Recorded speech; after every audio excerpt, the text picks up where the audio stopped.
Diane frowned. If I have the blood anyway, why would I need the room? Explain clearly. Diane lost patience with the spirit. Since it didn't show him any respect, he was disinclined to deal with it. In order to improve a beast's blood, you need blood essence, not regular blood. However, it's impossible to receive blood essence without the creature being willful. How could someone as weak as you force a dragon to willingly give you its blood essence? The spirit snorted with disdain. You mean, the origin beast room only needs regular blood, not blood essence. Diane was shocked. Using normal blood to upgrade your bloodline? That was even more heaven-defying than the weapon-devouring room. What the hell was this tower? Wait, does this work for humans too? Although it was a bit sadistic and evil to think about draining human beings for the sake of his and his allies' bloodlines, Diane wasn't the type of person to feel morally confused when it came to dealing with his enemies. For example, he wouldn't hesitate to drain Anik of all of his blood. If his demon generals gained a trace of angel blood like those of the Emperor Giant clan, their power would raise to an entirely new level. You don't have high enough floor access to do this with humans. The spirit said coldly. What the hell? What's the difference between beasts and humans? If you didn't think there was a difference, why did you bother to ask? The spirit clearly wasn't giving Diane any leeway. Beasts are inherently more in tune with the heavens. This is why they're chosen to represent various wills, like dragon with sovereign will and celestial hamsters with time will. Because they're more favored by the universe, it's relatively easier for them to retrace their blood to its origins. This is why, although it's rare, you hear of snakes becoming dragons, but you don't randomly hear of normal humans becoming angels. There is a much stronger barrier for humans as compared to beasts. Diane sighed. Unfortunately, this was yet another airtight explanation by the tower spirit. Clearly, although it was hateful, it followed the rules. It wouldn't make things difficult for Diane on purpose. Wait. Diane suddenly paused. You said I don't have high enough access yet. Does that mean there will be a day I do? Let's just say I don't have much hope in you. With those final words, the tower spirit disappeared, leaving Diane by himself. After looking around, Diane could only sigh. Although he had expected it, after confirming that both Evangeline and Little Rose had disappeared, he felt odd. At that moment, Diane heard a knock come from the front door. Who could possibly be knocking the door of a vice master? Could it be Violet again? Diane felt a shiver go down his spine. He really didn't want to deal with that woman again. When Diane reached the door and opened it, he was pleasantly surprised to find that it wasn't Violet, but Donari. What are you doing here? Diane asked in surprise. Although Donari's familial status was high, he was still only an inner disciple. It was quite rare for them to be allowed to come to the core of the sect like this. You are here, Donari said, brushing past and ignoring Diane's confusion. Why wouldn't I be here? No one has heard anything from you in more than 2 weeks. You didn't show up after the valley closed even after we all waited hours for you. Plus, the official disciple trials are beginning soon. They decided to give us a month after the valley's opening to readjust ourselves and absorb our gains, so there's only about 2 weeks left. Wait for hours? Why would you do that? Diane laughed. But inwardly he was sneering. The reason was obvious. Donari shrugged, completely oblivious. I was pissed off too. I have better things to do than wait around for you. Why are you so important? Donari stopped looking around and turned back to Diane, scanning him from head to toe almost as though he was trying to figure something out. His gut feeling was telling him that there was something odd going on in the quadrant, but he had no idea what it was. He had almost failed in resonating with his legacy in time because his soul was so heavily damaged. The fact he just barely made it was a miracle, but at the same time, his anger toward his family and this soul-rend quadrant grew even more after that experience. He felt like he should have been able to walk around in the core valley along with all the other geniuses, but he was stuck in the inner valley.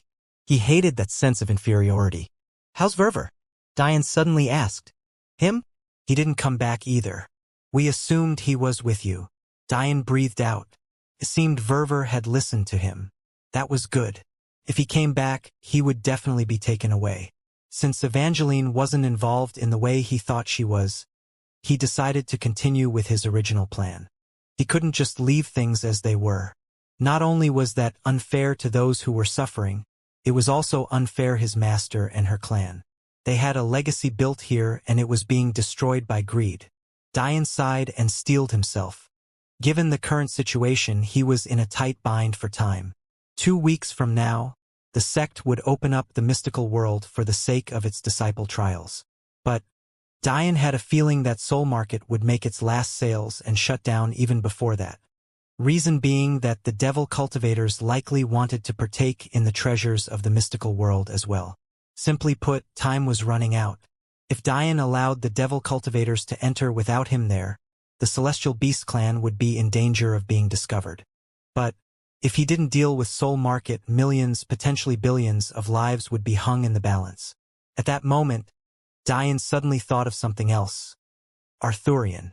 Instances of names being placed on the Pillar of Shame were massive events that involved the ringing of the sect's central bell. For context, said bell was so loud that an entire planet would hear its call and chime. It was more likely than not that it happened while Dian was asleep. However, the reason the bell reached so far wasn't because it was physically that loud, but rather, it sent out pulses that reverberated in the soul. For Dian to sleep through that, just what happened while he was out of it? Just as Dian was about to ask Donari about it, by pure sheer coincidence, a loud chime began to sound in all of their minds. A deep noise reminiscent of an ancient church bell shook Planet Cathedral, causing its population of billions to look up into the skies involuntarily. Before Dian could even properly react, a roar filled with rage erupted from the center of soul-rending peak. The skies above blasted apart, concentric circles of sound waves dispersing the clouds themselves and entering the high atmosphere. As celestial? Dian raised an eyebrow, but then he understood. The only celestials of the sect should be their core elders and masters. Core elders were those who had barely broken through and couldn't be more than 5th grade celestials, while the master was more likely a 5th or 4th grade celestial. Either way, because they were celestials and not suppressed like Dian was, he still had to take them seriously. That aside, a celestial roaring in anger just after the central bell was rung? It didn't take much brain power for Dian to understand that it was likely Violet's father reacting after finding out what happened in the valley. It was just odd that it took 2 weeks for Violet to tell her father. Maybe she was just working up the courage to tell her story, which was perfectly reasonable. Donari visibly paled when he heard the roar. After all, the master's residence wasn't very far from Evangeline's, and he was still an essence gatherer. However, Dian was impressed that he recollected himself before he could help him. Well, I guess we have no choice but to go now. Dian shrugged. One of the rules of sect mandated that every member available to show up when the central bell was rung. If not for that rule, Dian wouldn't bother. This was also the only time lower-ranked disciples were allowed to enter the core sect. It wasn't long before every disciple that was available had entered the core sect plaza. Just as domineeringly as ever, the ranking pillar and the pillar of shame stood at the very center. Above them, a group of powerful individuals stood in the air, attracting the awe of all those who saw them. They were the core elders of the sect. Although there were only 5 of them, each and every one was admired as a top expert of their 98th quadrant. Standing in the center of these 5 wrinkled old men and women was a stoic man, relatively younger than the other elders. It was clear that he was far more talented than them and had stepped into the ranks of celestials at a much earlier age. Breaking from sainthood to the celestial realm gave an extra 5,000 years of life. If you had already aged in the saint realm, reversing it would be as simple as just breaking through. However, it was clear that these elders gave up much of their lifespan for a chance to break through into the celestial realm, making their cultivation quite hollow and meaningless. Simply put, someone like Anik could kill all 5 of them without blinking an eye, even if he was suppressed. However, the 98th quadrant was a fishbowl of sorts. All the individuals here knew was that these elders were all powerful celestials, so they revered them. That said, they respected the master of soul-rending peak far more. He was a true expert who had even managed to step onto the celestial floors of the tower. If he wasn't so amazing, how could he have snubbed the Keeds and Jafari families out of the sect master position they had held for so long? However, this same man they revered was livid today. He exuded an aura that forced every to look away, unable to meet his eyes at all. Next to him, a beautiful girl clung to his arm, crying her eyes out. Her shoulders trembled, and even her father's touch couldn't stop her ceaseless heaving. It didn't take long for everyone to recognize that this girl was Violet, the sect master's one and only daughter. Everyone knew how much the master doted on his daughter. Although there were rumors of the master accepting Evangeline as vice master due to some sort of underhanded nepotism. Those who knew the master understood that this wasn't true. This was just baseless slander based on the elders' jealousy of Evangeline's talent and youth. The truth was that the master had lost his wife long ago. He had come back to his home quadrant with his daughter about 200 years ago to be a core elder, but eventually earned the spot of sect master. No one knew exactly what happened with his wife, but there was news of small tidbits run by the Xianxia news network about 2 centuries ago. Unlike the SNN of today, the SNN of those days didn't have the internet, so they spread their news by relatively normal means that involved information arrays. These information arrays had a limited use, and that upper limit decided how many it could transfer information to before it crumbled to dust. It was a rule of the sect to vet all elders and especially sect masters, so the sect master had no choice but to hand over this piece of information over to the council of elders. This was how they learned of what happened to the master's wife. It turned out that an heir of the 74th quadrant took a liking to his wife and took her as a concubine. Of course, the master tried to fight back, but even though he was individually powerful, his backing was non-existent. The 98th quadrant was simply too weak. As such, there was nothing he could do in the face of dozens of celestials, each more talented than the last, and many of whom were decently close to becoming Dao formation experts. In addition, unlike the Sol Ren quadrant that had rumors of only a single Dao formation expert lingering in legends, there was no doubt that the 74th quadrant had 1 or 2 ancestors of that level. The master could only accept this slap to the face and bring his daughter away and hide the truth from her. Knowing this story, it was no surprise that the master treated his daughter as his lifeblood. Anyone who dared to treat her poorly would incur his wrath, no matter what the circumstances were. He wouldn't allow his daughter to face any grievance. It was also because of this that Arthurian didn't dare report that his first-ranked palace was taken away by Violet through underhanded means. At that moment, the air distorted as more powerful auras began to appear. The 4 up-and-coming families, the Navril, Magi, Acor, and Cowdrey families all sent high-ranking officials to check out what the situation was. In fact, they didn't have high enough status to send anyone but their family heads. If they sent lower-ranking elders, it would be seen as disrespect. However, to everyone's surprise, the Keats family head also appeared. Behind him, everyone recognized Arthurian and could see his nervous fidgeting as he used the imposing aura of the family head to hide. Everyone was confused about what was going on. For the Keats family head to appear, just how serious was the situation? Just as everyone was wondering what was happening, 2 more groups appeared. A team of elders from the cathedral appeared, wearing white and conservative robes. They exuded an aura of nobleness and purity that made those below almost want to bow to them, especially when they saw the mother of the nunnery. Her reputation wasn't any less beloved when compared to Evangeline. But the second group was a bit of a surprise. It was led by a beauty with long white hair even surpassing her ankles. It wasn't until after a bit of asking around that those less informed came to recognize her as the new key wielder of their quadrant, Lilith. She was followed by her 2 little brothers and about 10 or so other devil cultivators, including Soxak. At the same time, her flowing white dress gave her an elegance that surpassed even the mother. By now, everyone was here. Even the past key wielder and branch member of the Keats family was here. He normally had a calm and kind smile on his face, but today everyone saw a rare serious side to him. It was clear that he was confused about what was happening too. Of course, Diane and Donari were also among the crowd. Diane wasn't a fan of standing in the back, so he had already made his way to the very front of the core disciples. In fact, he disdained the fact that these people were standing above him. So he leaped into the air, standing alone with his wings gently flapping. It was truly an odd sight to behold. 8 groups who had otherworldly levels of prestige in the 98th quadrant, and 1 out-of-place young man. The family heads and the priests of the cathedral frowned as their gazes turned toward Diane. They began to exude a pressure that was clearly telling him to get down, but he ignored it, yawning and stretching instead. Diane snorted inwardly. Who did these people think they were? Standing above him? He was confident that he could defeat any one of them in a battle alone. These people could only run around rampantly in this weak quadrant and nowhere else. The family heads and priests were just about to say something when Violet's head snapped upward and said something that shocked them all. "It's him, Daddy." She pointed at a particular young man, tears streaming down her face with her voice cracking. "He's the 1W, Hui." Violet fell into a fit of tears, making everyone's heart break as they looked at her. She looked as delicate as a porcelain doll.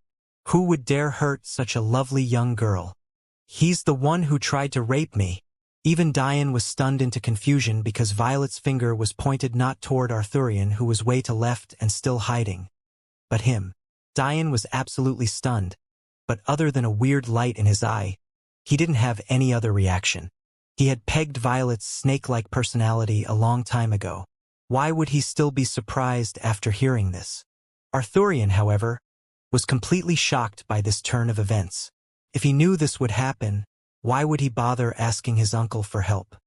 Unless, is it because of my uncle that Violet told a lie? Or is it because Diane angered her in some way?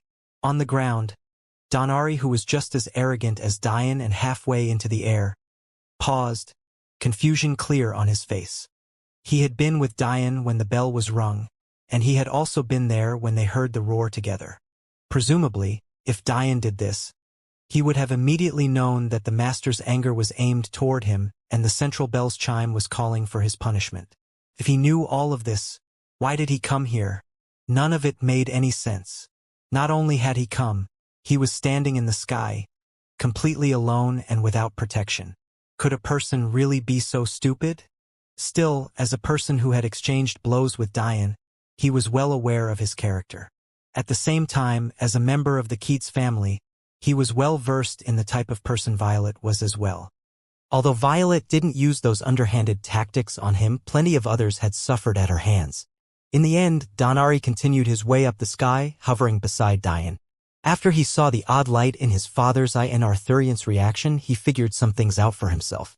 Plus, if Diane died now, how would he get revenge for his loss? He needed his target alive. By now, the master's face had morphed from red to white then blue. Seeing his daughter's attacker right before him, how could he not want to inflict the worst kind of punishment? Die! Without waiting for anyone's reaction, the master extended 2 fingers and swiped down with vicious force. At that moment, the only thing in the world was sword chi, blotting out the skies. The disciples on the ground felt themselves shiver in terror. They knew that if they were the ones facing the strike, there would only be one result: death. The eyes of the family heads sharpened. Even they weren't sure if they could handle the sword strike. It seemed that after 200 years of seclusion, the master of soul-rending peak had definitely improved. His sword intent had actually reached the 3rd level, one with body. The naming of the levels of intents weren't empty. When one reached one with body, they would truly become the embodiment of their will. For swords masters, they'd constantly exude a sharp aura, as though their every step could slice apart the very air before them. It didn't just increase attack power, but also defense and speed. This was the benefit of reaching the one with body state. The family heads could only shake their heads and sigh. They had come here to take Diane away, but this master was too hot-headed. By the time the sword chi disappeared, the world was completely silent. Many expected Diane's body to split in half where it stood. Maybe the attack was so quick and powerful that even Diane hadn't realized he had died yet. Yet, when Diane's hand moved to fix the wrinkles in his disciple robes, everyone felt that they had fallen into a dream world. Some even pinched themselves to see if this was still the real world. 2 seconds, 3 seconds, 5 seconds. By now, everyone was sure that nothing had happened to Diane. He was actually completely fine. For the master of a sect, your comprehension of sword intent is pitiful. Diane spoke with disdain, not a single hint of respect in his voice. At that moment, a slight worry flashed in Violet's eyes. All of this happened because of her. If her father suffered because she couldn't handle getting rejected, how would she face him? But when she looked around and saw the countless experts here, she breathed out in relief. Even if Diane's wings were powerful, he wouldn't escape today. The master's eyes reddened with rage. However, before he could attack again, he was stopped by the priests and mother of the cathedral. They gave him a meaningful glance as though reminding him of the situation. Diane found this situation quite funny when he thought about it. With the Tower Spirit's help, he could replay exactly what happened that day for all to see. On top of that, he could do what Violet least wanted and project her naked body for everyone to see. But he wanted to wait for the perfect time before he did that. Seeing Diane's smirk, the master felt like his heart was going to combust from the inside out. How could any father withstand such a thing? By now, Arthurian was sneering too. He believed that his family background had saved him, so how couldn't he be complacent? But his uncle sent him a glare that made him involuntarily take a step back. Arthurian might not understand, but he did.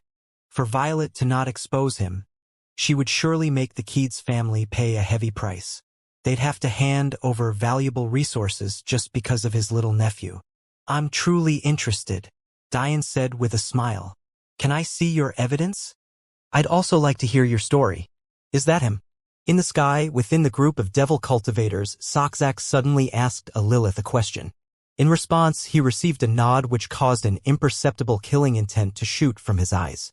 Yet, to his surprise, Diane's head immediately turned in his direction. The clash of wills only lasted a moment before Diane's eyes turned back to Lilith. Seeing her standing there perfectly fine, a disgusting thought crossed his mind. It was impossible for her to heal her soul so quickly unless she made use of Soul Market. Seeing the disgust in Diane's eyes, Lilith immediately felt uncomfortable. She hadn't had any reaction when Diane was accused of rape, mostly because it was far too odd. Someone of Diane's level would never stoop to pick at someone like Violet unless he was a true perverted bastard. However, no matter how much Lilith hated Diane to the core, she didn't get that sort of vibe from him. His disgusted look when he looked at her proved this. For him to look at her like that and even be willing to kill her, a beauty 1,000 times better than Violet, how could he go after Violet? Clearly there was some conspiracy. He must have gotten a legacy from the valley, so they want to use this as an excuse to take him away. Since he's from the Jafari family, he wouldn't agree so easily as the others because he likely has an inkling about the secrets of this quadrant and soul market. Which means... Lilith's look became complex as she understood Diane's look of disgust. He must know that the only way to heal a soul quickly was by absorbing another soul. Either that or you needed a heaven-defying plant or treasure on the level of the soul tome. Clearly, he wouldn't so easily believe she had the latter. Somehow, she felt uncomfortable under his gaze. But then her eyes became cold. "So what if I used it? What right do you have to judge me?" Diane looked away, not bothering with Lilith anymore. But this only enraged Soxak, who felt like he was being ignored by a puny essence gatherer while he was already a celestial. Even if all dozen or so celestials in the sky right now fought him at once, even while suppressed, he was confident that he could obliterate them all. "Proof?" The master's voice boomed in response to Diane's questioning. "Are my daughter's tears not enough?" Diane snorted. "No." The veins on the master's forehead threatened to pop. "Good. Good. Good." He spoke through gritted teeth. "Bring out the witnesses then." Diane watched on expressionlessly as 3 disciples he immediately recognized walked out. These were none other than the 3 disciples that had followed Violet that day, the same 3 that Diane had given pills that saved their lives. Violet inwardly sneered. She assumed that Diane had been so confident because of these 3.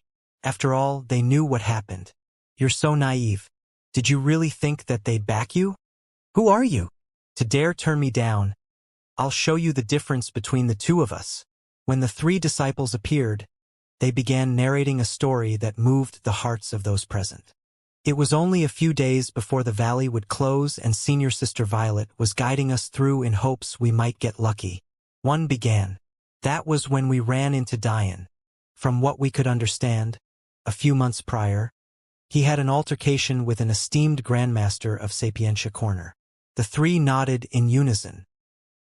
"He had the audacity to try and sexually harass the grandmaster, Clara Gallagher.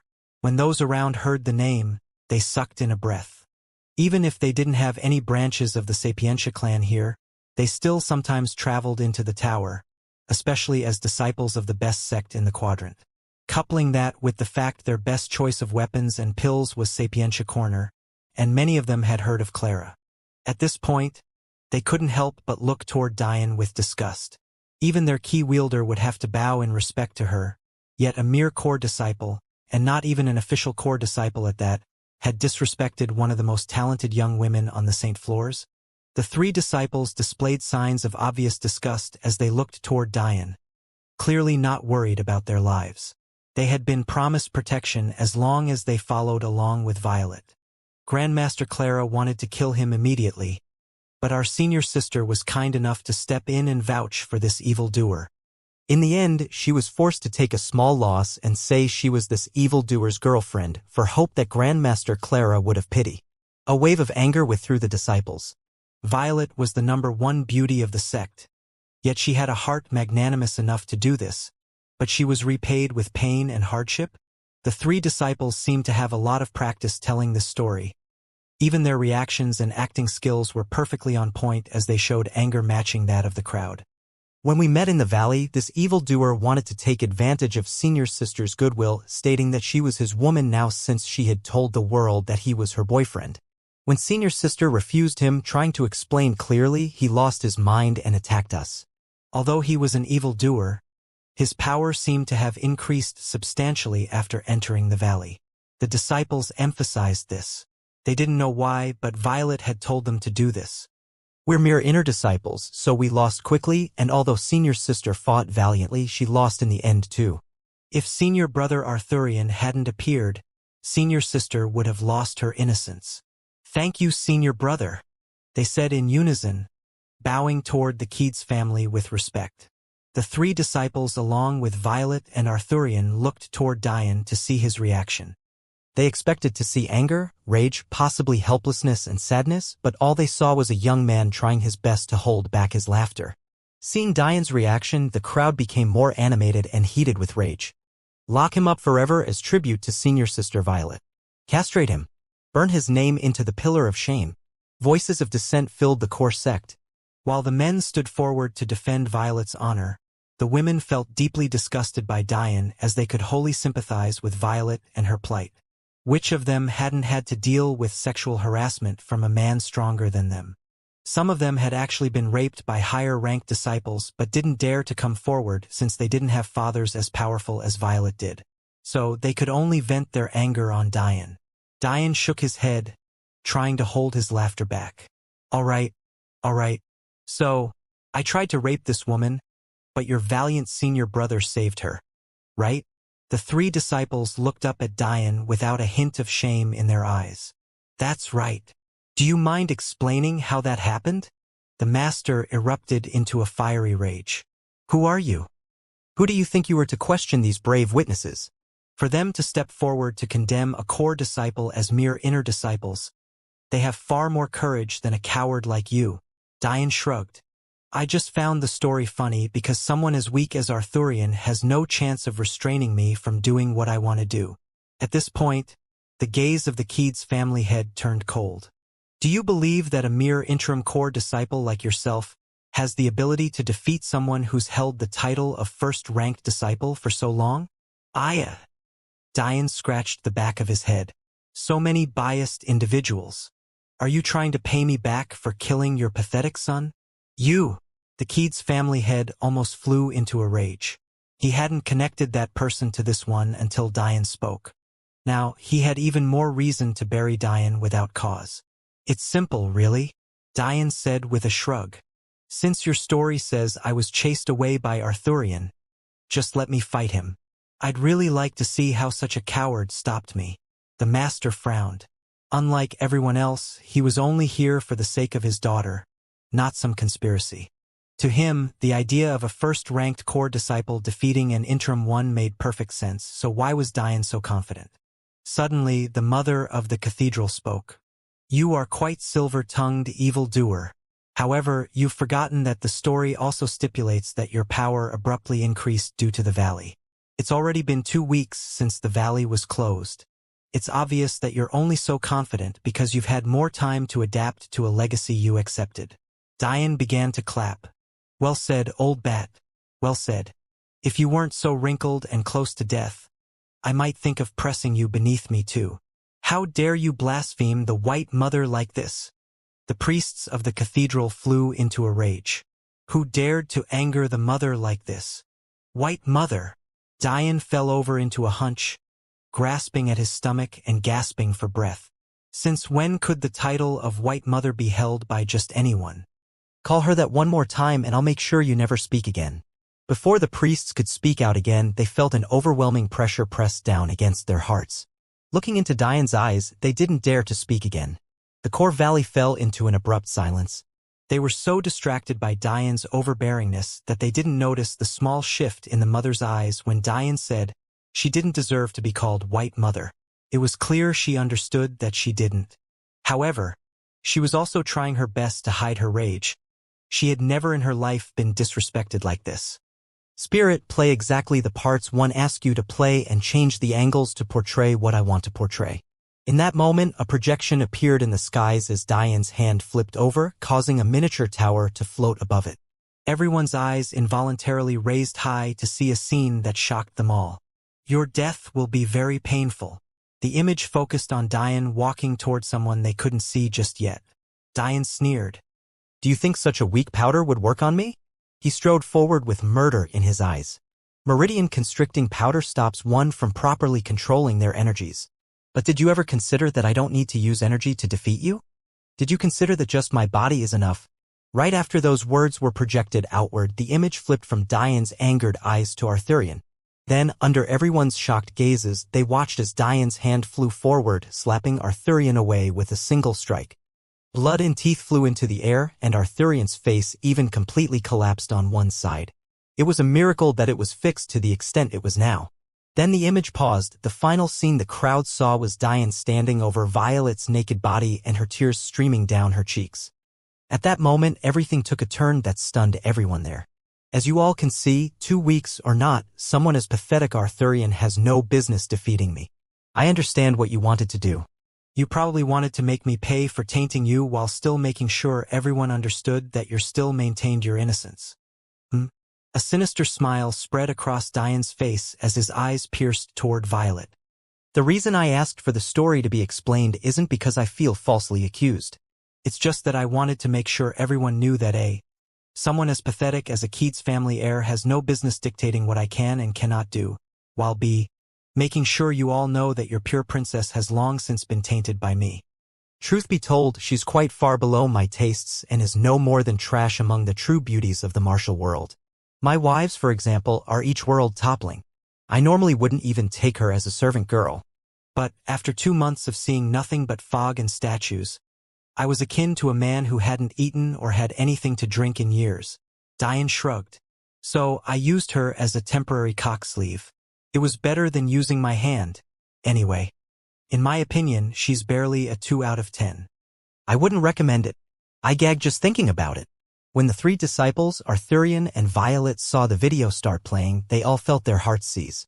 If Diane exposed what truly happened, not only would their reputations be ruined, but their punishment would be the equivalent to what Diane's would have been for their false accusation.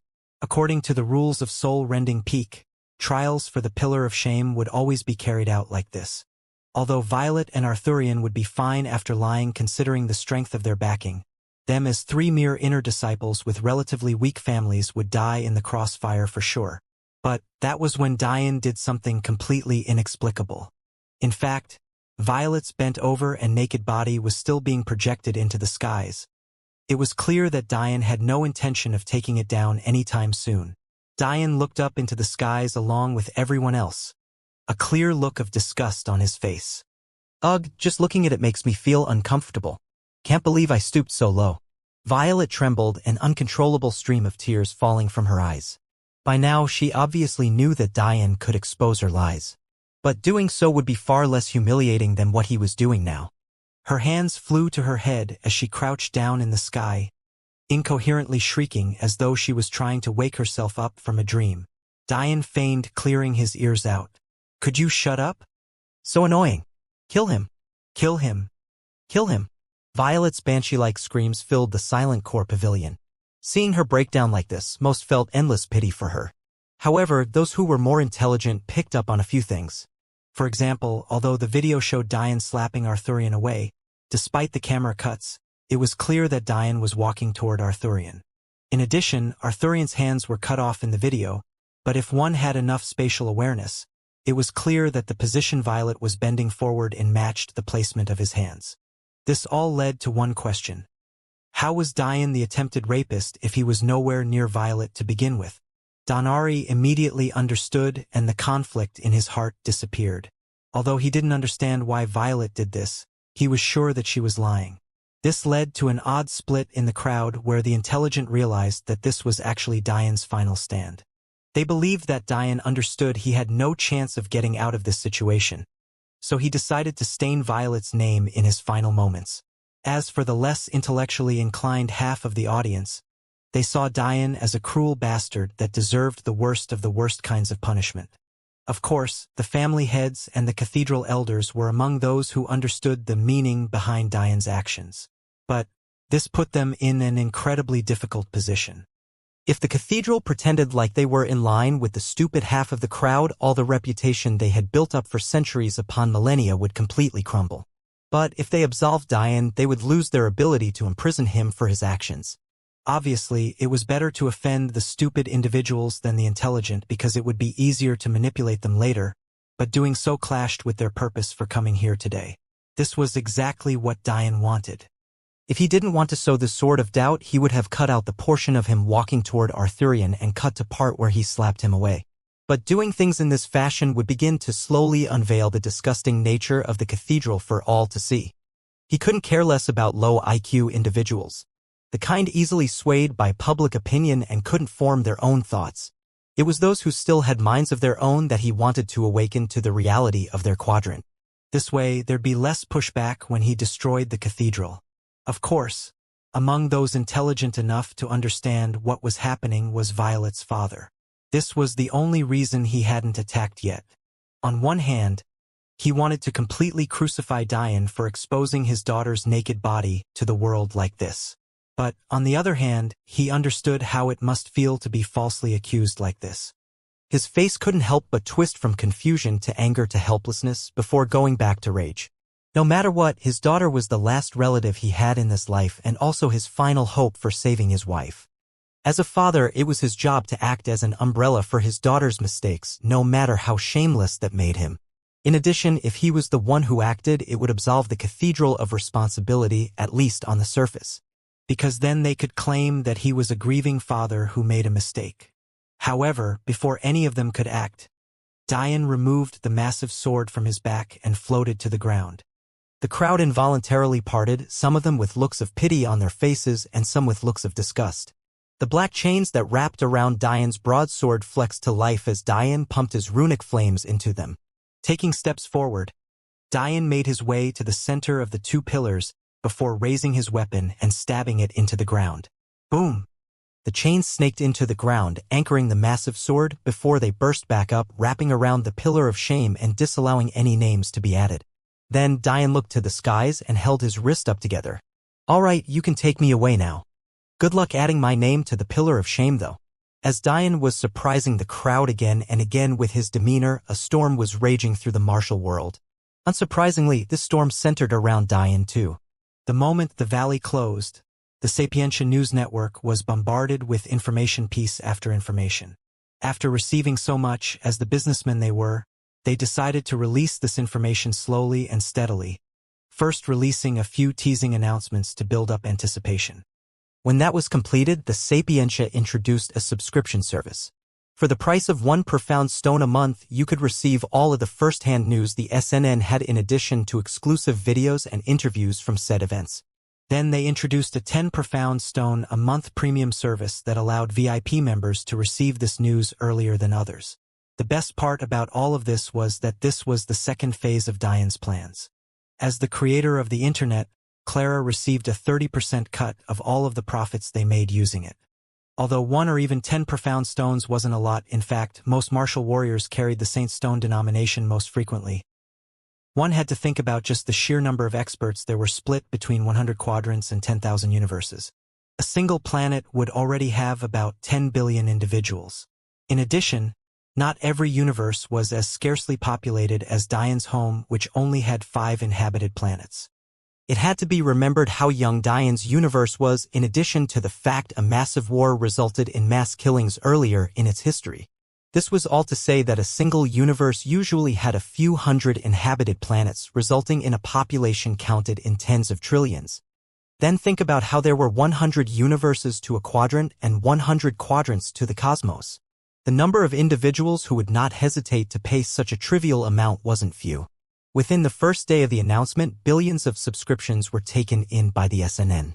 By the second day, the number could only be counted in the tens of billions, and by the third, the subscriptions were nearing its first trillion. Clara could only happily smile as she watched the numbers roll into her Sapientia banking account. She had no need to worry about the Sapientia backing out of their word because of the binding contracts she signed. This flow of income was massive for their future plans, and this was just the first month. Of course, there were some unhappy individuals who thought that the Sapientia were becoming greedy, but this was solved easily. The Sapientia simply released information on just how expensive it was to maintain the internet in top condition, and that shut those voices of dissent up. How could those who were intelligent not understand how expensive it was to maintain an information network that spanned 100 quadrants? It was perfectly reasonable for the Sapientia to begin charging for their costs. After almost a week of building up anticipation, the first earth-shattering piece was released. The martial world was taken by storm as they watched God Anak clash with an unknown masked man. Many were completely shocked by this first release. Some unknown man really dared to antagonize one of the 11 true gods. At this point, many couldn't believe it. This was because these individuals had paid for the basic services and didn't have access to the videos those who paid 10 profound stones did. But after reading the article, they couldn't hold back their curiosity any longer. The number of premium subscriptions shot upward, each person more eager to see the videos that the last. It wasn't an exaggeration to say that the Sapientia profit margin increased by 10 times that very day. When they laid eyes on the video, many couldn't believe what they were watching. This was the very first clash Diane had had with Anak, and from what they could tell, it was a dispute over a woman. This led to many speculations. Was the masked man really just overly sensitive, thinking that Chrysanthemum was taking a swipe at his wife? Or did he want to take Madeline as a wife as well? Many fell in line with this second line of thinking. If man dared to antagonize God Anak, why wouldn't he dare to antagonize God Sicharo? Because of this, the SNN coined the term the masked wife stealer, labeling Diane as a man who feared nothing, even when it came to stealing the wives of gods. The opinions were mixed. Some believed that Diane was in over his head because he was a complete unknown. To this, many pointed out that he survived the first interaction, so maybe not. But that was when others said that he only survived because Anak didn't want to miss his entry into the valley. Some of the more astute individuals analyzed the video further. What they found shocked them. From what they could see, the members of the Emperor God clan behind Anak were actually trembling. Some of them were even bleeding from their fists. At this point, they deduced one thing. This masked man's presence had to be otherworldly. Just when people were beginning to recognize the same thing, the SNN released the second half of the video and sent the martial world into another uproar. When they realized that Diane's mask was actually capable of easily blocking Anak's presence, and the fact it was actually a peak-level heavenly tribulation-type treasure, they couldn't help but begin speculating on his identity. What level of clan could afford to give such a treasure to their young genius? The mix of opinions ran rampant. Some sided with Diane, while others were a bit more cynical. It took more than a single clash for the legend of the 11 true gods to slip from their minds. However, the second day was yet another blow to their egos. News of Diane claiming to be a 6th-stage comet-level expert shook the world. Under normal circumstances, no one would believe his mere word. But the problem was that those words were spoken while he was answering a question of the 25th White Mother. Those who understood just what the White Mother title represented knew that lying to her about something involving array alchemy was absolutely impossible. Those who witnessed this particular video couldn't help but tremble in shock. The age cap of the Saint Floor was 1,000 years old. To reach such a level within that time was absolutely mind-boggling. For context, it wasn't too surprising for a genius to step into the first stage comet level within 200 years or so. Under normal circumstances, taking 100 years to reach the celestial soul stage was impressive beyond belief. This was why Aladar, despite being an innate Aurora genius, was still a step away from breaking into the Saint Soul stage. He was simply too young. Then, another 100 or so years would be needed to begin to align your soul strength with the knowledge of your secondary profession. There was simply too much an expert on that level needed to know for it to be done in a short time. This said, the record for a youth stepping into the first stage of the comet level was 79 years old. Many hoped that Clara would become the first to challenge this record in a long time since she was only 32 yet already at the peak Grandmaster level. In fact, rumor had it that her soul had already stepped into the celestial ranks. However, simply breaking into the comet level and being a step away from the moon level were two completely different concepts. Even taking a single step forward should take decades, if not centuries.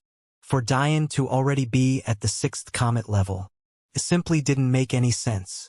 The most world-shaking part of this was that a 6th comet level expert could already forge weapons, create pills and form formations capable of affecting, slowing down and helping Tao formation level experts. This was how outstanding they were, yet here was one less than 1,000 years old. It was no wonder he was so arrogant. It was only now that everyone remembered that a few months ago, the masked man had told Alexandria that he'd help her break into the celestial level. At that time, it was met with a mixture of jealousy and doubt. But now, there was no questioning it. Almost as if to give the public a break from Diane news, the news of the next day focused on Clara, but was just as shocking. Everyone was under the impression that soul cultivators were weak in battle, but Clara actually beat Chrysanthemum single-handedly. When her fight was analyzed, those with sharp eyes came to the astute conclusion that Clara could actually form her will attacks away from her body. Such a realization shook the martial world, sending it into yet another uproar. Clara's origins were completely mysterious. Even the Sapientia had no idea who she was despite collaborating with her. Some even began to speculate that she came from the outside world just like the Star Clan, the current #1 quadrant, had. Many young men and their clans began to prepare to court Clara. To have such a woman marry into their families, wouldn't that be the greatest thing imaginable? But that was when they got reports that she was already married, which made them hesitate. That said, this hesitation didn't last long. This was due to speculation that Clara made her husband up in order to get rid of annoying young men who tried to court her every day in the Sapientia quadrant. In the end, they could only tell their best young men to not annoy this young woman and slowly try to win her heart. If they could learn the secret behind attacking with wills from a distance, their clans could all abruptly rise. That aside, there was also the matter of reclaiming the legacy of the Water Mist sect's ancestor. In response, the Water Mist sect weren't so shameless as to demand recompense. After all, it was their disciples that were too useless to claim it for themselves. They didn't want to become the laughingstock of the martial world. Instead, they actually extended an invitation to Re to be directly admitted as one of their core disciples. Even the top 3 quadrants became interested at this point, some of their young princes boldly declaring that they would be the ones to win Clara's heart. Some of them even included god-level characters. However, the true gods remained silent. Luckily, a woman with power the level of Clara's wasn't one they could disrespect easily. None of them dared to cross a line, especially since Clara had the silent protection of the Sapientia family. However, it was this shift that made the top 3 quadrants change their policy toward the Sapientia. The information they had access to had never been this important before. So, although they didn't allow the Sapientia to relocate any branch clans here, they did allow construction of communication towers that would allow the internet to reach them. They had no choice but to keep tabs on the information in case anything else of interest occurred. Almost as though it was meant to happen, the top 3 quadrants were quickly rewarded for their decision. The next day, the second half of Diane's video was released. It seemed that after he stated he was a 6th-stage comet-level expert, a battle had erupted, seemingly instigated by the Kitsune clan. Even while facing 5 Emperor-level experts and more than a dozen King-level experts, the masked man was arrogant enough to tell the 25th White Mother to continue with the resonance, stating that it wouldn't be fun unless he gave them a handicap. Then, under the shocked eyes of everyone in the martial world, he proceeded to embarrass the best geniuses many top-ranked quadrants had to offer even while under a severe disadvantage. However, no video was more shocked than the one released on the 5th day. while the video of the fourth day sent the kitsune into a complete rage. The video of the fifth day brought down the ire of the Emperor Giant clan. Never had they been so embarrassed. The image of God Anak kneeling before a masked man, radiating outward with golden wings, didn't cause an uproar. In fact, it was almost as though a dreary silence had overtaken the martial world. A silence louder than any commotions after the news of the masked wife-stealer shook the martial world. Information about the War of the Fourth Quadrant began to slowly trickle out. It would only be a couple of weeks before the campaign ended, so it only made sense that the news was just coming out now despite the battle for Purple Flame Tower occurring more than 2 months prior. When the world first learned that God Sacharo hadn't shown up personally, they were both disappointed and slightly disgusted. After all, he was practically saying that his underlings were enough to help a sect of the Fourth Quadrant out of their plight. What man would mess with the livelihood of his wife? Especially his first wife. Clearly, God Sacharo felt that his action wasn't needed, and shockingly, he was proven right. News of the demon generals spread like wildfire as their feats became public knowledge. Conquering 2 towers in a mere 3 days, claiming the nearly unconquerable Purple Flame Tower, forcing away the geniuses of the Fourth Quadrant as though they meant nothing. Any one of these feats was world-shattering, let alone them being attached to a single group. At that point, the demon generals became a staple name, becoming as famous as many of the other personal guards of the future heirs of high-ranking quadrants. Many felt that they would soon have the right to compete with the Star Force of the first-ranked quadrant and the Heavenly Sword Guild of the third-ranked quadrant, each one respectively led by one of the 11 true gods. Of course, those of the Star Force and Heavenly Sword Guild snorted with disdain, wanting to shoot these rumors down. However, that was when another piece of information began to rock their confidence. It actually turned out that God Sacharo had actually only sent 3,000 to add to the numbers of Flaming Lily sect. And, on top of that, aside from 10 or so of them, the rest were still essence gatherers. When these statements were fact-checked, the public was beginning to become numb from all the shocks of the past week. It felt like a storm was brewing in the martial world, and all they as normal people could do was sit and watch. For 3,000 saints to turn the tides of a battle was already impossible. So, for the same feat deemed impossible for saints to be accomplished by a band of essence gatherers, just who were these demon generals? Now, people became even more sure that the feats of the demon generals would soon work their way up to match the Star Force and Heavenly Sword Guild. What was unfortunate was that dragons were too arrogant to ever form such forces to follow another, so they had no such groups in their ranks. In addition, God Anak had his own force as well, named the Winged Legion. However, after his resounding defeat by the hands of a no-name individual, many began to unconsciously lower him from the ranks of the true gods. It also didn't help that, aside from God Sacharo, God Anak was the only true god outside the top 10 quadrants. So, many already had a slight stigma against him due to no fault of his own. The truth was that God Anak wasn't any less powerful than the other 2 true gods on the Saint floors despite his quadrant's rank, and the 2 of them knew this as well. It was just unfortunate for God Anak that Diane so perfectly countered him, leading him to be so publicly embarrassed in front of the world. His fate was truly lamentable. It also didn't help that the Wings Legion were among the members of the Emperor Giant clan who were forced to kneel and cough up blood by Diane. Just as people were becoming accustomed to the groundbreaking news and the bold showing by God Sacharo, the next day came and the Sapientia released yet another wave of information. This time, it focused entirely on Madeline, God Sacharo's wife. It turned out that not only had she single-handedly defeated both top-ranked disciples of the Flame Rebirth and Fiery Lotus sects, even after the third-ranked disciple of the Golden Crow sect joined, the 3 of them were simultaneously defeated. Reports had it that Madeline's faith seed wasn't actually the main point of her talent. It turned out that she actually had a god-level constitution as well. To top it all off, it was actually the top 3 ranked goddess disposition. The world could only sigh with envy at the man lucky enough to be her husband.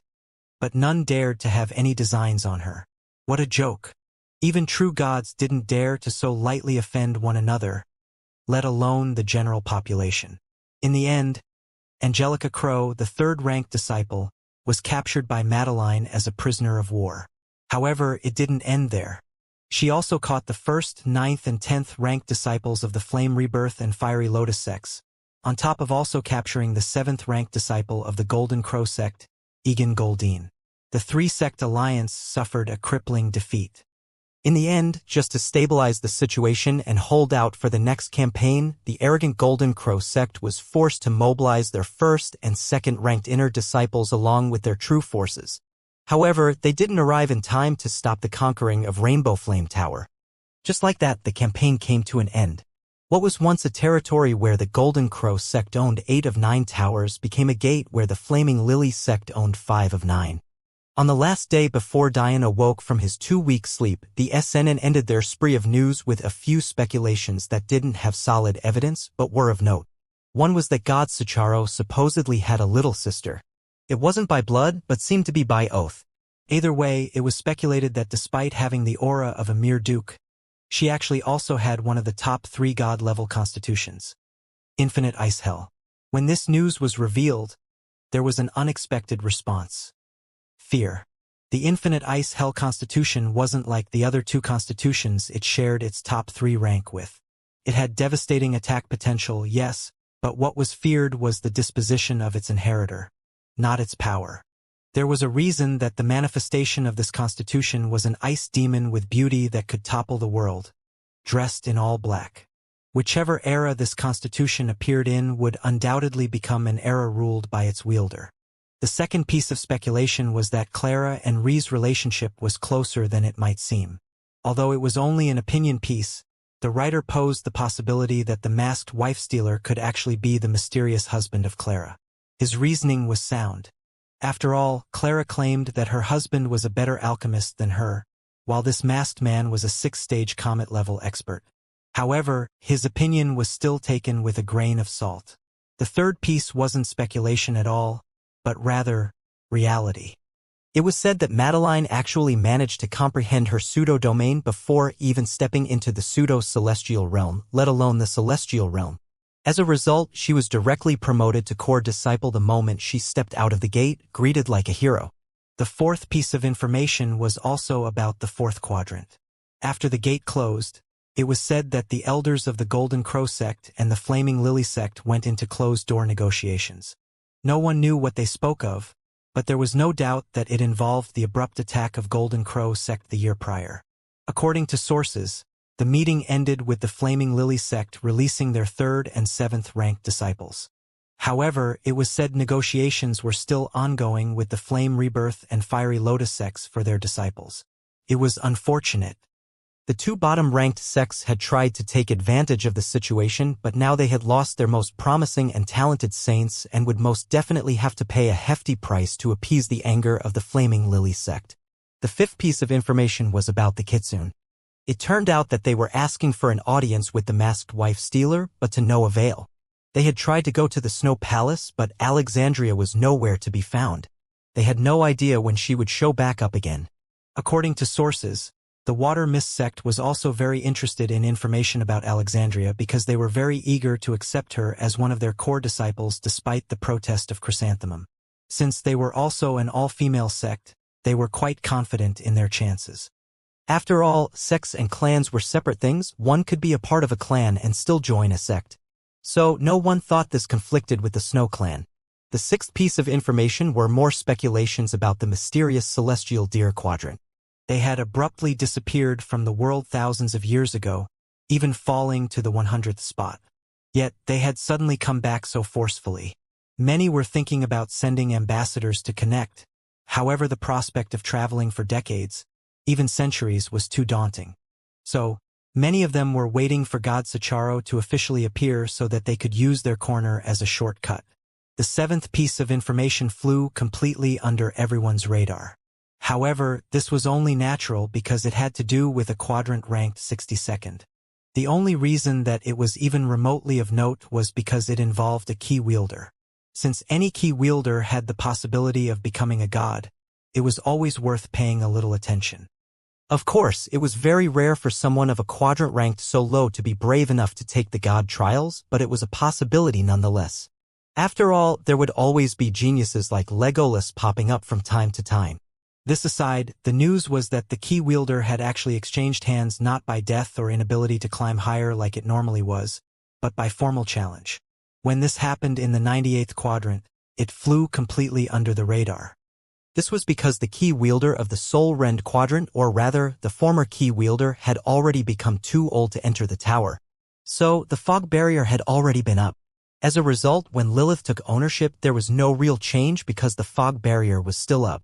However, for the 62nd quadrant, the fog barrier hadn't been there. According to reports, the former key wielder was challenged and lost in embarrassing fashion. Spectators of the battle described it as one that finished within 2 strikes. The battle was over so quickly that no one even had the wherewithal to record the match. This might not have been so shocking if it wasn't for the fact that the key wielder of the 62nd quadrant was actually an expert of the celestial floors while his challenger was still on the saint floors. Just like that, the key-wielding responsibilities of the 62nd quadrant changed hands. Their new key wielder was a little-known rising star, King Amithius. While the world was raving about the masked wife-stealer, the actual man himself wasn't doing anything so glorious. In fact, it could be said that whatever the polar opposite of glory was exactly what Dian was facing right now. The moment he completed his last act of defiance, disallowing his name from being added to the pillar of shame and facing his wrists up the sky, his punishment came to pay its dues. From beginning to end, Dian no longer spoke. His eyes showed no other emotion but cold murder, yet he didn't retaliate. It was as though he was memorizing the faces of each and every person who did him wrong. To those who truly understood what was happening, they felt their hearts seize. They thought that Dian knew he had no chance of leaving this place alive, so he decided to become a martyr. Their eyes could only redden as their fists clenched, unable to do anything. The crowd became split, one half standing aside, doing nothing, while the other half threw anything from rocks to rains of curses. Even with a celestial body, because Dian had never practiced any defensive techniques, he could distinctly feel the pain of tens of thousands of cultivators pelting him with any object they could find. Some of the more sinister individuals used more than just their strength, adding hidden weapons and explosive wills to their strikes. The anger of the crowd only grew when they found that Dian's words about the pillar weren't empty. No matter how many attacks they sent at his weapon, they couldn't shatter or move the chains that wrapped around it. Some even tried to lift the weapon from the ground, but they found that they were powerless to do so. Dian couldn't help but inwardly sneer. If mere saints and celestials could shatter his broadsword, then its title as a supreme weapon would be empty. As for them lifting it from the ground, he was even less worried. One of the abilities of his weapon was to form endless chains. As long as his runic flames could power it, they could always grow longer and more numerous. While it looked like only 2 chains were anchoring his sword, in reality, it was thousands, each one buried tens of kilometers beneath the earth. Dian was confident that the brute strength necessary to pull it out was far higher than what those of this quadrant could provide. In the skies, the family heads only watched as Dian withstood the rage of the crowd, not seeming eager to act just yet. It wasn't until after the crowd had exhausted all of its means that the 5 core elders of soul-rending peak descended before Dian's beaten and bloodied body. Still, they felt uncomfortable facing this young man. Despite his injuries, his back was just as straight and his eyes just as piercing. "You dare glare at me?" A fiery-tempered elder couldn't handle Dian's gaze for long and decided to act in hopes of saving face. A flaming fist flew forward, slamming into Dian's gut.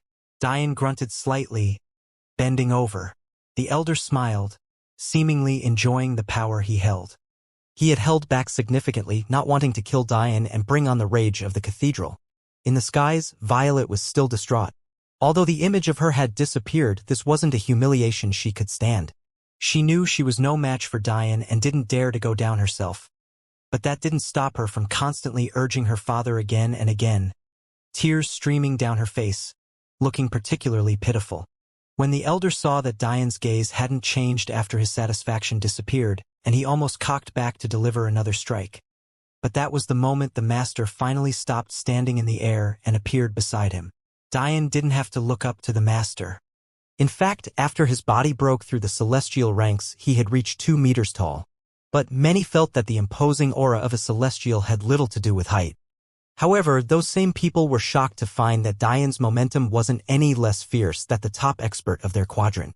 Diane stared into the master's eyes unperturbed, Violet's shrieking still ringing in his ears. Her pleas to have Diane killed didn't fall on deaf ears. In fact, many of the crowd who had thrown objects at Diane began to chant the same things. Despite what they thought would happen at this point, though, Diane didn't beg for his life. He didn't even speak. For the crime of offending my daughter, the master began to speak, silencing the crowd and his daughter. I should kill you where you stand. However, such a death would be too easy for you. Even though his words seemed calm, anyone could see the blazing fury in his eyes. Your life is no longer your own. You'll spend the rest of your miserable existence as a slave. You'll have no free will. You'll have no freedom. You'll suffer endless humiliation day in and day out.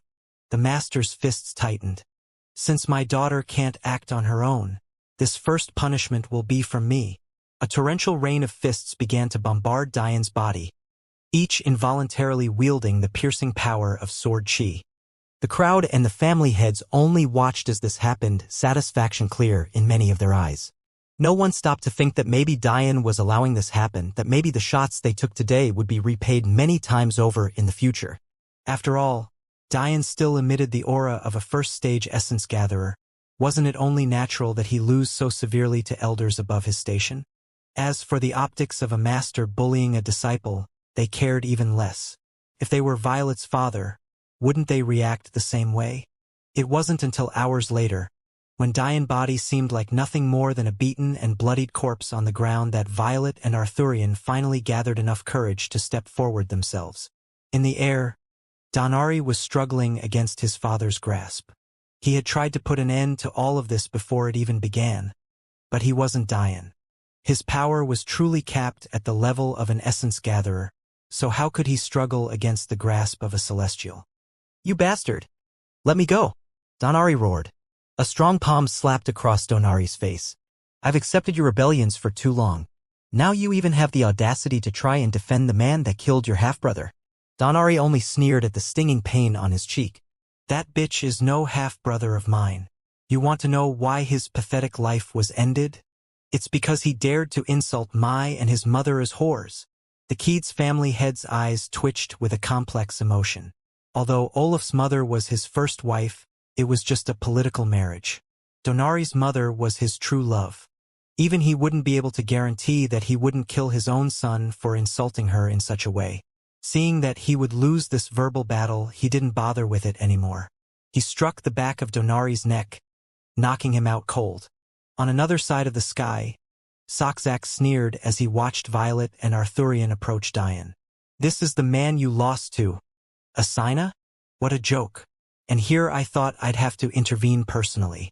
It turns out that he's not even worthy of having my eyes land on him. Asina, who had been there the entire time, said nothing. She knew better than anyone that Diane could fight back. Although it would mean nothing in the end because he had no chance of defeating Soxak considering he struggled so much with her, it was obvious his power wasn't just this. Roll grasped Asina's hand. She knew how big of a blow it was for Asina to lose to a no-name in the very first quadrant they appeared in. She was once a proud warrior of the Dark Elven clan, but now she was a shell of her former self. Watching her rival and target lose so miserably, it hit differently for her. It wasn't just this either. Asina had confided in Roll about what Diane said about her clan being traitorous. At first, she didn't believe it either, but according to her clan's elders, the rest of the elves were wiped from existence in a calamity. So, how come Diane clearly had the primordial een of an elven princess? Both stories couldn't be true. I'm leaving. Surprisingly, it wasn't Asina who spoke, but Lilith. Not waiting for anyone's answer, she disappeared from where she stood. On the ground, Violet and Arthurian had stepped to Diane's body. Arthurian's foot swept forward, slamming fiercely into Diane's torso and sending him slamming into the pillar of shame. Stay out of this! Violet shrieked, sending a violent wave of water will to the unsuspecting Arthurian. He was sent flying into the crowd, caught complete unawares. You! Arthurian started to rage, but when he remembered the truth of the matter and saw his uncle's glare in the sky, he didn't dare to say anything else. After Arthurian's abrupt attack, Diane was slumped against the pillar of shame, sitting up against his will. His disciple robes were in tatters, there didn't seem to be a single portion of his body not covered in blood, even his eyes were closed as though he'd fallen into a deep sleep. Violet strolled up to him with rage in her eyes. She knew what would happen to Diane after today, so she also knew that this was her last chance to pay him back for the humiliation he dealt her. When she looked at his bloodied and swollen face, an indescribable anger boiled up within her. How dare he reject her? How dare such a pitiful man incapable of even defending himself say no to her? To say he had women better than her. To say she wasn't even worth raping. How dare he? How dare he? How dare he? Her palm streaked forward involuntarily as though it was the only way for her to vent her anger, slapping across Diane's face in a fit of rage. Diane's body flew to the side, slamming against the ranking pillar. Violet didn't feel any better after doing this. Her mind flipped through scenarios, trying to figure out the best way to humiliate him. Suddenly, she thought of something and looked toward the crowd. "Give me a knife." It wasn't long before someone had scurried forward, hoping to curry a favor. In fact, it happened to be one of the 3 disciples who testified against Diane. Violet grasped the knife with a thank you, strutting to Diane and grabbing his bloodied chin. "Today is the day you cease to be a man." The crowd turned away, realizing what would happen next. Many were unable to watch. Violet's hand swung forward, again and again, causing blood to fly everywhere, even covering her face. Diane's crotch began to seep outward with blood, forming an ever-growing pool of crimson. It wasn't until Violet had run out of breath that she finally stopped, her face marred by a sinister expression covered with blood that wasn't her own. A smile of satisfaction spread across her lips as she admired her handiwork. Finally, the proceedings of that day came to an end as the priests of the cathedral took Diane away. Of course, some of the more intelligent people began to question why it was them and not the core elders who did. However, they weren't as brave as Diane was. There was no question that the events of today would become both a topic of discussion and ridicule for a long time to come. It wouldn't be another 3 days before Diane awoke on his own. There was only one other time in his life that he had faced that level of humiliation. More than 16 years ago, during his days in Focus Academy. At that time, it was because he was both too weak and far too overconfident. As his father had said during his true empath trial, had he activated his battle armor completely first, a mere Darius storm wouldn't have been able to push him to that extent. But this time, he didn't suffer humiliation because he was too weak. No, this time Diane allowed himself to be humiliated for the sake of the millions of lives stored away in Soul Market waiting to be sold off like livestock. Diane was absolutely certain that a place like Soul Market had numerous fail-safes. It had to be noted that their backers were the devil cultivators. In addition, any clan involved would become the scorn of the martial world should they be found out. Diane wouldn't even be aware of the Soul Market's existence if he hadn't had the Dragon King by his side. For a place so well protected, there was no doubt that there were not only many signed contracts binding those who knew about it, but also a quick destruction plan in case those fail-safes failed. Meaning, if Diane simply started to interrogate or expose the truth, the entirety of Soul Market could have been destroyed simply to bury the secrets it held along with millions, if not billions, of lives.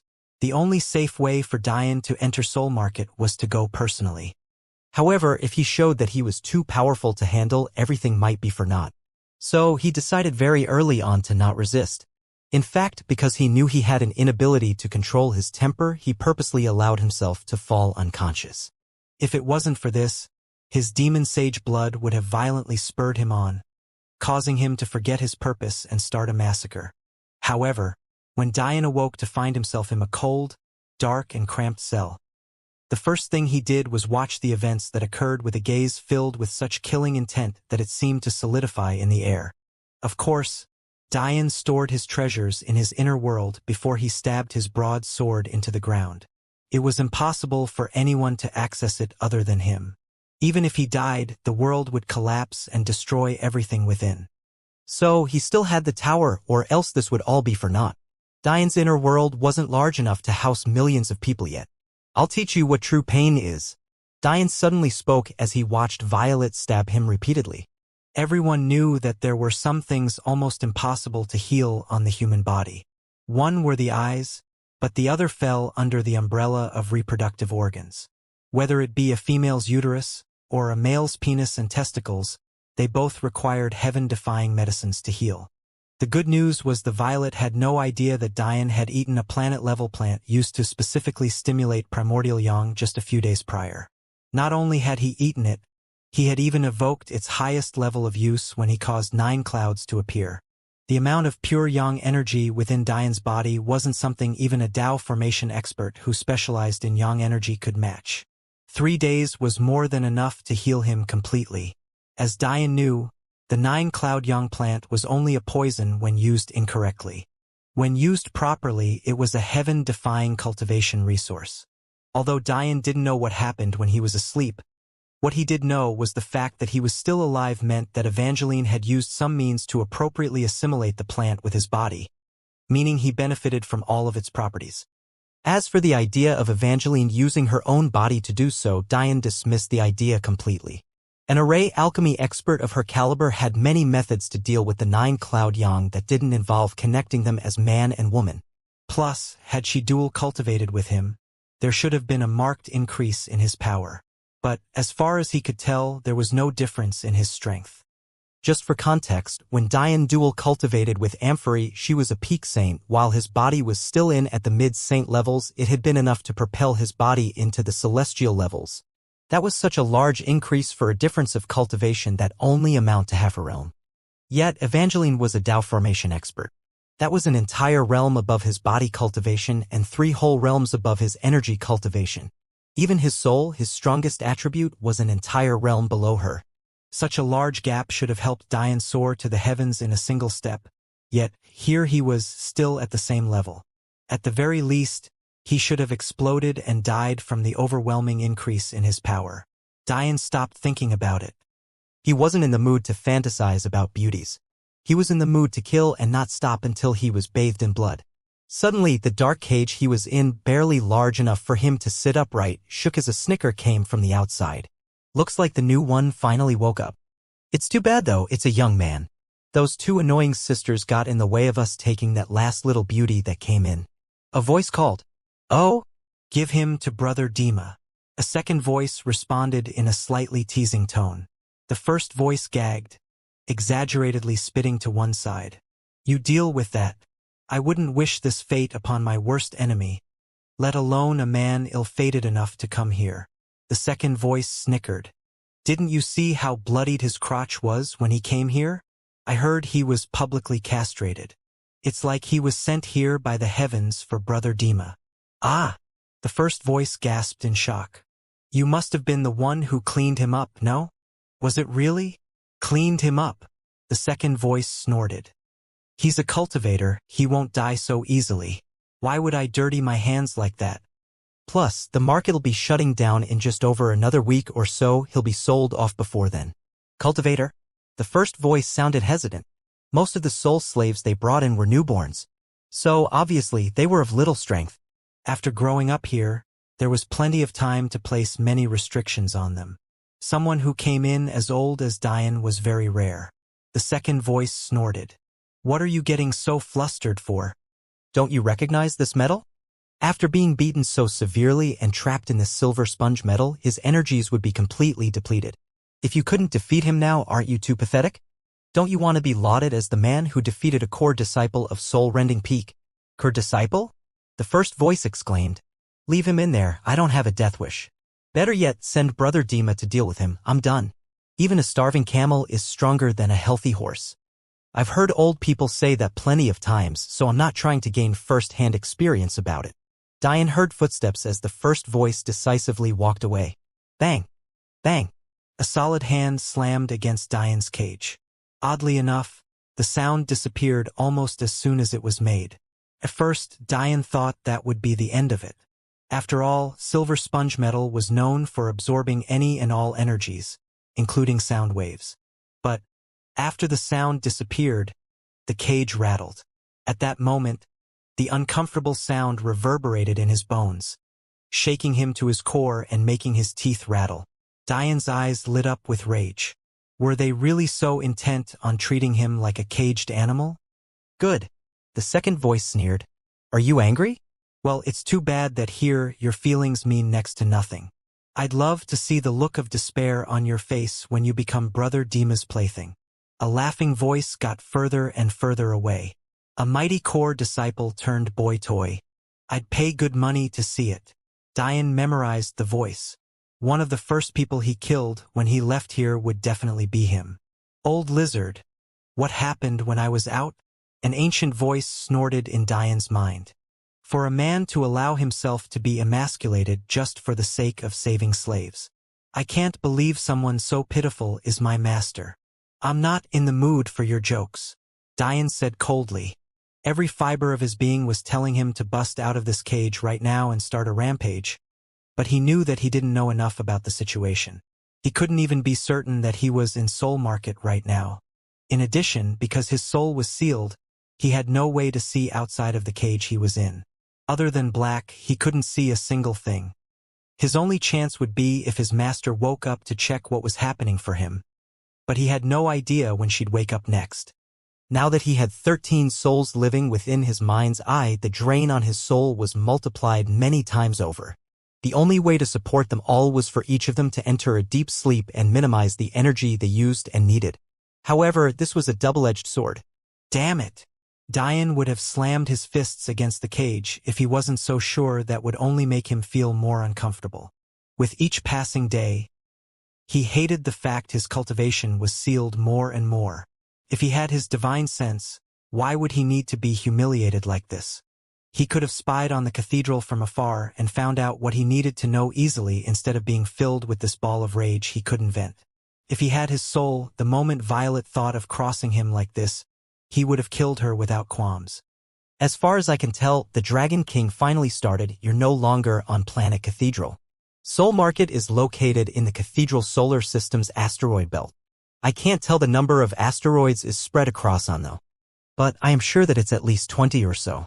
You can see outside of this box? Diane asked expectantly. Of course. Although my soul has weak talent, I'm still more capable than a handicap like you. Just as Diane was about to ask more questions, two familiar voices sounded. See, big brother? I told you he was worth following no matter how stubborn he is. A little girl's voice spoke. An adorable little boy's voice responded with a snort. Let's see how he begs us for help first. Then maybe I'll forgive him for treating us like he did before. Diane's rage blinked away when he heard these two voices, replaced with a pleasantly surprised expression. His fingers snapped, causing his golden runic flame to appear and illuminate the small cage.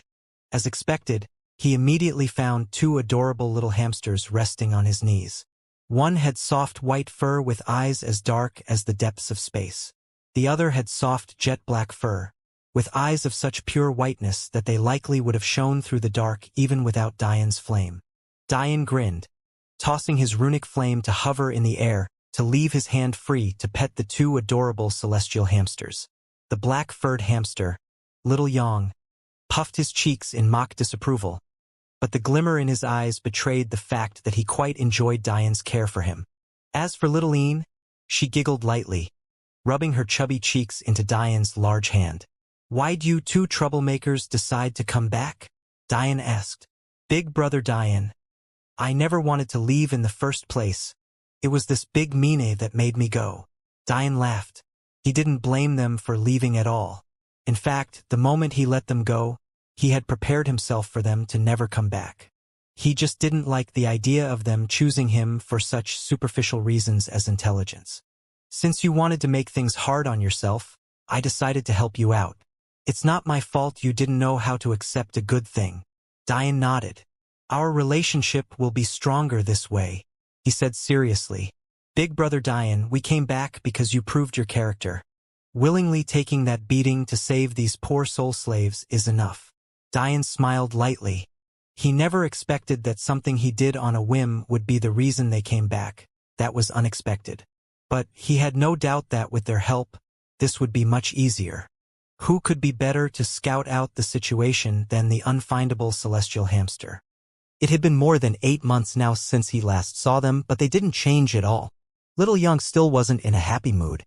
We almost left when you treated a holy princess like that. That was too much. Diane shook his head. If I wasn't strong enough, I would have died. I have no pity for her. Even 10 years of punishment is too little for her, even if it was just a mistake. Little Een pouted. You should forgive her soon, big brother. Although we didn't know why she was there before, after using our abilities on her statue, we know she was there for an important purpose. Diane raised an eyebrow. Isn't she aware of the rules of the tower? If she attacked a genius, she would have lost her right to remain there, and her purpose for staying there all this time would be meaningless. How important could her purpose have been if she so easily gave it up for such a false assumption? Of course, Diane knew what ability Little Een was referring to. Because of their resonance with time will, they were able to understand the history of inanimate objects by utilizing the historical path of time will. This was the sister path of fortune-telling, but obviously in reverse. It was also much less demanding on a person to utilize. For example, the Elven Kingdom's technique to see the future required sacrificing a life. However, using the historical path required no such thing. Even though celestial hamsters were the embodiment of time will and as such weren't held by the same restrictions as other species, they still couldn't recklessly foretell the future, or they would pay a price as well, even if it wasn't their life. This aside, it wasn't a surprise that Little Een and Yang used their abilities on the statue to understand the situation. Wait, you two have been following me this entire time, right? Diane suddenly got very excited. But his heart sunk when he saw them shaking their little chubby heads. Big Sister Evangeline told us to not say anything, and she has good reason too. It'll hurt you if you know before you're strong enough to know. The good news is, with us, you'll be strong enough to know much sooner. Little Een said with a beaming smile. Diane frowned in disappointment. Why can't people understand that I don't care about danger? You don't understand. Little Yang intervened. This isn't what you're thinking. You must think that she has some powerful enemies of some sort and therefore doesn't want you to pursue her? Something along those lines. Yes, isn't that what it is? Diane asked in confusion. No. That isn't what it is. If you know before you're strong enough, you won't be able to withstand heaven's wrath. The truth of this situation is literally out of your reach because you're not strong enough to deal with the implications. The only reason why Evangeline can interact with you without worry is because she's powerful enough. She can take on the punishment without giving up anything. And the only reason she could tell us without worry is because we embody time will.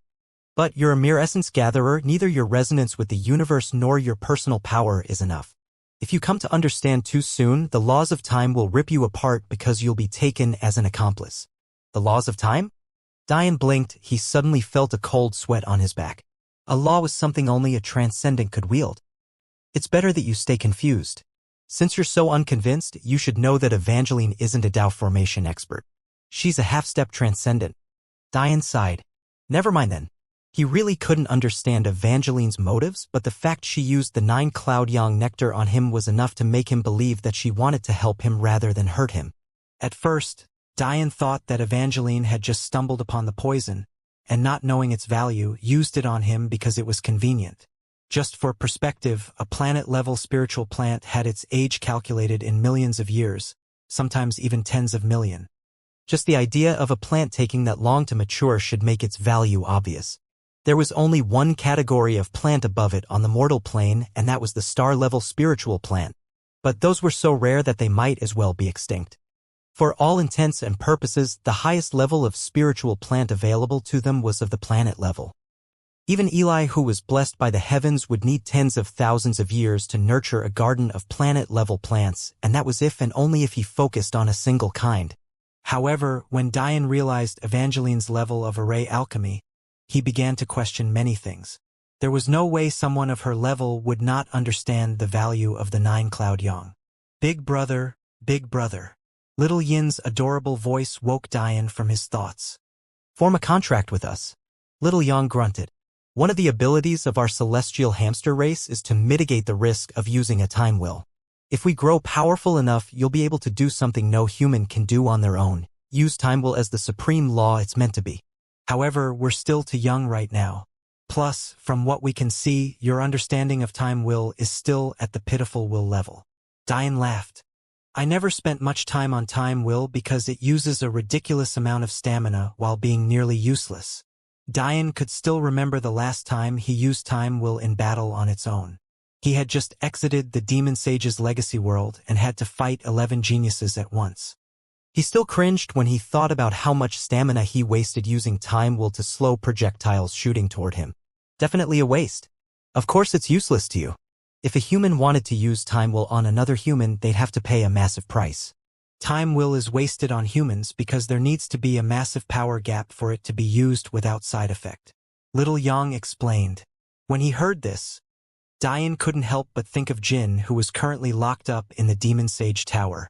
He had given up his natural talent, reducing his tails from 8 to 7, just to slow Dian's flow of time of a fraction of a second. The most shocking part was that Jin was a beast, not a human. On top of that, he was a beast who resonated well with time will. One could only imagine the price a human would have to pay to accomplish the same feat. It would definitely be more than just a bit of talent. Truth be told, Dian didn't have to imagine. He had seen it happen already in his fight with Zabia. It took Zabia burning his soul to accomplish the task. If it wasn't for Dian, he'd be dead. This was all to say that time will was not a joke. Other than using it on a small scale and on inanimate objects, you were seeking death in delving into its mysteries. Yet, the celestial hamsters before him were actually promising a future where he could use it freely without concern as long as he had them by his side. How amazing was that? Don't get too excited, Little Yang interjected again. If you can't find a method to comprehend time will properly, it's all for naught. It's already impressive enough that you learned it to the 3rd will level. Going any further is next to impossible, let alone breaking into the intent level. Dian smiled, but didn't think too much of it. What was the amount of time he took to learn it to the 3rd will level? A week at most. He learned time will after Madeline's elder brother killed him. In the 2-month span he spent dead, not only did he learn time will, he learned wind, fire, sword, and celestial will. In addition, he spent a month of that time learning how to fuse Constitution Awakening pills for the sake of Madeline. Of course, this was with the help of the Celestial Deer Sect training rooms, but it wasn't as though those training rooms had disappeared. They were still there. In this life, the one thing Dian would never have to fret over is comprehension. If he decided to divert his time to learning time will, he would do so with ease. Dian didn't bother to explain though. Right now, he didn't have the time to brag about himself. All right. How do we form this contract? The only beasts Dian had a connection with were Ri and Zaire. But Zaire had connected to him as a member of his kin, not a beast-to-master relationship. As for Ri, it was as husband and wife. Both connections were based on the soul. Plus, the celestial hamsters had their own special rituals. After all, they only contracted with those humans they'd help become the rulers of the world. The eyes of Little Yang and Little Een began to glow, a bit of strain appearing on their small faces as a drop of golden blood was extracted from each of their foreheads. Without needing an explanation, Dian closed his eyes, forcing his own blood essence to appear. The moment the 3 drops of blood fused, their connection would be inseparable. The process wasn't particularly painful. In fact, Dian felt a keen sense of calm overtake him as though the universe had opened up to him. At that moment, he suddenly understood that this drop of blood that the celestial hamster twins gave him wasn't regular blood essence. Unlike the norm, each celestial hamster only had 1 drop of this blood. What Dian came to understand was that the abilities of the celestial hamster weren't just a blessing, they were also a curse. The power to stand above the normal ties that bound humans and beasts alike in time also made it very difficult for the celestial hamster race to put their mark down on history. If things continued like this for the celestial hamster, their lineage would eventually be wiped from existence. To exist outside the bounds of time would also make certain that no one would remember them. As a result, the celestial hamster ancestors decided to anchor themselves to worthy humans. In this way, the legends of the celestial hamster race leading candidates to stand atop the world was born. On one hand, this ensured that the celestial hamster race would never be forgotten, and on the other, it ensured that the race could continue doing what they loved to do: learn about history. At the same time, they could also make history themselves, fulfilling their purpose for existing. The blood that the celestial hamsters gave to Dian was this very anchor. Using Dian's placement in history, the twins would bind themselves to Dian's timeline, allowing them to become tethered to reality. In conjunction with this, Dian gained an ethereal experience that helped him gain enlightenment into what it meant to exist outside the bounds of time. There was no doubt that, in the future, his affinity for time would skyrocket. Hours later, Diane finally opened his eyes, releasing a breath of satisfaction. When he looked down on the adorable brother-sister pair, he felt that they didn't feel as out of reach as they had before. The twins also sighed a breath of relief, although they hadn't made it obvious before. It took a lot of energy out of them to have their bodies appear. But now it wasn't so difficult anymore. Although only Diane could see them right now, if they wanted others to see them, it would be easier. From now on, the heights that Diane reached would decide how great their impact on history was. However, when they were thinking this, they suddenly gasped when they looked at Diane. The twins looked at each, unable to hide the happiness in their eyes. They were absolutely certain now that they had chosen correctly. Forget them, even if their ancestor was here personally, he would be falling over himself in happiness. Diane didn't notice this interaction between the two siblings because he had already begun formulating a new plan. Little Yang, Little Yin, you can leave this cage, right? Diane suddenly asked after pondering a bit. Of course, Little Yin giggled, the only thing completely unrestricted by space is time. They are not equals. There's a reason void will is ranked above space will. Diane nodded, that conformed with the definition of time his mortal realm had. Units of time weren't bound by space and dimension, it existed separately. A user of time will would run circles around an expert of space will. That said, Diane still found space will to be the sharpest will in existence. It brought his weapons wills to another level, so he didn't ignore it like he did time will before. Diane took a deep breath. We only have a week. But if I give you guys the Demon Sage Tower to go and save everyone, we'll be discovered before too long. It was obvious. If prisoners who had no chance of escaping suddenly started doing so, the cathedral might decide to shut things down prematurely. Of course, Diane had planned for this, but that was before he was aware that Soul Market was actually spread across 20 or so asteroids instead of being held in a single place. The difficulty of it all scaled upwards considerably now. Diane suddenly regretted giving Eli the life ring now. He didn't plan on having the twins by his side, but now he couldn't take advantage of the fact there were two of them. There was only one tower, but two of them. There was the possibility of handing the twins array plates that contained teleportation arrays, but there were two glaring problems with this approach. For one, Diane's master was in a deep sleep. If Diane had to draw the arrays himself, he wouldn't be able to draw the millions, if not billions, needed before time was up. Secondly, even if his master was awake, he definitely didn't have that number of array plates on him now. This didn't even mention the fact they were floating in space on one of the 20 or so asteroids. The quality of array plate that would be needed to send even one person from here to Planet Cathedral was a price Diane couldn't even imagine, let alone that price multiplied by who knows how many soul slaves there were. How about you two start by scouting out all of the asteroids? I should be able to see everything from your eyes now that we're connected. The twins nodded before disappearing in a flash. Oh yeah. Big brother. Big sister Evangeline said to check your inner world thoroughly. Little Yin's voice called out from afar. Diane frowned. My inner world? Truth be told, Diane fell out of the habit of checking it every day because its progress was so depressingly slow. Plus, there was nothing to see. It was just 100 or so square meters of dirt. That was only a 10 to 20 meter span of land. Why would Diane pay too much attention to it? Diane sat down in meditation. Without his soul, checking on his inner world was difficult. He had to absolutely focus and tune his senses to the max. Pulling things in and out of the world was easy, like he had with the tower. But checking on it was a different matter entirely. The only time it was easy for him these days was when he was in the process of a breakthrough and the world emitted its presence outside of the shackles that held it down. As of now, looking into his inner world was akin to a mortal sitting in a soundproof room, listening for his heartbeat. After enough time passed, your senses would adjust and it would even be possible to hear the blood rushing through your veins and arteries. After another undisclosed amount of time, it would even be possible to hear the valves of your heart opening and closing.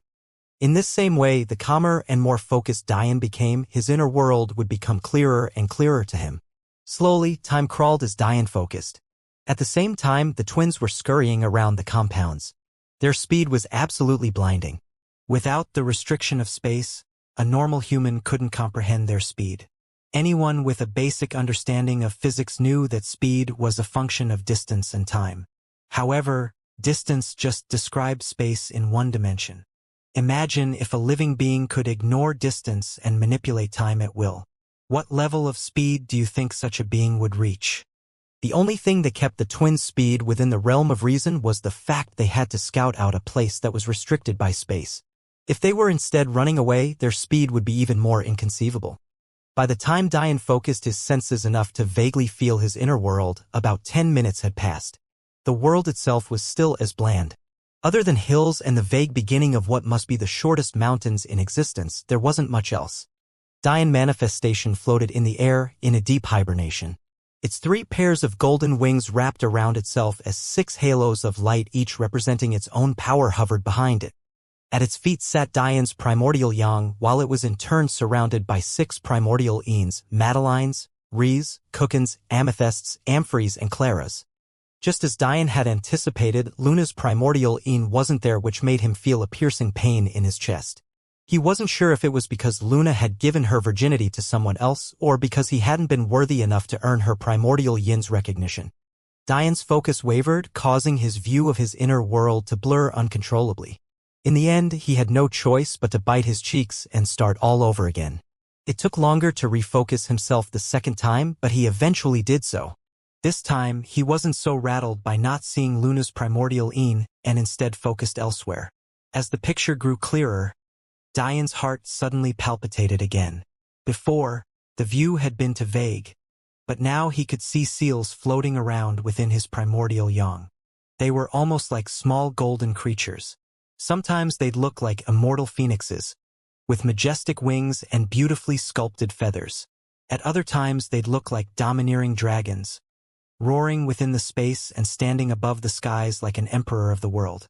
The images flipped back and forth, and would even sometimes revert to their original seal form, swimming with complex arrays and components of a level that hurt Diane's brain to think about.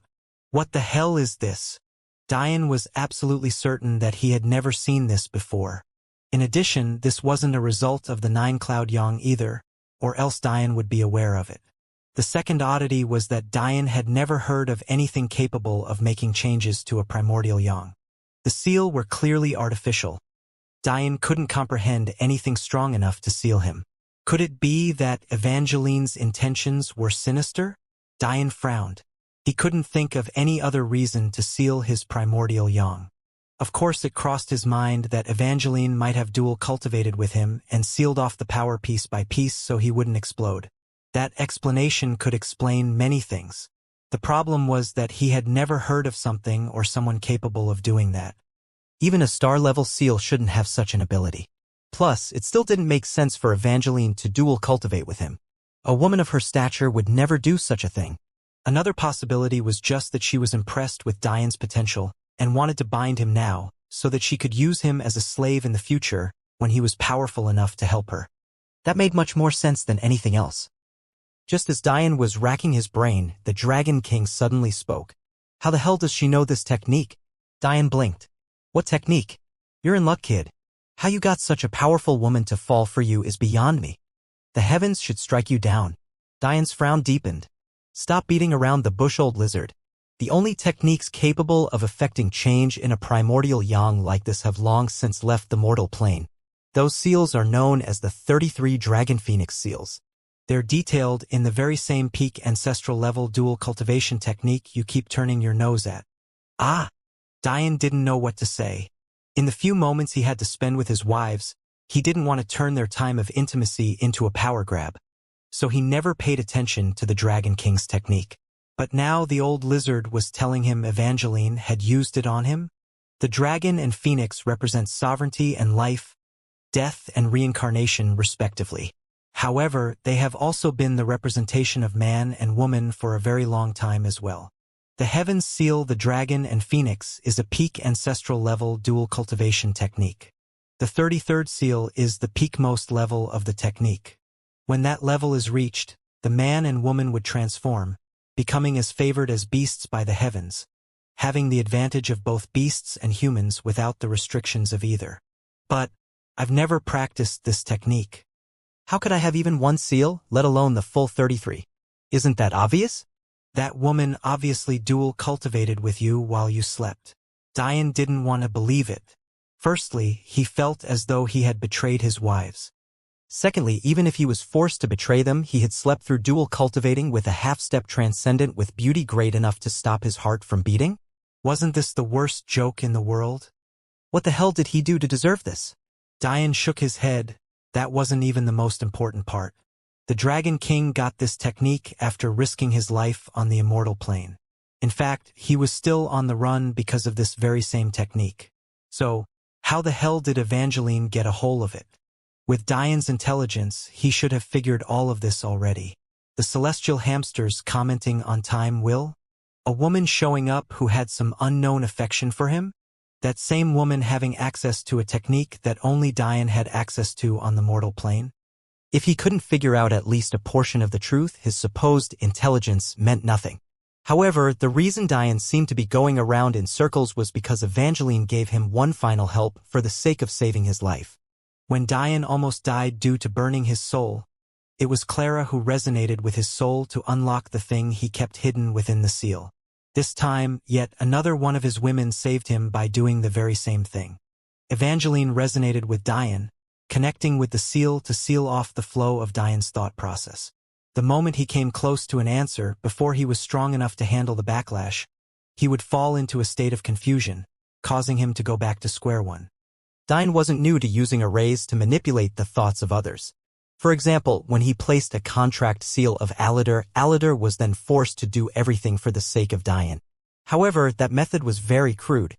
Aladar only followed the laws of the contract seal because not doing so would result in the loss of his life. If Aladar decided he didn't care about his life anymore, he could very well harm Diane. However, how could the seal be on the same level as a crude creation of Diane's when he was still a mere meridian formation expert? No. Their difference was akin to heaven and earth. The seal was capable of predicting, adapting, and changing its methods, all with no harm to Diane at all. No matter how much Diane thought to himself, until he was powerful enough, he wouldn't figure out what was going on. Maybe the most heaven-defying part was that Diane would never find anything odd with this. Nor would he ever talk to anyone about it either. It could be said that if Evangeline had bad intentions, she could have turned Diane into an idiot for the rest of his life. However, it could also be said that had Evangeline not had Diane's trust enough to resonate with his soul, the seal would have never responded. The Dragon King laughed at Diane's distraught visage. You really are unlucky. In her pseudo-Dao formation form, she could already match women on the Immortal plane. I could only imagine what she would look like after being cleansed by Origin Chi.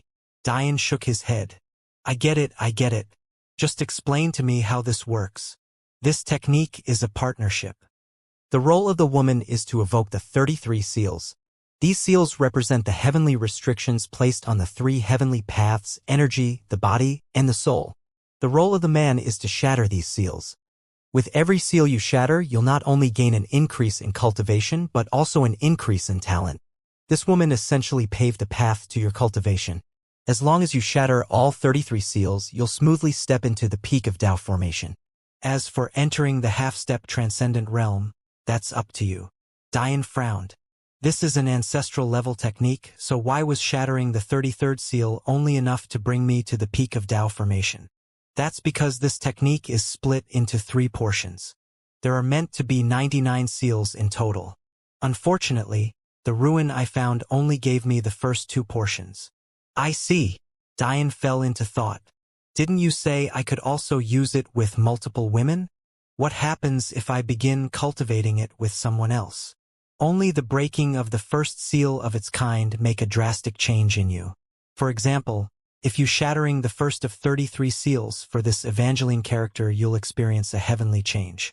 However, if you break that very same seal with another woman, you'll benefit from the energy, but not the heavenly change. So the change in talent only works the first time. But the energy is consistent? Yes and no. The energy you receive also takes a dip, but you still receive it. That said, breaking the seal with a different woman would help her, even if you don't benefit as much. According to my calculations, if you break 33 seals for 9 different women, it would then be enough to step into the half-step transcendent realm smoothly. What the hell? 33 seals is enough for the peak Tao formation realm. But 8 more of the same is needed for that single step. Did you think that the half-transcendent realm was a joke? I only took 300 or so years to step into the Tao formation realm in first life. But I didn't become a half-step transcendent until I was well over 300,000 years old. Dian involuntarily took in a deep breath when he heard this. Reaching the Tao formation realm in 300 years was already heaven-defying enough. But for the same individual who did this to take so long to reach the next realm, it was too shocking. You should also note that for every seal you break, the next one become exponentially more difficult to deal with. Dian sighed. It doesn't matter. I don't plan on finding 9 women just for the sake of a technique.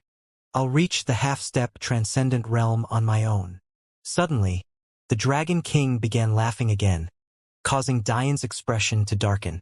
What is it? Nothing, the Dragon King said through laughs. I just remembered how much dual cultivating it would have taken to evoke all 33 seals. You really missed out, kid. I wouldn't be surprised if it took more than a week of constant attempts, depending on how much effort she put in. Normally, it would take much longer than that, but she must have used the 9-yang cloud as a catalyst to speed up the process. Even still, it would have taken a long time. I'm not sure why she did this, but from what I can tell, she wanted to make your cultivation journey smoother. Dian sighed. Even he had to admit that he was very lucky. How the hell did he accumulate so much good karma? How do I break the seals? It'll be significantly harder to do without your partner cultivating with you, but I assume she has a reason for not staying by your side. Either way, brute force and strength is the best way. Look at the seals like bottlenecks. You can only shatter them when you reach a certain level of strength. However, that strength isn't just cultivation. It's about how far above your cultivation you can battle. The stronger you are in comparison to your cultivation level, the easier it is to shatter the seals. So it's a combination of your base cultivation and your battle power. My battle power, Dian muttered. In reality, it seemed like he could battle far above his station, but that wasn't the case. When he was a meridian formation expert, the reason he could battle essence gatherers was because his soul had already broken into the saint stage. Plus, those were essence gatherers of a universe that saw third-grade experts as otherworldly geniuses.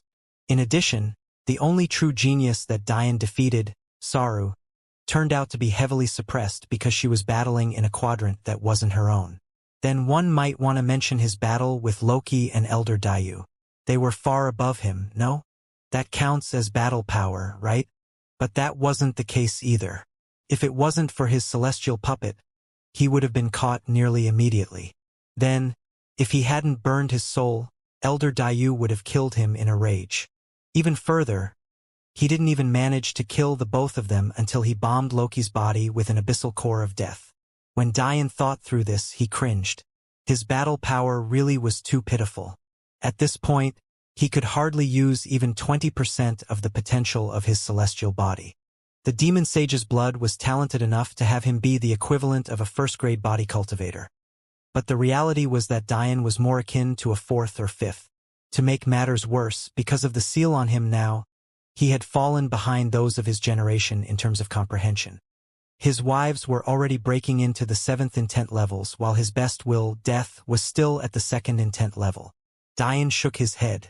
I haven't even studied any attack or defense-based techniques. I'm useless. Although he knew it wasn't truly his fault, Dian couldn't help but feel uncomfortable. That said, he didn't get a chance to think about it for long because the twins had come back. Putting everything aside, Dian began to meditate on the images of the twins brought back to him. When he saw the sheer vastness of it all, he couldn't help but be surprised. For context, asteroids were hundreds of thousands of miles apart, and that was a conservative estimate. Yet, the twins obviously didn't use any teleportation arrays, but were back within a few hours. Of course, Dian was shocked. According to the information the twins brought back, Soul Market was meticulously organized. Of the 22 bases, there were 3 main divisions decided by both age and value of the soul slave's soul. For bases were strictly filled with those younger than the age of 12. They were training facilities because normally this age was far too early to sell of a soul. After this, there was a separation of talent. 6 bases were reserved for those with lower foundation stage innate souls. 6 spaces were reserved for those with peak foundation stage innate souls. As for the remaining 6, 2 were reserved for those with lower blossom stage innate soul, 2 were factories for disposing bodies and smelting them down into pills, while the last were split into one auction house and another station for those soul market employed. Hearing this, Dian had no choice but to take deep and steady breaths to calm himself. They really were treating these people like livestock. Big brother. They planned to auction off all of them in a week. This is a good opportunity, probably the best opportunity. Little Ian clamored. Dian frowned when he heard this, though. An auction meant more variables. If he tried to do something, then there would be powerhouses from many other universes. No. If he wanted to save them, it had to be before the auction. If he waited, and a whole bunch of Tao formation experts showed up, how the hell would he be able to do anything? He'd be lucky to even live, let alone saving millions of soul slaves. Suddenly Dian thought of something. The moment he did, he started laughing so hard the cage he was in reverberated with a fierce light. Good. If I don't make you all bleed, my name isn't Dian Sacharo. About 3 days later, Dian awoke to banging on his cage. Haha. Took me too long to find free time to come here. If I had come too late, wouldn't missing out on a core disciple be too hurtful? An interesting-sounding man called out, fiddling with what Dian thought were keys. In the next moment, Dian heard something rattle and fall into his cage. Put those on or else I'll toss your cage into a furnace and still how long you can last. The voice snickered. Dian laughed. Do you think I'm a fool? If you were allowed to kill me, I'd be dead. Go ahead and toss me in the furnace. We'll see how your bosses feel. You! The feminine-like man's voice was clearly surprised that Dian still dared to defy him. But he knew that Dian was right. In the end, he sneered. You Planet Cathedral elitists all think that you're in the only strong cultivators in our 98th quadrant? Well, let me burst your bubble. There are 99 other universes in this quadrant, fool. Wow, you speak and lose your temper just like woman. I really didn't know that there were 100 universes in a quadrant until you informed me. I truly appreciate the information. Dian sneered. The voice laughed in anger. There was little else he hated more than being taken for a woman. He was a man through and through, yet there was a prisoner disrespecting him like this. Haha, to dare anger me like this after spending almost a week in a cage of silver sponge metal. I can't tell whether you're brave or just stupid. The door of the cage flung open, revealing a scene completely opposite to what Dian thought. Before him hovered a massive man with bronzed skin and a bald head. He was more than a head taller than Dian, standing more than 2 meters tall. As for the surroundings, they were even more troubling. Dian's cage was actually a box of 1 meter in height, width, and length. In addition, it was only one amount thousands as far as the eye could see. The cages were even stacked, one on top of the other, sometimes as much as 100 or even 1,000. It was like they were dogs shoved into kennels before being arranged to save the most space possible. It was completely sickening. Dian was so angered that he ignored the burly man before him, scanning the area from left to right with a dense coldness in his eyes. Although the twins had projected this image to him already, seeing it in person simply hit differently. Get out here, dog. The burly man spoke, but to Dian's surprise, he sounded identical to the feminine man from before. Dian's murderous intent leaked outward. Kill intent. The burly man sneered. I'll show you how much of a fool you are. The man, who Dian assumed was the brother Dima the other voice spoke of before, took out a rod coursing with electricity before whipping it out toward Dian. However, before he could sneer in satisfaction, he realized that his weapon hit nothing but air. Boom! Dima cried out in agony as his head slammed into the back of the cage. He lost control of his electric rod, causing it to scorch himself. By the time he collected himself enough to look up, shivering in pain, he saw that Dian was standing in the air looking down on him. Enjoy! Dian sneered, smashing the cage shut. Dian landed on the ground, looking up at all of the boxed cages with a complex gaze, but in the end, he decisively left. If he was soft-hearted now, it would all be for naught. Taking out a red plaque, he crushed it immediately. Although it hurt because he knew just how expensive these plaques were, he had no choice. This concealment array will last 3 days. The auction is in 4. Should be just enough. With that thought, Dian sprinted forward with a plan in mind.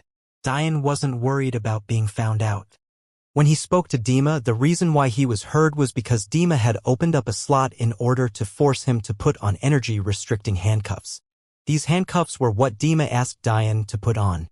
If that slot hadn't been opened, Diane's voice would have been absorbed by the cage. This was why Diane wasn't worried about Dima screaming for help. The best part was that even if Dima had some sort of communication device with him, the cage would absorb the message as well. Unless someone opened the cage, they would never find out Diane had left. And considering they hadn't fed him since he'd been here, they wouldn't open the slot either. Diane just had to hope that Dima's disappearance didn't raise too many alarms. There are a few security measures around the base, Little Yang reminded, reclining leisurely on Diane's shoulder. Diane nodded. Normally, he would believe in Clara's concealment array to ignore these restrictions because when a concealment array reached a high enough level, detection arrays meant nothing before them. However, would a mere 98th quadrant have arrays capable of teleporting people from planet to planet? Or asteroid to asteroid? No. Yet this 98th quadrant did. Why was that so? If one wanted to teleport within a universe freely, whether that even be from one end to another, a comet-level teleportation array was a must. If you wanted to teleport to another universe within a quadrant, a moon-level teleportation array was required. If you wanted to teleport freely from quadrant to quadrant, a planet-level teleportation array was required. Of course, the breakdown of this was slightly more complicated since each of those sub-levels had 6 stages, but this was the gist. This was all to say that in the state this quadrant was in, even teleporting to another planet should have been impossible. The fact that they could meant one of two things. They were either relying on their partners from other quadrants to help them, or these were arrays left over from the era back when this quadrant was once ranked 20th. Either way, it meant that whatever detection arrays they had couldn't be underestimated. Therefore, Diane relied heavily on the twins since he was practically blind without his soul. On a distant asteroid reserved as the operation base of Soul Market, a very important meeting was taking place. The room itself looked much like a courtroom with elders to one side and a judge's podium up front. We only have half a week until the auction. Is everything in place? An old woman very familiar to Diane spoke. Everything is prepared, White Mother. A subordinate responded. The venue is prepared and the fail-safes are in place. We've also received reports of those with invitations starting to slowly trickle into Cathedral City. Good. I won't allow any mistakes this time. Our 98th quadrant can't afford to anger these powerhouses. The reality of the matter was that the 98th quadrant didn't have anyone on the celestial or Tao floors. So what did this mean? It meant that it was impossible for any celestials and Tao formation experts to come by normal means. This meant that the Tao formation experts who were coming to take part in this auction had been traveling for decades just for this one event. In fact, the only reason the time taken was so short was because they used the 74th quadrant as a shortcut. This was a slight blessing in disguise for Diane, although he didn't know it. The 74th quadrant didn't have anyone powerful enough to enter the Tao floors, meaning that only celestials were sent. That said, if something was ruined, how could the 98th quadrant withstand their anger? After a moment of collecting her thoughts, the mother of the nunnery made a decision. We're changing the schedule. I've been feeling uneasy the past few days. Start the transport today, but leave the problem cases for us elders to deal with. Move up the auction as well. I'm sure those tycoons will be happy. The surrounding elders shifted uncomfortably. White Mother, this has to be meticulously planned. Even our least populated base has more than 10 million soul slaves. If we're unorganized, it could cause problems. If they could simply transport everyone in their cages, there would be no issue. But they couldn't. Silver sponge metal was normally very beneficial to them, however it was a massive detriment now. Imagine the result of placing an energy-sucking metal on a teleportation array that relied on energy. The result was obvious. The arrays wouldn't have enough power to reach the power location, and they could end up losing millions of soul slaves to the depths of space. Because of this, every prisoner had to be transferred from their cage into another vessel before being teleported. If they rushed this, massive problems were all but certain to occur. Unfortunately, this was a problem for Diane too. If they opened his cage too early, everything would be spoiled. Do as I say. You bastards! Do you really have to treat them like this? They already have no hope left, At least leave them with their dignity. At this time, two bright blue-eyed beauties dressed in pure white nunnery robes had their cheeks red and puffed with anger. If Diane was there at this time, he'd recognize the two of them as the twin sisters he met at the cathedral entrance, the other sister, Mia, and the younger, Bella. Two olive-skinned men sneered while looking at these two sisters, each holding a young woman in their hands by the hair. The two young women were truly too pitiful. Their clothes were already in rags, barely covering their most important parts. As a result, their malnutrition was on display for the world to see. Their skin clung to their ribs and their arms were as skinny as a skeleton's. Despite their best efforts, their skin was horribly discolored with blotches of ugly greens and yellows covering them. Upon closer inspection, it became obvious that this were horrible bruises rather than the effects of their lack of nutrition. Still, as talented soul cultivators enough to be shipped to Soul Market, they were still pretty enough to entice the lust of the two men. Usually, it was only possible for them to have fun with new soul slaves when they were found late in life and also transported randomly to their branches. For obvious reasons, this was quite rare because of the auspicious signs that follow the birth of talented individuals. More often than not, they're taken in as babies, and no matter how sick the two of them were, they wouldn't rape a baby. However, on rare occasions like Diane a few days ago, they would be able to intercept a soul slave that slipped through the cracks. Those few pitiful individuals were their victims. Since Soul Market was closing soon, though, the rules had become much laxer. In fact, there would soon be orders to transfer soul slaves from their normal holding cells, which would give them a great opportunity. The problem was that these two sisters kept getting in their way.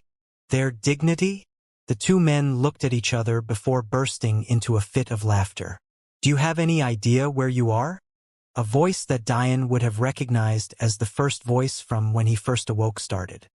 "You're defending, guarding, and aiding in a market that deals in the souls of people. And you're on a moral high horse." Coincidentally, this was the second voice. The twins turned red and green. Although they were angered, they really didn't have a rebuttal. "First you two stopped us from using that little beauty from 3 months ago. Then you did it again just 3 weeks ago. If you keep pushing us, we don't mind teaching you a lesson." The first voice sneered. "I really wanted to see the look on your faces when you have to cart their lifeless bodies to the furnace room to be concocted into pills." "I wonder if you'll think about their dignity then." The second voice poured oil onto the fire, stabbing the twins with his words again and again, loving it when he saw how hurt the two of them were. The two malnourished teenage girls burst into tears, trembling fiercely.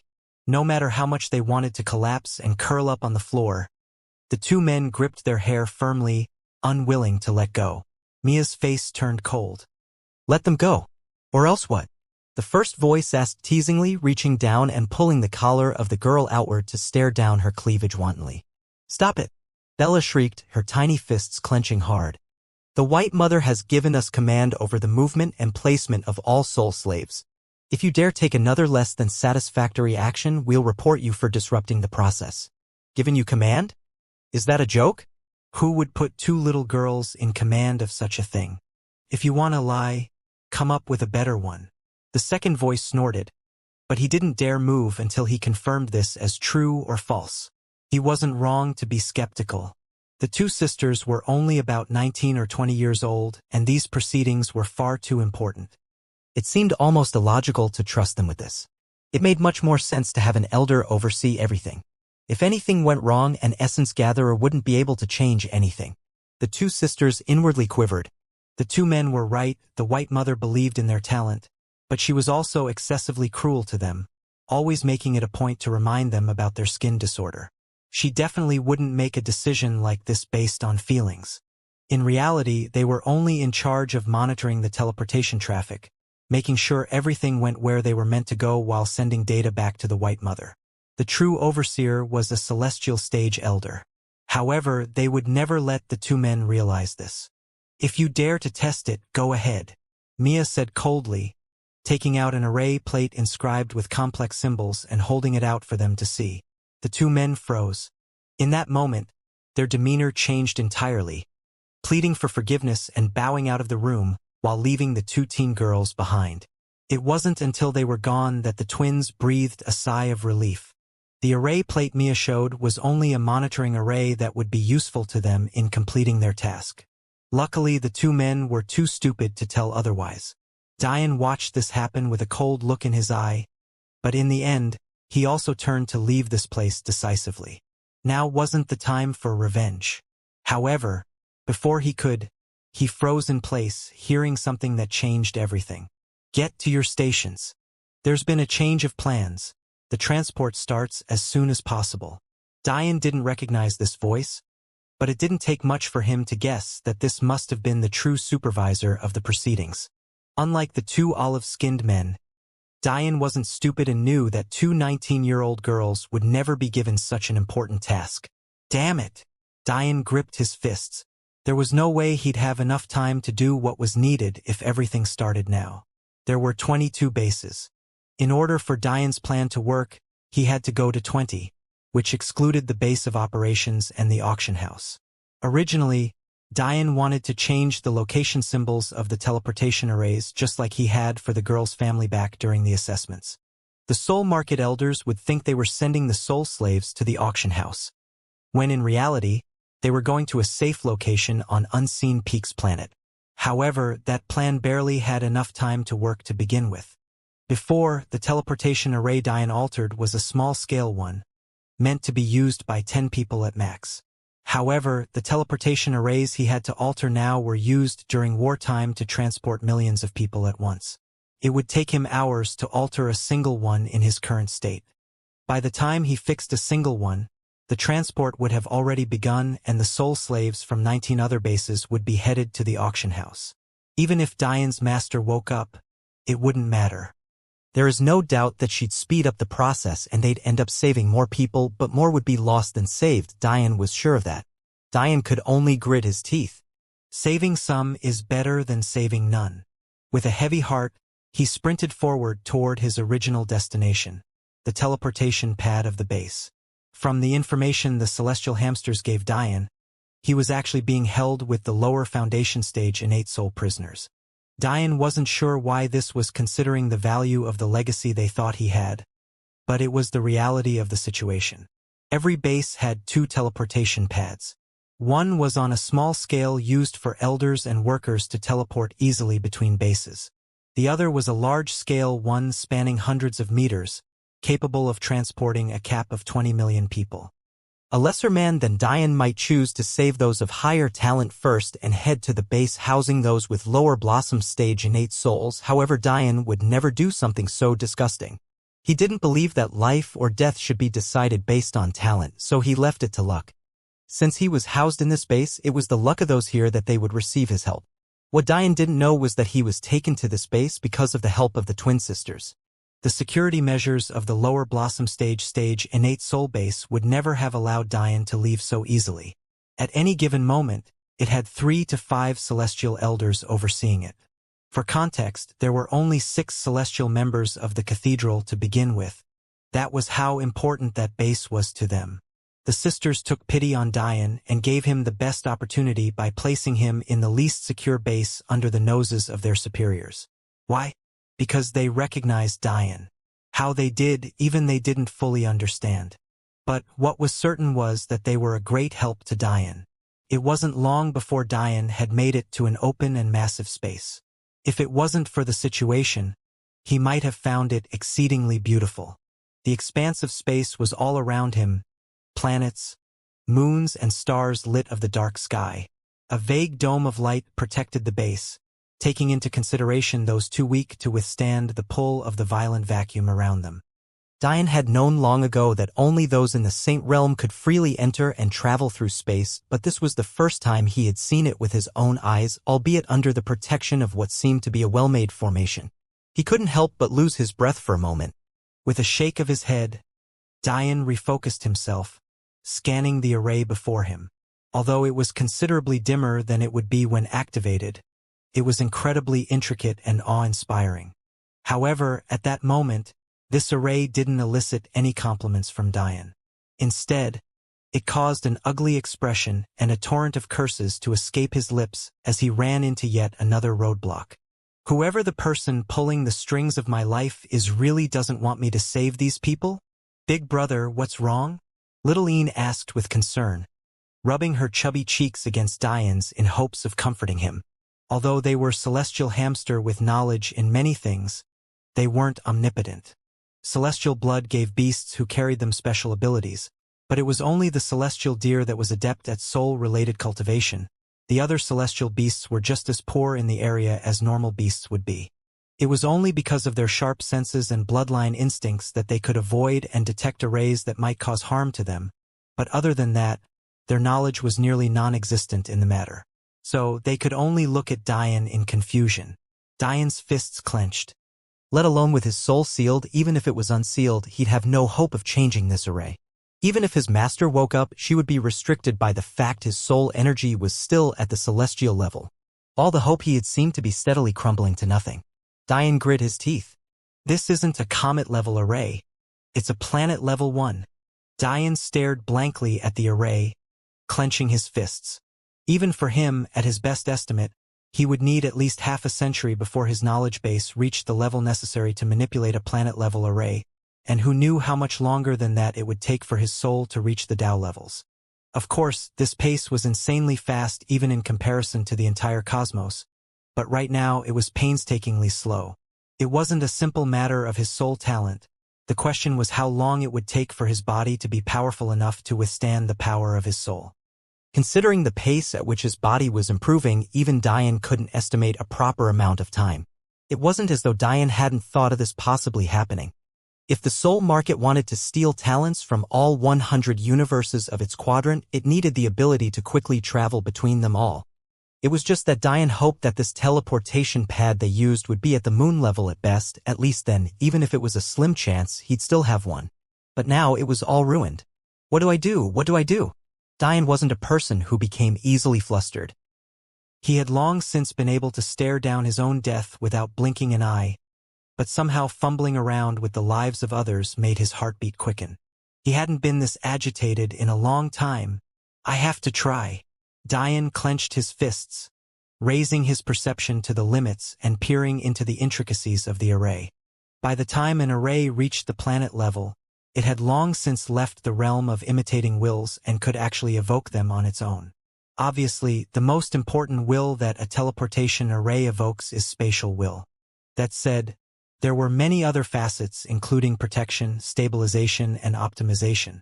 For a normal individual to withstand teleportation of large distances, an array had to have very few flaws, increasing its protective and stabilizing abilities. But at the same time, it needs to be simple enough that the amount of energy needed per teleportation is kept to a minimum. The concept is the same as comparing a genius versus average programmer. An ordinary programmer of computer code might take 10 lines of code to program the same function a genius programmer only takes a single line to. Obviously, the latter is far more efficient both for himself and the future use of his code. When Diane first learned about arrays, there was a reason he immediately compared them to coding from his world. However, this knowledge was doing him little to no good right now. It took Diane 16 years to reach the peak of the comet level. During the monotonous 13 years he spent killing hundreds of thousands of beasts in his third trial, his mind was constantly reflecting upon the Tao of array alchemy. Still, he was simply too far from the planet level. His first task should have been to find the location symbols of the array, but the moment he tried to, he realized that planet-level arrays were organized very differently than what he was used to. Every symbol was actually built upon each other like a complex, interconnected puzzle piece. To alter a single portion, one had to have enough knowledge to bypass the other layers without disrupting them. The worst part was that this array was inextricably linked to 20 to 30 others, maybe more. This made it even more difficult to change the location symbols than Diane had previously thought. For context, it was already wildly impressive that Diane realized even this much. These arrays were meant to teleport to a very select few locations. This was how it was able to keep its energy use so low. After all, there was no way a 98th quadrant had the necessary energy stones to power a planet-level array. Diane's eyes reddened and involuntarily began to bleed. Analyzing an array far above his abilities was taking too much of a toll on his mental energy. It had been less than a minute, but he was already fatigued beyond belief. "Big brother!" Little Een and Yang called out. The two of them wanted to help, but there was nothing they could do. However, they knew they had to stop Dian. Him pushing himself like this wouldn't accomplish anything. Unwillingly, Dian turned his gaze away, holding his head in hopes of squeezing away the pain. Dian took deep breaths, trying to calm himself. He definitely didn't withstand all of that humiliation just to fail here. He even had half a mind to start a rampage. If it wasn't because he was so sure that the fail-safe soul market had in place would put the lives of the soul slaves in danger, he wouldn't have done any of this to begin with. Wait, the planet-level arrays came from this quadrant's ancient era, but the fail-safes couldn't have. Right? Dian shook his head. That was simply wishful thinking. Even if soul market didn't exist back then, that didn't mean that this quadrant didn't have a reason to have fail-safes for other things. They might very well be just as powerful as these teleportation arrays. Hold on. Dian's eyes brightened. For other things? That's it. Little Yin, Little Yang. What's the history of this array? Dian asked expectantly. The history? The twins asked in confusion. They could check the history of any inanimate object, but what was the purpose here? Yes, quickly. Dian pressed, slightly agitated. The twins blinked but still did as Dian said. Their eyes glowed as they scanned the array and its surroundings. This array was constructed 3,563,782 years ago by the 24th White Mother. The twins spoke in unison. It is an array of the compound theory branch, built as a single piece of a 1,000 array large set.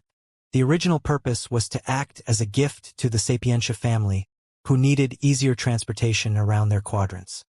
However, the 24th White Mother, due to suspicions for the family, created an extra 30 as a fail-safe. To keep this fact hidden from the Xianxia, the 24th White Mother created a new array theory, breaking from the original formula to create a set of 1030 arrays.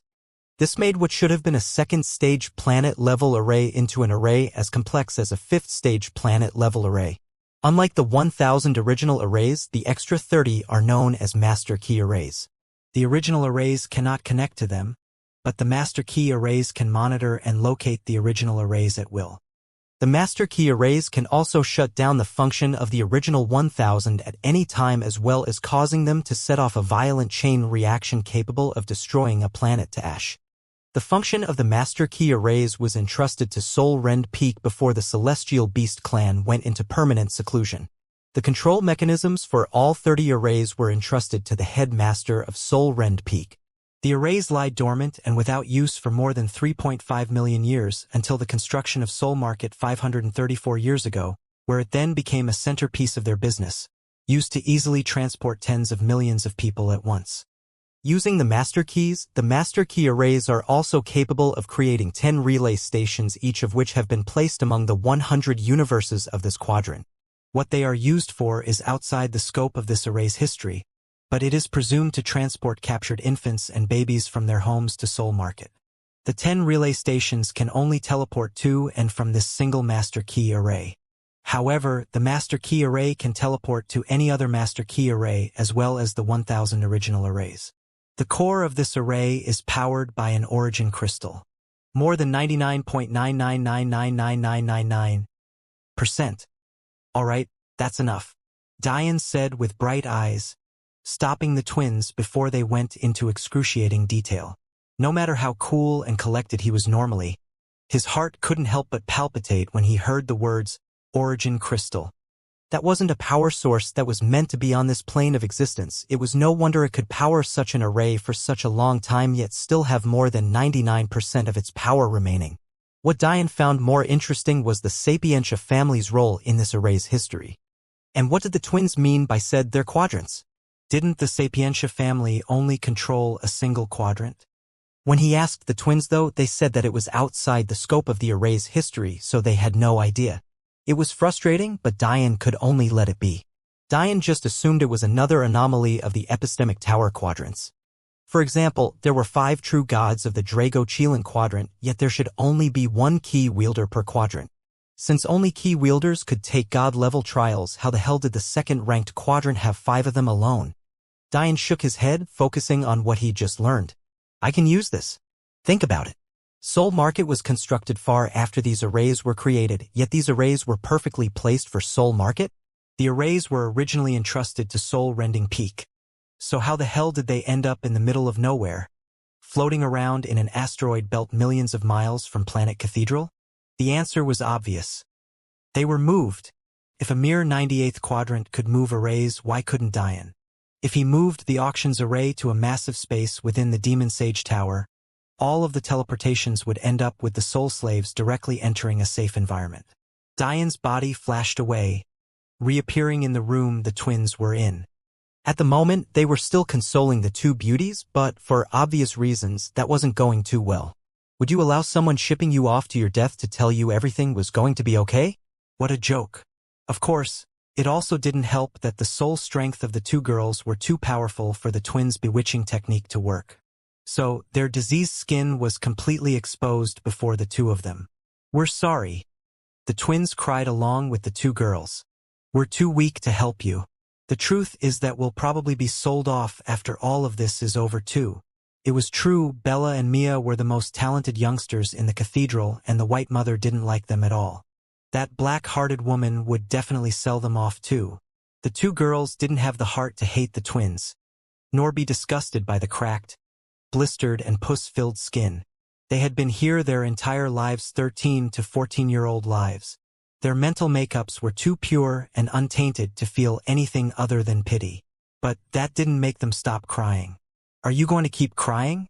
Or are you going to do something about it? Hearing a sudden male voice interrupt their venting, the two girls shivered and hid behind Bella and Mia. Who? The two sisters spun toward the direction of the voice quickly. But they were stunned when they saw who it was. It's you. Diane raised an eyebrow. You recognize me? Bella pouted angrily, tears still soaking her cheeks. Of course we recognize a liar like you. Looking at Diane's handsome face bitterly, Diane frowned. Liar? How did they know I lied to them? That would mean they saw through my disguise, but that's impossible. If you want to talk about liars, no one is as great as you two sisters. Hey! Bella shouted angrily. We helped you. Diane blinked in confusion before he understood. So, you're the reason I'm here? Thanks, but to tell you the truth, even if I was in a place with tighter security, it wouldn't matter. What a joke. Even Sealed Diane didn't take the Celestials of this quadrant seriously. The reason he didn't go out and kill them all was in fear for the safety of the soul slaves and the powerhouses coming in from other universes. Plus, his concealment array couldn't be seen through by a normal Celestial. One would have had to have first unlocked their divine sense to the higher celestial stage before being capable of doing so. You!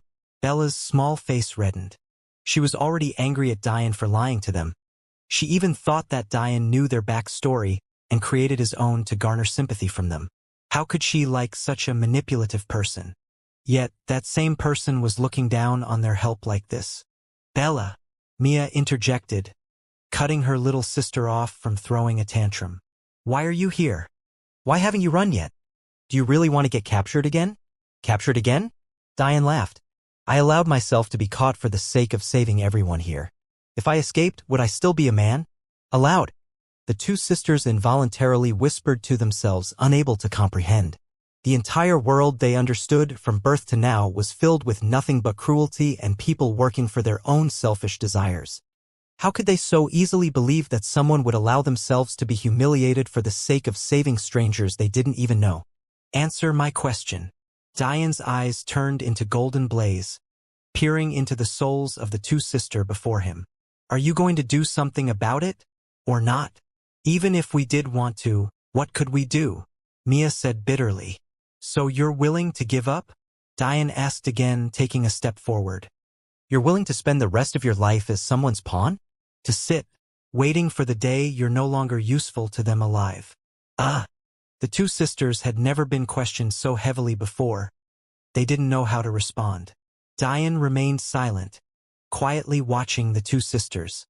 We don't want that. The finally answered resolutely. Diane's eyes shone. Good. This is what I need you to do then. Within the auction house base of Soul Market, workers scurried around, quickly completing tasks. An auction on a normal scale was already almost impossible to organize, let alone one that planned to sell tens of millions of merchandises over the course of just a few days. The layout of this base was very simple.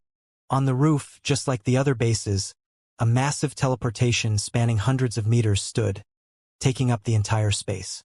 Below that, there was a typical auction house arrangement. 5 levels of seating arrangements faced a large podium. Clearly, they were divided by status. Those from higher-ranked quadrants would sit higher than those of lesser. If Dian saw this, he was definitely realized that he had underestimated the pull of soul market. The idea of being able to instantly learn a technique was far too enticing. Centuries ago, when the idea of the soul market was first introduced, the devil cultivators used various means to reach out to potential candidates. The quadrants chosen weren't too powerful so that they could be controlled, but weren't too weak either so that they could provide adequate profit. After the partners were chosen, the quadrants then selected their soul slaves or put in orders. They would then send soul market the techniques they wanted these soul slaves to learn and detail to what level they wanted it learned. Oftentimes, this wasn't even for the sake of themselves. Many of them simply wanted to give their children a head start, so didn't blink an eye when sacrificing the life of others. This was how soul market worked. It had all been accumulating to this day. Soon, investments of centuries would be paid out. As for the auction, there wouldn't be one. It would be a simple exchange of payment for past investments. That said, those immature children who had yet to learn any techniques would be bid on. One could see just how important these proceedings were. If this failed and the soul slaves escaped, the core teachings of tens of quadrants would be exposed to the world. Dian had no idea how correct he was about the lives of the soul slaves. Because the quadrants were taking such a risk, soul market had to have the ability to protect their interests.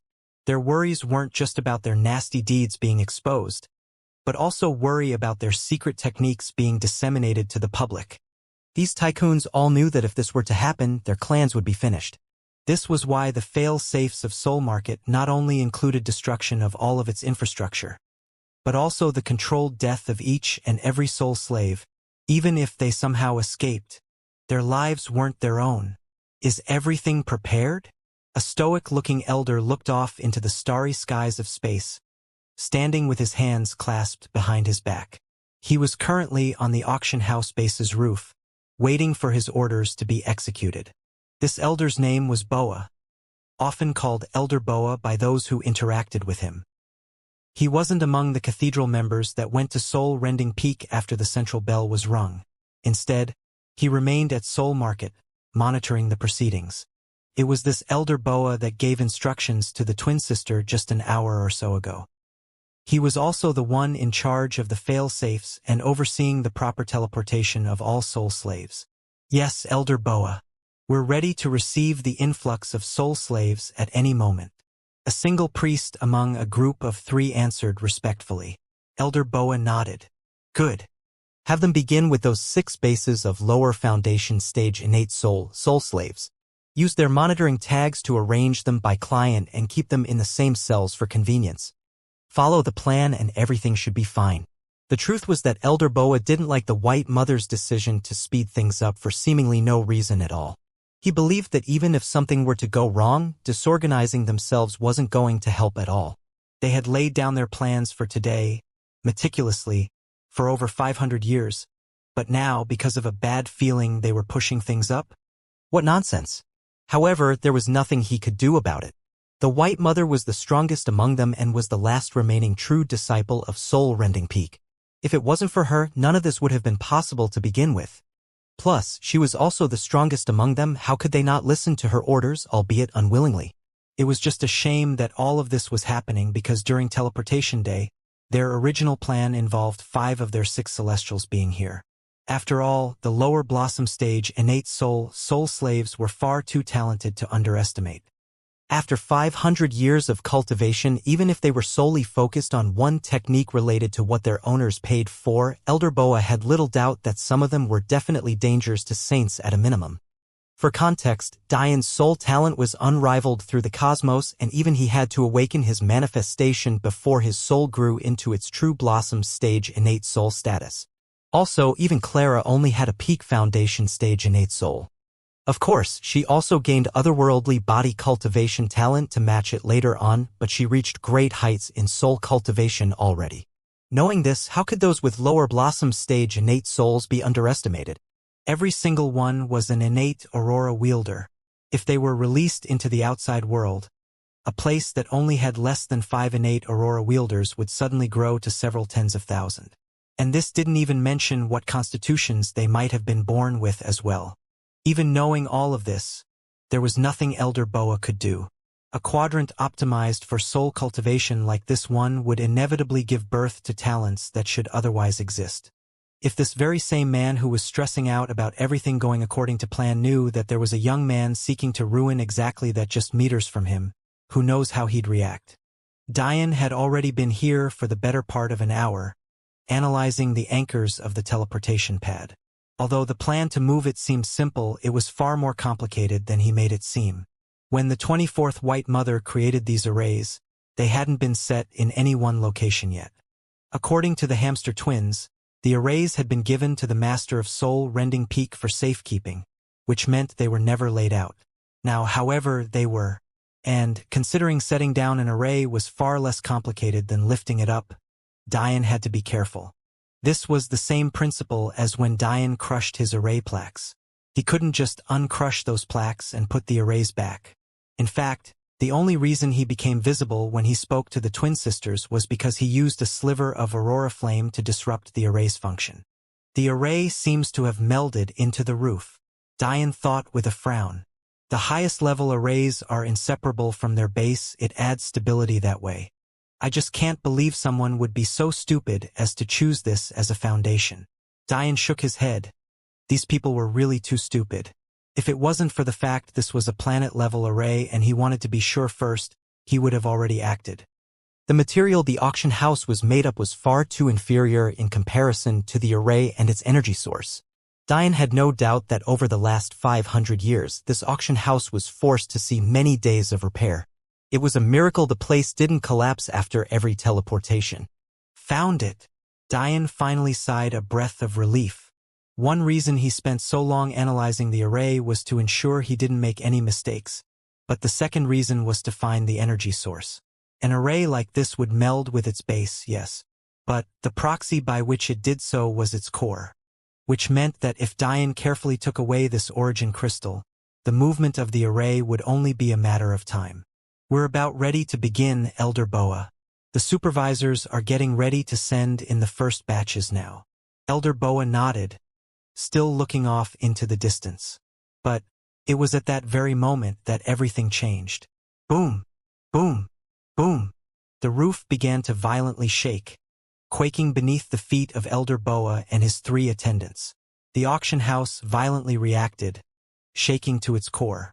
If it wasn't for the fact that the lower floors were etched into the asteroid itself, the entire base would have collapsed. Elder Boa's eyes widened. She was actually right? Send communications now. Inform all elders to teleport to the auction house immediately. Elder Boa's voice roared. It should only take an instant for them to get here. As the twins informed Diane previously, each Master Key array had the ability to deploy 10 relay stations for quick teleportation to it. This extended what should have been 30 arrays to 300. Considering this was the case, how could they not have the ability to quickly make it from Planet Cathedral to their hidden bases? The attendants quickly scrambled to find their orders. Show yourself, coward! Elder Boa's old eyes continuously scanned the surroundings, but no matter how much he tried, he couldn't find anyone. Even if he wasn't among those who had to cripple their souls for the sick cover-up of their evil deeds, it didn't mean his soul had broken into the celestial level. He couldn't find Diane because he didn't have divine sense. The best part for Diane was that even if he did, it would still be very difficult. The roof trembled, cracking and folding in on itself. At that moment, a sudden realization came over Elder Boa. Is he trying to destroy the array? Although he thought this, a sudden calm overcame him.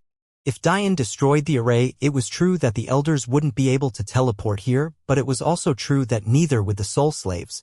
At worst case, they could just do the auction at a later date in a less prepared location. After all, they had 21 other bases. This way, not only would the soul slaves be safe and their investments would be protected, but this perpetrator would have nowhere to run. Obviously, since this person was hiding himself, he was no match for Elder Boa, or else why would he hide? If Diane could hear Elder Boa's thoughts right now, he'd start laughing uproariously. This was exactly what he wanted. If he allowed the cathedral to find out that he was transferring the array to a safer location, Elder Boa might try to trigger the failsafes before Diane was ready. If that happened, Diane would have caused the death of millions. How would he live with himself after that? However, if the Elder thought that Diane was destroying the array, he'd become lax, giving Diane room to deliver him a fatal blow. After speaking to the sisters, Diane got an even clearer picture of how the soul market functioned. He was also able to examine those two teenage girls that the twins saved closely. At first, he didn't notice anything out of the ordinary, until his master finally woke up. With her explanations, Diane nearly burst into a new level of anger. These bastards actually placed suicide arrays within these poor soul slaves. The moment anything went wrong, they'd be able to remotely cause their death. If it hadn't been for Diane's master awaking due to the time for the mystical world opening approaching, Diane would have made one of the biggest mistakes of his life. Diane's fists continued to rain down on the asteroid, digging deep into the ground in a straight line toward the origin crystal. Elder, one of the attendants stuttered, completing pale with fright. We can't contact the elders. None of the messages we send are going through. Elder Boa's complacent expression suddenly froze. What the hell did that mean? Was this planned? Was this plan more intricate than what they once thought? His eyes once again desperately searched the landscape, but he couldn't see anything other than continuously shattering rock and a strongly gleaming formation. It was at that moment he relaxed again. He suddenly remembered. This was a legendary planet-level formation. How could someone scared to face him possibly destroy it? It was also possible that one of the infrequent solar flares that passed through the solar system was what was interfering with the communication and not some well-thought-out plan. At this point, if Diane knew Elder Boa's thoughts, he'd be cursing in his mind for facing up against such a stupid opponent. Solar flares? Really? That was his explanation? Was he just overconfident or stupid? Either way, this worked perfectly for Diane. Although he stood behind his assessment that the choice of base was far too stupid, it still wasn't easy for him to cut through properly. The auction house was placed into a cut-out portion of the asteroid, which meant that the origin core was buried somewhere within it as well. The thing was that Diane wasn't the one searching for it. His only job was to make noise. As for who would? Found it! The hamster twins squeaked excitedly, scurrying to Diane's side and teleporting into the Demon Sage Tower. At that moment, Diane grinned, erupting into his Demon Emperor's will. Act 1, Stage 2. By the time Elder Boa reacted to the oppressive aura, it was already over. The roof completely shattered, revealing the auction house below littered with corpses caused by the falling rubble. At that moment, Elder Boa's expression was incomparably ugly. He had made so many confident deductions in the last 5 minutes, yet each was more wrong than the last. Or so he thought. The array was completely gone now, but it hadn't been destroyed like Elder Boa thought. Instead, it had been transferred into a large training room within the Demon Sage Tower that was currently in its smallest state, hovering outside the barrier that protected the auction house from the vacuum of space. Although the process seemed simple, Diane used every bit of the information he garnered while studying the array for the last hour. One had to remember that this array had a mechanism within that could obliterate a planet to ashes, let alone an asteroid. The concept of obliterating a planet versus reducing it to ashes were so vastly different from one another that they might as well be unrelated. To reduce anything to ashes took an inconceivably and exponentially larger amount of energy than what was required to just destroy it. Simply put, it could kill Diane without leaving even a corpse to bury. For this reason, the array was built with durability comparable to that of a treasured weapon of the spiritual level. Even if Diane was 100 times more powerful, he wouldn't be able to shatter a spiritual weapon. Even breaking a Grandmaster-level weapon would push him to his absolute limits. Even then, he might still fail. The good news was that Elder Boa understood none of this. He just believed that the array was more brittle than he assumed, but that just made him angrier. His attendants panicked when they thought the protective shield was gone, stumbling in the air and almost falling despite being saints themselves. It was only afterward that they managed to recollect themselves. It might seem odd that they were worried considering saints could survive in space as well. However, it followed the same concept as flying. Essence gatherers could fly, but they had severe limits in terms of speed and stamina. This was why most battles are still fought on the ground at that level. In this same way, saints can survive in space, but it was a heavy burden to them. Considering how far they were from Planet Cathedral, it would take months of flying at top speed for even a celestial to make it back, maybe years. How could they as saints make it? That kind of journey would kill them, while for a celestial, it would push them to their absolute limits. This was yet another thing Diane was betting on. Diane was certain that Elder Boa wouldn't dare to destroy the protection around the asteroid, so this was why Diane had his master slightly modify the protection to block communication and foreign energies. The Demon Sage Tower was floating outside of this protection so that even if Elder Boa wanted to trigger the failsafe, the newly modified barrier would interfere with the signal and disallow it. This also accounted for the possibility of the barrier interfering with teleportation as well. Diane had thought of everything. Now Diane could fight to his heart's content. All he had to do was stall. As long as he lasted long enough for all of the soul slaves to be teleported, he would win. Diane, you need to be careful, the 25th White Mother suddenly spoke. In order to modify the barrier, I used a combination of the defensive and concealment arrays you held in your red plaques, but that has its own downsides. For one, although the defensive array was created to block the attacks of a first-grade celestial for 10 minutes before collapsing, that was reliant on it keeping a small scale. Now that it's been expanded to cover an entire asteroid, even though your opponent is a 5th-grade celestial, it wouldn't survive more than 5 to 10 attacks. Secondly, the concealment array was originally meant to last 3 days, but that was also based on scale as well. It will last a few hours at most now. Also, don't underestimate your opponents. From what I can tell, there are more than 300 saints at this location. They wouldn't have died from a simple collapsed roof. Diane took in a sharp breath. 300? Plus a 5th-grade celestial? They really didn't want to make this easy on me. I have to protect the barrier from taking blows too? Fuck me. The concealment array was another problem. Diane only had 10 plaques to begin with. He used 2 during his fight in the valley, he had used another when he escaped his cage, now he had given 2 more to his master. That meant there were only 5 left. One of them were attack arrays he couldn't bring himself to use because it was only useful for a single attack. 2 were defensive arrays and the last 2 were concealment arrays. The problem was that the signal blocking array would only work with the combination of both concealment and defensive arrays. This was because the signal blocking array was formed with the core symbols of both arrays. Master, how long would it take you to draw a signal blocking array from scratch, without the red plaques? To cover an entire asteroid? It would take weeks. Diane sighed. He had expected this, but hearing it still pained him. For obvious reasons, drawing a signal blocking array around the Demon Sage Tower was a no-go, or else teleportation wouldn't work. At that moment, Diane appeared before the stunned eyes of Elder Boa, his battle intent piercing through the skies. Master, prepare a small-scale signal blocking array to cover the Demon Sage Tower. The moment anything goes wrong or the teleportations are complete, activate it. It's time I blow off some steam. For the humiliation he faced just a few days prior, he'd make sure to pay them back in full. You! Elder Boa looked stunned when he saw Diane, not because of any spectacular reason, but purely because he not only did not know who this young man was, he also sensed that Diane was a mere first-stage essence gatherer. He didn't even know how to properly react to this information. It wasn't a surprise that he didn't recognize Diane. After all, he was at Soul Market when the central bell was rung.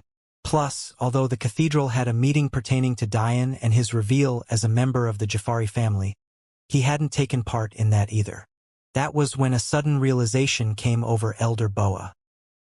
He must be one of the lower blossom stage innate soul slaves? He questioned this thought, though, mostly because Diane was dressed too oddly. Since the day he was taken in, Diane's clothes hadn't changed. In fact, the massive stain of blood around his crotch was still there along with the numerous knife wounds. If his eyes weren't so sharp and his aura wasn't so imposing, many might think that he was half dead. Wait, those are soul-rending peak disciple robes.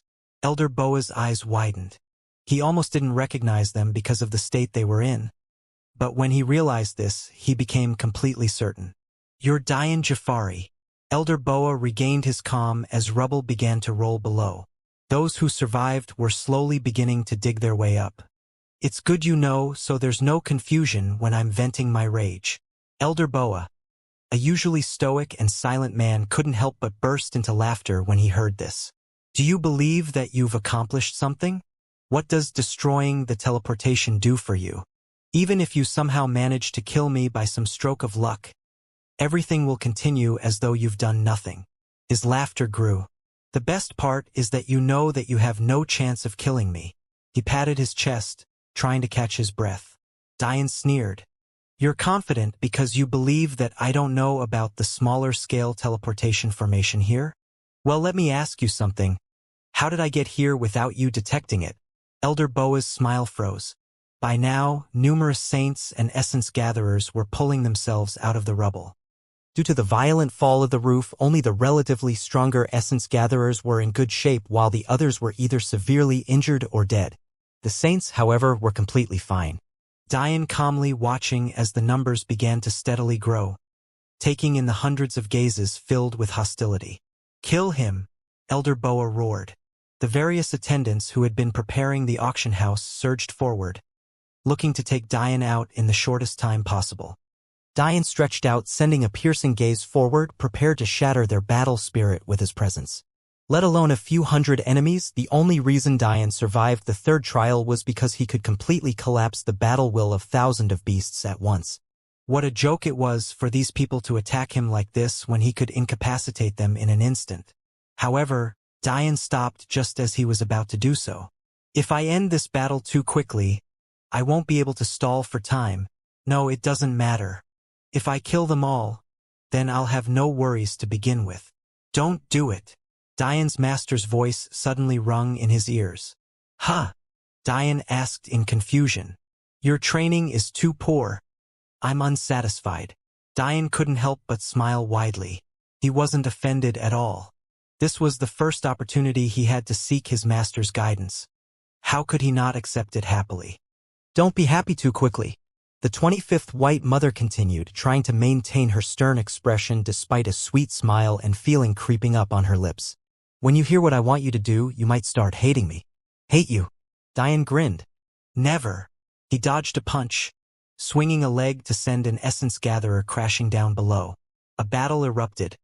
A single man weaving and bobbing through hundreds of fists and kicks, completely unperturbed.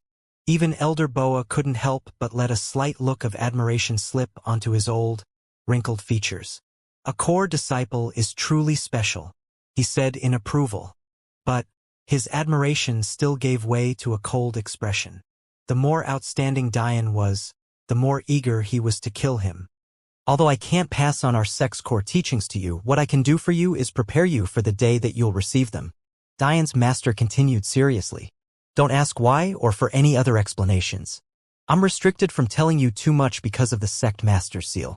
Just know that I'm doing this for your benefit. Dian nodded. He was becoming very much used to this. He was numb to the curiosity by now. Luckily, at least he could speculate without dying this time. However, his master's next words almost made him fall out of the sky. You're no longer allowed to use any techniques above the lower common level.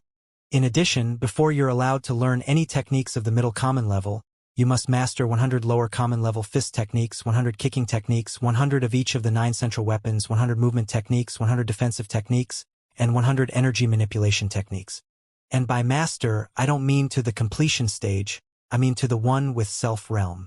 Dian was so distracted by his master's words that he accidentally let a fist slam into his chest.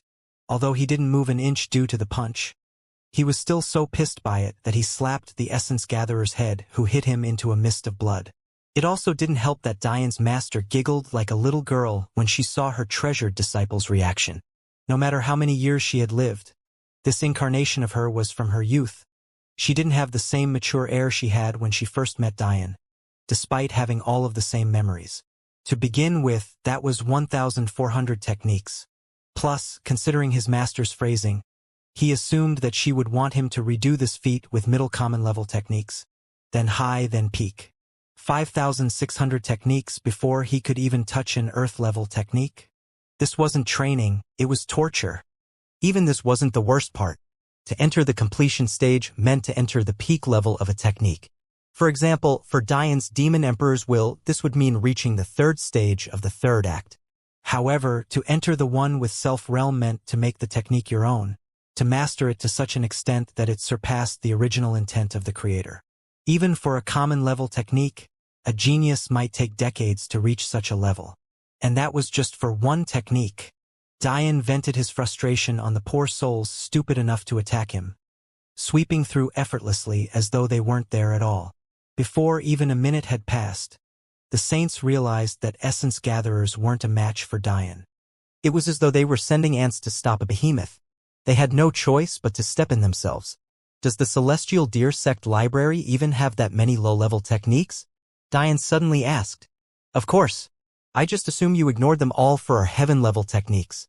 I doubt you even touched the earth-level ones. Diane coughed in slight embarrassment because of how right his master was. He didn't even bother to look at low-level techniques.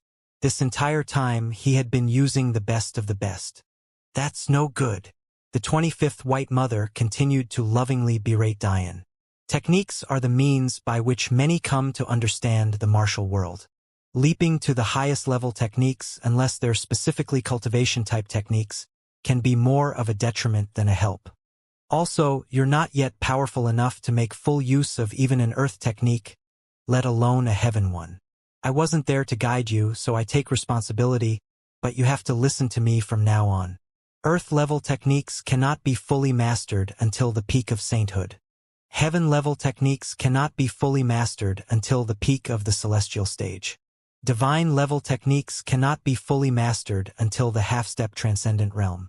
There are always exceptions, but this is the framework. You are a first-stage essence gatherer. What business do you have using heaven and divine-level techniques as freely as you do?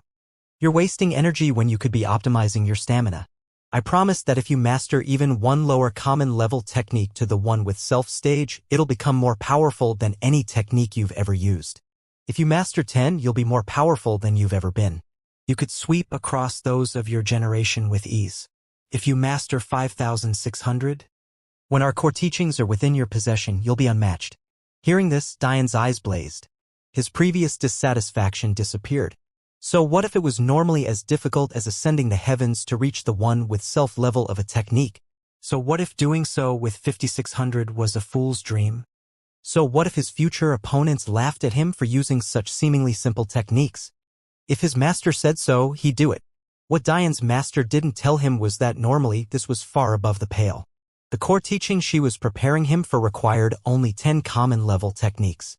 That was right, 10, usually 2 to each discipline someone practiced, making for 40 total at the common level.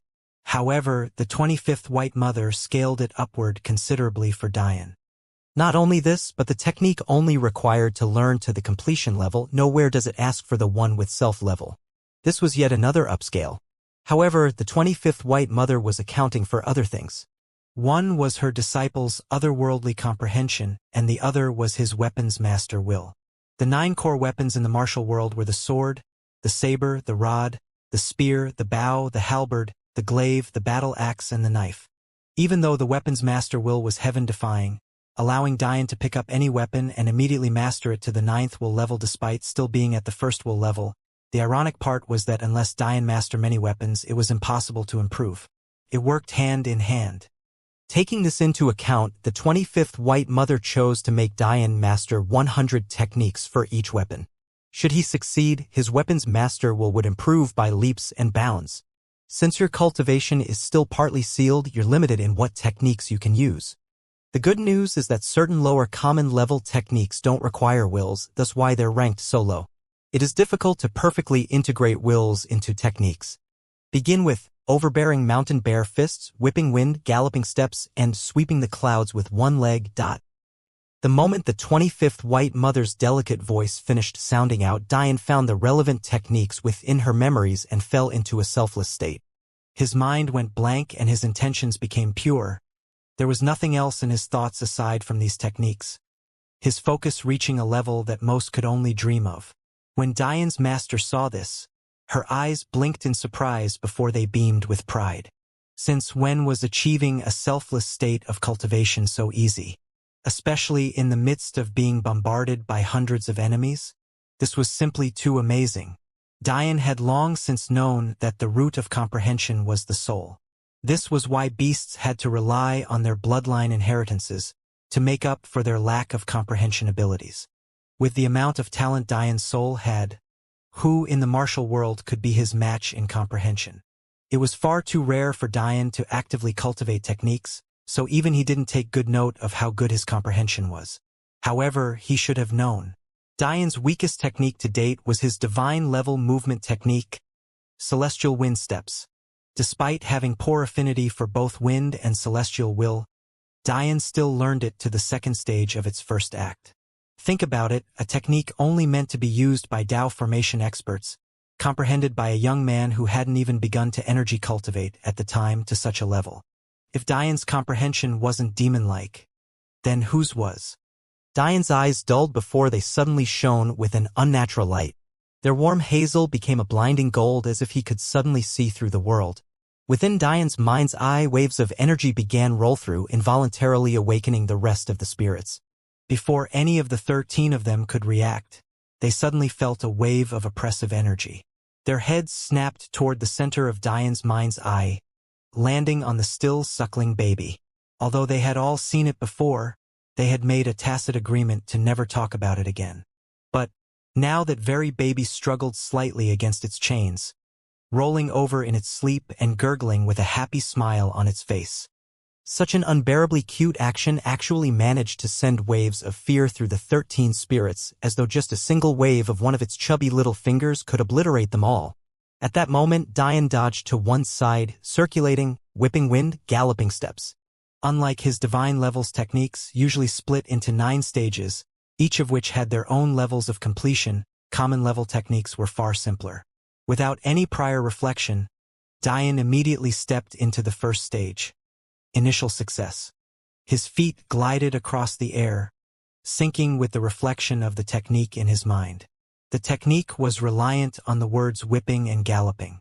There was nothing elegant about it. Instead, it relied on strong legs to push off, leaving destruction in your wake. Dian's speed suddenly gained a massive boost. At that moment, he did something inconceivable. He put his wings away. With his wills and energies sealed, it was impossible for Dian to fly without his wings. Yet, he disregarded them without hesitation. Boom! Dian's foot slammed against the air, falling into a deeper state of comprehension as he flashed around the battlefield, not throwing even a single technique. If one listened closely, every one of Dian's steps sounded like a herd of galloping gazelles. His legs whipped downward so violently that the currents of air kept him in the sky. At first, it was only the high-level essence gatherers that could keep up with him, but in the next moment it became difficult for even saints to do so. Dian's body flashed, entering the small success stage in a matter of seconds. The galloping herd became clearer and Dian's speed increased once again. If one looked closely, during the initial success stage, Dian's foot slammed downward once per step. However, as he improved, 1 step became 2, the 2 became 3. By the time he broke into the small success stage, each single step of his was the equivalent of 5 steps. His steps layered on each other, giving him the equivalent burst of 5 steps for his every one, increasing his speed to inconceivable levels. If someone was observing, they'd be able to understand that this was a mere lower common level technique. However, they'd be incomparably shocked by its effectiveness. Even for the worst of techniques, how could the former number 1 sect in the cosmos accept mediocre techniques? Elder Boa watched this scene with a twitching lip. Was this young man using them to train? Or was he truly having trouble dealing with so many numbers? Is the communication still not working? He asked his attendants. No, we don't know what's wrong. One of the attendants shifted nervously. We even tried using the smaller scale array like you asked, but it didn't work either. We don't understand what's going on. Elder Boa's features darkened. He really did damn us all. It'll take me years to fly back to Planet Cathedral. But if you were banking on that to die along with me, you'll be sorely disappointed. If I refine all of you into pills here, I'll have more than enough energy for the trip. His old wrinkled face became sinister. He disdained to step in personally against a mere essence gatherer, but he was more than happy to play with Diane to death. Boom! Diane's steps became like loud cacophonic bombs going off underneath his feet as he broke through to the large success stage in what seemed like a blink of an eye. Unfortunately for the enemies attacking him, he suddenly felt like it was time to try out another technique as his fists cocked backward.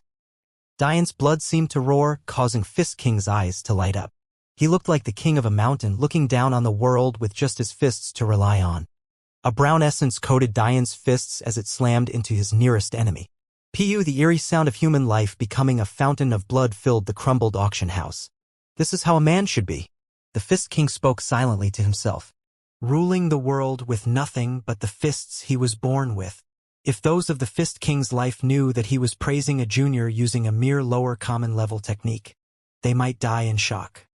But, despite the fact Diane had only just stepped into the initial stage, his bearing was comparable to a man who wanted to rule the world with his fists, immediately gaining the Fist King's respect. The truth was that Diane wasn't so passionate about fist techniques, or any techniques for that matter. There was only one thing he had in mind, to arrogantly stare down at the world from the heavens no matter what technique it was that used. His eyes continued to shine a blinding gold as his legs swung forward. A cloud of wispy smoke trailed Diane's kick as yet another head burst into a gory shower of blood.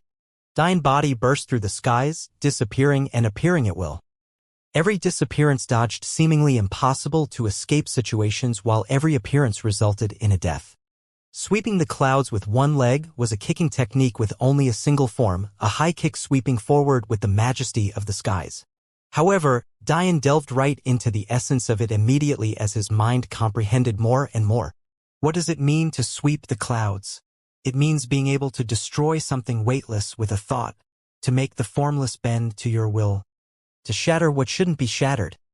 Diane's thoughts were becoming more profound than even what the creator intended, even as his movement technique seamlessly stepped into the completion stage, shocking his master to no end. Overbearing mountain bear fists was yet another technique that took its title very seriously. To be overbearing, to rule over a mountain, to have the power of a bear. Diane's fists shattered through the initial success stage, climbing to the small success stage as the mighty roar of a bear broke through the skies. Fists and kicks rained downward, switching from one to another with ease. The brown essence coating Diane's fists became more refined, growing in luster and gaining an added sheen. Diane became a devilish nightmare for the essence gatherers.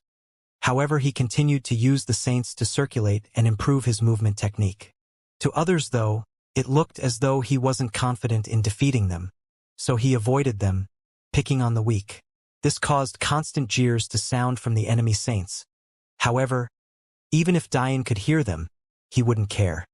In the end, all those saints could do was rush after Diane, trying their best to surround him. However, one death still became 10, and 10 became 100, and 100 became 200. The lives of essence gatherers were reaped with such ease that even Elder Boa felt a shiver creep up his spine. This was because he could tell that Diane wasn't using strength that surpassed the normal realms of an essence gatherer. Despite having a celestial body, Diane purposely held his strength back, relying solely on his comprehension of the techniques to power him. At that moment, he was a true early-stage essence gatherer, yet he reaped the lives of those at his cultivation level so easily. This was the power of having techniques to rely on. During his whole journey thus far, Diane had never had any attack techniques to speak of. Yet, as he climbed deeper and deeper into his comprehension, he suddenly realized how stupid he had been to ignore this facet of cultivation for so long. If he wasn't so focused, he'd be tilting his head back, laughing at the heavens. As for the spirits, they had never seen such quick breakthroughs in their lives. Of course, for them, as Tao formation experts, they could learn a common-level technique in the blink of an eye. However, Diane wasn't a Tao formation expert. Just what level would his comprehension reach when he was at their level? Boom! An illusory bear matted with golden-brown fur seemed to swing its fists in unison with Diane's. It stood on its hind legs, roaring into the skies as though to remind the world that it was king. At that moment, there was no doubt that Diane had reached the completion stage. Every life he reaped no longer left a rain of blood because even the drops of crimson were completely obliterated. Diane's legs whipped forward at blinding speeds. The air bent to his will, The clouds dispersed at his whim, and his power bore down on the world, uncaring for the cries and pleas of mercy. In this world, there was only him and his leg, sweeping through the skies. Mist began to surround Dian as his legs disappeared into a blur. Boom! Boom! Boom! Dian's fists and legs could no longer be contained by the body of one. The air currents ripped through the skies, reaping 2 lives at once, then 3. Eventually, a single sweep of his leg or even a single raging fist took 10 lives at once. From the beginning of the fight until now, a mere 10 minutes had passed, yet Dian had learned 3 techniques to the peak level their creators intended. In one moment, he was a herd of gazelles galloping at ridiculous speeds. In another, he was king of a mountain, roaring into the skies with disdain for the world. And in the next, his legs could cause destruction to even the air itself. The most shocking part was that with every movement he took, with every fist he threw out, with every leg that swept through the skies, he became more and more powerful, as though he was still seeking a new level, as though it still wasn't enough. Elder Boa's expression could only become worse and worse. Eventually, he grit his teeth. Ready the formation. There were many fail-safes implemented into the soul market, but not all of them involved destroying everything in sight. One of them involved a kill array that once protected soul-rending peak at the height of its powers. Elder Boa was unwilling to use it because, unlike the teleportation array, its power consumption relied on the energy stones of today, something that made his heart bleed. However, he only asked for the array to be prepared as a precautionary measure. As far as he was concerned, the moment he personally acted, this would all be over. "Come and die!" he roared, charging into the skies after Dian's flashing body with a speed that put Dian's movement technique to shame. Despite an elder of the celestial level rushing toward Dian, brimming with killing intent, Dian still didn't fall out of his selfless state.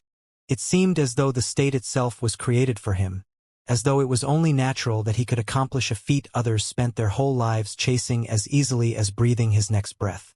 However, no matter how calm he was, he had no chance of avoiding the attack of a celestial while capping himself at the essence gatherer level. Flaws. Everything seemed to slow down to the extreme for Dian. Normal lower common level techniques would be rife with flaws, even potentially harmful ones. However, this wasn't the case for the techniques of the Celestial Deer sect. For sects at that level, they understood the importance of foundation. Therefore, they knew that even their best geniuses should begin with low-level techniques. In that case, how could they leave the possibility of harming their younger generation? Therefore, the techniques were carefully selected and were all the very best of their level category and oftentimes were more powerful than normal techniques ranked higher than them. So, the flaws Dian was referring to weren't harmful but rather limitations in the creator's comprehension. A disconnect in conveying a clear image or the projection of a flawed image. Whipping wing, galloping steps is powerful and provides explosive, short-term speed, however it's too predictable and lacks flexibility. Dian's eyes shone as Elder Boa rapidly approached him. In that moment, his foot seemed to blur. A rapid series of galloping steps resounded through the air. The sound barrier shattered, causing rings of violent wind currents to project below Dian's feet. However, the sound no longer felt as though it was coming from one direction. A confusing cognitive dissonance overwhelmed Elder Boa. His eyes told him that Dian was right in front of him, but his senses as a warrior told him that Dian was behind him. No, to the side of him. No, above him. No, below. By the time Elder Boa oriented himself, swinging a palm toward Dian, he could only watch wide-eyed as he realized he had misjudged his strike, causing him to barely miss Dian's body. At that moment, the glow in Dian's eyes sharpened as his figure seemed to meld into the world. If they had been on a planet, auspicious signs would shine down, filling Dian with heaven's blessings. However, a mere asteroid didn't have access to such things. "I've underestimated him," Dian's master lamented. The value of being blessed by heaven shouldn't be underestimated. In fact, it was something that many wouldn't experience in their entire lifetimes. However, she had actually caused her precious disciple to miss out on such an opportunity. How could she not feel guilty? Space was devoid of energy, which was why it was so dangerous even for a celestial. Now that Dian had broken into the one with self-stage in such a place, he couldn't take part in the benefits of doing so. In the history of those who achieved such a level, this was probably the first time it was so anticlimactic. Even a Tao formation expert wouldn't guarantee that they could raise a common level technique to the one with self-level, let alone do so in less than 20 minutes. It was too inconceivable. Diane's body swayed in the air, avoiding Elder Boa's strikes by a hair every time. It was only now he understood the majesty of the one with self-realm. It was as though the technique was created by him, causing it to exhibit a strength far surpassing its usual cap. The most shocking part was that to dodge Elder Boa's advances, Diane had only raised his power output to the peak saint stage. Even though Elder Boa was only a 5th-grade celestial, such a feat was mind-boggling. One couldn't forget that these techniques weren't body cultivation techniques. They were meant to be used alongside energy. Yet, Diane had raised them to such a level even with his energy cultivation sealed. Currently, Diane was imitating the flow of energy by using his blood. After all, meridians were just another facet of the circulatory system. However, that didn't change just how shocking such a feat was. It could only be imagined how effective they'd be when used in their truest form. Elder Boa's anger grew fiercer. He had been attacking Diane for half a minute already. Yet he, as an esteemed celestial, couldn't kill a mere essence gatherer? The slap to his face was so resounding that his cheeks visibly reddened. The most anger-inducing part was that he could tell that Diane was slowly, but surely decreasing his power output, trying to rely on his comprehension to enhance his speed. From the beginning, Elder Boa hadn't used any techniques. He had already stooped low enough to attack an essence gatherer. How could he stoop any further? However, the anger got to him and he no longer cared about his face. At that moment, Elder Boa's speed erupted as he too circulated his own movement technique. Unlike Diane's, it was at the peak common level. Diane immediately detected the change in speed. He realized that he could no longer toy around. If he treated a celestial lightly, he would be the one to suffer. His fist flew forward, following roar of a majestic bear. However, there was no suspense when he met Elder Boa's fist. Diane was blasted hundreds of meters backward, causing him to lose control of his movement technique and fall from the skies and into a heap of rubble. Diane didn't have time to think. It was clear that his selfless state wouldn't do him any good here. Of course, he had confidence in meeting Elder Boa head-on if he used his Demon Emperor's will. However, he had promised his master he wouldn't. After all, Demon Emperor's will wasn't just a divine-level technique, it was among the best divine-level techniques that existed, period. There was a reason that it was the staple technique of the Demon Sage. If Diane didn't have the Demon Sage's blood essence, he wouldn't have any business using the technique at all. Before Elder Boa could gloat, Diane burst out of the rubble. For better or worse, he still had a celestial-level body even though he didn't practice any defensive techniques. I've solved the predictability, whipping wind, galloping steps to a certain extent, but it still lacks flexibility. Diane threw himself into the air, dodging an assault from converging saints and circulating the technique once more. However, he felt a significant drop in his focus and mental energy.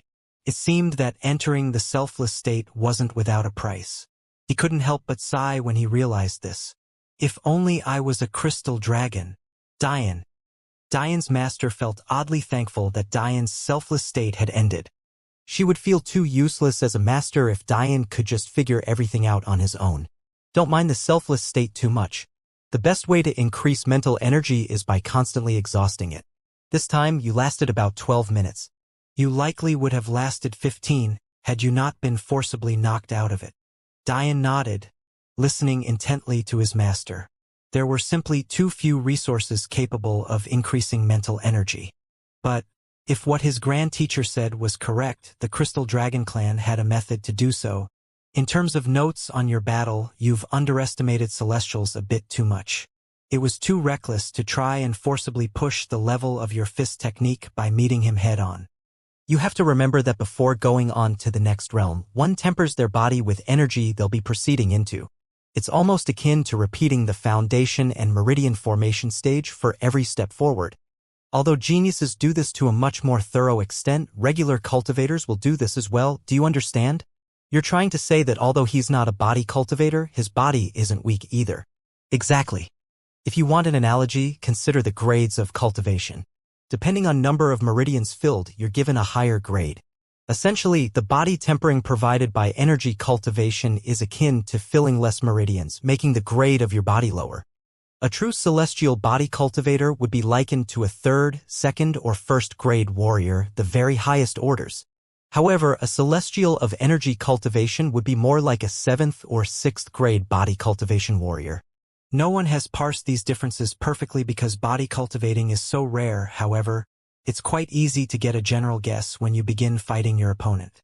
Right now, you're only able to emit the power of a body cultivator at around the 4th grade because you don't have enough supplementary techniques such as defensive and blood manipulation techniques. Elder Boa is far weaker, likely akin to the lowest 9th grade with just his body. However, the reason he can blast you away is because he has 2 more aspects to his strength. Dian took a deep breath. His celestial energy and his wills. He completely lost his leisurely appearance, focusing intently on the battle at hand. Elder Boa was only a 5th grade celestial. But, coupling that with what seemed to be a 9th grade body and intent level wills, simply put, he was trouble for Dian. Seeing Dian's serious expression, the 25th White Mother smiled. At that moment, an array appeared before Dian. It swirled with an unmatched excellence. Delicately forming common-level plants Dian immediately recognized. Master will teach you a special use for celestial blood. After the pill is formed, cut open a wound and force out a drop of your blood onto it. Dian's eyes flashed with curiosity. He had never seen a pill that used blood.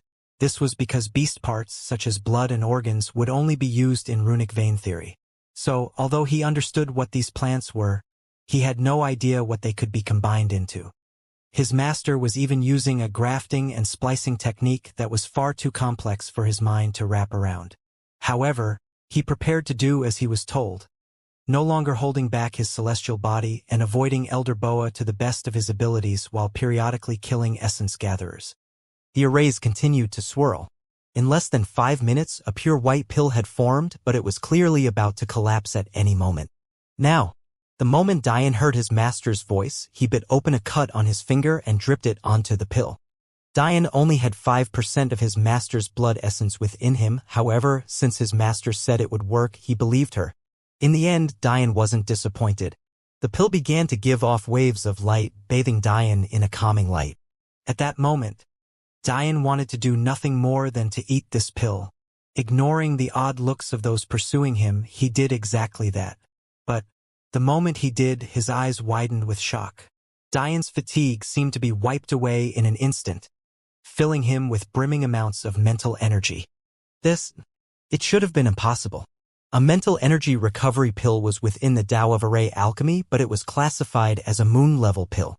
For it to be ranked so highly even within the pages of that book, it could only be imagined how difficult the materials were to procure, not to mention the difficulty of concocting it. But his master had just weaved together some simple common-level plants that were completely and chemically unstable. Yet, a single drop of blood had stabilized it, causing heaven-defying effects. The 25th White Mother giggled. "Your master is amazing, no?" Dian's eyes glowed. "Absolutely," he said sincerely.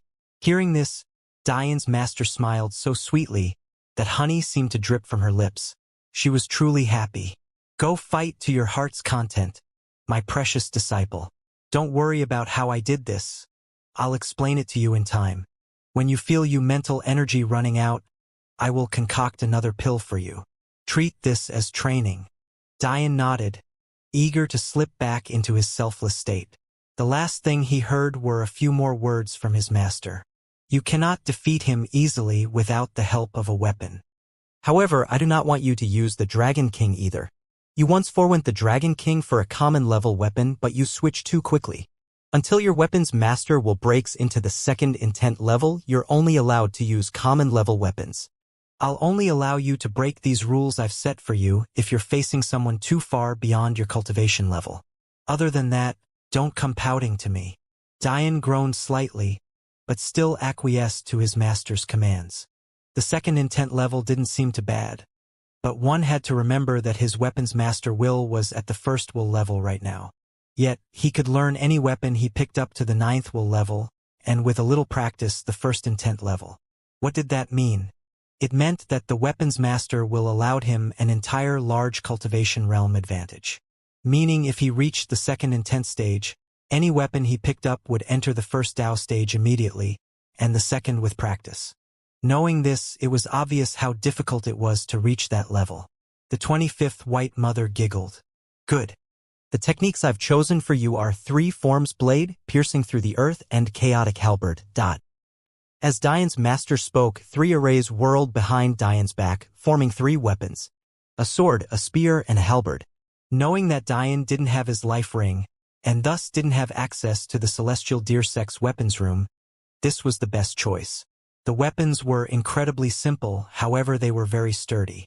There was nothing flashy about them, even their color was a dull gray. However, when Diane grabbed for the halberd, flashing the other 2 weapons into his spatial ring, he realized just how heavy it was. His broadsword was 700,000 Gene, but this halberd was more than double that. Diane could no longer remain in the skies by circulating his movement technique. He immediately crashed into the ground, conveniently dodging yet another sweep of techniques. Is this what it's like to have a master? Diane felt another headache incoming. How could a common level weapon be so heavy? At this point, it wasn't just his master laughing, but also the other spirits. They seemed to be enjoying watching a future genius struggle so much. This material is known as training iron. Despite being at the common level, it has incredible density and very high durability comparable to that of a material of the spiritual level and even supreme level.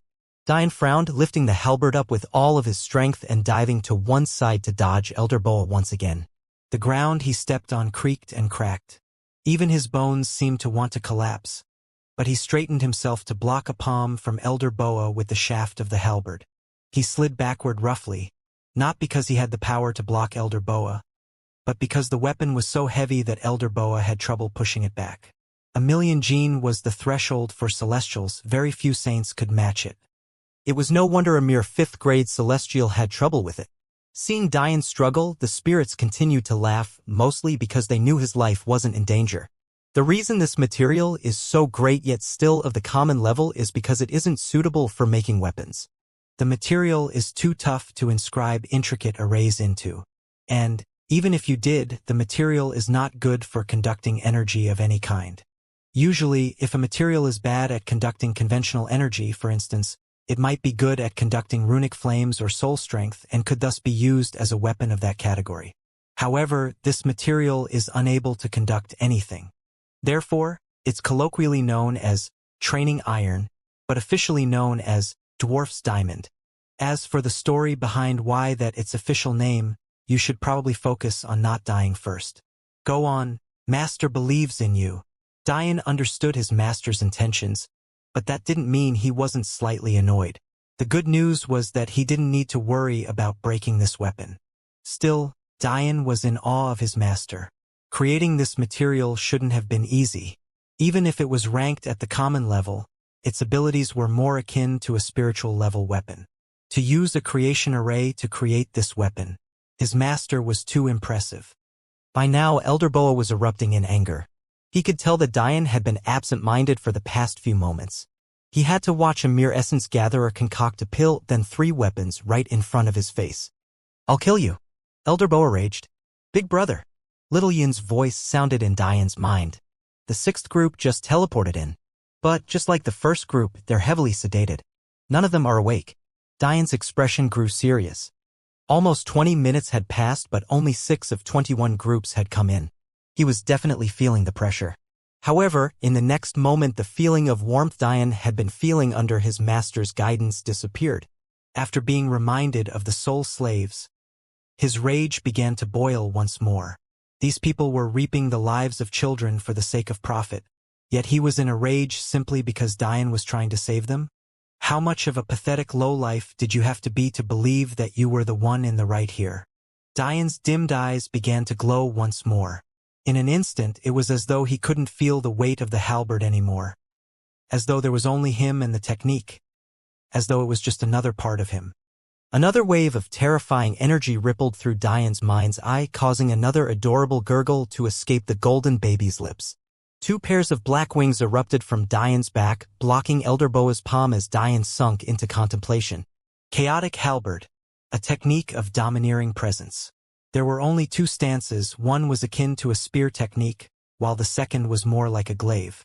Diane brandished the gray halberd, stepping back fiercely as an otherworldly aura erupted from him. Saints and essence gatherers that had been approaching were blasted backward by Diane's momentum. First stance, piercing shadow. The halberd in Diane's hand blurred, an eerie black shadow surrounding it. Diane pierced forward twice, in quick succession, aiming for Elder Boa's head both times. But, before he could even properly execute the technique, Diane felt his tendons tearing as his skin burst under his bulging muscles. Moving a weapon that was so heavy forward and backward in such quick succession was an enormous strain on Diane. However, he immediately realized that this was only because his comprehension was too shallow. He didn't control his strength properly, causing himself to be hurt. Weapon wills have always been categorized oddly. Diane's master's voice sounded in his head. Although they aren't supreme laws, they're often equally, if not more difficult to learn. This is because no two people will ever use a weapon identically. In addition, weapon abyssal cores are very rare to the point of being non-existent. Do you understand why the weapon's master will is so amazing now? It's the only weapon will categorized as a supreme law for a reason. Techniques will be just as difficult. To cause something to become an extension of your body is among the most difficult things to do in the martial world. There was no suspense with Diane's poor technique. Elder Boa easily parried with his palm. Because training iron couldn't be inscribed with a raise due to its toughness, it was also very difficult to sharpen, making the weapon quite blunt. However, Diane didn't give up. His eyes glowed a fiercer gold. Chaotic. How do I be erratic in line with the essence of the technique without harming myself? Second stance, slashing shadow. Diane mumbled under his breath absent-mindedly. Every swing of his halberd was so fierce that even the saints could no longer approach. Many were sent flying backward, unable to approach the 100-meter radius of Elder Boa and Diane. Why is slashing shadow easier to use? Diane's mind thought as blazing speeds, and he read and reacted Elder Boa as though battling was a simple instinct to him. Much of the time he didn't utilize the technique. He realized that he simply didn't understand the halberd at all. Diane's halberd swished outward in a violent exchange. That's enough, Elder Boa roared. He had already taken a hit to his pride when he was forced to utilize a movement technique against Diane, but now his hands were growing numb and cracking at the seams. How could he stand this?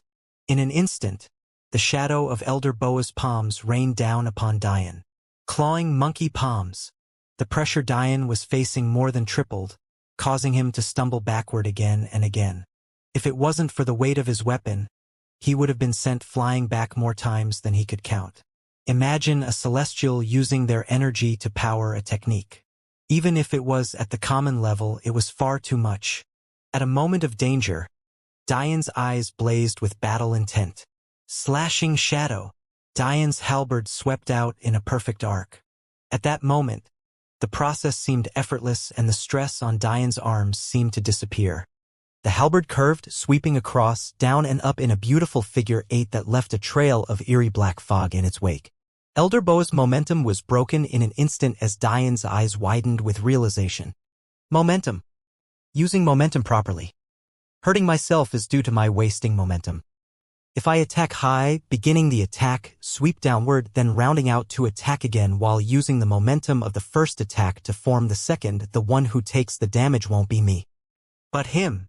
Before Diane realized it, yet another 20 minutes had passed, but he didn't feel the end of his selfless state coming. He felt like he was brimming with power, as though nothing could stop him. Piercing shadow. Numerous clones of the tip of Diane's halberd rained down, smashing apart Elder Boa's palms one after another. 2 strikes. 4. 8. 32. The skies shattered under Diane's overbearing press forward. Almost 2 million gene of weight backed by Diane's power violently smashed into Elder Boa's chest, sending him flying hundreds of meters. The old man violently coughed up blood, his chest caving inward as the sickening sound of his cracking ribs sounded out. There was no doubt that Dian had reached the completion stage of yet another technique. Seeing Elder Boa blasted away, Dian didn't feel any hint of satisfaction. He learned 3 techniques previously, 2 to the completion stage and 1 to the one with self-realm, within 12 minutes previously. But it took him 20 minutes to learn a single halberd technique to the completion stage? Even worse, he never put Elder Boa in his eyes to begin with. If it hadn't been for his master's wishes, Dian could have directly used his presence to slaughter all of them like chickens. It had to be remembered the presence was known as a martial art. In the martial world, a martial art was defined as a technique relying solely on the body and the self without the use of external energies. This meant that since Dian's body was at the celestial realm, all of his martial arts affected celestials without any drop-off. Of course, this was limited to lower celestials since Dian was a lower celestial in terms of body cultivation, but this was the truth nonetheless.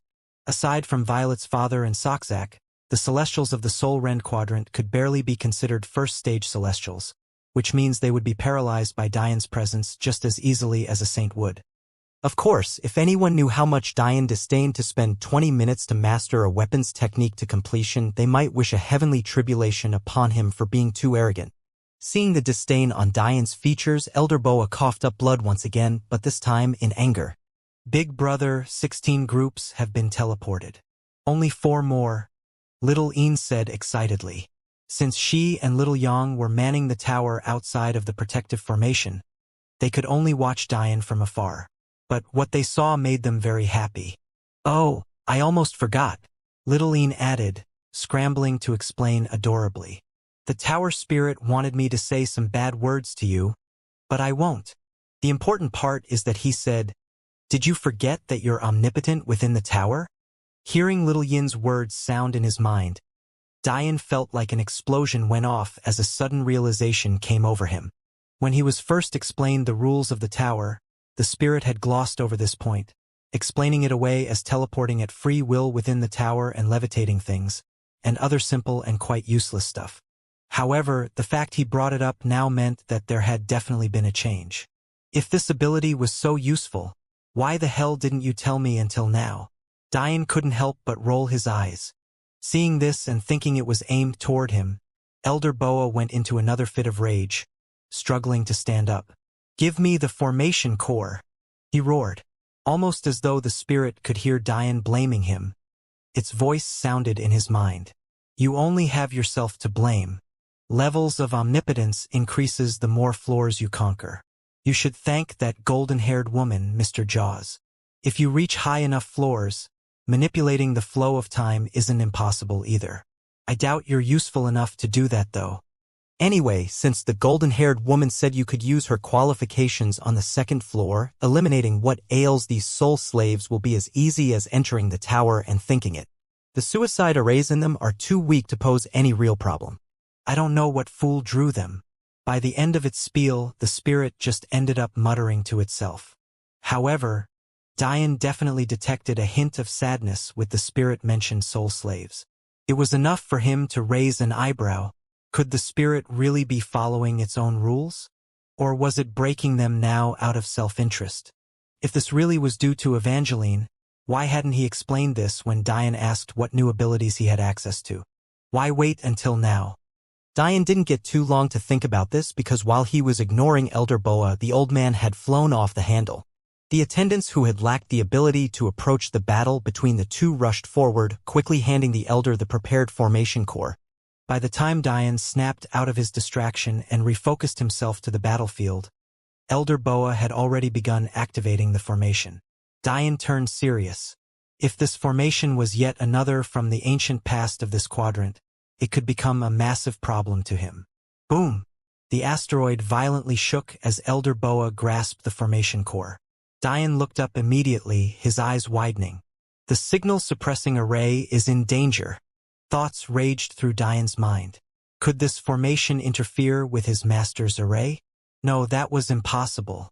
If such an array was laced in with the original protection array, it was impossible for his master to not have noticed it. What the hell is going on? Before Dian could react, the protective array around the asteroid completely shattered. At that moment, voices started streaming in, one by one, to an odd badge on Elder Boa's lapel. Teleportation completed, Elder Boa. A string of confirmations flooded inward, shocking Elder Boa into confusion. He couldn't even be bothered to notice that the few essence gatherers that remained started exploding one by one, while the saints struggled to protect themselves from the piercing cold, causing the stench of blood to flood the asteroid. Then 2 voices that Diane recognized began to sound out as well. All is well, please continue with the next batch. When Elder Boa heard this, his face turned numerous unnatural shades of color, because that was when he realized that he had somehow been tricked. Those 2 voices were none other than Mia and Bella. The formation core in Elder Boa's hand swirled madly, pushing forward with ever-growing momentum. Diane, be careful. A sudden realization came over the 25th White Mother. She recognized the formation. With Diane's soul being sealed, it would be nearly impossible to deal with. Diane's eyes dimmed down. It seemed that just past 20 minutes was his new limit. But it couldn't have come at a worse time. An overwhelming pressure fell from the skies, shattering the air and nearly cracking the asteroid apart. Diane's knees sank, almost causing him to fall where he stood. The weight on his chest seemed to increase tenfold, then 20. It was as though he had training iron weighing down on him from above. However, he subconsciously understood that this wasn't a weight on his body, but instead his soul. This formation was once the key defensive array of soul-rending peak. For it to be the central protection of a former Emperor God sect ranked 20th among them all, it couldn't be more obvious how groundbreaking it was.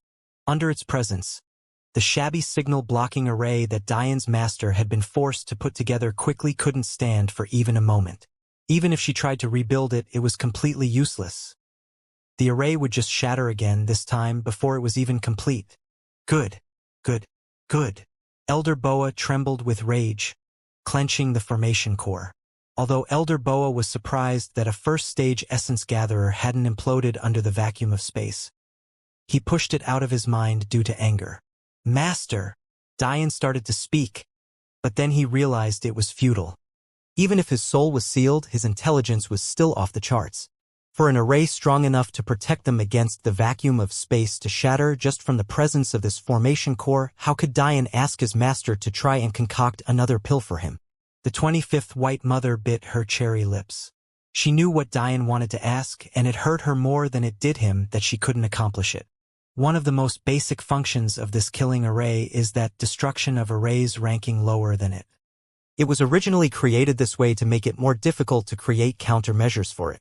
It also made it much more difficult to crack the array. Within this killing array's influence, it's impossible to form arrays. Diane's expression grew more serious. The decoding of arrays was a mere basic function of this array. What kind of heaven-defying level did it reach? For an array to be pre-programmed to be capable of shattering all arrays below its level. Diane could hardly imagine the intricacies hidden with. It was definitely far above his array alchemy comprehension level as of right now. The only good news was that Elder Boa didn't have good control over the formation core, because the moment the voices started coming in and before he could expose the lies of the twins, his communication array shattered to pieces, throwing him into yet another rage. Diane breathed a sigh of relief when he saw this. As long as the teleportations continued, he had nothing to worry about except surviving. This array is of the 6th moon level. However, its flexibility, portability, and versatility is the reason it's so dangerous. Although I said that this was the legendary protective array of soul-rending peak, what made it dangerous was that each elder would have a formation core of their own. The fact that there's only one of this elder means that the array itself will be much weaker. I won't explain any more to you. Consider this to be another test. Diane's master finished solemnly. Diane could hear how reluctant she was to give him this test, so he knew that he had to take the next few moments with the utmost seriousness. The pressure around him seemed to multiply along with Elder Boa's anger, but Diane didn't miss the quickly paling face of the old man. Good, Diane thought. He won't hold on for long. As for the saints, they're using most of their strength to ward off the effects of space. They wouldn't be able to interfere much even if they wanted to. Still, Diane didn't move forward recklessly. He felt that no matter how incompetent this Elder Boa was, he wouldn't lose so easily after going this far. However, against Diane's expectations, Elder Boa didn't move at all. Instead, he held out his hand, carefully holding the formation core out from him while staring at Diane with a gaze that could kill. Die! Diane was suddenly overwhelmed with a sense of danger. The hairs on his arm stood up as his eyes widened. He instinctively wrapped himself in his wings, huddling behind them for shelter. Boom! Massive palm strikes descended from the sky, accompanied by Elder Boa's roars. Diane was sent flying backward without suspense. Even the black, metallic feathers on his wings shattered in several places, sending a wave of pain through him that reached to the depths of his soul. It was only at that point that Diane understood what the array did. Those palms that descended, they were from Elder Boa's very own palm technique. The array was actually able to work like a sphere of divine sense, not only multiplying Elder Boa's senses and his power, but also giving him the ability to produce attacks of will at a large distance from his body. In an instant, Elder Boa had become a god. Elder Boa's pent-up rage erupted as he laughed maniacally. He didn't have to move. He knew that Diane wouldn't recklessly step off of the asteroid. Although the protective shield was gone, the asteroid could at least provide some protection. However, Diane was still swatted around aimlessly. With the protection gone, the gravity severely dropped, making the weight of his halberd more and more meaningless. To combat this and have battles in space, Celestials would counteract this by using their celestial energy to artificially add weight to themselves. This was possible because celestial energy was quite special on the energy spectrum and was only behind enigmatic energy in terms of its usefulness. The problem was that Diane's energy was sealed, and, even if it wasn't, he would only have access to essence energy unless he utilized his soul. This was truly troublesome. Boom, boom, boom. Elder Boa's actions were so erratic and wild that he took no small number of lives among his own men. They could only miserably scream out in protest, begging for forgiveness. But Elder Boa had turned into a madman. The humiliation of being so severely injured by a mere essence gatherer made him lose himself in rage. With every sweep of his hands, the cracking in his ribs became more distinct, fueling his anger even further. The torrent of palms rained downward, completely surpassing the abilities of a first-stage celestial expert, nearly breaking into the middle levels. From the first palm to the 100th, Diane's eyes lit up with rage. His blood boiled and his eyes reddened, causing the already dark atmosphere to plummet into another ether. However, Elder Boa was too lost in his own world to realize that he had truly infuriated Diane this time. Before, Diane had accepted humiliation for the sake of the soul slaves. They were far less fortunate than he was, so he felt like he had a duty as the legatee of both his quadrant and his own to save them and wipe away their wrongs. But there was no purpose in getting beaten this time, and he wouldn't allow it to continue. Diane roared into the skies, whipping his wings outward with such ferocity that the massive illusory palms that were approaching him completely shattered. Diane's master's eyes glowed when she saw this. He applied the principles of chaotic halberd to his wings. He's close to breaking through. Just as she finished the thought, Diane radiated outward with an unstoppable momentum. His single pair of wings became 3, and their black sheen gave way to a blinding gold that made him look like a shining sun. Seeing this, Diane's master along with the spirits felt their eyes widen in shock. They first thought that Diane had broken his master's rules by using some sort of high-level enhancement technique, but they soon realized that the wings weren't a technique at all. They were part of Diane. The moment Diane's golden wings appeared, the asteroid threatened to shatter completely, unable to withstand his dominance. However, Diane's eyes were blinded with such rage that he could be bothered to notice. What Diane also didn't notice was that just behind his wings, the flickering of 6 halos flashed into and out of existence as though they were trying to break through something. However, despite Diane's domineering appearance, Elder Boa continued to rage, even further angered by his technique being obliterated so wholly. Diane valiantly stepped forward, steadily walking toward his enemy.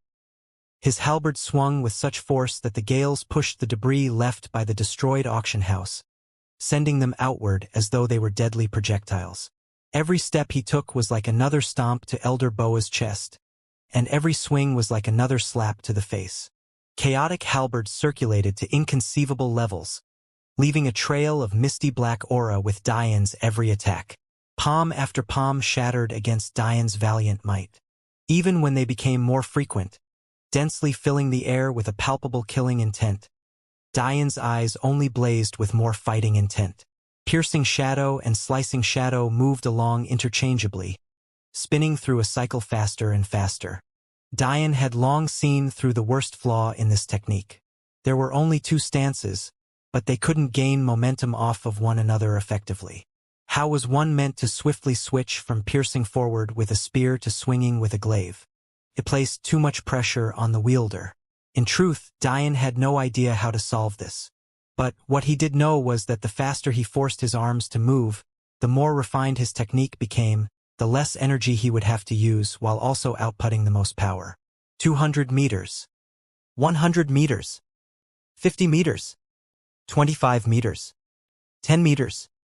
Dian's eyes bore holes into Elder Boa's pale features. It was clear that his use of the formation core was becoming weaker and weaker. How could a pathetic celestial like this who still had an essence-gathering level soul possibly manipulate this formation core for a long period of time? Are you very angry? Dian's deep and rumbling voice shook Elder Boa awake. Do you believe that it'll be an injustice for me to kill you? Dian roared, his anger raising to another level. You don't even rank in the top 10 million powerhouses I've killed. Dian's words shook Elder Boa to the core. At first he wanted to scream out that that was nonsense, that it couldn't possibly be true. But Dian's eyes weren't filled without any doubt or lie. All Elder Boa could see was pure disdain for having to stain his hands with Elder Boa's blood. When Dian swept through Planet Moon, killing hordes of celestials with a single thought, Elder Boa was busy pretending to be at the peak of the world while bullying children. When Dian was fighting against a peak saint genius and killing a former Tao formation expert, Elder Boa was busy lording over toddlers. He was not worthy to face Dian. They weren't even on the same level. Dian took a final step, his halberd glowing as he raised it for a final attack. The vacuum of space shattered, cracking the land beneath Dian's feet. There was something different about this swing, something so primitive and mighty that Elder Boa wanted to fall to his knees. He believed it all at that point.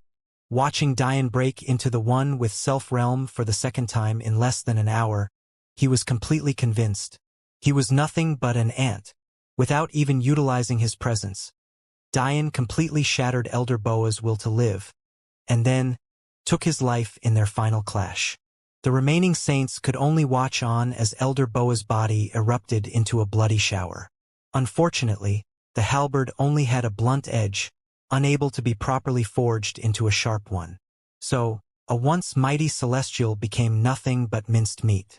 Dian couldn't be bothered with these saints. Leaving them here to die in the expanse of space was more a better punishment than directly killing them. Their luck for surviving was actually worthless. Looking off into the distance, Dian's rage didn't subside. His only goal was to completely destroy the forces of Planet Cathedral. When Dian's master tried to ask him why he was so angered, Dian recollected himself and hurriedly avoided the topic. He didn't want his master to feel bad for what he went through. There was no need to bother her with it. As Dian was trying to weasel his way out of his master's questioning, the twins came back. Since there were no longer any fail-safes to speak of because of the fact the formation core destroyed them, there was nothing to worry about anymore. To avoid problems, Dian directly used the tower spirit to cleanse the soul slaves of their suicide arrays. In case anything went wrong with the final 3 teleportations, at least these few would be safe. The moment anyone else teleports in, cleanse them, Dian said to the tower spirit. Dian took a deep breath. The distance shouldn't matter. I'll go back to Planet Cathedral now. The more Dian thought about what happened, the more his anger boiled. Master, can you make something for me? Dian suddenly asked. Humph. Not until you tell me what happened. Dian felt a headache coming on. But in the end, he sighed and agreed to let his master watch what happened using the tower. He couldn't bring himself to explain.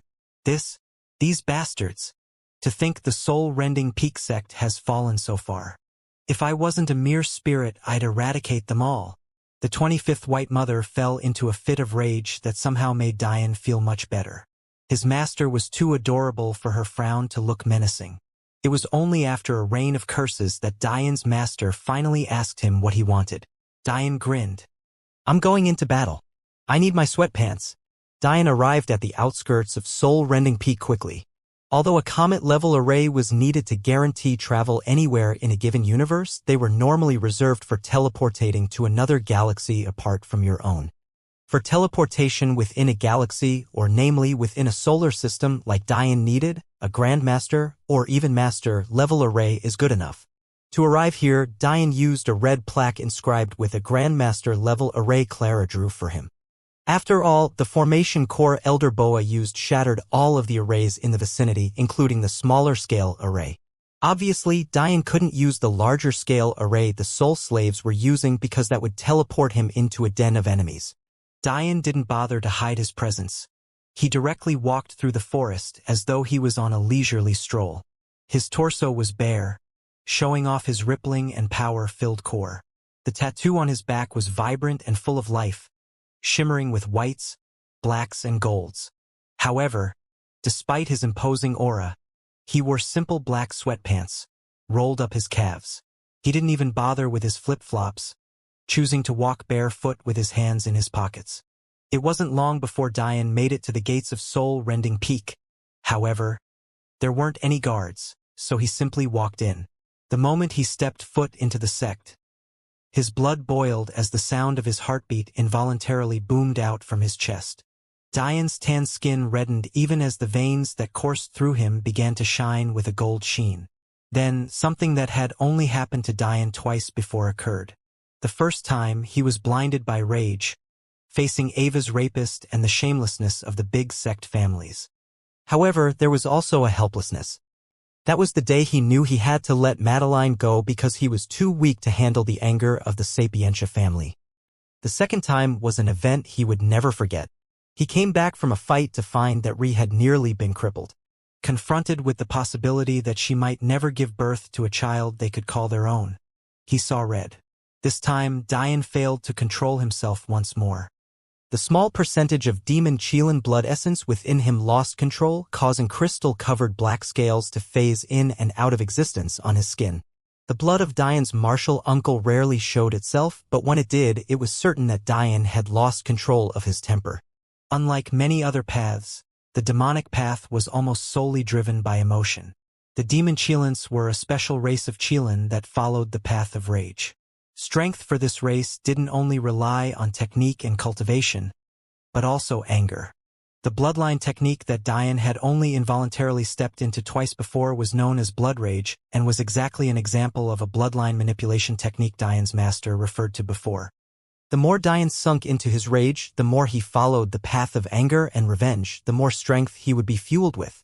Eventually, nothing would be able to stand in his path.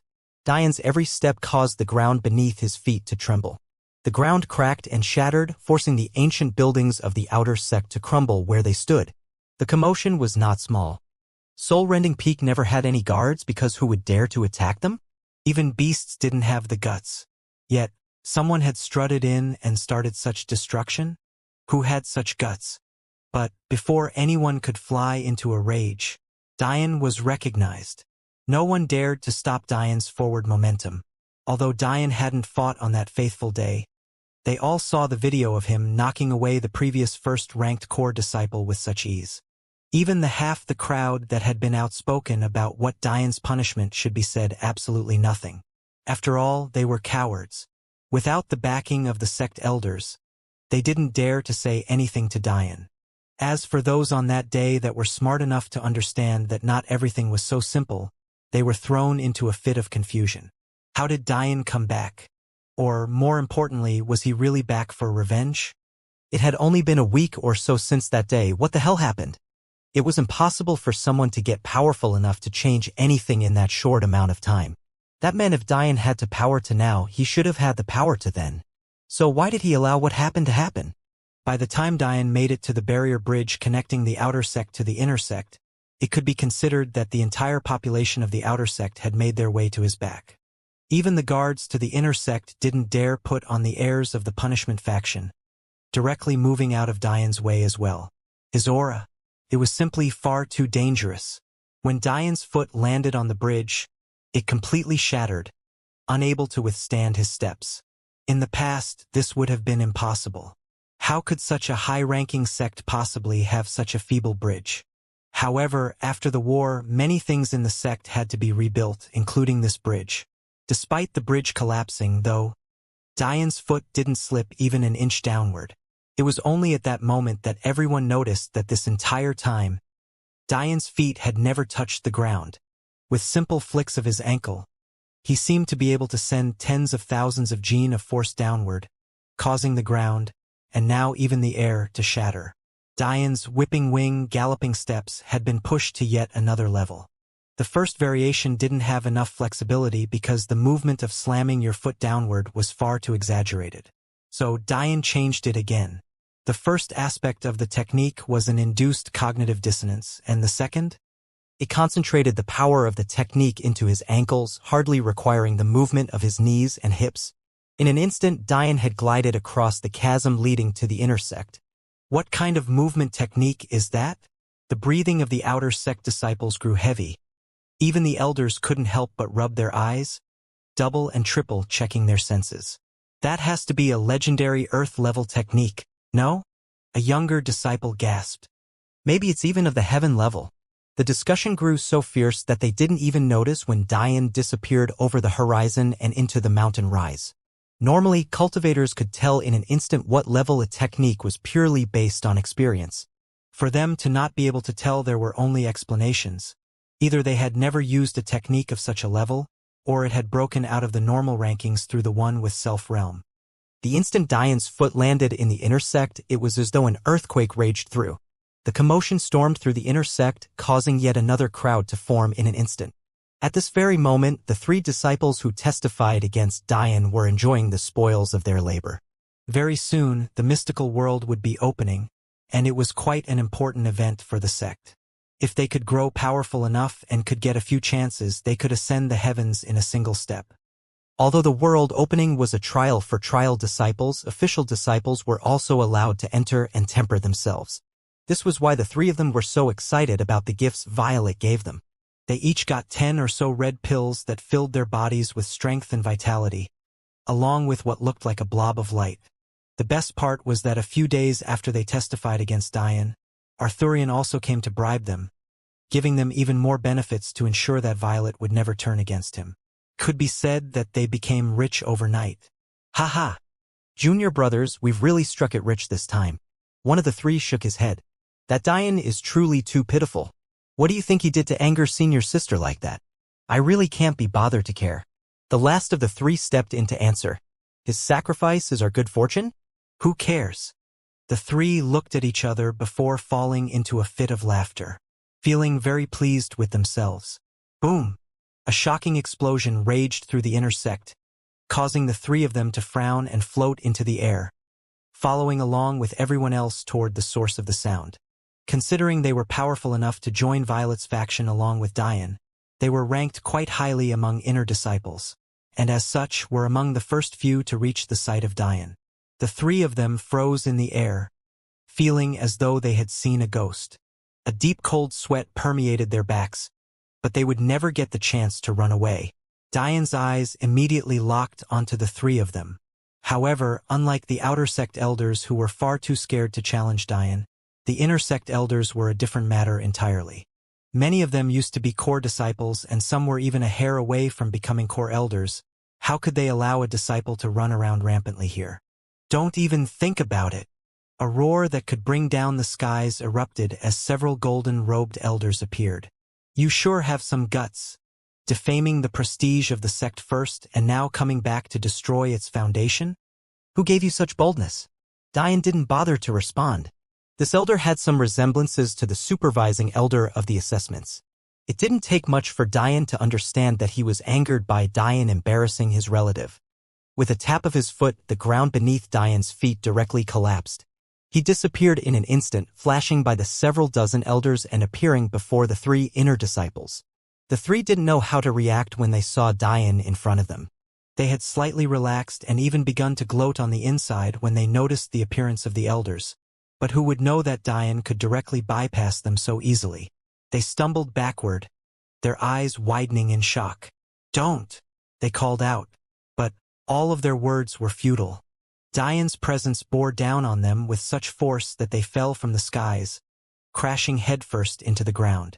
Under everyone's eyes, Diane morphed the Dragon King into a cold, dark blade. Then, he sliced their clothing apart while smashing their faces into the dirt with his foot. No, don't. Please. We'll tell everyone the truth, please, we had no choice. The words of the disciples called out, but Diane didn't seem to hear them. His crystalline scales phased in and out of existence. Even his eyes suddenly reddened before darkening again. His body was in a completely unstable state, yet brimming with so much power.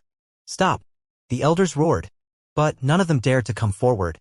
Diane's speed told them one thing: they didn't stand a chance. When the crowd of inner disciples heard the words of the inner disciples, even the more stupid individuals suddenly understood that the three of them had lied to defame Diane's character. However, those who still claimed to be more intelligent than the rest thought that they were only pleading and saying whatever they could to save their lives. Diane picked up one of the disciples by the ankle, dangling for all to see. The women turned away, blushing at the sight of a naked man. However, when they heard the blood-curdling screams, they couldn't help but turn back and shriek at the sight they saw. Diane had directly castrated him. Blood flowed like the river, sending shivers down everyone's spines. Especially when they realized that Diane picked up the second and the third, all to repeat the process once again. Just when everyone thought Diane had vented, the screams that had faded to whimpers raged again. A golden flame erupted from Diane's palm, raging through the body of the three. They could only scream as their hundreds of years of cultivation was wiped away by Diane. In the martial world, the Dantian was a legendary pool of energy that rested just below the belly button and was something only half-step transcendence could form. For those below this level, all of their energy was housed within their meridians. For Diane to cripple them, he sent his flame to destroy each and every one of their meridians, one by one.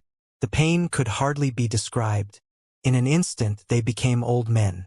If it wasn't for the fact their bodies still had essence energy in their organs and such, they would have directly died. The worst part was that unless they committed suicide, they would still live out another few hundred years, suffering for their greed. At this point, everyone thought that Diane would turn and run. Even if he could get revenge on these three, it was impossible to get revenge on Violet now. Her father was too power. The core elders were too power. The means of soul-rending peak were too powerful. Yet Diane tossed the three of their bodies aside and directly walked toward the core sect. The sect won't let you off, the very same elder roared. Diane's footsteps paused as he sent a sharp gaze backward, startling the elder. The elder couldn't help but blink to steady himself. But when he opened his eyes once more, he saw a fist wrapped in a golden light headed toward his chest. At that moment, the skies seemed to sing, shining down on Diane with a pulsing vigor. The roar of a bear shook the sect, collapsing buildings and causing the weak to fall from the skies. Heaven's blessings rained down, fueling Diane's power to new heights. As though it had been backed up, the heaven's blessings tripled, purifying not only Diane's overbearing mountain bear, but also his galloping steps and chaotic halberd. Pu. The elder was vaporized in an instant, leaving the world with a shocked expression of helplessness on his face. Why did he provoke such a demon? Diane turned, disappearing as though none of this had anything to do with him. The moment everyone thought all of this was over, the central bell suddenly resounded through the planet, shaking it to its core. No one could grasp what the change was. Even though the central bell had been strong before, it was definitely not to this extent. Many even directly coughed up blood. The closest individuals felt their bones shatter, causing them to fall to the ground in a heap. Come out and meet your death. Diane's roar resounded, shattering the air and trembling soul-rending peak. Diane stood in the air, his fists backed by a roaring bear as they flashed forward again and again. The 25th White Mother watched this with a frown on her face. This bell isn't our original bell. A celestial has no business ringing the true bell, let alone little Diane. Boom! Almost to confirm his master's thoughts, Diane's fist shattered the bell completely. Shattered pieces of the bell flew outward, turning the core pavilion into a mess of overturned stones and pits of fire. Diane looked down coldly, his scales still fading in and out of existence.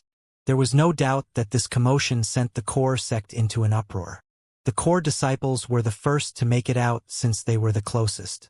Even the devil cultivators, who had begun staying at soul-rending peak, came out. When they saw that it was Diane, they were completely shocked. "You dare come back here?" A core disciple Diane was decently familiar with roared.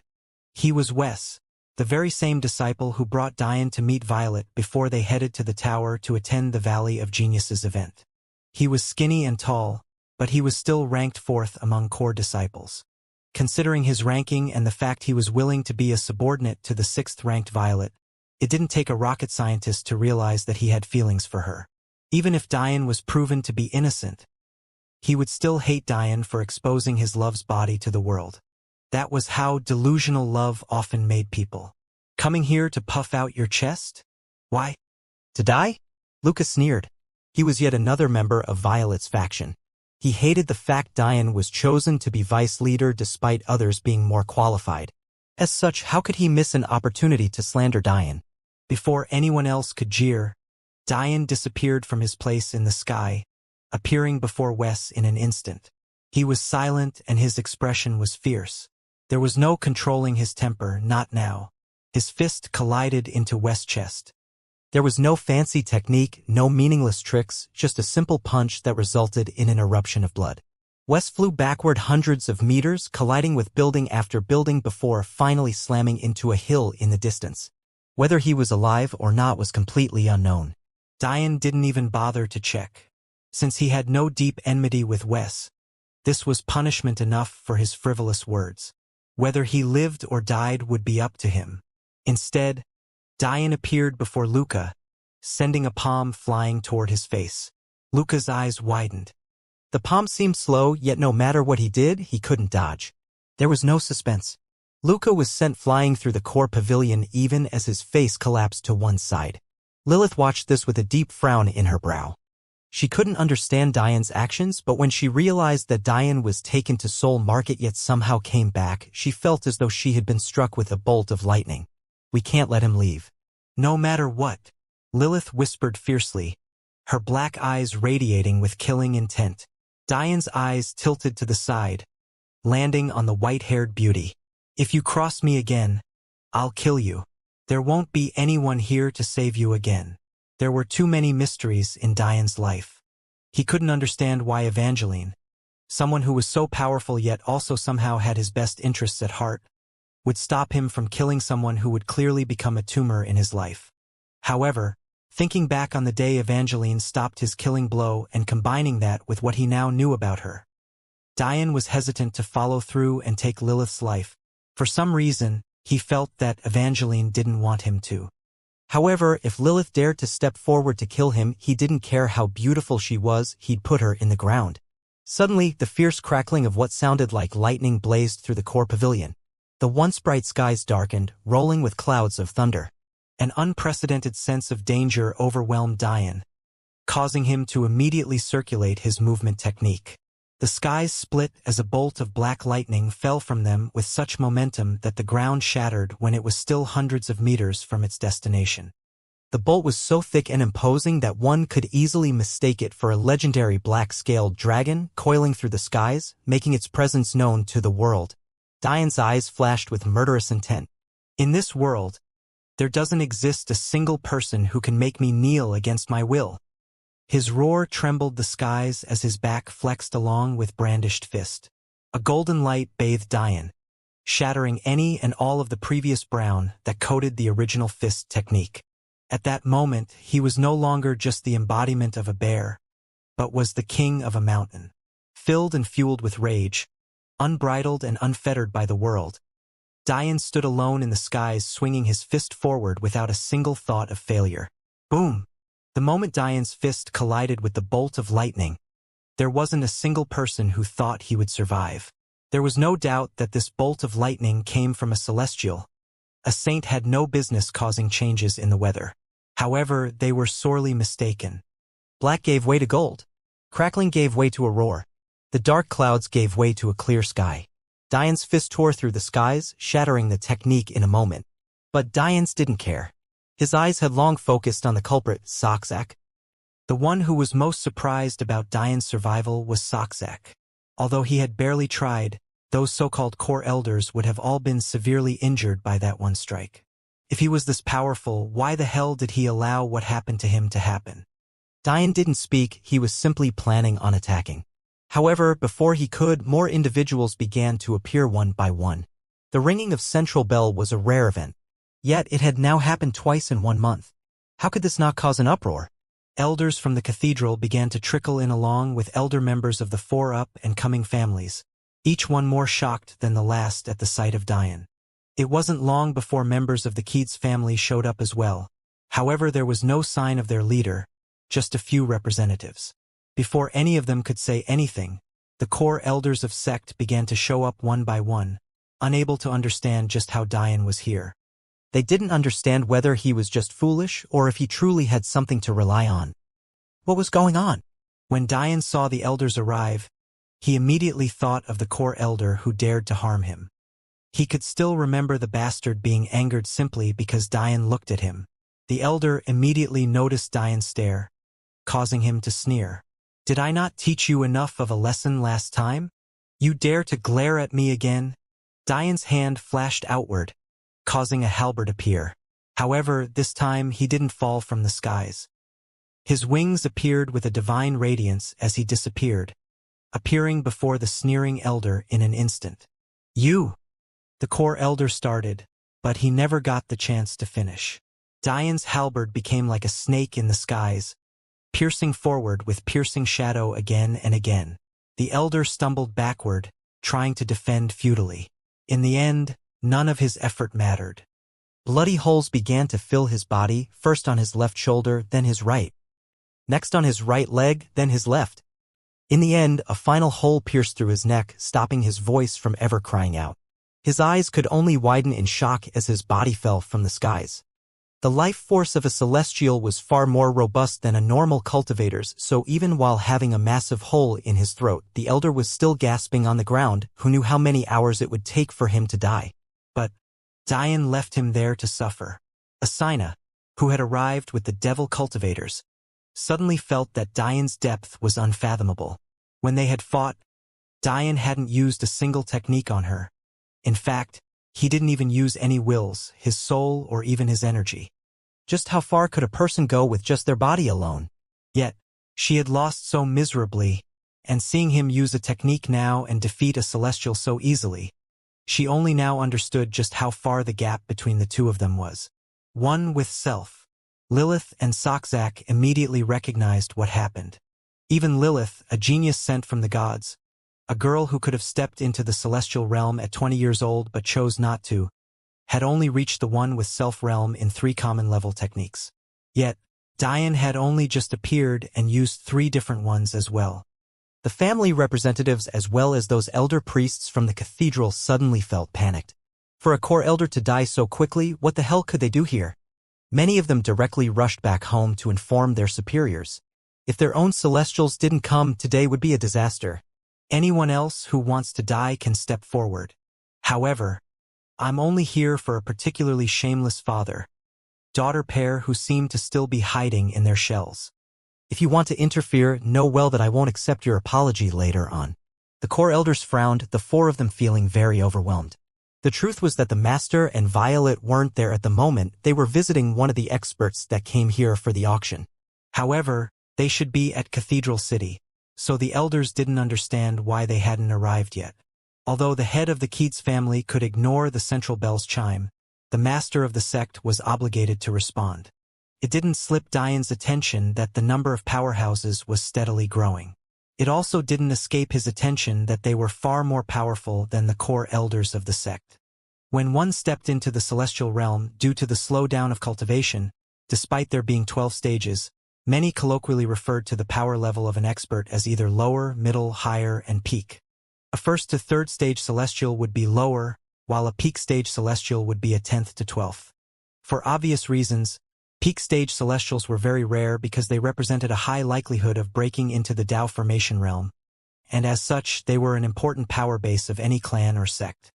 What made Dian's expression serious despite not having spotted any Dao formation experts was that his master had informed him that there were 3 peak celestials here, more than half a dozen higher celestials, and 2 or 3 dozen middle celestials, along with even more lower celestials.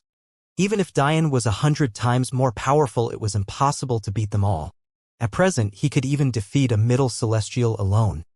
Right now, these people had no reason to interfere with Dian, but the moment they realized he knew about Soul Market, they wouldn't let him go. Despite the danger of the situation, Dian casually swung his halberd before placing it into his spatial ring. His wings flapped gently, allowing him to descend on the pillar of shame. He sat cross-legged, closing his eyes. Although his broadsword was still below, he didn't move it now. There was no point, after all. He was still following his master's instructions. Despite Dian's actions, no one left. After he showed off his true battle prowess, even the devil cultivators were feeling apprehensive. Among the 15 or so of them, it was clear that only Lilith and Soxak could fight Dian. However, it had to be said that they still believed that Dian wasn't suppressed. The only way they could guarantee beating Dian was if they went all out. However, doing so right now was very inconvenient. This was because all of those here were from various quadrants. If their identity as devil cultivators were exposed in this environment, they would be in just as much danger as Dian. Therefore, they could only wait for others to act. As such, Soxak didn't attack again. Obviously, Dian was aware of this because he knew they were devil cultivators. It was a simple deduction for him after this. At this very moment, though, the 2 enemies that Dian was seeking were in fact in Cathedral City. It was just that the formerly domineering master of soul-rending peak had his head lowered as he jovially played host to 2 men, one young and the other middle-aged. To his side, Violet sat like the elegant young lady of noble family, pretending to aloof. But she couldn't hold back a slight smile when she noticed the young man looking at her with a heated gaze. When she first met Dian, she wanted to kill him for ruining her innocence with his naked body, although she was the one who stumbled upon him bathing. It was only after she saw his battle prowess that she made him a candidate to be her husband. This was confirmed for her after he easily defeated Arthurian. She was quite a shallow person. She wanted a husband that was very handsome, but also very powerful. Although Dian was the most handsome man she had seen in her lifetime, it wasn't until she knew he had power that she pursued him. Although this young man fell short of Dian's appearance by a decent margin, Violet was certain that Dian couldn't match his power. After all, they were high-ranking members of the 53rd Quadrant. Weighing both of her requirements, she decided that this young man was another viable candidate. While Violet's thoughts were of nonsensical things, her father's were more erratic. The central bell had rung several minutes ago by now, yet the middle-aged man insisted on finishing his meal first. The truth was that they were longtime friends. The master had met him during a quest he undertook on the celestial floors back in the day, and it was because of this friend that the master and Violet were able to find out about Soul Market. However, this friend of his was a bit eccentric. The middle-aged man loved food to the point of dying. This wasn't due to any real fault of his own, but because their family technique's fatal flaw was its excessive drain on energy. Although their bodies brimmed with power, they were constantly hungry. A hearty laugh in between gasps of food rang out. "Brother Marco, what are you so anxious for? Enjoy the food. We haven't met in centuries, yet you're still so uptight. Look at how beautiful your daughter is. What could you possibly have to frown about?" The master's real name was Marco Ricci. Although he hid this from being public knowledge so as not to attract the attention of the 74th Quadrant bastard who took his wife as a concubine, it wasn't a surprise that his longtime friend would know. The master released a long sigh. "The years have been hard, brother Aldo." "Ah, yes." Aldo suddenly slapped his leg. "Where's little sister Geralda? How come she hasn't come to greet her brother-in-law? HM? It can't be that she doesn't want to see me, no." Aldo slapped his broad chest. "I, Aldo, am a man. Does she believe I cannot handle rejection?" A pained expression flashed in Marco's eyes. Many years ago, his wife chose him over Aldo despite the fact he was from a lesser background. But these days, he felt that maybe it would have been better for her to choose Aldo instead. At least then she wouldn't have been subjected to such treatment. No matter how eccentric Aldo was, He was a good man and a good friend. Despite being rejected, he didn't alienate himself from the couple and was even there for their wedding and Violet's birth. Now, Marco felt like he was the one who let his friend down by not protecting Geralda well. This was why Marco never blamed Violet for her conduct. He felt that it was his fault that his daughter had become this way. If he had the ability to protect his wife, her mother, why would Violet insist on choosing a man based on such vain reasonings? Violet didn't even blink an eye when her mother was mentioned. To her, her mother was nothing but a stupid woman who made a decision that didn't give her the best life she could have had. If her father was Aldo instead, how great would that be? Aldo frowned when saw Marco's reaction as an anxious feeling overwhelmed him. He stopped eating and looked at his friend seriously. What happened? Aldo's anger completely shattered the table beneath them, causing food to fly everywhere. Luckily, there were all martial warriors and such a simple matter wouldn't dirty them. It was only after a few minutes of raging that he finally calmed down enough to listen to his longtime friend's story. But that only lasted a while before he was sent into yet another rage. You bastard! Aldo roared. I entrusted her to you, yet you allow this to happen. That limp-dicked eunuch from the 74th quadrant has no right to lay hands on Geralda. Father! The young man grabbed his father's arm, trying to hold him back, but to no avail. The master was sent flying through the restaurant and into the distance. Aldo frowned. Although he had lost himself in anger, he didn't apply more force than he thought Marco could handle. The fact his friend was so easily beaten by him proved that he had some internal injuries. In the past, the master was a second-grade celestial, definitely among the geniuses of the martial world. To step into the 11th stage of sainthood before ascending to become a celestial was definitely a feat only the best could accomplish. However, right now, he didn't have battle prowess surpassing a mere 4th-grade celestial. For context, a 4th-grade celestial would only have entered the 9th stage of sainthood before becoming a celestial. The difference was like that of heaven and earth. The only explanation for such a drop was that his longtime friend had had 18 of his meridians directly destroyed or compromised in some form or fashion. Violet didn't react much to her father being sent flying into the distance. In fact, she had expected as much. She only pretended to be slightly troubled so that the young man would comfort her. Father, think of Violet. Control your temper. The young man said resolutely, blocking his father's path. In the distance, the master sighed and stood up slowly, coughing up a few mouthfuls of blood. He wasn't angry. He felt that this was what he deserved. Aldo ignored his son, pushing him to one side. You should have come to me, Aldo roared. You've let her spend 200 years in suffering because of your stupid pride. I could lay down my own, but you couldn't. You're undeserving of her. Aldo's roars shook the planet. He had long since broken into the middle celestial levels, and although he was previously less talented than the master, he was definitely far ahead of him now. Master Ricci sighed. If Geralda chose him, a man of lesser status, over a good man like Aldo, how could he possibly be so petty when dealing with his wife's happiness? Aldo's family was the most powerful of the 53rd quadrant, the Kong clan. However, there were 2 subordinate clans nipping at their heels. If Aldo was such a good man, why would he participate in something as disgusting as soul market? It was obviously because his family was being pushed toward extinction due to the collaboration of those 2 subordinate clans. This wasn't all, either. Even if the Kong clan ignored all warnings to launch an attack on the 74th quadrant, there would be massive consequences for doing such a thing. Why was it that a weak quadrant like the 98th hadn't been annexed? Wasn't the value of becoming a higher-ranked clan or sect massive? Wasn't the use of faith capable of increasing the strength of a person many times over? So why could weak quadrants survive? It was precisely because there were checks and balances. There was a tacit agreement among all 100 quadrants to disallow conquests that didn't occur within your own quadrant. Interquadrant warfare hadn't happened since the Star Clan stumbled into their corner of the cosmos.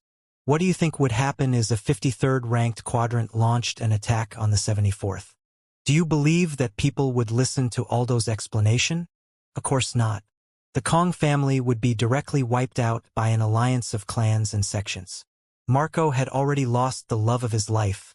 How could he drag his best friend down with him? So, he suffered in silence, raising his daughter diligently and hoping that she would one day become strong enough to save his wife and her mother. However, due to recent events, he felt like he was failing as a father. His daughter had become vain and pessimistic, seeing the world only as a balance and exchange of goods. She didn't even value her own body for any reason other than maintaining its price as high as possible. She wasn't angered by Diane's actions due to embarrassment and pride, but rather because she felt like Diane had directly slashed down what her body was worth. In the end, Aldo understood these things too. He was aware of his longtime friend's personality and knew he wasn't such a petty man, or else he wouldn't have let Geralda marry him. That said, Aldo was still fuming. No matter how good of a person he was, how could he not think that if his love had chosen him, none of this would have ever happened? Before any of them could say anything more, another roar broke through the skies, causing Violet's eyes to contract. If that bastard master and his bitch of a daughter don't appear within 10 seconds, I'll start slaughtering your core elders one by one. The core pavilion of soul-rending peak felt their eyes contract into small pins after hearing Diane's roar. They were certain that Diane's energy cultivation was only of the first essence level. However, his roar, it was more powerful than a normal celestial. His body, they all thought at once. Suddenly, they felt like all of this was a little too inconceivable. How could a mere 98th quadrant have such a powerful member of the younger generation? And why did it seem like he was in conflict with their number one sect?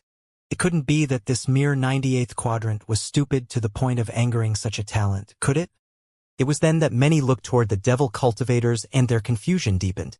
Seeing them, they could also only think of one word: geniuses. None of this made any sense. If there were such geniuses here, this quadrant wouldn't merely be ranked 98th. It seemed Soul Market wasn't their only secret. It was at that point that the top-level figures of the various families began to show up one by one. First it was those of the 4 up-and-coming families. Then it was the White Mother of the Cathedral, before finally, the family head of the Keats family came back with a bright-eyed Donari behind him grinning like a madman. The White Mother frowned when she saw that it was in fact Diane. It didn't take her long to reach the same conclusion Lilith had. However, she quickly relaxed. As long as she secretly communicated with a few members of their Soul Market Council, this would be resolved easily. However, she didn't believe it had to go that far. If she brought this up too soon, it would give them an excuse to ask for greater benefits. Although they had made a lot of profit from Soul Market since its opening, this final auction had the potential to match and directly double the profits of the last 600 years. How could she turn her nose up at that? After this was all finished, she would directly take her cut and live out the rest of her life leisurely. The only problem that remained was Diane. She had to make sure that he didn't release any information about Soul Market to the public before he died, or else their lives and her picture of the future would be ruined. Ha ha! Donari laughed almost hysterically. I knew he wouldn't die so easily, as if someone who defeated me would die so soon. In sharp contrast to his son's reaction, the Keats family head had a deep frown wrinkling his brow. Take him down. The White Mother spoke to her priests resolutely, quickly and cleanly. Don't give him an opportunity to speak. The cathedral had hundreds of saints, but only a dozen celestials. The only reason Soul-Rending Peak could still be seen as their equal was because of the Master's power, which surpassed even the White Mother. The white-clad priests nodded with sinister expressions, causing those disciples watching to be shocked. Wasn't this the morally upright cathedral? Why were they acting now? Seeing the shift in public opinion, the White Mother smiled lightly, looking very much like a lovable grandmother. It is our duty to wipe evil from the world. This former disciple of Soul-Rending Peak has not only severely injured many, he's killed a core elder. After this, he not only had no remorse, he even threatened to kill more. Is this not justifiable reason for our intervention? Since the Master is nowhere to be found, we only hope to solidify our relationship by helping in his stead. Hearing this explanation, the crowd suddenly felt that it was very reasonable. Although Diane's expression didn't change when he saw so many saints and celestials swarming toward him, he was frowning on the inside. He was already suppressed to more than 50%. The reason he defeated Elder Boa so easily was that the energy away from a planet is far weaker, so the suppression was also weaker. That said, even there, he was suppressed to 40 to 45%. He defeated Elder Boa after activating his wings to their highest level. Although he wasn't exactly certain of the boost to his battle prowess, his estimation was about 2 to 3 times. As for the core Elder of Soul-Rending Peak, he was far weaker than Elder Boa. It had to be remembered that those of the cathedral weren't forced to harm their souls at birth. However, the core Elder would definitely have. Because of this, his battle prowess was significantly less than anyone from the cathedral. This was all to say was that without his demon emperor's will, Dian had no confidence in defeating so many enemies. How troublesome! Dian's eyes focused with a sharp light. Since I can't defeat them directly, why don't I play with you all to death then? They've finished, right? Dian asked. Yes, the final batch came in a while ago. Little Yin's voice sounded in Dian's ear. Good. Dian grinned. This'll only work once, so let's make it count. The priests surged toward Dian, each releasing the momentum of their cultivation to their upper limits. Although Dian found it a pity that the White Mother didn't act personally, his calm and tranquil appearance didn't change. Just when the nearly 200 priests were about to reach Dian, a massive array appeared, causing their eyes to widen in shock. Before any of them could react, they were directly enveloped by the light. They tried to struggle, but it was all futile. How could anyone below the Tao formation realm resist the effects of a planet-level array? In an instant, nearly 200 priests disappeared. Master, quickly deploy the signal-blocking array I asked you to prepare before around the tower, so they can't come back. Dian knew from the very beginning that the Master Key arrays were all connected. At the moment, he didn't have the ability or knowledge to alter a planet-level array, which meant he could only send them to one of the other Master Key arrays. Without the signal-blocking array, they'd just directly come back and his efforts would be wasted. Although the array itself covered hundreds of meters, Celestials could cover that distance in a split second. Now that they had knowledge about Dian having these means, they'd be able to avoid it easily in the future. Simply put, Dian couldn't waste this one opportunity. In a flash, the array appeared, then disappeared back into the tower, leaving those watching the proceedings completely stunned. Many had very little knowledge about arrays, so mistakenly believed that all of those priests were dead.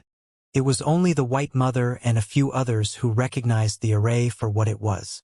From beginning to end, Dian didn't move from his position, coldly looking down on the world. The Celestials here had come with their eyes above their heads, haughty and arrogant without care for a mere 98th quadrant. But, seeing the disdain in this young man's eyes, they felt that they didn't even understand what true arrogance was.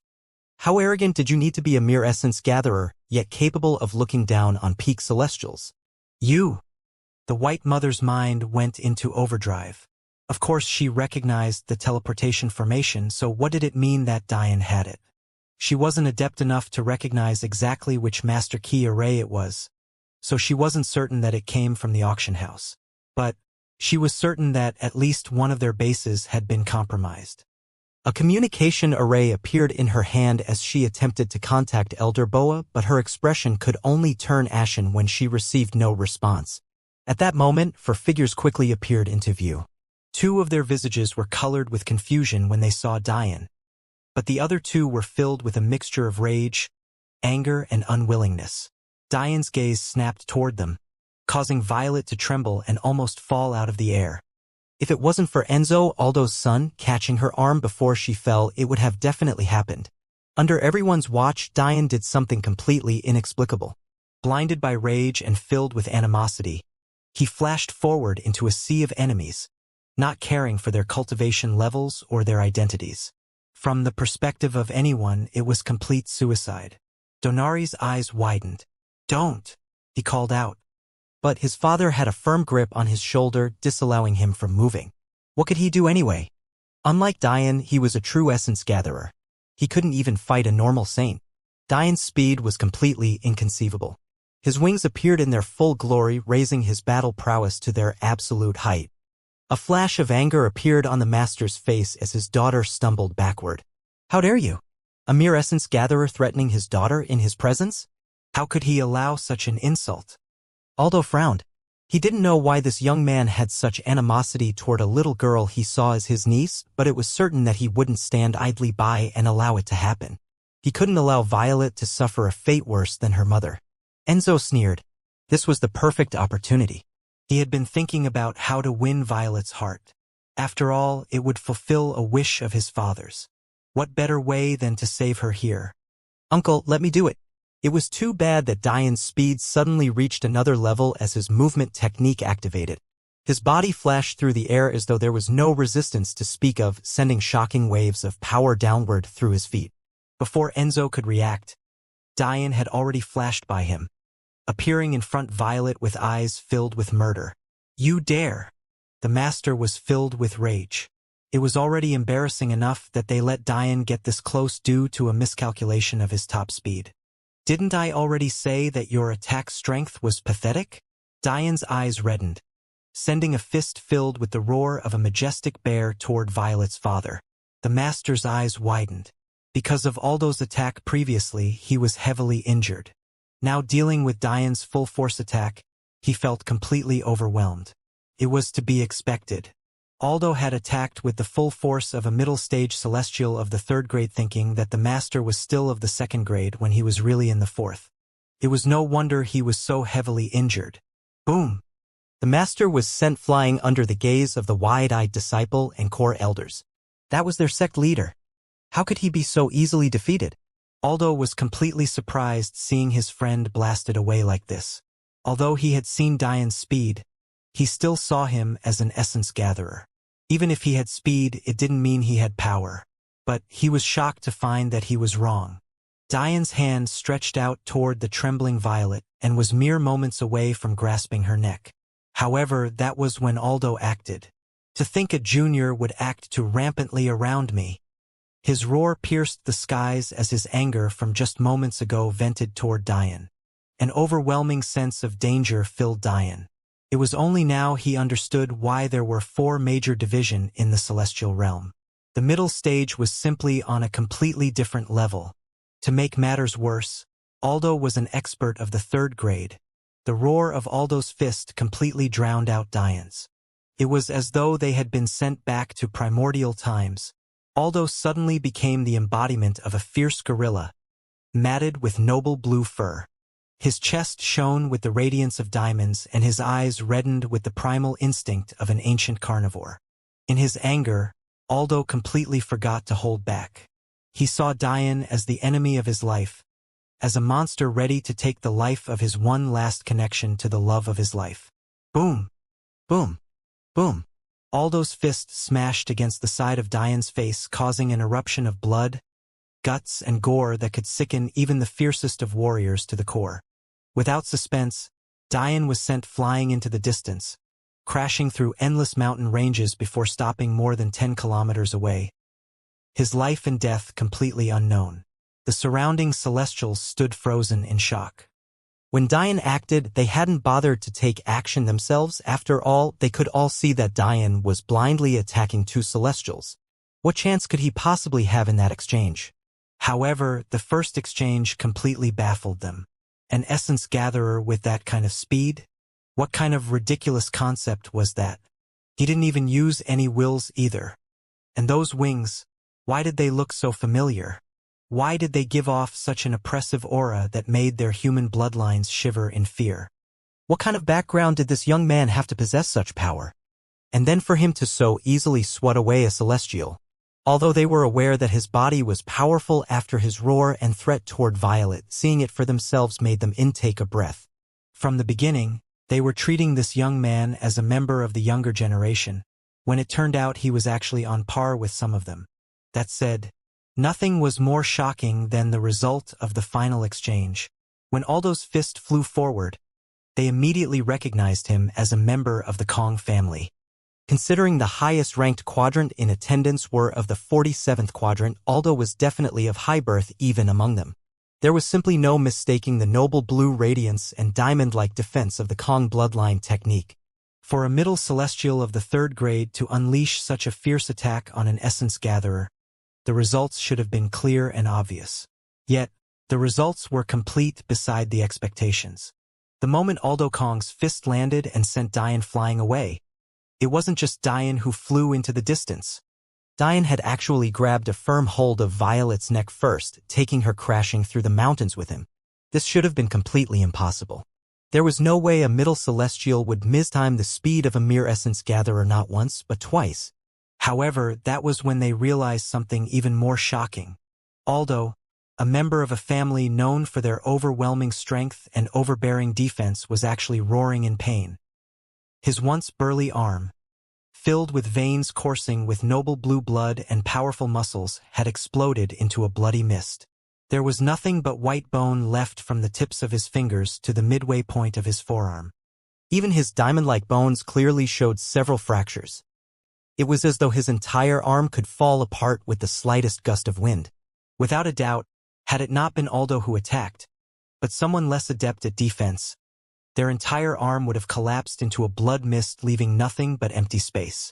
Aldo's roar of pain attracted his son's and the master's attention.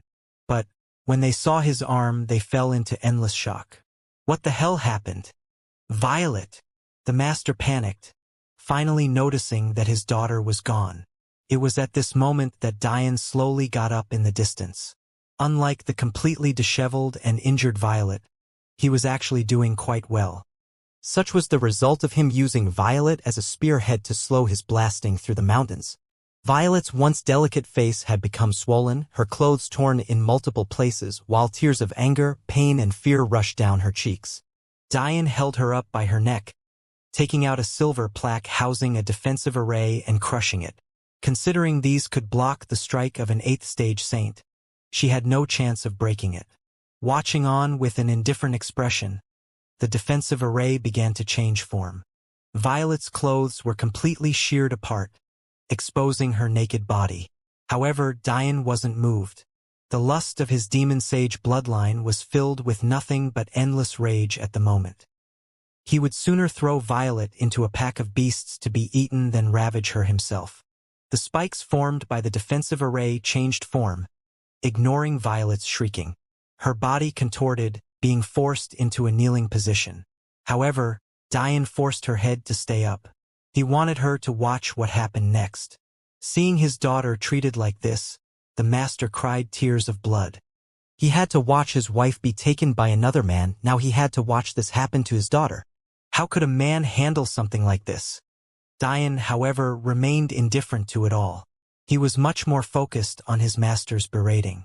You cheated, little Diane. Although a dragon scale doesn't have a formal ranking among treasures, its uses alone could be compared to a supreme-level treasure. Do you take your master's words as air? If you dare to break my rules again, I'll double the number of techniques you need to master. Diane couldn't help but chuckle bitterly hearing this. And don't think I didn't notice that you used your presence earlier as well. You're in no position to defeat a core elder so easily while suppressed. Plus, using a planet-level array could also be considered cheating. I got it, master. I promise I won't use it again unless my life is really in danger. Good. But I'm still going to punish you later, the 25th White Mother said triumphantly. While his master reprimanded him, Diane could help but be in awe at the strength of the dragon scale. This dragon scale was one of his 6 trial rewards. Originally, he had taken it for the half-step Emperor Dragon Soul bloodline within. However, he later learned he could manipulate it like a shield and weapon. After all, what could have more defense and sharpness in comparison to a dragon scale? It was no wonder Aldo suffered such a loss. After the initial shock wore off, Diane breathed out. In reality, he was all but done here. He didn't actually care whether these people thought he raped Violet or not. However, the issue now was leaving safely. There was also the fact that he definitely needed to enter the mystical world. Plus, because he exposed the teleportation array, it meant that the old witch would never let him go. But the reason he didn't think too much about it was because even if he didn't, none of them would let him go to begin with. He had escaped Soul Market, which meant he knew about it. It was thus within his means to expose them. So how could they allow that? Diane frowned because Violet's shrieking still hadn't stopped. If you don't shut up, I'll kill you. Despite the situation, Violet was as enraged as a mother bird who had one of her eggs stolen. How dare a eunuch do this to me? My Uncle Kong will kill you. Castrated. Diane started laughing. You think you have the qualifications to castrate me? A blazing yang qi erupted from Diane's body, causing Violet's eyes to widen with shock.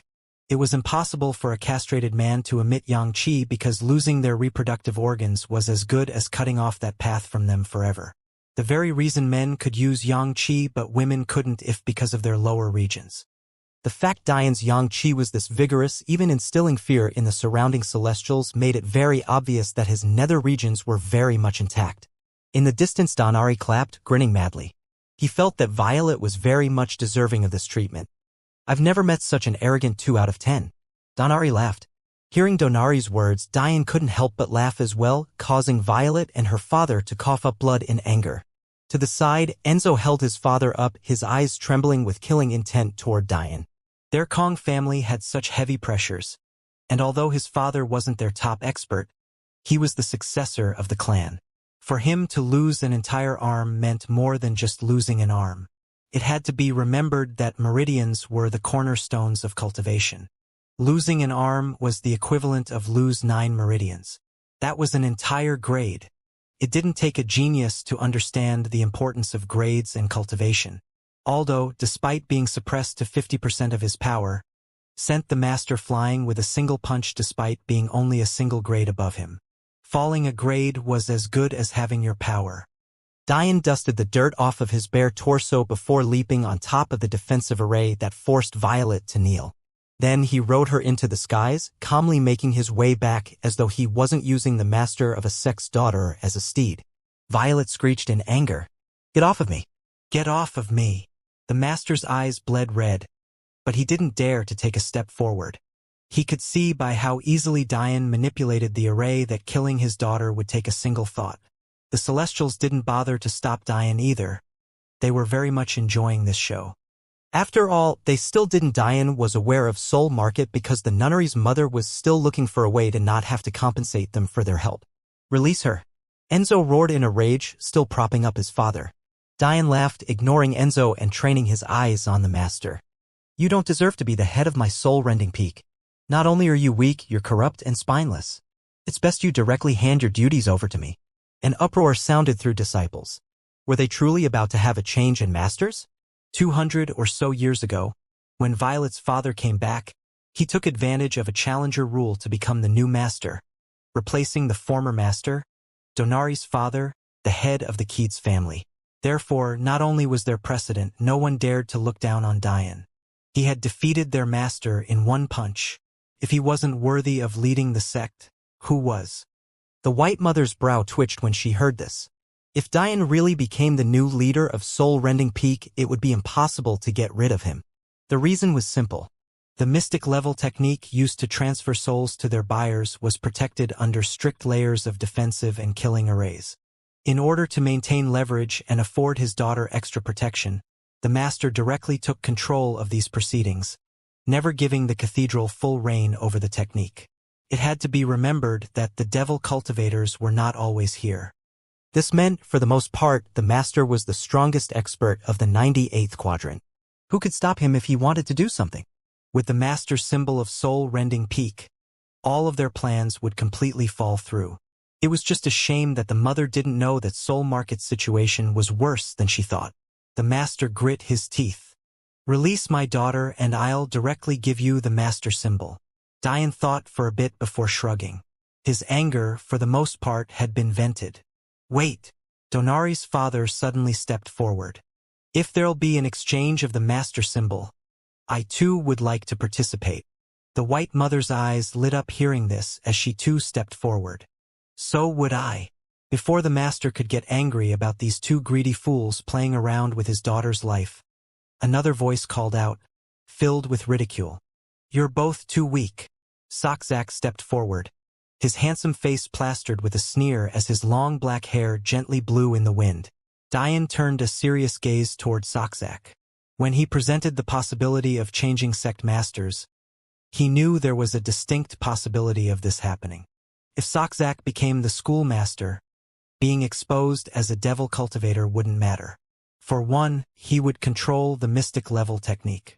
Secondly, the master of soul-rending peak was afforded special protections. The only reason that Violet's father couldn't use them was because he was heavily injured from his attempt to save his wife 200 years ago, severely impacting his battle prowess. However, Xianxia didn't have this problem. Thirdly, the master had the ability to open the mystic world, a world impossible for even half-step transcendence to break into. The devil cultivators could very well decide to hide there until this all blew over, or they were strong enough to handle these enemies themselves.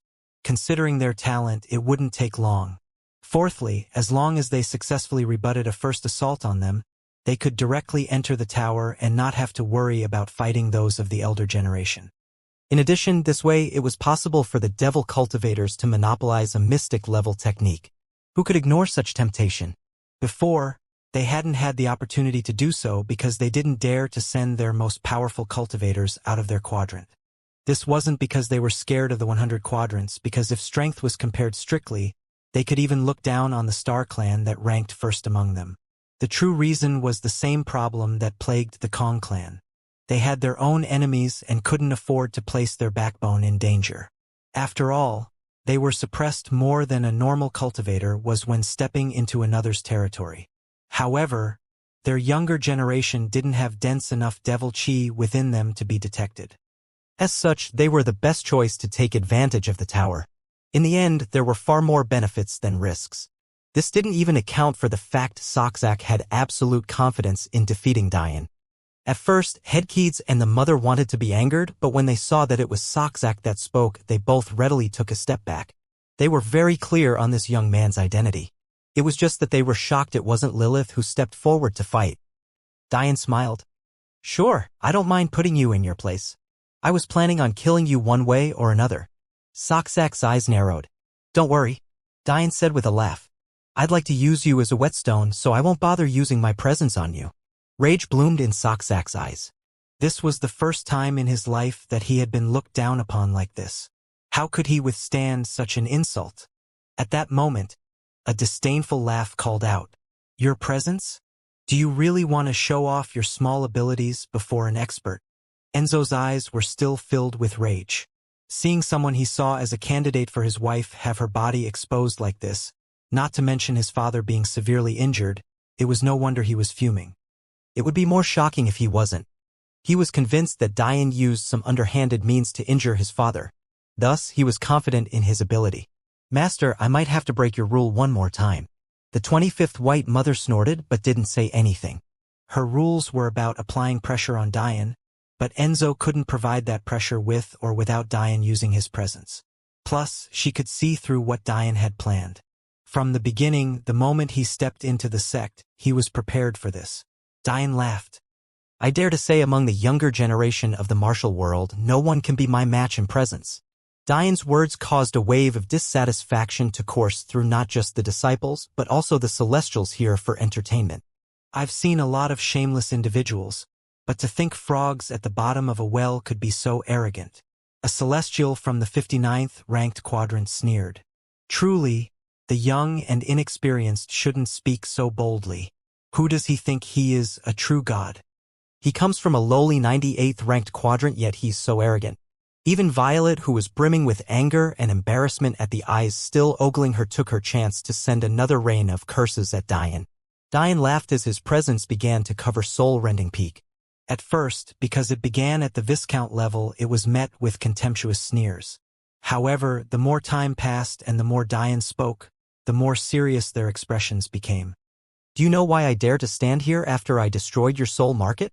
Diane's words sent a shock wave through the crowd. Soul market? Those who knew felt a sudden killing intent overwhelm them. As for those who didn't, they were still in the dark.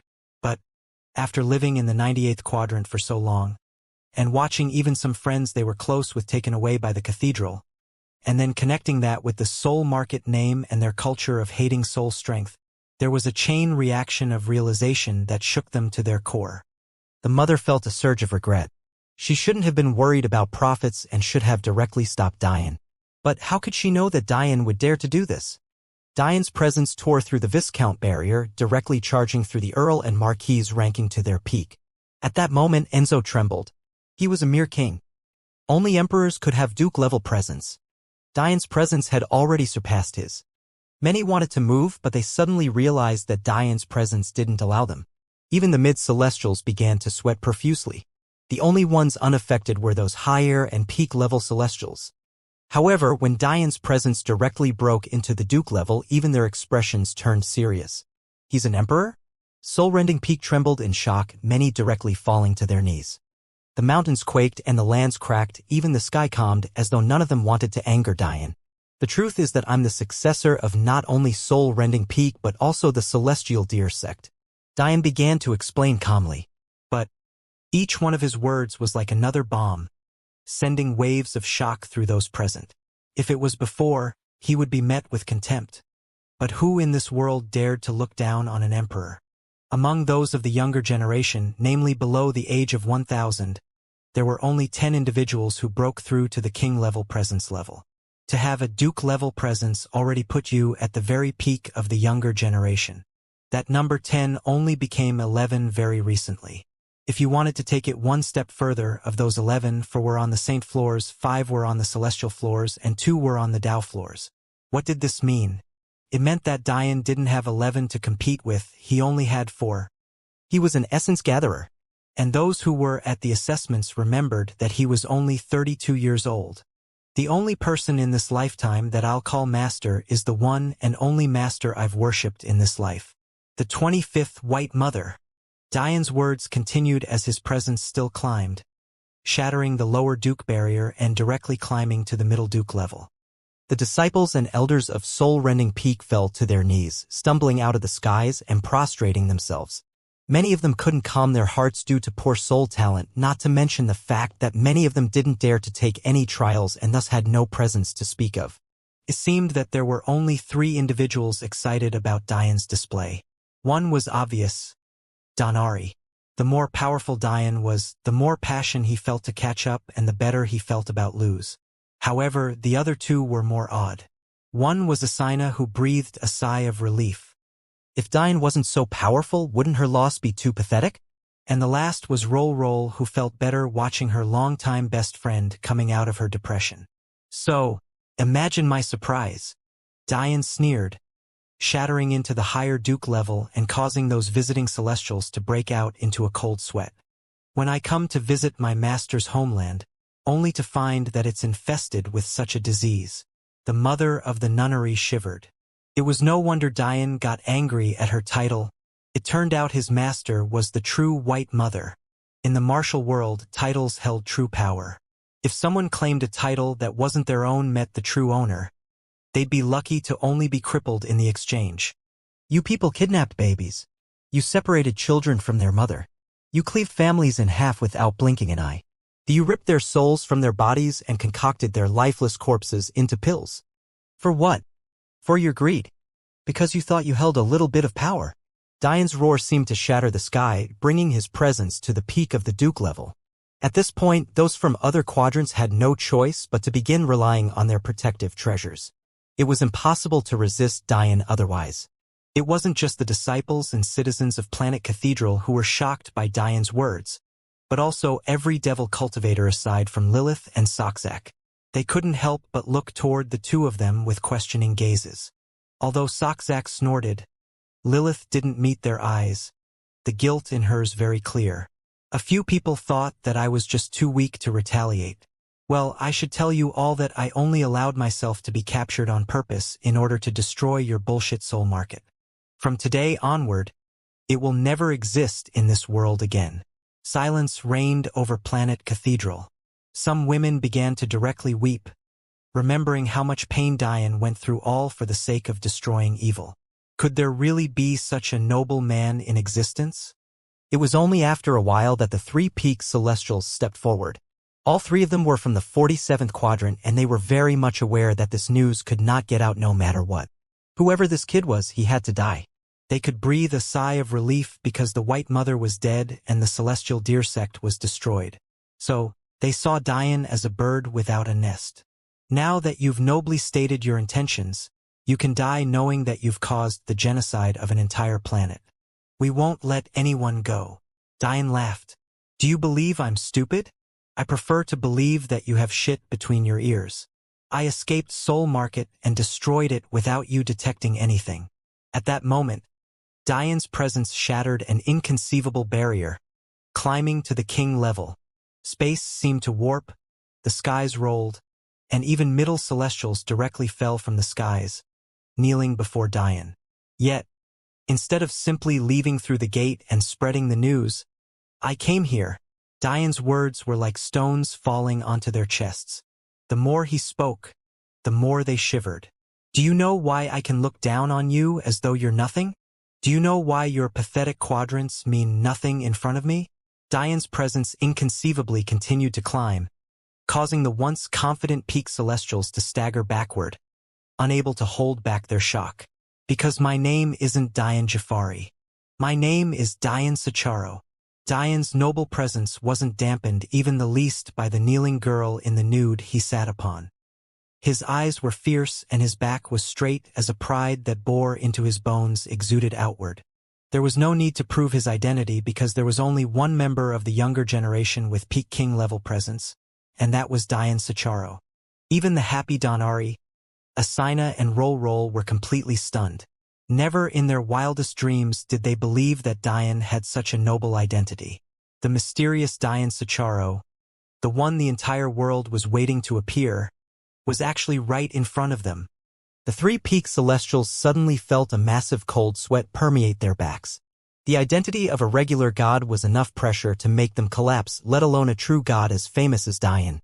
It had to be remembered that even the fourth-ranked Golden Flame Quadrant was apprehensive when they learned of Diane's identity, no longer daring to continue through with their plan to capture and experiment on Madeline, let alone the mere 47th-ranked quadrant here today. However, no one was more shocked and filled with regret than Violet. Why?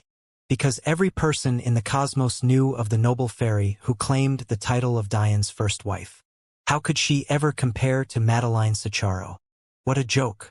Someone with a wife that was the object of desire for every man in existence would stoop so low as to attempt to rape a no-name young lady from a no-name sect. It was at that point that Violet's face reddened for something other than the embarrassment of having her body exposed to the world. When Diane began to flirt with Clara those 3 or so months ago, everyone, including her, thought that he was a frog lusting after swan meat.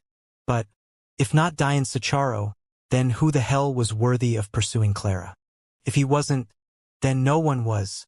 Wes, who had been heavily injured by Diane earlier, suddenly realized just how unworthy he was of competing with Diane. Even if Diane wanted Violet as his maidservant, did he have the right to raise a single word of complaint? Lilith's frown deepened. The more powerful Diane was, the worse it was for them. Then, there was the aspect of her pride. She had believed all this time that she was only injured by Diane due to underhanded tricks, leaving her completely in denial.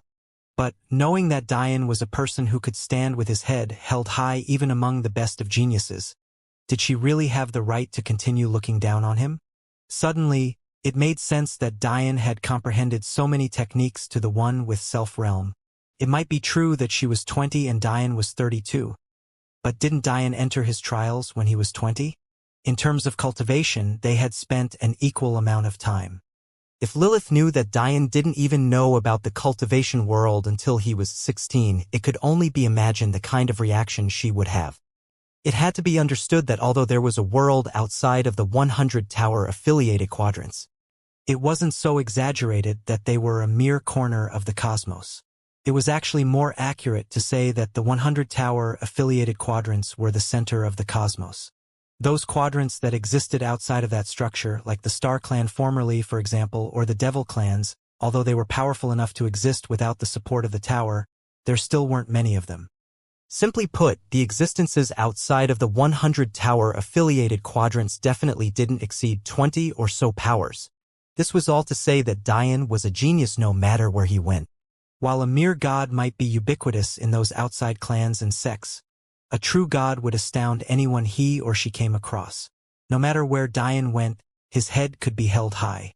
And that included her own nightmare palace. Lilith didn't doubt that if Diane was born in her devil quadrants, it would likely be him that was her fiancé instead of Soxak. The peak celestial cultivators didn't know how to proceed. True God Sicharo, they humbly bowed. We admit that we are in the wrong, but while your potential far outstrips any of ours, your strength is still lacking now. Is it possible for us to negotiate on equal terms? The quick change in demeanor the Peak Celestials underwent completely shocked the disciples of soul-rending Peak. Was this the prestige of a god? Diane calmly scanned the crowd of Celestials, each of whom held a nervous expression. Although they knew they were more powerful than Diane now, they also knew that a genius of his caliber would definitely have an inexhaustible number of life-saving treasures. There was a 0% chance they could kill Diane here. The Kong clan's successor was a prime example. Therefore, they had to temper their arrogance even in the face of a member of the younger generation. There are a few things you all need to understand before we negotiate. Diane began. Number 1. This is not your backyard. It's mine. My celestial deer sect's ancestral grounds are buried here. The soul-rending Peak sect is my direct subordinate clan. This is not a case of me interfering in your business. It's a case of you interfering in mine. The Celestials took a sharp breath, already not liking where this was going. Number 2. Diane continued as though he didn't notice their shift in mood. Grandmaster Clara is my third wife and her true name is Clara Cicharo. Boom. The number of shocking events today were simply too much. How could one man be so lucky? Liar. Liar. Liar. Violet shrieked hysterically. She had taken too many mental blows today. She didn't want to take or accept another. However, Diane didn't respond. He had planned on proving it anyway, considering it was part of his plan to expose this. An image of what transpired in the Xianxia corner played.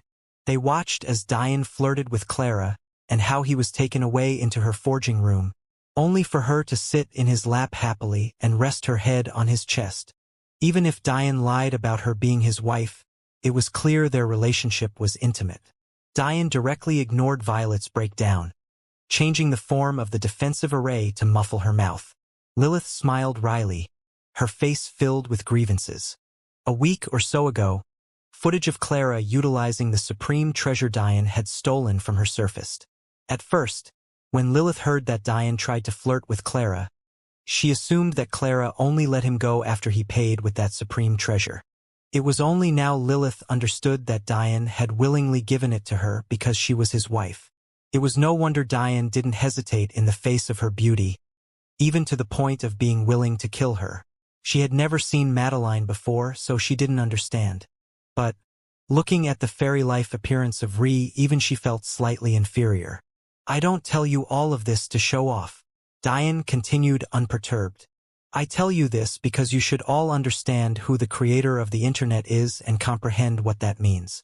Not only do I have proof, I have the means to send it before you destroy it. Which means seizing my belongings before I escape isn't a possibility. Diane paused, scanning the crowd. Thirdly, I'm sure that many of you have recognized my 3 pairs of golden wings after so long of thinking. I am indeed the masked man who forgot Anik to kneel, although that man could hardly be considered a god. Boom. Donari choked on his spit. Brother Diane, you can't mean that Alexandria Snow is also your wife, do you? You fucking bastard. Won't you let the rest of us live? The eyes of the Celestials widened. Everyone was speculating why the mysterious masked man would be so angered by Chrysanthemum's words. It turns out he had every right to be angered. Madeline was actually his wife. By now, Violet was completely ashen, unwilling to even make noise. She just wanted to disappear. The reason why I've told you all of this should be obvious to those among you who are intelligent. Diane continued with a carefree smile, chuckling at Donari's words. I have secrets that I need to protect too. Neither you nor I want the things that have happened in the 98th quadrant to become public knowledge. My celestial deer sect and my soul-rending peak were both destroyed, becoming mere shells of their former selves. That means while I can easily destroy you all, there's no guarantee that I can defeat my true enemies. This is why I wear a mask and also the only reason I'm willing to negotiate with you all. My proposal is simple. This all ends here. You have all been profiting from Soul Market from nearly 600 years already, while I have saved those who remained. There is nothing I'd like to do more than to kill you all where you stand. But I am not yet powerful enough to cover the sky with my hand and can't guarantee that I can kill every one of you before you escape. So we'll sign blood essence contracts. None of what occurred today will be spoken of, nor will I pursue you in the future for reasons related to soul market. If you choose to reject my offer, you should make certain that those next to you are willing to do the same, or else you'll die tragic deaths. To no one's surprise, affirmations came in one by one. Although they had spent decades traveling here, the time and money they lost was far better than calling down a calamity upon them.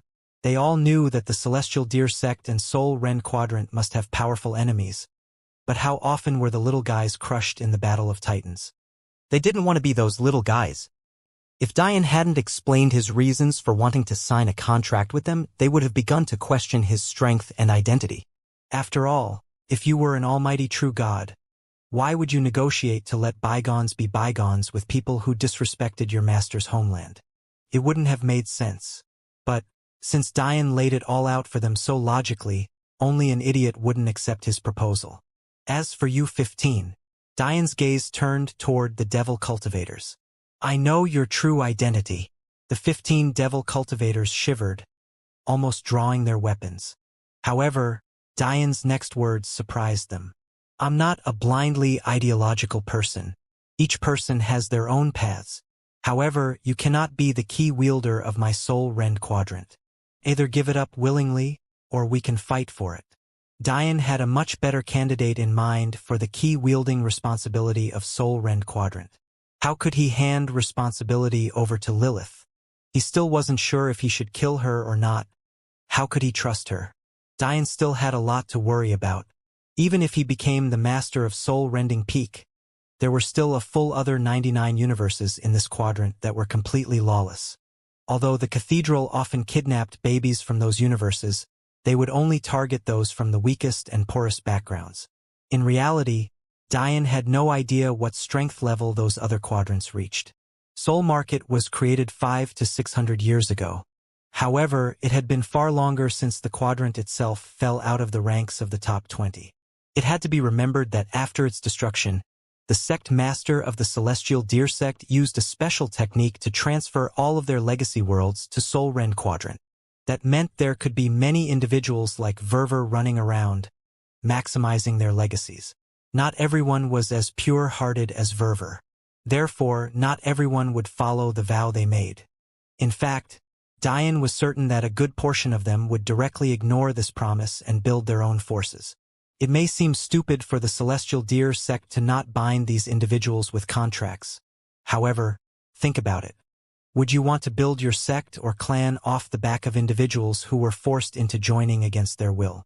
This wasn't all either. The elders of the Celestial Deer Sect, physically speaking, couldn't prepare contracts. Remember, Elder Dayu had his grandson, Chenglei, sign a soul contract with Jade instead of him because his soul was severely injured. If a person who was alive and injured couldn't withstand a soul contract, then how could a mere spirit withstand it? And, considering they didn't have live bodies, they obviously couldn't use blood or blood essence contracts. In the end, those elders had no choice but to accept empty promises, hoping that their successor would be able to force those individuals to kneel in the future. Maybe the only reason the cathedral and soul-rending peak were still in power was because, just like Dian's home universe, they had forgotten about the existence of the epistemic tower over time. If that was the case, it was no wonder they didn't attack to conquer this universe. That aside, these were only Dian's conjectures. He had no idea what state the rest of the quadrant was in, but he knew it wouldn't be easy to unify an entire quadrant. Still, he had no choice. The saddest part was that comparatively speaking, it was his easiest task. After all, he was still much too far away from seeking revenge against the Pakal and Ragnar Emperor God clans. This was all to say that Dian had too many troubles in the Soul Rend Quadrant to entertain having an enemy as an ally. He wanted to give the key-wielding responsibilities to someone he trusted, and that definitely wasn't Lilith. Lilith grit her teeth. The moment Dian made his identity clear, she had expected this. Her father had warned her of the possibility of the Celestial Deer Sect preparing a successor, but who knew that that successor would be so powerful? She suddenly felt lucky that they had prepared presents protecting treasures after Asina was so easily defeated. Had they not, none of them would stand a chance against him. Looking at the hostile gazes of the Celestials around them, Lilith could only bitterly smile. Just a few moments ago, they wanted to kill Diane, but now each of them was searching for an opportunity to curry a favor with him. However, just how important was this key to her?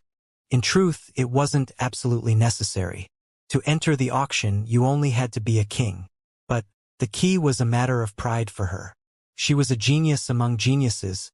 How could she accept a title any lower than true god? She wanted to become the 12th among them. That said, Lilith wasn't stupid. Even with Soxak, it was impossible for them to defeat so many Celestials. It was at this point that Soxak finally couldn't withhold his temper anymore.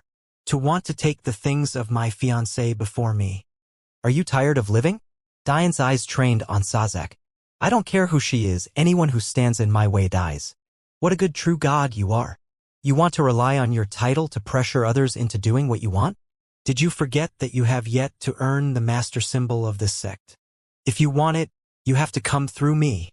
How funny. I can't use a title that I earned with my own 2 hands to pressure others? If I can't use something that's mine, what am I supposed to use? I guess all that black lightning fried your brain cells. Soxak's anger rose higher. Diane turned toward Lilith again, his brow slightly frowning. You're still hurt. Although Lilith tried to hide it, the initial shock didn't escape Diane's perception. Diane nodded. It seems you do have a conscience. I was wondering why you were letting your background character run around too rampantly. It turns out that this is the reason. Seeing Lilith's shocked expression, Diane chuckled. There's no need to be surprised. My body could actually be considered one of my weaker points. My true strength is my soul. Although Diane's words were simple, they sent a cold shiver down everyone's spine. That was right, how could the successor of the Celestial Deer sect be a body cultivator? At that moment, they understood why Diane hadn't used anything but his body from start to end. He was actually handicapping himself. Of course, this was a half-truth by Diane. He only said this because he wanted to erase the last lingering doubts they might have. The person who told Diane that Lilith was still injured was his master. That aside, Diane's meaning was clear. He thought before that Lilith used some tragic soul slave's soul to heal herself quickly. But it turned out that she was just suppressing her injuries. You should thank her. Diane's gaze turned back to Soxak. She's the reason you have a chance of leaving alive today. Enough bullshit. Soxak raged, pulling out a large saber weighing hundreds of thousands of gene. It was almost 6 feet long and more than a foot width. However, its thickness was so thin that it moved like a piece of aluminium. Its body was a complete jet black, not reflecting even the slightest bit of light of lightning crackled over its body. Everyone took a step back. This was Diane's final test for them. They could tell how powerful this young man Soxak was. So, if Diane could defeat him, there would be no doubt left. Human beings were fickle, and it hurt them to give up so much profit. It was no wonder some were still hesitating. Hey master, are you thinking what I'm thinking? Diane said with a grin. At that moment, a light giggle sounded in Diane's mind as a brilliant formation appeared before him. The surrounding experts watched in awe as a dull gray saber was forged into existence. There were no fancy symbols or intricate patterns, just a simple saber body and handle. Diane's arms lightly shook as he grasped the saber.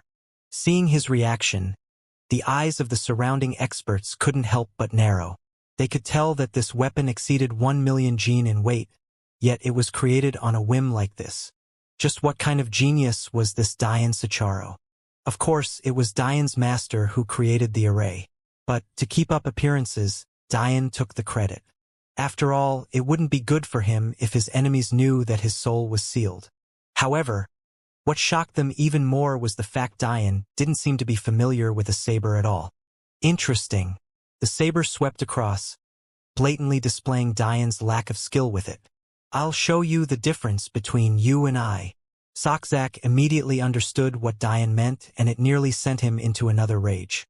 Diane had never used a saber before, yet he chose it simply because Soxak did. On top of that, he created the weapon on his own. If Diane really won this, it would be clear who among them was better. The worst part was that Soxak no longer had the excuse that he was suppressed while Diane wasn't, because who didn't know that Diane was the key wielder of the Celestial Deer Quadrant? If he was born in Soul Ren Quadrant, he would have been kidnapped as a child and sold at the highest price in Soul Market. Saber Tiger 3 stances. Diane's master's voice sounded in his mind. Diane's teasing expression disappeared, replaced by the utmost seriousness. No matter what he said, he took Xianxia very seriously as an opponent.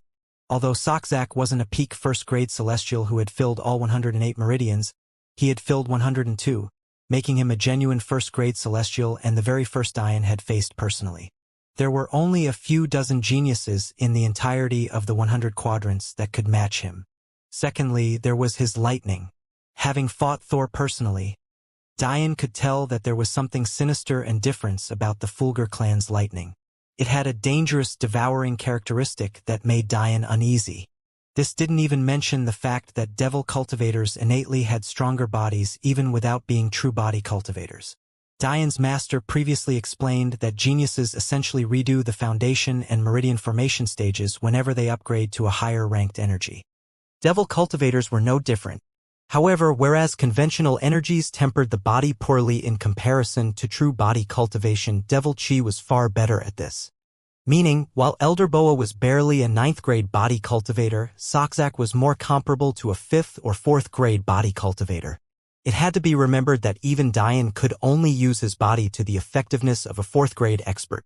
To make matters worse, Xianxia had his energy on top of this, not to mention his wills.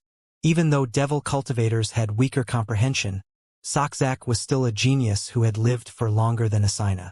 Diane had no choice but to take him seriously because he knew this opponent was far more powerful than he was. Xianxia no longer spoke. He had never been so thoroughly humiliated and angered in his entire life. Even when his father forced him to marry into another family, completely sullying his reputation as a man. Even when he listened to those Nightmare Palace bastards snicker behind his back. Even when he was rebuffed by a woman who was supposed to be his fiancée time and time again. Never had he been so angered as he was today. His eyes were as black as ink, flickering with dangerous arcs of lightning. His saber was brandished, almost hovering out of his hand as though he couldn't feel its weight at all. His long black hair danced in the wind, giving him a handsome and refined appearance. Xianxia's robes, however, were a pristine white, devoid of any fancy embroidery. Maybe if his battle intent was soaring to such heights, one might have mistaken him for a scholar. In that moment, Xianxia seemed to fuse with his saber, indiscriminately radiating outward with sharp saber chi infused with such killing intent that those observing immediately flew even further back, giving the two of them more than 5 kilometers of space to their own. 4th stage saber intent. Diane's eyes narrowed. In truth, this sort of comprehension could be considered weak among the best geniuses. A celestial with a mere 4th stage intent would be laughed out of any establishment he or she stepped his foot in. However, for someone who practiced in Devil Chi, this was ridiculously impressive. No less impressive than mastering a 7th stage intent while still being a saint. Diane took a deep breath, closing his eyes. The moment they opened, they were filled with a gold radiance that pierced even through the bright light of day. Diane's body seemed to meld with the world around him. His breath was no different to the swaying of the wind, and his heartbeat was no different to the shifting of the earth. His eyes could see through everything, and his will was impenetrable. In this world, he was a war god who could never lose. Selfless. The experts felt their lips twitch. Since when was it so easy to enter a selfless state of cultivation and to do it in battle no less? Was this really the difference between those who were geniuses and those that weren't? What use was their thousands of years of cultivation in the face of Diane? At that moment, the saber that seemed no different from a stick in Diane's hands suddenly became the king of weapons. Although it was clear that Xianxia's proficiency far outstripped Diane, it was also clear that it should have been impossible to gain such expertise in a mere moment. It was too inconceivable. There were no words spoken. Xianxia and Diane flashed forward, their blades meeting in a violent clash in what seemed like an instant. Boom! Diane was immediately blasted backward, skidding in the air more than just a few hundred meters. His speed was so high that he felt his back almost light on fire due to the friction of the air. If it wasn't for his master making his sweatpants out of slightly more resistant material, he would have been completely exposed. There was no doubt that had Diane not placed Violet with the Demon Sage Tower, she would have died just from the reverberating clash. Xianxia had no intention of letting Diane rest. Although he was shocked by the weight of the weapon Dian used, it wasn't so exaggerated that he couldn't deal with it. It was impressive that Dian could create such a heavy and durable weapon on a whim, but that wouldn't help him here. Soul-rending Peak was no longer equipped to handle such a battle. Despite Dian not being able to much else other than defend, the strength of their blows already outshone normal Celestials, causing the lands beneath them to succumb to their power. Dian's body moved along with the world, never taking Soxak's blows on directly. However, he was quickly realizing that this wasn't the true essence of the saber. Why are swords and sabers classified differently despite being so similar in form? Dian's eyes flashed. First form, Bite. The gray saber in Dian's hand seemed to glow, forming an illusory saber-toothed tiger that smashed forward. Soxak snorted with disdain, his anger still boiling. First, Dian wanted to use a weapon he had never used against him, and now he wanted to win with mere common-level techniques. Vulgar demons clash. First thunder. A thunderclap sounded in the skies, causing dark clouds to roll once again. Before the image could even partially form, it was torn completely apart and Dian was once again sent flying. Those watching couldn't fuse Dian's identity with his display. Was a true god supposed to get slapped around like this by a complete no-name? Was Dian just weak? Or was he too arrogant? He's too arrogant. A celestial shook his head in disapproval. No matter how talented one is, looking down on your opponent like this will only lead to death. Not only is he arrogant, he's stubborn. Another celestial chimed in. From the beginning, he hasn't used a single bit of soul or conventional energy. In addition, while his opponent has used wills, he hasn't used any at all. The only reason he hasn't been severely injured is because he's using some simple defensive techniques to mitigate this Soxak's power. This wasn't all either. Because Soxak was in a non-devil cultivator quadrant, he was suppressed even more than Dian was, to 70 pushing 80%. If he could have used 50% of his power like Dian, it would be a miracle if Dian could withstand even one blow. However, while others found Dian arrogant, he knew that he had already calculated this. He had fought Asina, so how could he not know the limits of a devil cultivator? All he was worried about was learning the essence of the saber. Dian burst out of the mountain he was sent flying into, brandishing his saber and charging forward. Second form, Claw. A vague image once again appeared behind Dian, waving in the air as a large, fierce paw. His saber seemed to break into 4 illusory images, each being the sharp claw of the king of the jungle. Without suspense, a single thunderclap shattered the image, sending Dian flying once more. Soxak's arrogance climbed to a new level as he stood in the skies, his hair waving about wildly. Is this the true god of your quadrants? Is that title really so cheap? His roar was met with a wave of murmurs. However, Dian's response was only a deadpan expression as he surged forward once again. Third form, Roar.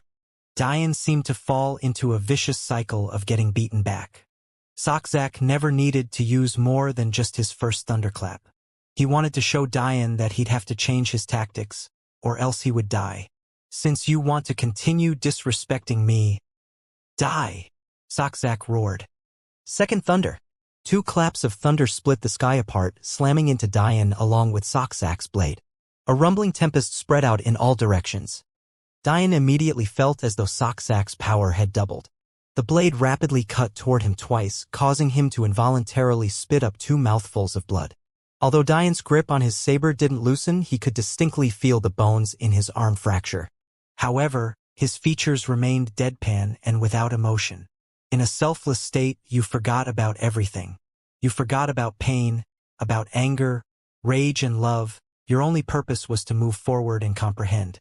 Seeing Dian's lack of a reaction even while lying in a pile of rubble, Soxak's anger raged once more. Third thunder.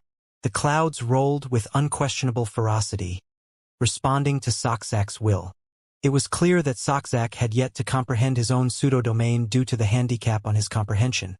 But somehow, his affinity for lightning forced the world around him to respond, directly boosting his prowess. This was the secret of the Fulgur clan. Devil cultivators were very much aware of their own weaknesses and thus have had billions upon trillions of years to find methods of mitigating them. The Fulgur clan's solution was instigating changes in weather. Their cultivation became a lightning rod while the sky became their domain. With a single thought, the clouds, wind, and thunder could bow at Xianxia's beck and call. Dian stood quickly, crossing the saber across his chest to block. It was as though he was a puppet without emotion, repeatedly getting beaten backward. Yet, something inexplicable for Dian, he had hardly stepped into the initial stage of his saber technique. Dian's master frowned. The selfless state isn't perfect. It's too emotionless. The reason little Dian was able to learn Chaos Halberd was because much of its flaw lied in momentum, something that could be understood and analyzed without emotion. However, there's massive room for improvement because little Dian has yet to understand the true meaning behind the word chaos. Dian couldn't hear his master's words, not because she couldn't project them to him, but rather because she didn't want to tell him. Many cultivation errors were best solved alone, however, a master could give direction. Little Dian, your selfless state is imperfect, were all the words the 25th White Mother allowed to float into Dian's ears. Dian blinked. Imperfect. He had no idea that a selfless state could be improved. Had his master not told him this, who knows how long it would have taken him to think of this possibility. For thunder. Xianxia roared. Dian tried to dodge, spurring on his movement technique to their utmost heights. However, Xianxia's saber seemed to have a mind of its own, changing trajectory and cutting toward Dian's side. Boom! Dian was once again sent flying as 4 consecutive sabers seemed to overlap. The claps of thunder rang through the skies time and time again, making Dian seem as though he was nothing more than a practiced dummy used to vent Xianxia's anger. Deadpan eyes watched Xianxia charge again and again, but no one noticed them steadily becoming brighter. No matter what, he always charges forward. Always swings the same way. As though power and haughtiness fuel him. Dian had lost count of how many fractures accumulated in his arms. He was certain that had it not been for the primordial energy that directly tempered him, he might have been directly crippled by now. However, his eyes steadily grew brighter, as though he was just about to grasp something. I see. The difficulty of becoming a weapons master isn't so simple as weapon wills are difficult to learn. The most important point is that every weapon has its own character, and how a wielder interprets that character is highly dependent on the individual. It took me more than 20 minutes to learn Chaos Halberd to the one with self-level, yet it took me barely 12 to learn both. Overbearing mountain bear fists and whipping wind, galloping steps to the very same level. Now it's been more than 20 minutes yet, I haven't stepped out of the mere initial stage of Saber Tiger 3 stances. Why? Why did overbearing mountain bear fists become stronger when I was in a rage? Why did my demon Qilin bloodline disappear the moment I entered my selfless state? Dian's eyes grew brighter and brighter, becoming more lustrous. The day had darkened because of Sokak's attacks, making the beams of light emitting from Dian's eyes more obvious than ever before. Good. Dian spoke for the first time in almost a half hour. However, in sharp contrast to his previously emotionless figure, his words were filled with battle intent. Still, the moment he stepped into the threshold of this new state, he felt his mental energy rapidly drain, falling to 0 in a mere instant. However, Dian didn't seem angered or helpless. In that split second, he had understood many things despite his fatigue. His inner world stirred, its bland landscape trembling as Dian's manifestation twitched. In the outer world, Dian's battle cry was met with Xianxia's saber. 5 claps of thunder rang out, tearing through the skies and causing Planet Cathedral to tremble, sway in the dead of space. It was only now the Celestials realized that even though these two were members of the younger generation, in modern times, a mere planet couldn't withstand the battle of 2 Celestials. The peak Celestials sprung into action, spreading out their energies to their utmost heights and fortifying the planet. It would be inconvenient for even them if the planet was destroyed. Boom! Boom! Boom! Boom! Boom! Dian's arms fractured completely, shattering to pieces. However, he flexed his arms, forcibly using his steel-like muscles to keep his bones in place as a wide grin spread across his face. His aura grew to frightening heights, causing the Celestials who had just had questions about his strength to involuntarily tremble. In his inner world, something groundbreaking was occurring within Dian's primordial Een. The moment Dian's arms were shattered, 3 of the 33 seals directly burst to fine motes of light, radiating outward and drifting toward Diane's manifestation. At that moment, it stood with an imposing aura. The 3 pairs of wings on its back slightly trembled, bursting outward and forming a 4th set. The once dimmed 6 halos of black gold rings began to shine once more, even as the Dian in the real world felt his energy continuously growing. A crown, a white flame, a black flame, a pagoda, a coiled dragon of golden heavenly lightning, and an all-seeing eye, each looking down at the world with disdain. Dian's shattered arms, beaten black and blue and dripping with blood, could clearly be seen by everyone. But that was when something completely inexplicable occurred. Black and blue became a healthy caramel. Odd, sharp angles became straight. Open and bleeding cuts became sealed. It was at that instant that Dian's once sleeping manifestation opened its eyes, unleashing a roar that resounded through the cosmos. Planet Cathedral trembled as Dian laughed. He had been prepared to spend decades more with his wills and soul sealed. To be quite frank, he hardly cared about his energy cultivation, but lacking those former 2 really pained him. However, who would have known that today would be the day he'd feel the seal loosen?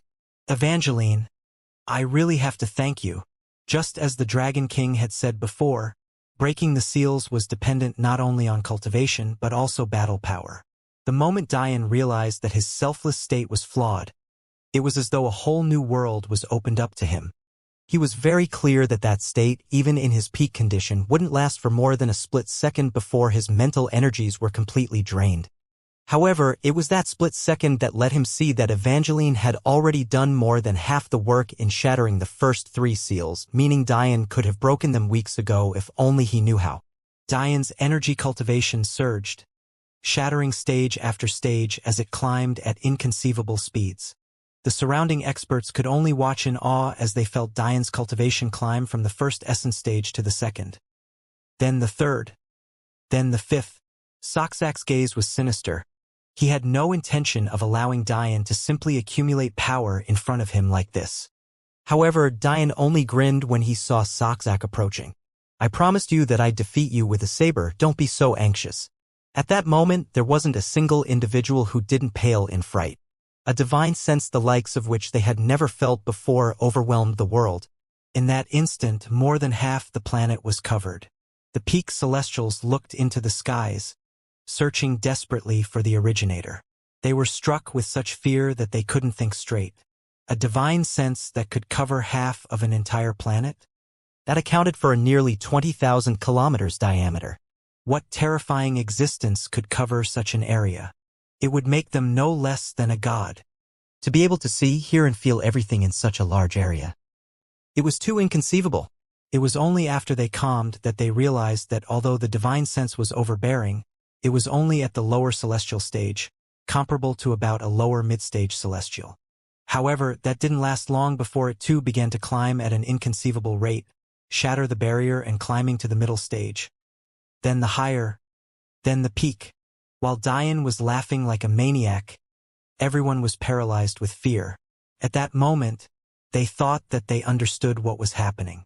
Dian must have had some supreme expert protecting him. Of course he did. How could such a genius be running around alone? Soxak paled, but he grit his teeth, unwilling to take even a step back. Is this why you're so confident? How pathetic. You can't win yourself, so you called your backers for help? It seems the true god title is really meaningless. When Dian heard this, he paused at first. But then he erupted into an even fiercer laugh. He held his toned torso as he lost his breath in laughter. Bastard! Don't think I'm afraid of you and your backer. There's nothing in this world that I, Soxak Fulgur, don't dare to do. Dian wiped the tears from his eyes, breathing in and out steadily. He had to calm himself. The energy from the seals was gentle, but it was still too much for him right now. He couldn't allow his soul to break into the Tao level because his body couldn't handle it. He also had to stop his energy cultivation from breaking into the Saint stage, or else he would miss his opportunity to temper his body with Saint energy. Master, how do I stop it? Dian's laughter faded as he realized the gravity of the situation. Dian's master, who had just been in shock, suddenly awakened. However, she didn't seem too worried. For a normal person, they'd have no choice but to die or ruin their foundation. But for you, you have two viable options. You have two treasures of the 33 heavens that can solve this problem. You can either use the seal or the energy core. I recommend the latter. Diane's eyes glittered. Of course he could. Diane's inner world before to tremble as an unassuming pearl-like sphere burst out from its center, exposing a small spiritual vein below that was none other than one of Diane's trial rewards. The pearl began to spin vigorously, pulling the motes of shattered light toward itself. In the outside world, Diane's abrupt surge of cultivation began to slow. His energy cultivation that had already entered the 10th essence stage broke into the 11th, before slowly creeping up toward the 12th and stopping at a perfect 108 meridians filled. Diane couldn't help but laugh to himself.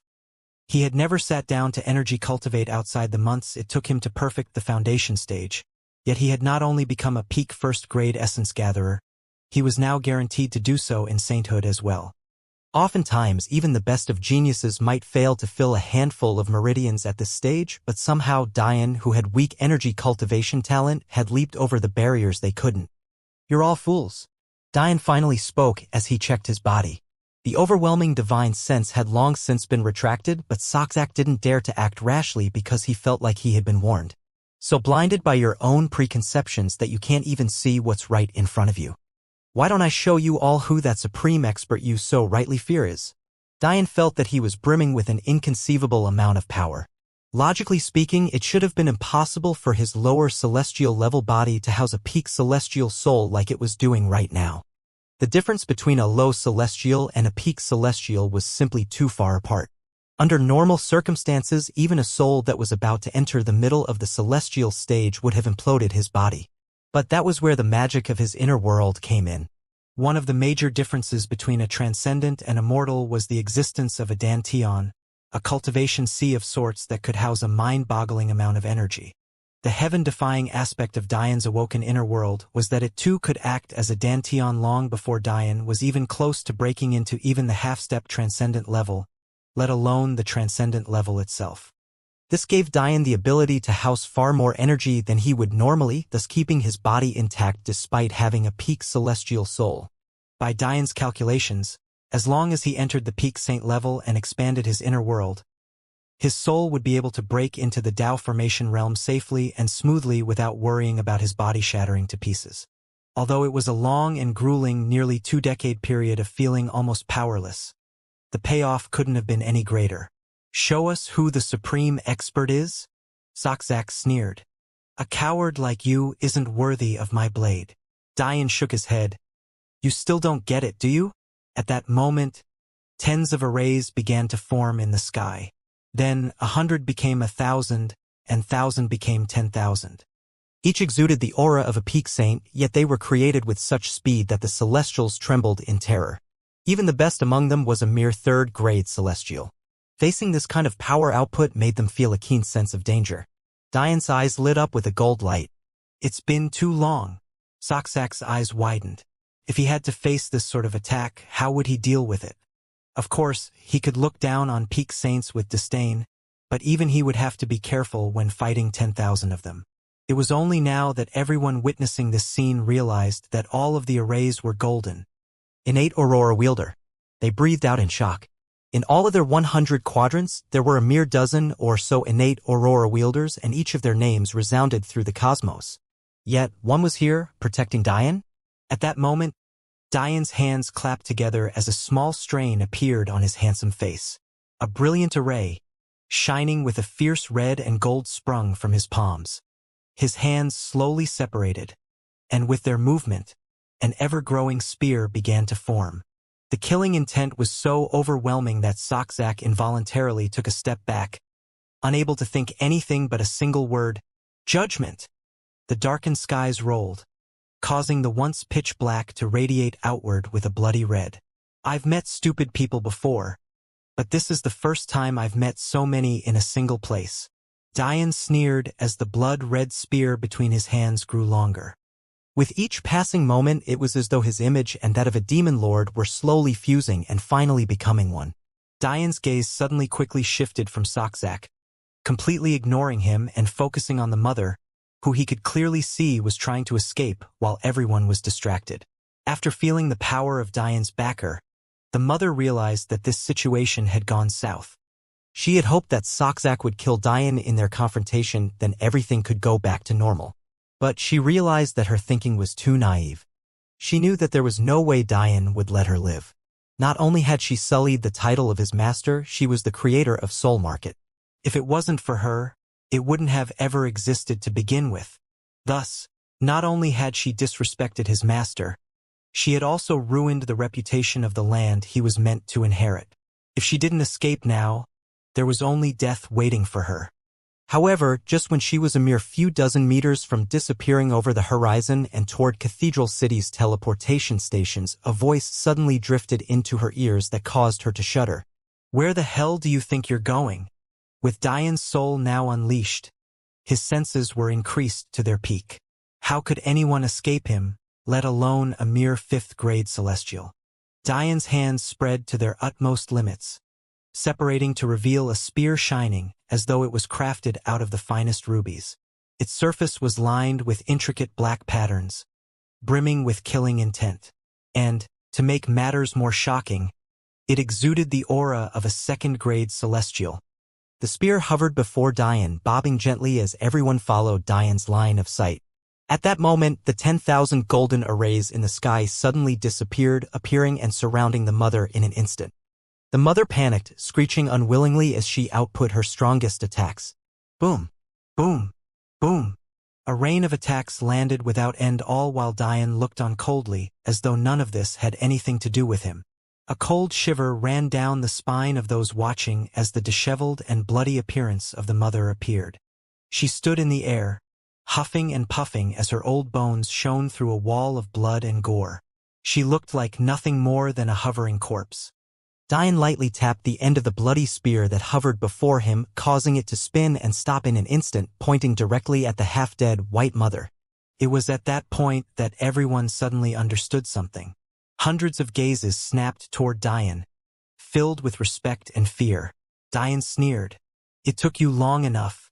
First judgment. Carnage."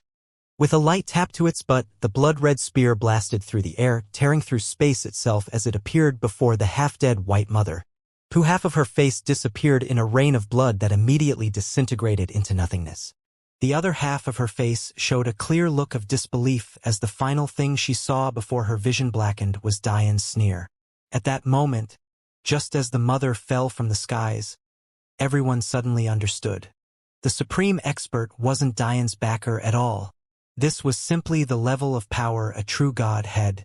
This was simply the level of power true god Sicharo had. Comfortable. So comfortable. The smile on Diane's face refused to die down. He finally felt that he had the world at his grasp. If he used all of his trump cards, he felt that even a higher celestial would succumb to him. Of course, Diane was speaking in terms of first-grade celestials. Those below that standard would definitely not enter his eyes at all. If it was a second-grade celestial, Diane felt that even a peak celestial wouldn't be able to stop him if he used all of his trump cards, let alone the third-grade ones here. If someone who knew Diane's secrets heard his thoughts, they'd roll their eyes. It went without saying he wouldn't fear such high-level experts if he used all of his trump cards. After all, his trump cards included 4 weapons of the 33 heavens. If he couldn't accomplish at least that much, wouldn't it be too pathetic? The reputation of those weapons would be too useless at that point. Diane would never casually use those weapons, though. Without sufficient power, the knowledge of him having even one would bring tragedy. However, it just felt good knowing that if push came to shove, he had various means available to him. With a clap, Diane refocused on Soczak. "Let's continue." In that moment, the saber once more appeared in Diane's hand. Unfortunately, he still wasn't as skilled as his master and had no means of creating his own training iron weapons. If he could, it could only be imagined how devastating his weapons' hell arrays would become. Luckily, he didn't have to with his master by his side. However, the moment the saber touched Diane's hand, everything changed. It was as though everything he couldn't understand became clear, as though he had spent his entire life with a saber in hand. To move forward, to hack everything in your path, to be sinister, to be filled with rage. There is no elegance of the sword in the art of the saber. There is no dance, no music, no pomp and circumstance. There is only the will to battle. Unleashed to its fullest, Dian's weapons master will descend it into the world in full force for the very first time. A brilliant armor that seemed to be forged of crystal and diamond coated Dian's body. The armor seemed illusory, fading in and out of existence, but it hardly harmed its imposing aura at all. Within Dian's mind's eye, the battle prince trembled, his fists clenching. He's actually mastered such a will, truly worth following. It had been countless millions of years since anyone had comprehended the weapons master will. The requirements were simply too stringent. Even after earning the battle prince title, he hadn't even stepped into the threshold. However, this young man of barely 33 years of age had done so. It hadn't been even remotely easy. Dian had to fight a battle to the death with two experts far above his cultivation level, yet still have the confidence and unending will for victory within him to still find a path to victory. This was why this legendary will had chosen him. After 2 decades of being sealed, it had finally come out to display its might to the world. Seeing Dian's shining armor, Xianxia's battle-intent sword. The one thing in his life that he would never be was a coward. Even when Dian's judgment array filled him with fear, he was still willing to fight. However, he was simply in over his head. To shut up the voices that nagged about his uselessness, he had forcibly stepped into the celestial realm too early, causing him to only fill 102 meridians. Although he had vented his anger, he had ruined his foundation. Much of the reason he agreed to take on this dangerous mission other than to steal Lilith's heart was to find a targeted cultivation cleansing pill that could bring him back to the saint stage. He knew that if he wanted to take over Nightmare Palace, he couldn't allow his foundation to have any hint of imperfection until he was stepping into the Tao formation realm. To step into the celestial realm with first-grade cultivation was enough to prove Xianxia's talent. And now his willingness to step before Dian bravely proved his heart. Despite being his enemy, Dian still felt respect for this foe. You'll be the first I defeat without that damned seal. Dian's eyes brimmed with eagerness. Come. Dian flashed forward, his speed simply incomparable to before. Now that he had access to his supreme laws once more, he had seamlessly stepped into the one with world level, melding with the wind with ease. That didn't even mention the fact he directly incorporated his wind will into his galloping steps. Although it was impossible to perfectly fuse them, having them simply add to each other was enough. In the blink of an eye, he and Xianxia had exchanged more than 100 blows. Everyone watching knew that if Dian used his soul, this battle would end quickly. However, Dian stuck to his word. He said he would defeat Xianxia with a saber, and that was what he intended to do. With just a brief exchange in what amounted to a mere half-minute, Dian's Saber Tiger 3 stances directly broke through to the small success stage, then the large success. Suddenly, learning weapon-type techniques had become as easy as breathing. Although his weapons master will was still of the first will stage, no one had the heart to laugh. They could only feel their hearts palpitate as they watched the true incarnation of a war god. From within the tower spirit watched on with bright eyes. No one could tell what it was thinking, but it seemed to not want to miss even a single moment. Claw, bite, roar. Dian switched between his stances seamlessly as the thunderclaps of Xianxia's technique rang through the skies. The tiger images shattered every time without fail, but they seemed to grow through a tempering each time, coming back more corporeal and stronger. Dian's senses were sharp. He saw and felt every shift of Xianxia's eyes, every twitch of his muscles, every intention in his heart. Those who watched could only look on in shock. To watch a technique grow from the initial stage to the large success in less than a minute. How could they hold their heads high in the future? Dian's image in the air was particularly dazzling. Every swing of his arm caused the crystalline lights of his armor to shimmer with an overflowing power, every step he took shattered the skies, and every attack he dealt silenced the world. 2 men fought back and forth, neither willing to take even a single step backward. Xianxia's technique was very clearly of the earth level and heavily suppressed Dian's. However, with every blow, it seemed as though Dian's saber was slowly catching up, lasting longer and longer under the claps of thunder. Planet Cathedral trembled as natural disaster-level threats ravaged its landscape. Ocean waves standing hundreds of meters tall collapsed coastlines, 10.0 Richter scale earthquakes shattered peaks and created valleys. Even the atmosphere itself threatened to break apart completely as it heated to inconceivable levels. The legendary weapon's master will. The Celestials could hardly breathe, neither could their eyes leave the dazzling armor that faded in and out of existence on Diane's body. If there was one major difference between the Diane just minutes ago to the one now, it was definitely this armor.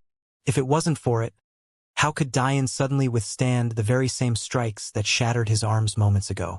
Even though Diane gained access to his soul and energy cultivation, his soul couldn't directly increase his physical strength, nor could his energy cultivation. After all, Diane was still an essence gatherer, albeit a peak essence gatherer.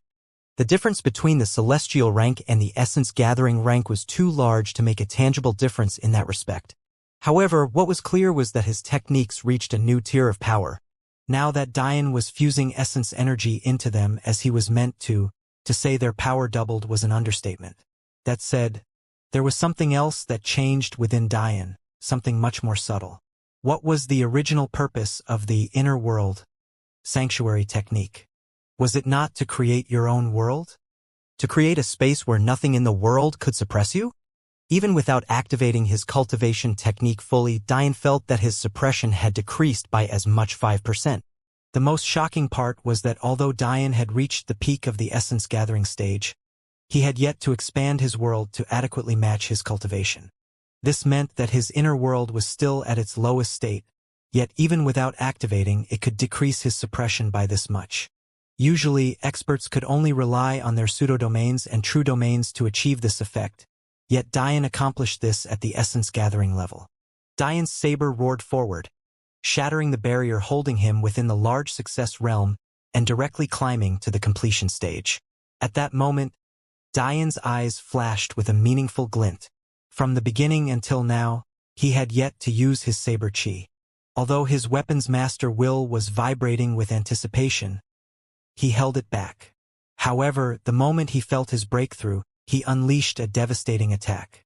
Not all wills were created equal, and this was especially true for those who followed the sovereign path. It was far more difficult to advance in this path, but the reward was the ability to suppress wills of the same ilk even while being a level below. At the moment, Diane's saber intent wasn't a match for Soxax. While his was at the mere first stage, Soxax was already at the fourth. For perspective, the first to third stages were of the essence level in quality, whereas the fourth to sixth were of the saint level in quality. The meeting of these two wills head-on was the equivalent of a lower essence gatherer fighting a lower saint. It was simply impossible.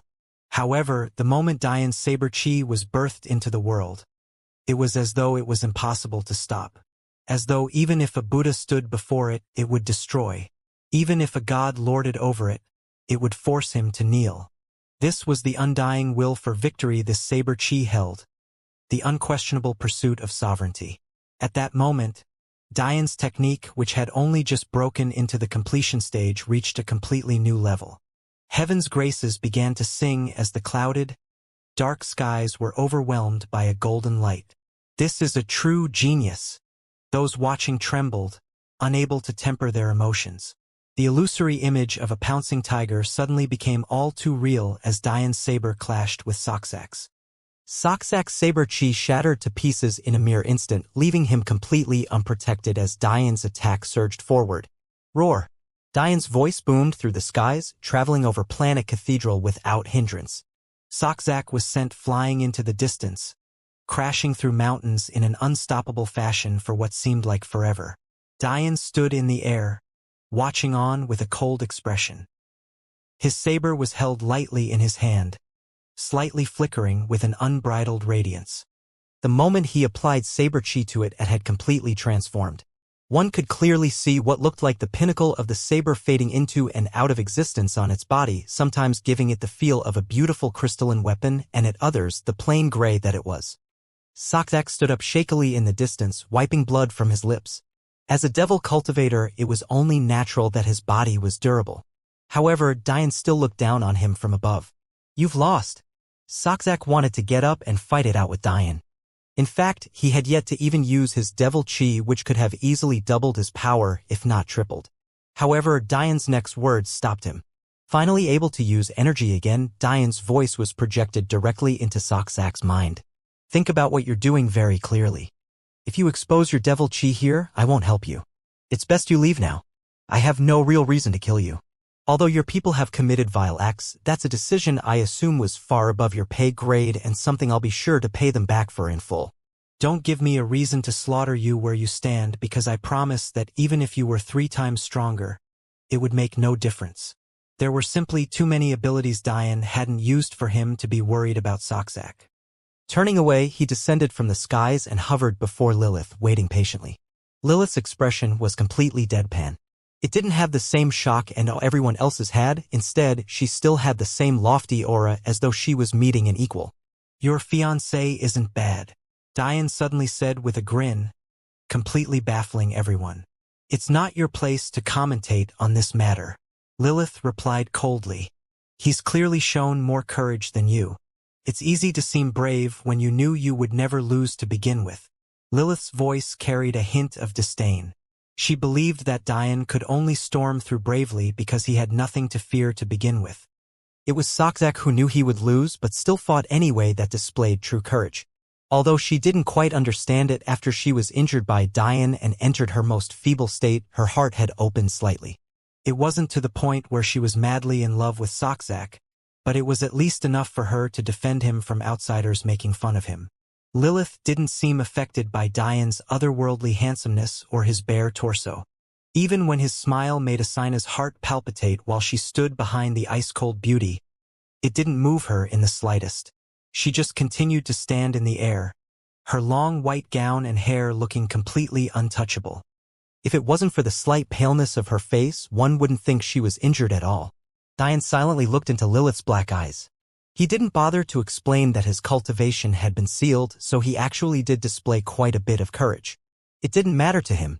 After all, this was a woman he wouldn't hesitate to kill if she dared to aim her ire toward him again.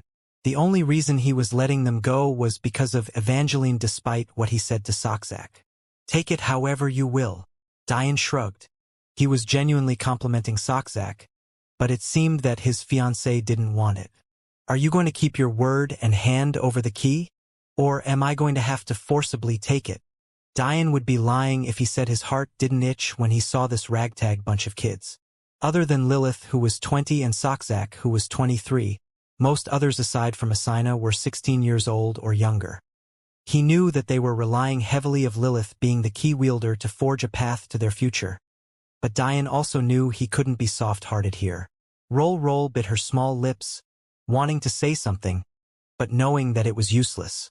What a joke.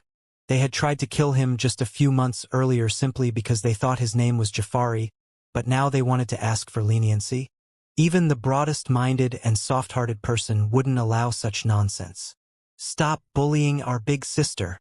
2 little boys that couldn't have been more than 13 years old grasps at their elder sister's long dress, half hiding behind her, while also raining down adorable curses at Diane. However, considering the 2 of them were standing in the air, the mouths of the surrounding celestials couldn't help but twitch. 13-year-old essence gatherers? Since when had cultivation become so cheap? Hush! Lilith lightly pushed them back, her expression never flickering. If you want to take my key without a fight, I have 2 conditions. The first is that me and my people will continue to be under the 98th Quadrant banner. Secondly, I want you to heal my soul. If you can't agree to these 2 conditions, then we will fight it out right here and right now. Diane was silent for a long time. Even Soxak, who had been struggling to stand in the distance, had made his way back to stand beside Lilith before he responded. I won't agree to the first condition. Diane suddenly spoke, causing Lilith's frown to deepen. It's not a matter of you, but rather the people behind you. Diane's gaze shifted to Asina before going back to Lilith. The people you call elder are untrustworthy individuals. Not only that, but they're scheming and disgusting. I won't allow that sort of cancer to fester here. I'm sure that there are many sects that would take in a talent of your level. You do not need this quadrant. Asina's fists tightened as she stared at Diane resentfully. My people did nothing wrong. You have your story and I have mine, Diane said coolly. However, I can help you with your second condition. That said, you have no right to question the method I use. 3 days later, many of the matters had been settled. Diane had seen to the signing of the contracts personally, deciding on the much more stringent soul contract now that he once more had access to his soul. When the Celestials saw Diane continuously biting off pieces of his soul to sign hundreds of contracts, they couldn't help but pale in fright. How formidable did one have to be to sign so many soul contracts continuously? In the end, their fear toward Diane only deepened, causing them to run back to their quadrants at the fastest speed possible. As for Violet, Diane returned her to the former master, Marco. Diane coldly placed a seal on her womb, even more vicious than the one he placed on Ulu. Except, this time he had no intention of ever removing. He couldn't see himself ever forgiving Violet. After knowing what Diane did to his daughter, Marco seemingly aged hundreds of years in an instant. But there was nothing he could do. Diane was far more powerful than he was, and his daughter was in fact in the wrong. He could only swallow the insult and avoid Diane's gaze. Aldo, who was still heavily injured, seemed to have his arm permanently crippled. With only his bone remaining on his right arm, there was little hope to heal it, especially considering he had already broken into the celestial realm. Although Diane had the means to heal him, he did no such thing. Even if he knew Aldo's story, he wouldn't have any remorse about the matter. The same way he didn't forgive the Holy Princess. If someone tried to kill him, he wouldn't let it slide so easily. Then there were the matters of soul market. With everything concluded, Diane directly killed all those involved. He was forced to let those participating quadrants go, but he wouldn't let the others go. Of course, some people might remember Dima, who was left in Diane's cage. In order to not be discovered earlier than necessary, the twins kept his cage off to the side, stating that it was Diane within it and he had to be specially handled. This allowed their plans to fly under the radar until it was complete. When Diane returned to Soul Market, he actually found the twins hiding away because some of the elders had been told to retrieve them. Luckily, Diane arrived in time to save them. Due to his soul being unlocked, their bewitching effect had no impact on him any longer. Although he didn't show it, he could very clearly see their skin disorder spreading. When Diane swept his divine sense over them, his heart couldn't help but tremble. It was only then that he realized that not only was their skin rotting, but an entire half of their bodies. Diane couldn't comprehend how they were still alive. An entire half of their hearts was infested with rotted black flesh, oozing with pus and riddled with open wounds. It was as though they were two living zombies. In the end, Diane could only sigh. Not only did he have no idea what was wrong with them, his master had no idea either. It was such a shame to see two girls who should have been two beauties ruined like this. By Diane's estimation, they would barely live 10 more years considering the erosion rate of their life force. He could only help them live out the rest of their time in relative comfort. Although he didn't have much of an emotional connection with these two girls, he still felt that it was too much of a pity. After all, they were only 19 years old. The only thing Diane could do for them was place an appearance-changing array over their features. With his soul strength and array alchemy level, unless it was a Tao formation expert or a celestial with high attainments in array alchemy, they wouldn't be able to see through their disguise. After looking at themselves in the mirror, the two sisters burst into tears, shivering in each other's arms. "I can't do much for the two of you," Diane whispered, "but you'll at least be free from now on. Big brother?" Bella looked up at Diane with her teary blue eyes. "We're not strong enough to do this on our own, so we can only ask you." Seeing the two girls biting their delicate lips, Diane sent them a questioning gaze. "Our entire lives. We've never left the cathedral. Is it possible?" "We were wondering if—" Mia shook her head, stopping her little sister. Although they were twins, she had always been the more mature of the two. For a hero like Diane to drag around two weak essence gatherers, it was asking for too much. Diane's heart softened. He knew it was far too dangerous to take them with him, but how much of a hypocrite would he sound like if he used this as a reason? They were two little girls, walking toward the end of their lives far too early. What did they care about danger? Diane nodded. "I'll take you with me then." He smiled lightly, kneeling down to pat the two of them on the head. "I'll show you the grandness of the world." The two girls broke into another fit of tears, burying their small heads into Diane's chest. Much later, Diane sighed when he saw that the soul slaves still hadn't awoken. By his estimation, their bodies were too weak. Even after flushing the drugs that kept them sedated, their bodies were in shutdown mode. Luckily, Diane was slowly nourishing them. It wouldn't be more than another month or two before they woke up. Since 3 days had passed, it was about time to open up the mystical world. In actuality, Diane could have done so already since he was new sect master, but he had to handle a few things first. Now, all that was left to do was heal Lilith and see them off. Then, he'd be able to enter his master's homeland. Late at night in the former master's villa, Diane sat meditating on a few things. The once grandiose, palace-like mansion had become nothing more than a pile of rubble. But Diane managed to find a relatively intact few rooms where he and the twins were staying.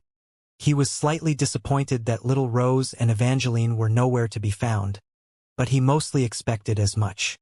He had no idea when he'd see them again, but the tower spirit essentially implied that it would have to show Diane what happened that day if he conquered more floors than Evangeline. Logically speaking, that meant Diane would be strong enough to know the secret as long as he conquered the 3rd floor, or else Evangeline would have conquered more floors as a form of protection. Considering Evangeline was a half-step transcendent, even if suppressed to only use her body, perhaps conquering 7 or 8 floors would have been possible for her. Yet she didn't. The reason was obvious. Just as Diane was lost in thought, his divine sense caught wind of some movement. "Come in." His voice traveled to the culprit. There was a long pause, but eventually, the door creaked open to reveal a breathtaking white-haired beauty. Her cold expression didn't seem to dampen her beauty at all. "Why did you have me come here?" she asked coldly. "Didn't I say that you could question my methods?" Diane responded indifferently. "Are you not the peak comet-level expert you claim to be?" Lilith's frown deepened. The only reason she asked this of Diane was because he admitted that he was the masked man that had practically taken of the SNN in recent weeks. According to the released video, Diane claimed to be a 6th-stage comet-level expert. Diane's lips curled into a disdainful smile. "Did I ever specify what secondary profession I had reached that level in?" "How are you so sure it's alchemy?" Of course, Diane understood Lilith's thought process. If she thought he could heal her because he was a 6th comet stage expert, then it must be because she assumed he could concoct a pill that could heal her. "Don't insult my intelligence." Lilith's cold eyes flickered with a slight killing intent. She was a lady who was forced to come to the room of a man that wasn't her own fiancé in the dead of night. To say she was in a bad mood was an understatement. Even Soxak didn't have this privilege. Who did this Diane think he was? In Lilith's opinion, if her soul was injured, she could defeat Diane as easily as flipped over a hand. After seeing his battle prowess, she was slightly impressed, but not so much so that she feared his abilities. She had already decided that the moment she was healed, she would enter a sect, challenge their key wielder, and become a true god.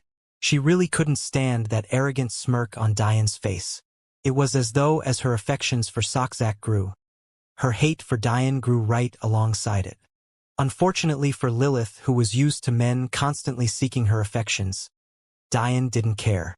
For someone with such a powerful soul, Diane started. "Your knowledge of secondary professions is poor. In order to heal a soul at the lower saint stage like yours, barely passable in talent, I might add, I can poof the ingredients into existence out of thin air. They cost several million saint stones at a minimum, to the point where some might only be capable of being purchased with celestial stones.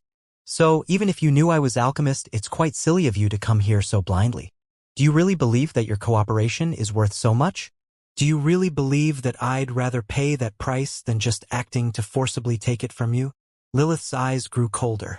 "I know that you're an alchemist because no disciple of the 25th White Mother would separate alchemy and formation theory. The reason you didn't bother to specify your secondary occupation is because you meant array alchemy as a whole. The reason you keep all of this a secret is because you understand that there's a taboo on array alchemy within your 100 quadrants. As for the matter of ingredients, I'm aware. However, as a person who isn't an alchemist myself, how can I know of what ingredients I need unless I meet with you? You should stop trying to prove that you're superior to me in intelligence and just state what it is you need me to collect so that I can be on my way." Diane didn't have much of a reaction to Lilith's words, but he did confirm something very important. Being affiliated with his master was a very clear line to others. Being her disciple meant that you didn't conform to the current social norms, which would also make him a target. This made Diane feel even better about the fact he signed all of those contracts. The fact he was his master's disciple couldn't be leaked. Not now. He was still too weak and his home quadrant was still too vulnerable. This told him something else as well. It seemed that quadrants outside of their 100-quadrant structure didn't care much for this taboo.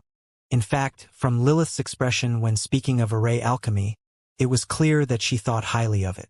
If she didn't, why would she ask for a follower of its doctrines to help heal such an important part of her? Maybe there were other array alchemists in existence. Maybe it was just that they were here. Interesting. Diane chuckled. Well, I won't be needing those ingredients. You can start by taking off your clothes. What did you say? Lilith's whole being froze over. Did I stutter? Were my words unclear? Take your clothes off. Diane's indifferent expression became cold. He had already lost count of how many times this girl had aimed her killing intent at him. If it wasn't for Evangeline, he would have directly killed her. Lilith's expression became colder. There'll come a day where I'll kill you. Her body turned swiftly to leave. She wouldn't be disrespected like this. Diane's eyes flashed with a golden light, causing a brilliant defensive array to appear, blocking the entrance. Of course, the full power of a peak saint could destroy it after a bit of effort, but what else could be expected from an array he created on a whim? Lilith's small frame trembled with rage. In an instant, a sword of pure white appeared in her delicate hand. It was a forged katana of more than 7 feet long. It looked as though it was carved from the purest ice, yet it didn't radiate a cold aura. Instead, it was nothing short of holy, as though a goddess had descended from the skies. Not only was it longer than the Dragon King's original form, it was its direct opposite in color. Diane immediately sensed danger. He leaped backward, slamming through an already cracked wall to appear outside. Diane's eyes contracted as a blinding ray of sword chi decimated everything in its path. 7th stage intent. It was already impressive enough that Soxak had mastered a 4th stage intent while being weighed down by devil chi. If that was impressive, then what the hell was this? Even with her comprehension hampered, she was already a match for the best geniuses their 100 quadrants had to offer. However, Diane wasn't impressed. Instead, he was pissed off. This little girl had to be taught a lesson. Trying to use wills while your soul is injured, you clearly have a death wish. Diane was free falling down the side of the mountain, completely unworried about the commotion this battle would cause. After all, the Master's Peak was completely isolated from the outside world. With a thought, its built-in concealment array was activated through the Master symbol. The sword chi followed Diane's falling body in hot pursuit, unrelenting and unyielding. Diane could feel the path Lilith had chosen, and his eyes couldn't help but contract further. If there was a path that could match the sovereign path, it was definitely this one. The immortal path. Relentless, unending, without fatigue.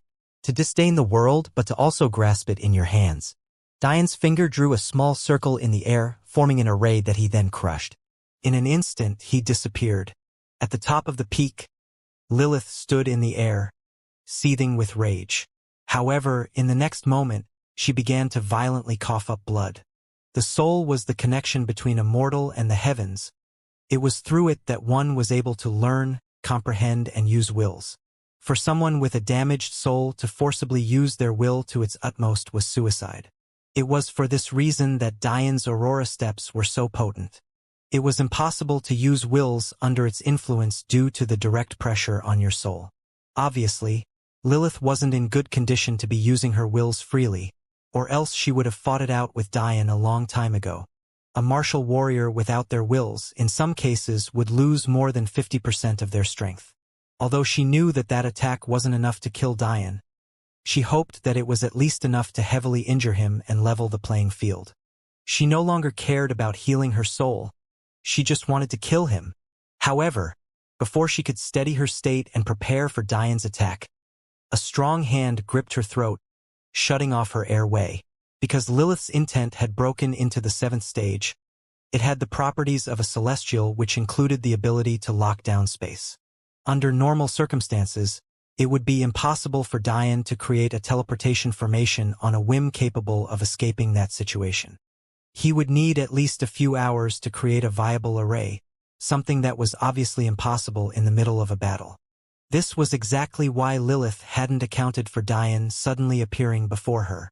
She was certain that he would have to take the attack head-on. Unfortunately for her, she miscalculated.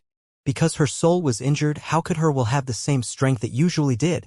Although her comprehension was still at the 7th intent level, it didn't have the power backing it to match, leading to her being forced into this situation. Diane coldly looked into Lilith's eyes, but her gaze didn't lose out in any way. Despite having her neck grasped and her life and death in the hands of another, there was no fear in her eyes, nor was there any unwillingness. Instead, there was only anger, rage, and killing intent. Without even another thought, Lilith attempted something that shocked Diane. Before either of them spoke a word, before Diane could even make an attempt to move, Lilith's jaw opened wide, her pearly white teeth flashing as she bit down as hard as she could. It only took a moment for Diane to process what was happening. She was actually trying to kill herself. Diane watched on coldly. For a moment, he had every intention of letting her kill herself. It would save him a lot of trouble, plus he would be able to directly take the key afterward. As for Soxak's rage, he didn't care. If Lilith died, he would just kill him too to save future troubles. However, that was when Diane thought of something else. Would a genius of Lilith's level really be sent into such a dangerous environment without a life-saving treasure? Even if she killed herself, in all likelihood she would find a way to spit on Diane from the grave. If Diane allowed this to happen, he could end up with yet another enemy he wasn't prepared to deal with. For all Diane knew, this was the reason Evangeline didn't want him to kill them in the first place. Diane's eyes flashed with a cold light. With his soul unlocked, his speed of thought had reached yet another inconceivable level. By the time he thought everything through, Lilith was still biting down. The hand Diane clasped onto Lilith's next flashed with 2 rays of light, causing a gusher of blood to erupt. Lilith's jaw went slack, but the coldness in her eyes only grew fiercer as she stared at Diane. If I don't want you to do, you won't die. Your life isn't yours right now. Diane looked at Lilith with a piercing gaze. It had been all too simple to stop her suicide attempt. Cutting the tendons that controlled her jaw was as easy as flipping over a hand, especially since he had his hand on her neck. Truth be told, he was trying his hardest not to laugh. If you've ever seen someone try to keep a stern expression while having a slack jaw, you'd understand. Lilith's lofty aura was cut in half by her dropping jaw. However, Diane was too pissed off to laugh. Do you believe that you're so beautiful that I should only be chasing after your skirt? If I wanted women even more beautiful than you, it would be as simple as stepping into the tower and spending the night with any one of my wives. You think your naked body is so important to me? Despite Lilith's feelings on the matter, she couldn't help but seethe with rage at Diane's words. She could very clearly remember his gaze when he first saw her. Although there wasn't any lust, his eyes definitely brightened. Who was he trying to fool? But when she saw the seriousness in Diane's eyes, her rage turned to shame. When had she ever been treated like this in her life? It definitely wasn't helping that she couldn't stop the drool from seeping out of her mouth. Now, let me explain to you why you have no choice. Diane's expression remained indifferent. For one, I don't have the time to sit around and wait for you to collect the necessary ingredients. In case you didn't realize, not everyone in this world is here to wait on you. I have things to do. Secondly, who else do you think will heal you? Since you don't understand the world of alchemy, I'll break it down for you. Healing pills can both be generic and tailor-made. When dealing with something as sensitive as the soul, the pill formula must be adjusted to suit the person. If you want to use a generic pill, feel free, just know that your soul will always have lingering injuries and impurities that will only increase over time. For a supposed genius like you, such a blow would be devastating. That leaves you with one option: to seek a professional to make a soul-healing pill perfectly suited to you and your condition. Not only will this need an even more intrusive examination than what I have in mind, it will expose things I'm sure you want to keep secret. Lilith's face slightly paled at these words, but Diane continued unperturbed. Let's say, for the sake of the debate, you choose a professional who happens to be female. In that case, you wouldn't care even if the examination was many times more demanding. However, I wonder what you'd do once that professional recognizes that you have devil chi within you. You and your siblings can survive here because you're still relatively weak and can't be detected from a distance. But do you believe you'd be afforded that same privilege when being thoroughly examined? Dian shook his head. Then what option would you have? I assume then you would have no choice but to use a soul from Soul Market to heal yourself, no? If you were willing to do so, you would have a long time ago. And if you happen to have a change of heart. Dian's grip tightened on the white-haired beauty's slender neck. I'll chase you down to the ends of the cosmos. I promise you that. Lilith remained silent for a long time, the war going on in her mind very clear in her dark, black eyes. Her grip on her sword tightened, but the more she thought about it, the more right she knew Dian was. Dian took out a pill. Since Lilith was still a saint, her body didn't require the best pill he had to heal. After crushing it and sprinkling it down her throat, her jaw finally set again, allowing her to speak. Gritting her teeth, Lilith finally spoke. Fine. Just a few hours later, Lilith left the Master's Peak completely expressionless.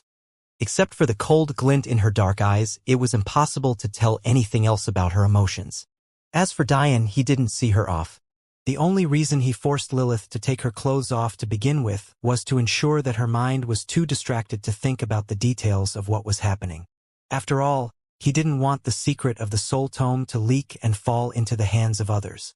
Still, his demon sage's blood couldn't help but roar in agitation, causing the only sound in the room between them to be the fierce thrumming of his heart.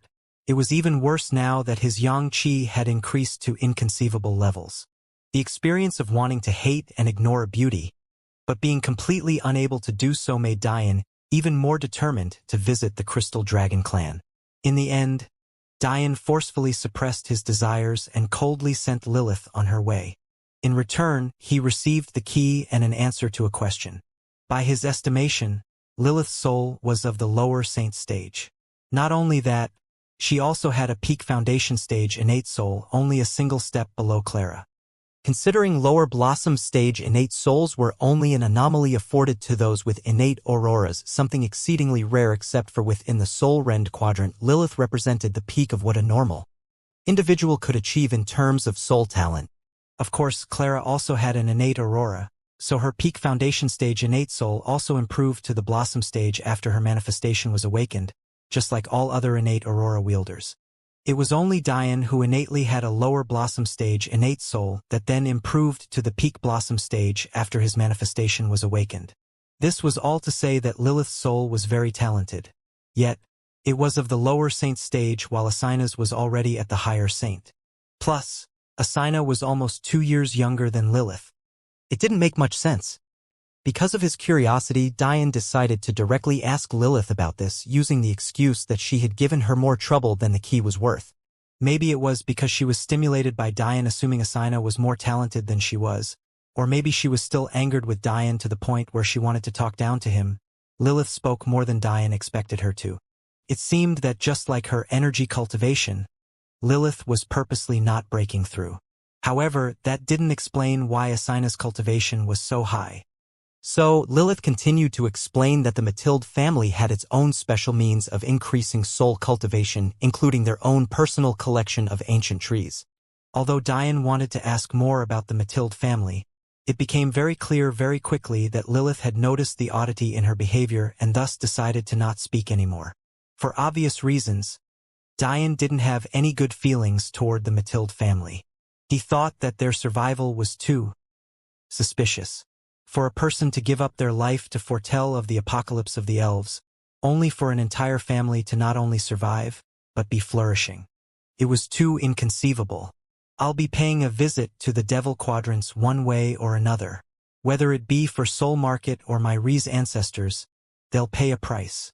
It's the least I owe them for robbing their tombs. By the next morning, as Dian expected, the scars from his battle with Lilith had disappeared.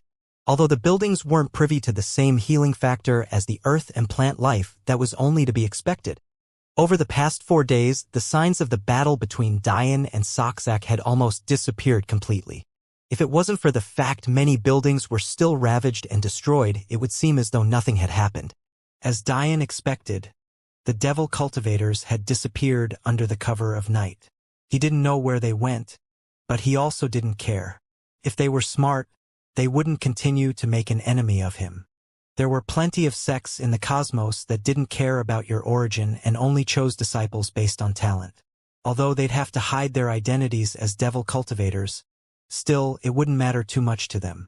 After all, they only needed the status of a sect in order to undergo their trials and eventually attend the auction that would be held in a decade or so. In fact, if Lilith managed to become a key wielder elsewhere, it wouldn't matter if she was exposed. After all, there were many other weak quadrants they could take advantage of. For now, Dian pushed that to the back of his mind. The task at hand now was to reform Universe Cathedral as a whole. There were only 6 inhabited planets, each controlled by their respective peaks. So, Dian didn't believe the task would be so difficult. He had sent an order just a few days prior to call for not just representatives, but every living member of each sect to journey to Planet Cathedral for this day. As for how they'd react to his news rules, he didn't care. They only had one option, and that was to obey. Unless that rumored Tao formation expert truly existed, Dian was certain that there was no one in this universe that could threaten him. At that moment, Dian stood in the skies, waiting patiently as the core elders below organized the peaks within the very same coliseum that assessments were held in. Soon he would speak. A few hours later, Dian opened his eyes to see the stadium completely filled. Although this wasn't the perfect environment for such a thing, he had no other choice. There weren't any commoners here. Those below were all affiliated with the sects, whether they be disciples, legatees, or elders. Even the former Master and Violet were below. They'd very much like it if they weren't, but they also knew that they didn't have much of a choice. In addition, the prominent families had also made an appearance, including the Keeds and up-and-coming families. Dian took a deep breath as his eyes flashed gold. A brilliant array began to maneuver in the skies, covering the more than half-a-mile radius the Colosseum covered. To create an array on this scale, even Dian needed to strain. But he pushed through. Those below couldn't help but be mesmerized. Despite it taking almost an hour to complete, they weren't bored in the least. After Dian finally finished, the arena was overwhelmed by a deathly silence as he adjusted himself, causing everyone to wait in anticipation once again. It could be said that those who were the most confused were those of Unseen Peak who knew exactly who Dian was. However, they could only wait along with everyone else. Finally, after what seemed like forever, Dian once more opened his eyes. The crowd below held their breath. Somehow, when they looked at this young man, they felt an overwhelming pressure they couldn't describe. To you all, my name is Dian Jafari. Dian began. And that is how it will continue to be. Whenever any of you refers to me to someone outside of this meeting, I'll be noted as being a member of the Jafari family. A young man whose mother was a commoner of the 74th quadrant and whose father was the former head of the Jafari family. A young man whose elder brother is Zabia Jafari and whose sister-in-law is Ulu Jafari. Dian's words set the crowd abuzz, especially those who were there when he revealed himself to be Dian Sacharo. However, you will all know in your hearts that my true name is Dian Sacharo, direct and only disciple of the 25th White Mother, legatee of the Celestial Deer Sect, ruler of Sol Ren Quadrant. Boom. Those who hadn't witnessed Dian and Soksak's fight suddenly felt shock overwhelm them. In fact, no one took this news harder than the current legatee of Unseen Peak, Marquis Nicolaus. Just a few months prior, he believed himself to be far above Dian, even believing that he could court Violet. Yet now he realized just how large the difference between the two of them were. Another endlessly shocked individual was the doorman of Unseen Peak, the old man Dian had befriended before the assessments began. It surprised Dian to realize that he was actually a celestial as well who wasn't too far less talented than Violet's father. Of course, now that Dian's soul was unsealed, there was little that could be hidden from him. The first thing I'll tell you all is that the cathedral is no more. Their members have been slaughtered and their rules have been abolished. Anyone found practicing their teachings will be killed without question. Dian didn't want anyone to find out that Sol Ren Quadrant was undergoing reform, or else their enemies might once more train their eyes here. After Dian's soul was unsealed, he was able to feel the sheer amount of soul energy filling this quadrant, so he immediately understood many things. The soul talents of this quadrant were on a completely other level. If it had been allowed to continue existing, it would have been impossible to continue enforcing the separation of alchemy and formation theory. As such, it was destroyed. Dian couldn't just build it up again, or else he would just be asking for it to collapse once more. So, knowing this, why would Dian place a ban on continuing to practice the rules of the cathedral? Wouldn't it make more sense to do the opposite? No. The reason was simple. The only people practicing under the rules of the cathedral to begin with were the rich nobles. Only they had the means to cripple their newborn souls before the cathedral could take them away. As for the poor, they could only pray that their children didn't cause any auspicious signs and hope that in the future, should they try to enter soul-rending peak, that they wouldn't be exposed for having good soul talent. This meant that without the cathedral, those kids would never get taken away, so other than talented children being able to remain with their families, nothing would change. Instead of being stolen from their families, Dian would use the monitoring abilities the cathedral left behind to find and nurture these children. In as little as 1,000 years, Dian was confident that he could raise the level of this universe to compete with any of the bottom 50 quadrants, as long as they listened to his arrangements. From this moment forward, the most important path of Soul Rend Quadrant will once more be the soul. Under my leadership, the pitiful 98th rank will be washed away completely in time. However, for now, we must lay a foundation. Listen well. This will be the plan for the future. Dian proceeded to lay down various rules. Of course, nothing he said deviated too far from the original rules of the peaks, or else the advantage of suppression would disappear. Luckily, after taking over the sect master role, the suppression Dian felt dropped down to 0% instantly. Now he was certain that no one could match him. Here, even if a high-level celestial came, as long as they weren't of the first grade, he had confidence in winning a long, drawn-out battle. That aside, Dian also managed to learn how Soul Market managed to break such an important rule like the use of the mystic level technique without losing the protection of their ancestors' faith. It turned out that the layout of the peaks being completely identical wasn't a coincidence.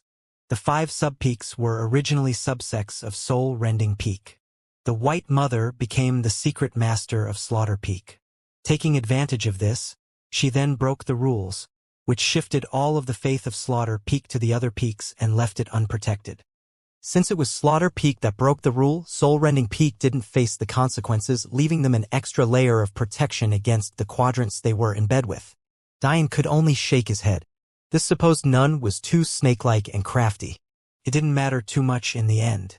As long as Dian once more conquered 25 universes like the former Soul Rending Peak had, he'd be able to completely ignore the previous rules, restore Slaughter Peak, and set forth with the rest of his conquests confidently. Donari, come here, Dian suddenly said. Under the eyes of everyone, a confused Donari left his father's side to rise into the air. Dian wasn't stupid. He didn't believe that thousands of years of conditioning could be erased simply by his speech. Although power could force people into listening, this wasn't the kind of kingdom he wanted to rule. For this sort of matter, the best proof was what was right in front of you. Tell me, Donari, what is your constitution? Dian asked when Donari had reached him. After a moment of being stunned, Donari started to speak. I have the Earth-ranked constitution, Assassin's Symphony, the lowest of the 3 variations of the constitution. And what does that allow you to do? It allows me to give my killing intent form. Not only does this make my attacks more potent, it also allows me to do something few other constitutions or techniques could accomplish, and that is to directly harm another's soul. What is the hidden secret of your constitution? Donari blinked in confusion before he understood. Because there are higher forms of my constitution, it's possible for me to improve to a heaven or even God-level constitution should I refine my killing intent enough. You're almost 200 years old now, why haven't you made any progress? Dian spoke without emotion, but his words caused an anger to rise out of Donari. How the hell am I supposed to do that? My soul was crippled at birth. On my first trip to the tower, I found out that constitutions are anchored in all 3 martial paths. If I'm a cripple in one of them, how am I supposed to have any chance of improving? Don't think that just because you have a lofty identity that I don't dare to fight you. A murderous aura erupted from Donari. It was as though he really would attack Dian at any time. In response, Dian's palm slammed forward. An oppressive aura far beyond what Donari could handle overwhelmed him, causing the Keeds family heir to pale in fright. The Keeds family head trembled. But Donari's mother, who had been forced to come due to Diane's orders, took it the hardest, crying out and bursting into tears for her son. She was a dainty and pale woman. She had already considerably aged and could only be considered a middle-aged woman now, but by the outline of her features, it was fairly clear that she was a world-toppling beauty in her youth. However, it was clear that she was a mere foundation stage expert. Luckily, entering the foundation stage allowed you 100 years of life per stage you climbed, so she was very much still alive. However, there was nothing they could do. Diane was simply too powerful. In the next moment, Diane's palm reached Donari's chest before he could even react. A radiant light blinded the world, covering Donari's trembling body.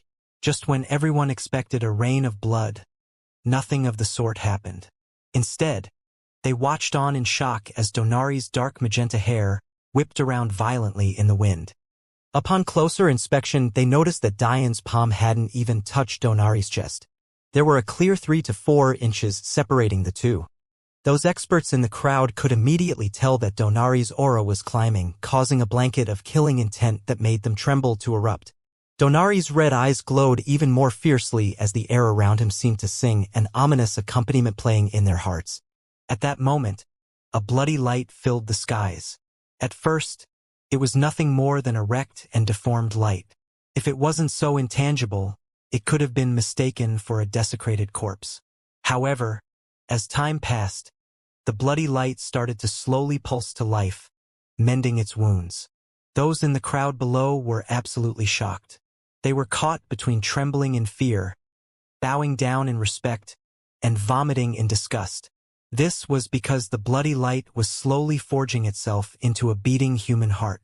It wasn't until Diane removed his hand from Donari's chest that the experts finally understood what they were seeing. A manifestation of the soul. Of all who were there, Donari was the most shocked. He could clearly feel something that had once been broken, slowly mending itself and becoming whole once more. His soul, that had been at the lower foundation innate stage level, suddenly trembled as though it was rising from a deep sleep. Normally, a manifestation needed to be awakened using the specified technique. However, when Diane first saw the technique's booklet, he was shocked when he saw that it was written by an RR Sapientia. Why? Obviously because manifestations existed for as long as time became an entrenched concept. Wasn't it impossible for the Sapientia family to have existed since the dawn of time? So how could a member of their family be the originator of the technique? The answer was obvious. There were an innumerable number of methods for awakening one's manifestation, and that particular book was only a single method. It seemed that the soul tome cleansing effect also had a secondary side effect. By cleansing the soul, it also became clearer to its owner, thus making communicating with one's manifestation far easier. In fact, it became so easy that Donari awakened it instinctually. One had to remember that oftentimes, the more powerful a manifestation was, the longer it took to awaken. At the same time, the more talented you were in the soul path, the shorter that awakening time was. It was an odd push and pull the universe put in place that resulted in a myriad of different results. For example, Ri's father took centuries to awaken his manifestation, proving how powerful it was. But it wasn't as though he was untalented, or else he wouldn't be so powerful. At the same time, Diane's manifestation could be said to be the strongest in existence. The cumulated talent of billions also meant the manifestation of millions. This was why his weapons pagoda could produce any weapon in existence. Yet, Diane only had to meditate for a moment to awaken his manifestation and cause an uproar in the Elven Kingdom. In this case, Diane's talent was so overwhelming that it completely disregarded the power of his manifestation. However, not everyone was like Diane. For example, those lower blossom innate stage soul talents only numbered a few thousand out of the tens of millions of soul slaves there were. Of course, every one of them had awakened their manifestation, but it took them hundreds of years, just like Ri's father. As Diane knew, only those with innate auroras who also awakened their manifestations could enter the third tier of soul talent. Could it be that the number of innate aurora wielders was a mere few thousand out of all of those talents? Dian didn't believe it. If he used the soul tome to cleanse the souls of those second-tier talents, he believed that he might find a few gems.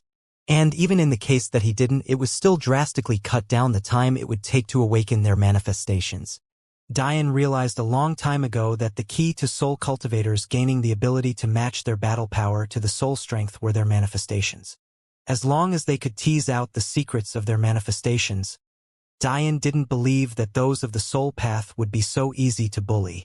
The trouble was that a manifestation was like an untraveled trail. Unique manifestations had no user's manual, often leading to them being a path left untraveled. This was why Dian's dual manifestation was looked down upon at the beginning, because one manifestation was trouble enough. However, the soul tome might be the key to solving this issue. If they could increase their connection with their manifestations, it would be easier to learn its secrets. As Dian was basking in this pleasant surprise, Donari was laughing like a maniac, even to the point where he started executing fighting arts in the sky, punching and kicking the air as though he had lost his mind. But the more Dian observed Donari's moves, the less laughter was left in his eyes. Instead, they began to shine with an odd light as he stealthily covered Donari in his divine sense. The more time passed, the more shocked Dian became. Boom! Donari's laughter grew as he roared into the skies. 11th Essence Gathering Stage. And here I thought I would have to directly break into sainthood from here. Dian. Thank you. Dian smiled. But inwardly he was shocked by what he noticed. Donari's manifestation was a beating heart. It seemed very odd at first, but after seeing its use, even Dian was a little jealous. The faster Donari forced his heart to beat, the clearer the world around him became. His increased blood flow not only acted as a buff to his power, but also as a catalyst for processing energy, which was the true underlying secret of his manifestation. Essentially, his body's capacity for energy increased, as did his ability to easily convert and accept that energy into his meridians. Plus, there was also the clear boost to his murderous intent. To have a manifestation that could not only increase your prowess in battle, but also increase your cultivation speed, what more could a martial warrior ask for? This didn't even mention the fact that Donari could now fully utilize his constitution. Despite already being 87 years old, Donari's future had drastically brightened. It was almost guaranteed that he'd reach the legendary 12th Essence Gathering Stage, and after that, the sky was the limit. Those below weren't stupid. Even if they couldn't see the intricate secrets of Donari's manifestation like Dian could, even a toddler could connect his soul healing to his increase in cultivation. The results were even better than what Dian had anticipated. One had to remember that the stigma on the soul path didn't begin with Soul Market. It was just that the cathedral took advantage of the stigma to make money. Originally, the Soul Ren quadrant fell from glory because of a war between the energy path and the soul path. If Dian's guess was correct, the remnants of that energy path were likely the rulers of the remaining 99 universes. They likely hadn't dared to make a final move on Universe Cathedral because of all the final life-saving measures soul-rending peak had. What did this all mean? It meant that the stigma against the soul path had been festering for thousands of years, not just a few hundred. Even the current head of the Keats family was born into this time. It was all he had known since his youth. Except for the Jafari family, who managed to ignore these conventions, it was something everyone else followed very closely. In the end, it was the only way to protect themselves. In order to dig this tumor out, they needed tangible examples. Dian was already one because everyone was clear on how powerful his soul was. After all, the goal of him spending almost an hour spreading a concealment array wasn't just to conceal, it was also as a showing of power. Now, Donari could act as a second example. All right, Dian waved his hand. Go back down now. Donari laughed uproariously, giving Dian a massive bear hug before going down to comfort his mother. A weird light flashed in Dian's eyes when he saw Donari's mother. Even he couldn't put his finger on exactly what had triggered his weird reaction. But in the end, he let it be. Elder Nova, Elder Ricci, do you two mind coming up here? Elder Nova wasn't too surprised by Dian calling on him. After all, he was an elder who had a good relationship with Dian. But Elder Ricci? Who was that? Many were confused until they saw a pale-faced middle-aged man stand. It was actually Violet's father. No one knew this former master's name because he hid it well. Not wanting his enemies of the 74th Quadrant to know where he was, He abandoned his real name, Marco Ricci, to simply go by Master. Seeing the two men, one quite old and the other middle-aged, hover in front of him, Diane's expression once more became serious. Currently, Diane began, aside from myself, the two of you are the strongest experts of this universe. However, it's because of this that I'm skeptical. Diane's gaze swept over the two men. Others below were shocked. Wasn't Diane good friends with the old man from Unseen Peak? Why did it seem like he was interrogating him now? However, Diane's expression remained staunch. The two of you are too powerful to have grown up here. So you tell me, how did you become so powerful? Elder Ricci and Nova looked at each other before looking back toward Diane. It was indeed odd that they were so powerful. Elder Ricci, although his injury forced him to fall from the second-grade ranks into the fourth, he was once a genuine second-grade expert. As for Elder Nova, he was a legitimate second-grade expert right now, making him the most powerful local of this 98th quadrant.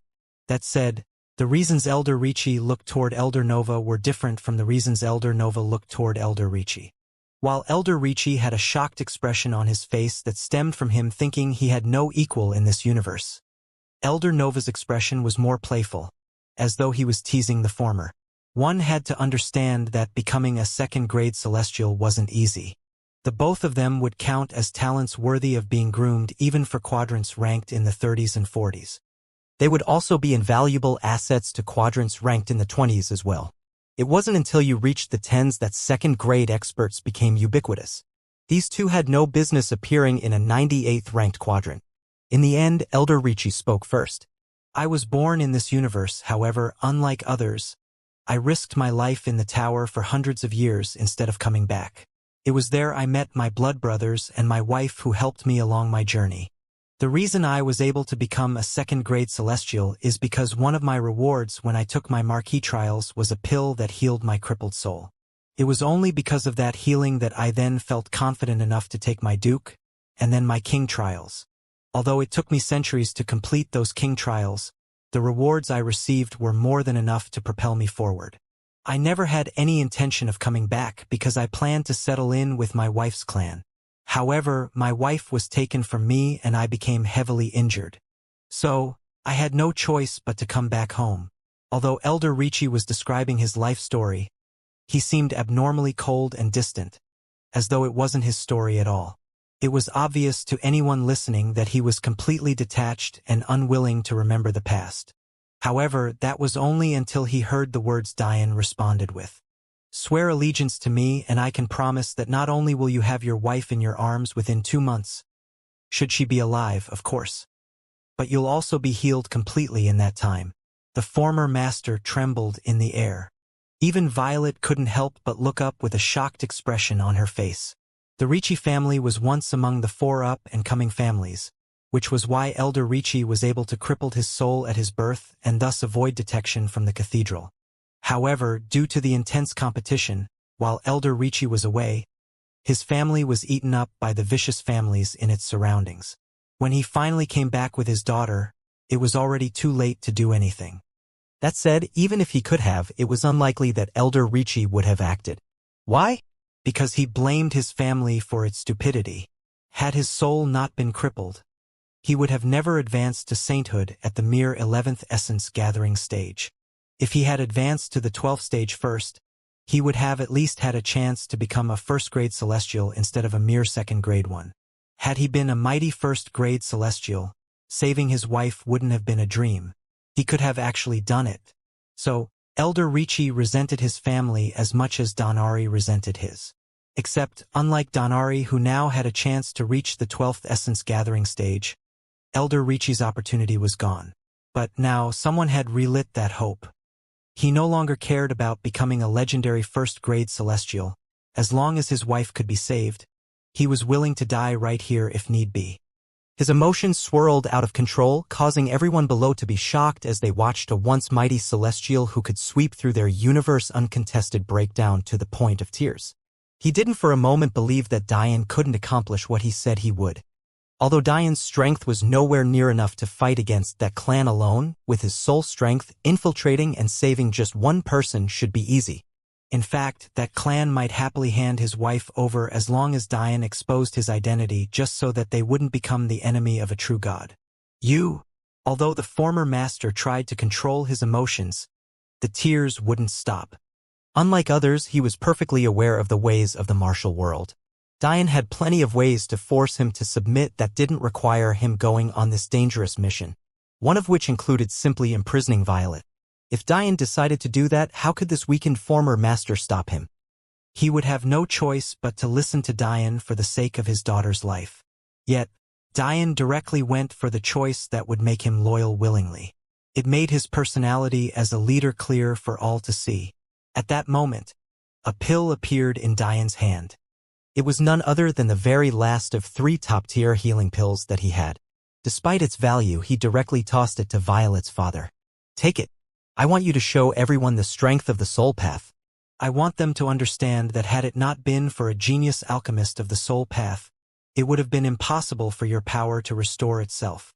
The former master's eyes burned with passion as he took the pill with little hesitation. The crowd could only hold their breath as they watched a shocking scene take place. Marco Ricci, who had been pale and skinny beyond compare, began to radiate outward with a domineering aura. His frame began to slowly fill out as his eyes brightened. His chest that was still partially caved in from Dian's fist crackled and shifted, once more becoming whole. Even his wills began to imperceptibly flicker in and out of existence, causing his pitiful third intense stage sword chi to climb upward, entering the 4th, 5th, then finally 6th stage. His aura gained the sharp visage of swordsman and his hunched back once more became straight. The former master could even feel his shattered meridians once more reforging themselves, become stronger and sturdier than ever before. His cultivation that had fallen from the middle celestial ranks to the lower began to climb once more, and although he didn't manage to once again reach the middle stage, he did reach the peak of the 3rd celestial stage, making him only a step away from gaining his former power. With a few months of cultivation, it was almost guaranteed that he would once more improve. The only person who wasn't surprised was Dian. After all, he knew that the pill was created to help lower celestials recover in an instant. It could even fully heal Dian, who had a celestial body, in a mere moment. Plus, it was ridiculously expensive. If it couldn't help the former master out, it was truly be too wasteful. However, what didn't surprise anyone was when the master fell to his knees in the sky, bowing his head to Dian to show his utmost appreciation. Although he wanted to beg Dian to also heal his longtime friend Aldo, his skin was nowhere near thick enough to do this. Dian sighed and helped Elder Ricci up. "I don't do things for free," he suddenly said. "Your friend wouldn't have been injured had he not attacked me, so he must pay the price for that.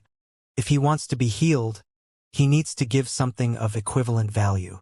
Although Elder Ricci bitterly smiled at this, he couldn't say anything in response. For him to be healed, he swore allegiance. But how could the heir of an Emperor God clan do the same? In the end, he could only let it be. After everything was handled, everyone's gaze couldn't help but turn toward Elder Nova. Just what was his story? Could it be similar to Elder Ricci's? Dian's gaze was no exception. Under everyone's questioning gaze, Elder Ricci's smile never faded. Instead, his aura began to climb, shattering through the middle celestial barrier, to the higher, then the peak. All before Dian's concealment array shattered to pieces as the momentum of a Tao formation expert was birthed into the world. Dian's expression immediately became very serious. Even with his soul, it seemed he wasn't able to see something a Tao formation expert wanted to hide. If that wasn't the case, he would have seen Elder Nova's true cultivation long ago. "He's too close to me." Dian's mind went into overdrive. He didn't have the time to confirm whether or not Elder Nova was an enemy. For all he knew, Elder Nova was a man left behind by the energy path to ensure that soul-rending peak never rose again. It made perfect sense too. If Elder Nova was meant to be a guardian for soul-rending peak, why would he be stationed at Unseen Peak? It had to be remembered that Slaughter Peak was the peak controlled by the Keats family. That was why it so easily fell under the control of the cathedral. However, Unseen Peak was the peak formerly controlled by the Jafari family. Who was the family most resilient to the new order? Which family was most likely to trigger the rise of soul-rending peak? Was it not the Jafari family? The very same family that seemingly had a vague connection to Diane's grand teacher? Wouldn't it be smartest to send someone to monitor them?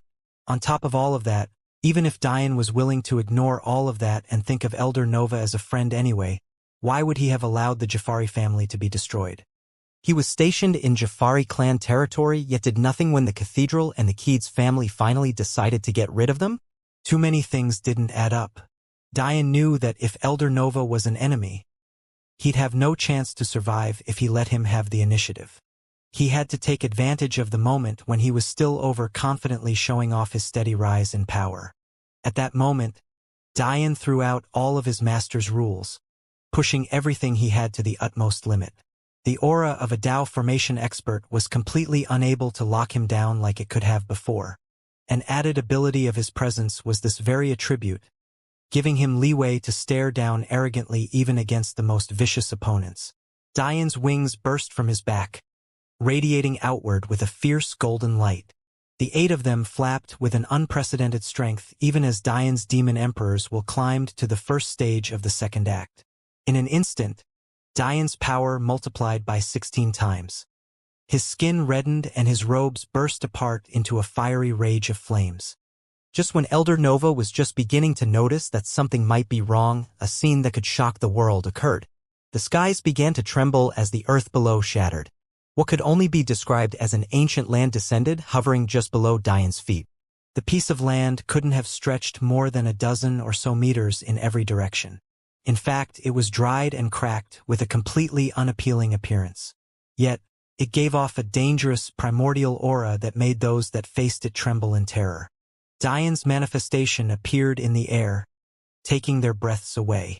He had matured along with Diane. His handsome, chiseled features presented to the world in an untouchable light. The disdain in its eyes was clear for all to see. Even when faced with the power of a Dao formation expert, it was completely fearless. At that moment, Elder Nova, who hadn't felt any suppression whatsoever, suddenly felt that his power had dipped by almost 5%, causing his eyes to widen in shock. However, just as he was still trying to figure out what was going on, 3 orbs of light appeared before Diane. These were none other than secret weapon of soul-rending peak. Diane had taken one from Elder Boa, the other he snatched off of the mother's corpse, and the last he took from the former master, Elder Ricci. When Elder Boa used this formation against Diane, he directly gained the power of a middle celestial despite because a lower celestial with not even a single meridian filled completely and having terrible soul talent, so much so that he could barely utilize the formation effectively.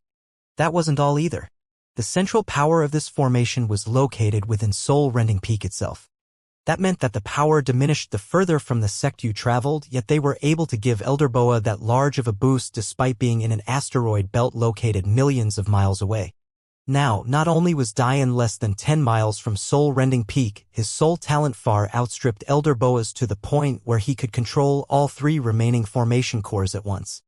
The instant those 3 formation cores appeared, the suppression Elder Nova was experiencing increased from barely 5% to almost 20%. The moment Diane activated all 3 formation cores at once, his stamina depleted to nearly 0. By all rights, he shouldn't have had any business continuing to use so many formation cores at once, but that was when the energy core began to spin viciously. The pace Diane lost soul energy at was being recovered so quickly that it was almost as though he hadn't lost any to begin with. Diane's soul was so powerful and robust that it could withstand the energy core's pace. There was no question that the mightiness of the treasures of the 33 heavens was about to make their presence known. Diane's aura continued to climb. With the help of the soul-rending peak formation cores, his momentum was no less than a peak celestial, a mere step away from breaking into the Dao formation realm. However, he wasn't complacent. For one, the gap between a Dao formation expert and a peak celestial was so large that it bordered on being unfathomable. There was a reason it took so long to progress along the realm. Secondly, Diane had no idea what level Elder Nova had reached. His senses couldn't comprehend the Dao formation stages at all. Unless a vastly stronger and a vastly weaker Dao formation expert stood side by side, Diane wouldn't have any hope of distinguishing their levels. Even worse than all of this, Diane's soul was under a ridiculous amount of strain. It was constantly being drained by the formation cores before being replenished by the energy core. That level of push and pull would have long since shattered anyone else's soul. Dian understood very well that he couldn't allow this state to continue. He would at best last half a minute, at worst, less than 10 seconds. However, Dian knew that he had to do this. Without the formation cores, he wouldn't be able to do what he needed to do, and that was to raise his soul to the Tao formation levels. Dian roared into the skies, pushing his soul to the uppermost limited. A barrier seemed to shatter at that moment as a second overwhelmingly mighty pressure took hold of Planet Cathedral. A second Tao formation expert. At that moment, a temple appeared in the skies, exuding an ancient aura even more magnificent than the cracked land beneath Dian's feet. It was a 4-sized pyramid that was eerily reminiscent of an ancient Mayan temple. Each of its sides held a staircase, intricately designed to meticulous standards. Even without standing upon it, one could tell that climbing to the very top would be no simple task. By this point, Elder Nova still hadn't had the time to react. So many things had happened, yet less than a fraction of a second had passed. Even when Dian summoned the Aurora Steps, his expression was still slowly changing from his casual smile to a serious one. However, he wouldn't get the opportunity to react. The moment the stairs appeared, yet another pull occurred on Dian's soul, draining him quickly, albeit less quickly than the 3 formation cores. The energy core was beginning to lose its tug-of-war. It wasn't that it couldn't pull in energy quicker, because it could. This was a treasure that sucked the primordial energy out of an entire universe in a split a second. How could it not meet the demands of a mere essence gatherer pretending to be a peak celestial? The problem was that Dian's soul couldn't handle a faster speed. He could already tell he was nearing his limits. But for the sake of his life, his goals, his friends, and his family, he pushed himself even further. What a joke this could end up being. Dian had no idea whether Elder Nova was friend or foe, yet he was so weak that he knew he didn't have the luxury of finding out first. This experience completely washed away the superiority he felt having awakened his soul. For 3 days he had felt like the king of all existence, only for him to come crashing down like this. Dian roared once more even as his skin began to pale considerably. At that instant, Elder Nova, who had already been suppressed by almost 20%, felt a crushing weight land on his soul. Shock colored his features as he coughed up mouthful after mouthful of blood. It seemed that Dian had overestimated Elder Nova. Although his energy cultivation had already crossed into the Tao formation realm, his soul was still at the celestial realm. However, because Dian had already mistaken his cultivation once, he didn't take a chance again, instead directly boosting his soul to the Tao formation realm with the help of the formation cores. The weight of a Tao formation level soul on a celestial level 1 was absolutely devastating. Elder Nova couldn't move even a single finger. He could only watch as Dian pulled out yet another earth-shattering treasure with a bitter expression on his face. This was completely unlike when Dian burned his soul against Elder Dayu and Loki. At that time, his soul had just broken into sainthood and was artificially raised to the Tao formation stage. The gap was too large, making most of his cultivation hollow. However, this time, Dian's soul was already at the peak celestial realm and took a single step upward. The difference was like heaven and earth. Back then, Loki and Elder Dayu had only been unable to move. But this time, Elder Nova directly took damage to his soul, coughing up mouthfuls of blood. It seems I shouldn't have underestimated the legatee of the celestial deer sect, was all Elder Nova had a chance to think as a brilliant array appeared before him. It was intricately designed, laced with layers and gears as though it was a piece of godly machinery. It exuded an overbearing might, as though it could seal anything under the heavens. That's exactly what it was. The seal. Dian looked at Elder Nova's kneeling form. Seal. The seal vibrated, trembling to life. Its gears turned and drained Dian almost completely as it projected a divine light onto Elder Nova's forehead. The last thing Dian did before he completely ran out of energy and passed out was summon his Florence family manifestation, summoning a 70% clone to catch his body before he fell from the skies. Dian's clone sent his true body into the tower and stood in the air, completely expressionless. From beginning to end, not even a second had passed. The battle started and ended so quickly that the crowd below didn't even have time to run away, leaving them in an odd state of fear and attempted leaving, only for them to realize that everything was already over. Seconds passed by without anyone saying anything. It was as though they were taking their time to comprehend what just happened.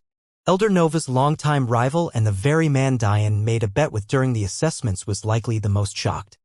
He was very clear on the fact that his rival had exuded the aura of a Tao formation expert in that instant. What hit his pride the most was that he was a mere saint. Even the fact that Elder Nova was equal to the former master was a huge hit to him, let alone the fact that he was actually a whole realm even above that. Those who were there slowly started to understand what had happened, and those that didn't understand began to speak to those nearby them or eavesdropped on those around. When they came to understand that Elder Nova was actually the hidden Tao formation expert rumors had been fluttering around about for so long, they were endlessly shocked. A small doorman from a mere unseen peak had such a lofty identity. Yet that was when they suddenly realized something else. That same man with that same lofty identity was kneeling in the skies, coughing up blood and looking incredibly pitiful while a boy of less than 34 years of age was responsible for his plight. That was too inconceivable. Some vaguely understood that those mysterious things that Diane brought out to attack with were amazing treasures, however, they had appeared and disappeared so quickly that they could hardly understand what it was they were seeing. The only person who even remotely had the same level of thinking speed Diane did, Elder Nova, was securely sealed, unable to tell the tale of what happened, leaving the mystery completely unsolved. The seal was no less heaven-defying in comparison to its counterparts. In fact, if it wasn't for it, it was unlikely that Diane would have completed what he sought to do, no matter how many power-ups he received. Elder Dayu, for example, who had fallen from the Tao formation ranks, took Diane's everything to injure, including burning his soul. Even if Diane went all out, injuring even a high celestial would be almost impossible. In certain situations, even a middle celestial, if they were of the first grade, would take Diane going all out to injure, never mind kill. Simply put, even if a Tao formation expert sat, completely unguarded, killing them was nothing more than a dream if you were too weak.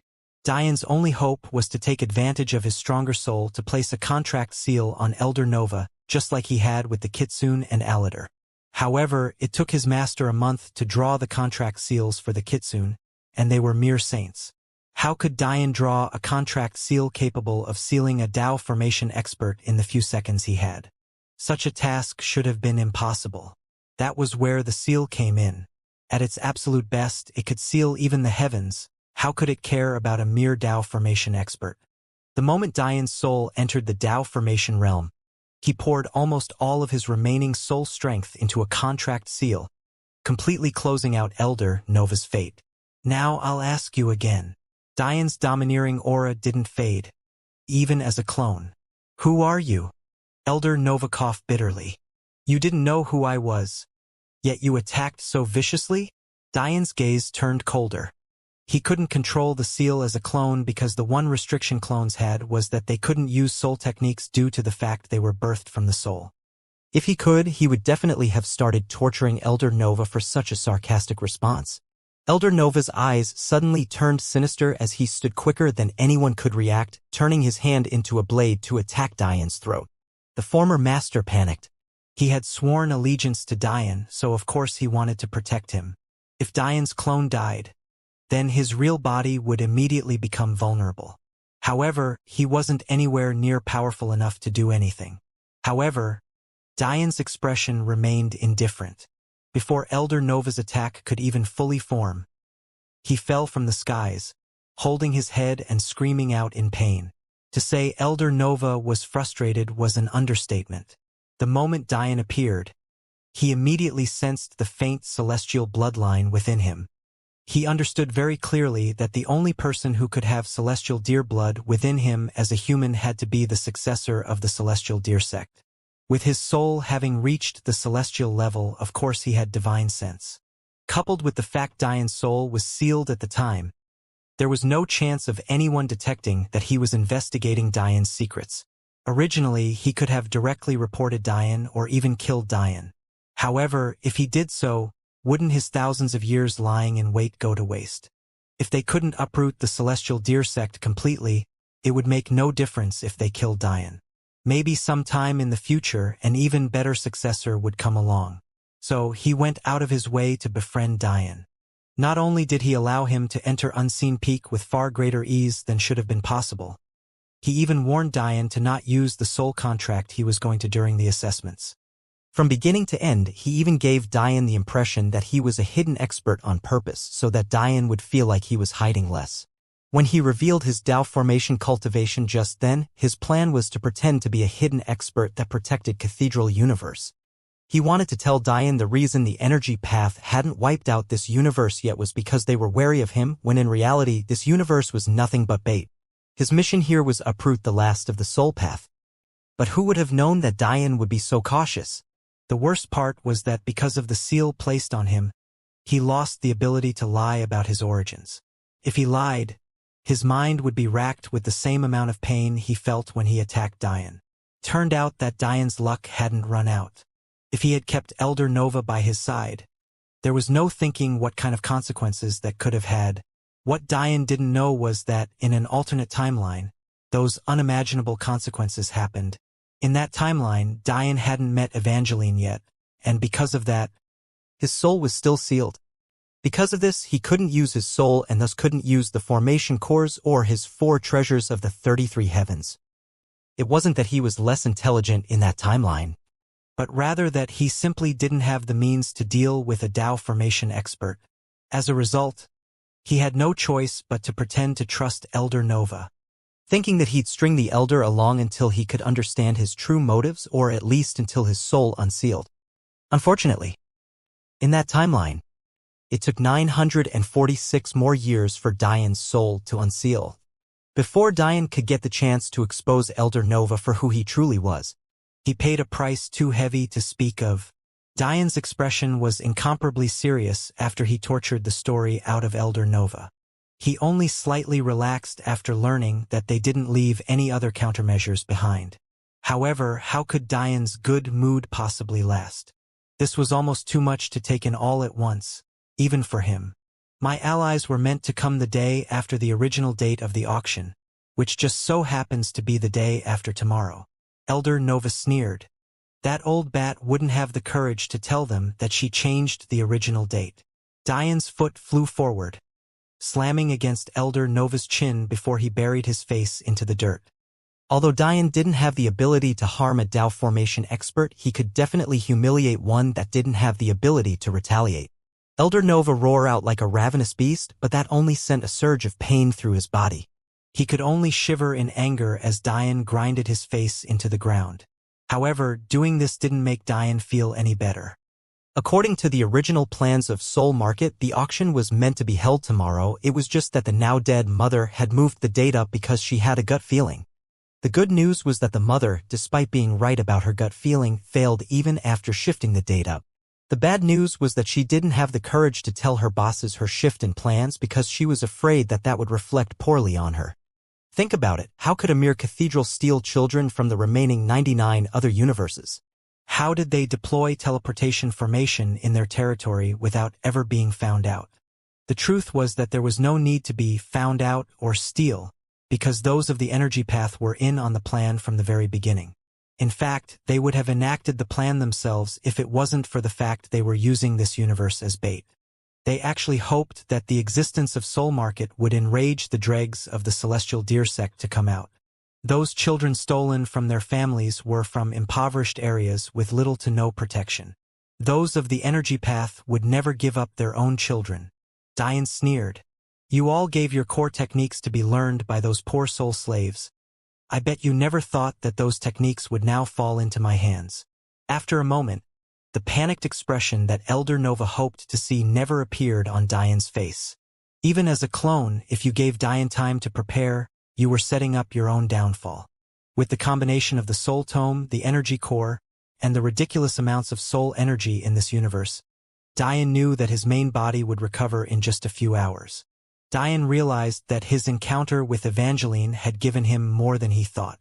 He originally believed that it would take him months to recover, but suddenly what should have taken months shrank to just a few hours. It was at that moment that he had a thought that made his thought tremble. When he had sex with Clara for the first time, They split the body kernel into yin and yang portions. The energy kernel, from Diane's observation, also had yin and yang halves. So, the question was, what happened to the yin half of the soul kernel? It was impossible for it to be in Diane's body. So who the hell had it? Could it be that Evangeline fused with the yin portion? Diane's eyes flashed with an indiscernible light. This line of thought added more questions than answers. If she had the yin portion, how did she receive it? Was she from Diane's universe?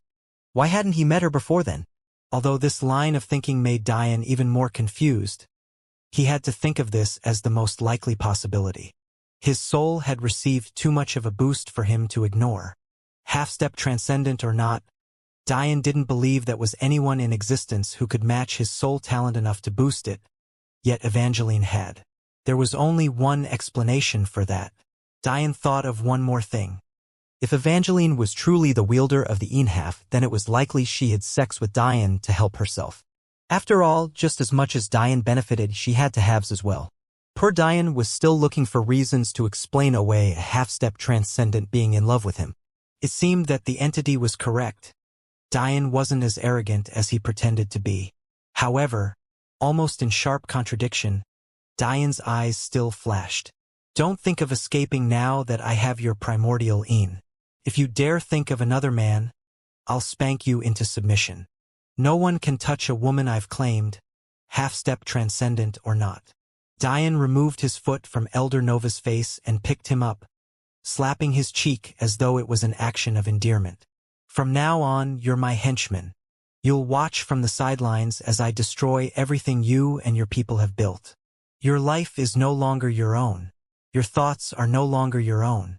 Your dreams, your ambitions, your hopes, none of them are yours. The moment you made me your enemy was the day you made the worst decision of your life. Diane's eyes blazed. Heaven's blessings seemed to shimmer and twinkle on his caramel skin, giving him the presence of a god.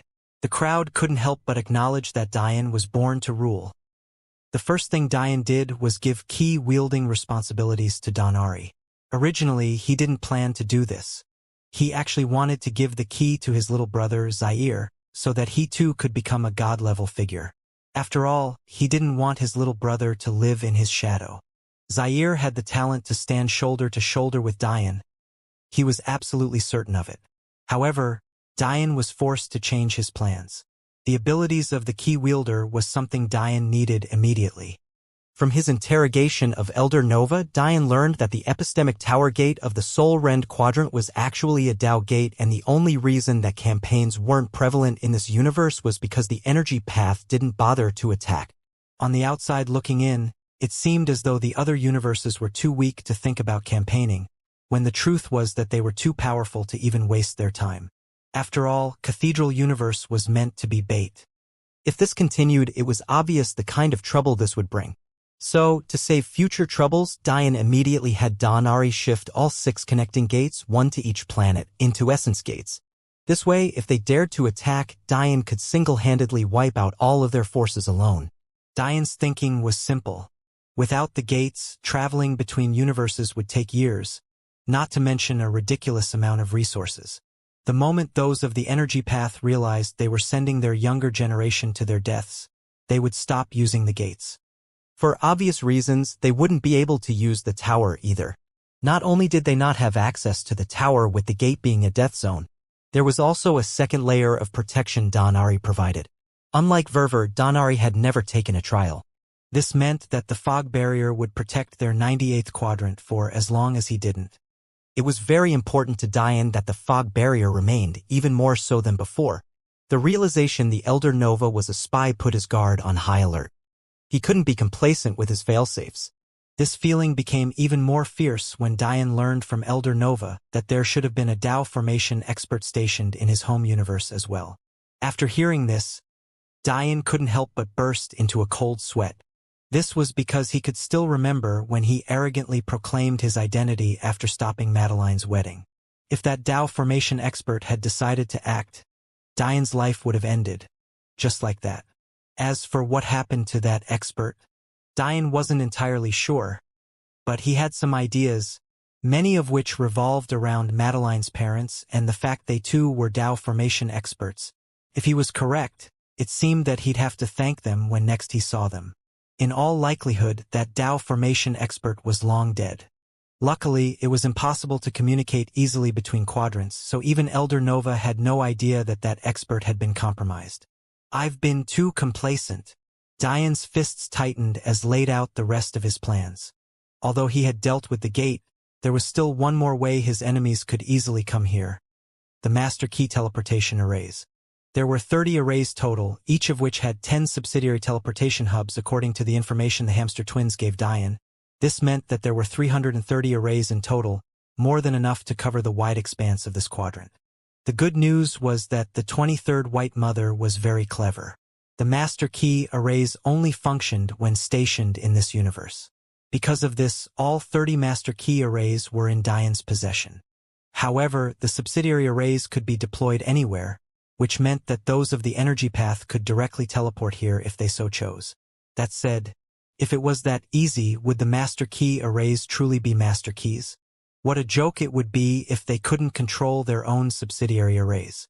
The reason why Elder Nova sneered when he told Diane that they would be here the day after tomorrow was because he knew that the Master Key arrays were planet-level arrays. He also received news that Diane was a mere comet-level expert. In his mind, Diane had no ability to control the arrays because of this. Unfortunately, he clearly showed off his ignorance of the soul path. When the Kitsune tried to stop Diane and Ri from teleporting out of Central City, didn't Diane manipulate a high-level array then? The space the tower's inner world covered was unimaginable. It could even be compared to the size of an entire quadrant, maybe even larger. Yet, those arrays could teleport you to any location within the inner world. What did that mean? It meant that Diane had already manipulated a planet-level array. So what was the difference? Why could Diane manipulate it then, but not when he needed to change the location symbols when he needed to at Soul Market? The answer was obvious. When Diane manipulated the array in Central City, all he needed to do was connect the dim portions to the lit portions. He didn't need to understand the symbols, he just needed common sense. This time, shutting off the function of the subsidiary arrays was simply doing the exact opposite. Elder Nova could only watch pale-faced as Diane completely diffused what could have been a disaster the moment his true body awakened. At the moment, Diane's main body was quite pale-faced. Although the danger was resolved for now, he knew that he had less than 6 months before the gates opened. In addition, even after he repelled the essence gatherers they sent, to travel to a nearby universe could take as little as 3 to 5 years. Diane was racking his brain to figure out how the hell he would gain the power to fight Tao formation experts in just 3 years. Since he woke up, he sent his 70% clone off to the Master's Palace to begin chipping away at the ridiculous number of techniques he needed to master. Truth was, now that Diane's soul had been improved to the peak celestial level, he should have been able to create a stronger clone. One had to remember that according to his previous restrictions, before he had even broken into sainthood with his soul, he was supposed to be able to create a 75% once every other day that could survive for a week, in addition to 250% clones once a day that could last for 2 weeks. Yet, somehow, his best clone had dropped to a 70% while it could last for 3 days at the most. Well, it couldn't be forgotten that the Elven tomes didn't just describe how to awaken particular manifestations, they also treated these manifestations as techniques. How could Diane, despite having invested no time whatsoever in the last nearly 30 years practicing any of these techniques, improve in them? It was a miracle that his clone percentage only dropped by 5%. If it was anyone else, it would have been more. Luckily for Diane, manifestation techniques like those found in the Elven tomes weren't ranked, meaning one couldn't label them as common or divine, because its level relied solely on one's understand of the manifestation. This was good news for Diane because the Florence family technique would drastically cut down the time he needed to master those techniques. For example, Diane could create an infinite number of 10% clones as long as he had the soul strength to sustain them. Despite only having 10% of his power, they had all of his comprehension because of Diane's self-created split minds technique. As of now, Diane could easily split his mind 10,000 ways without any drop-off in his cognitive abilities. However, there were a few things Diane's master was very angry with Diane about.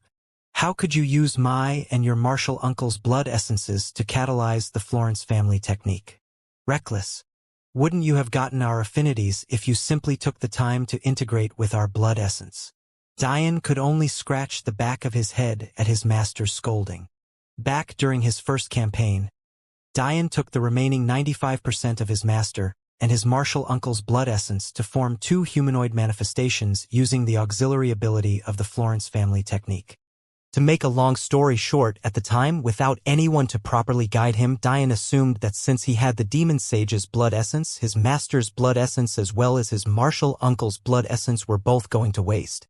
So, instead of wasting them away, he used them as a catalyst to improve his affinity for wills.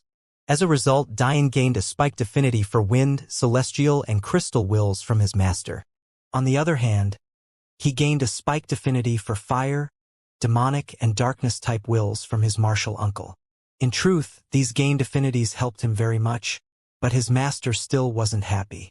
In the end, she could only sigh. She knew that Dian had made a massive mistake, but how could she blame him? At the time, he was a kid who knew nothing of the martial world, so he did what he thought was right. It was her fault as a master for not being there. I'll explain so understand for the future. Dian's master's tone softened considerably. She even came out in spirit form to lightly pat Dian's cheek. Although we couldn't provide as much strength to your body as the demon sage could, my and my husband's bloodlines are very special. You saw personally how heaven-defying celestial blood was. It could force a pill into existence that had no business coming together at all. In fact, this could be said to be one of my bloodline's lesser abilities because it's a secret that I found myself after I had already died. As for your martial uncle's bloodline, you've already partially tapped into one of its abilities. Although you thought that it was rage that increased your battle prowess, the secret of the demon Chilan bloodline is its ability to turn any emotion into power. Even the will to battle or killing intent can raise your battle prowess.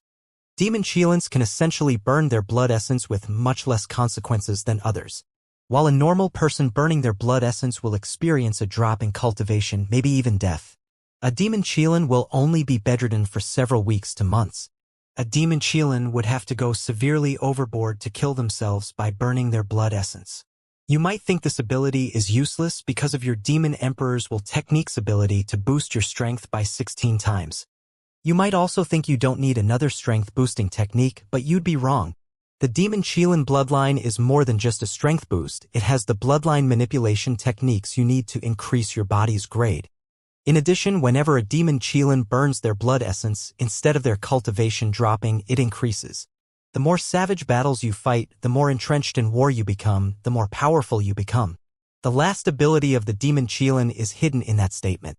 The burning of your blood essence and surviving that pain, while also fighting continuous battles and wars, helps forge a very special kind of Tao heart.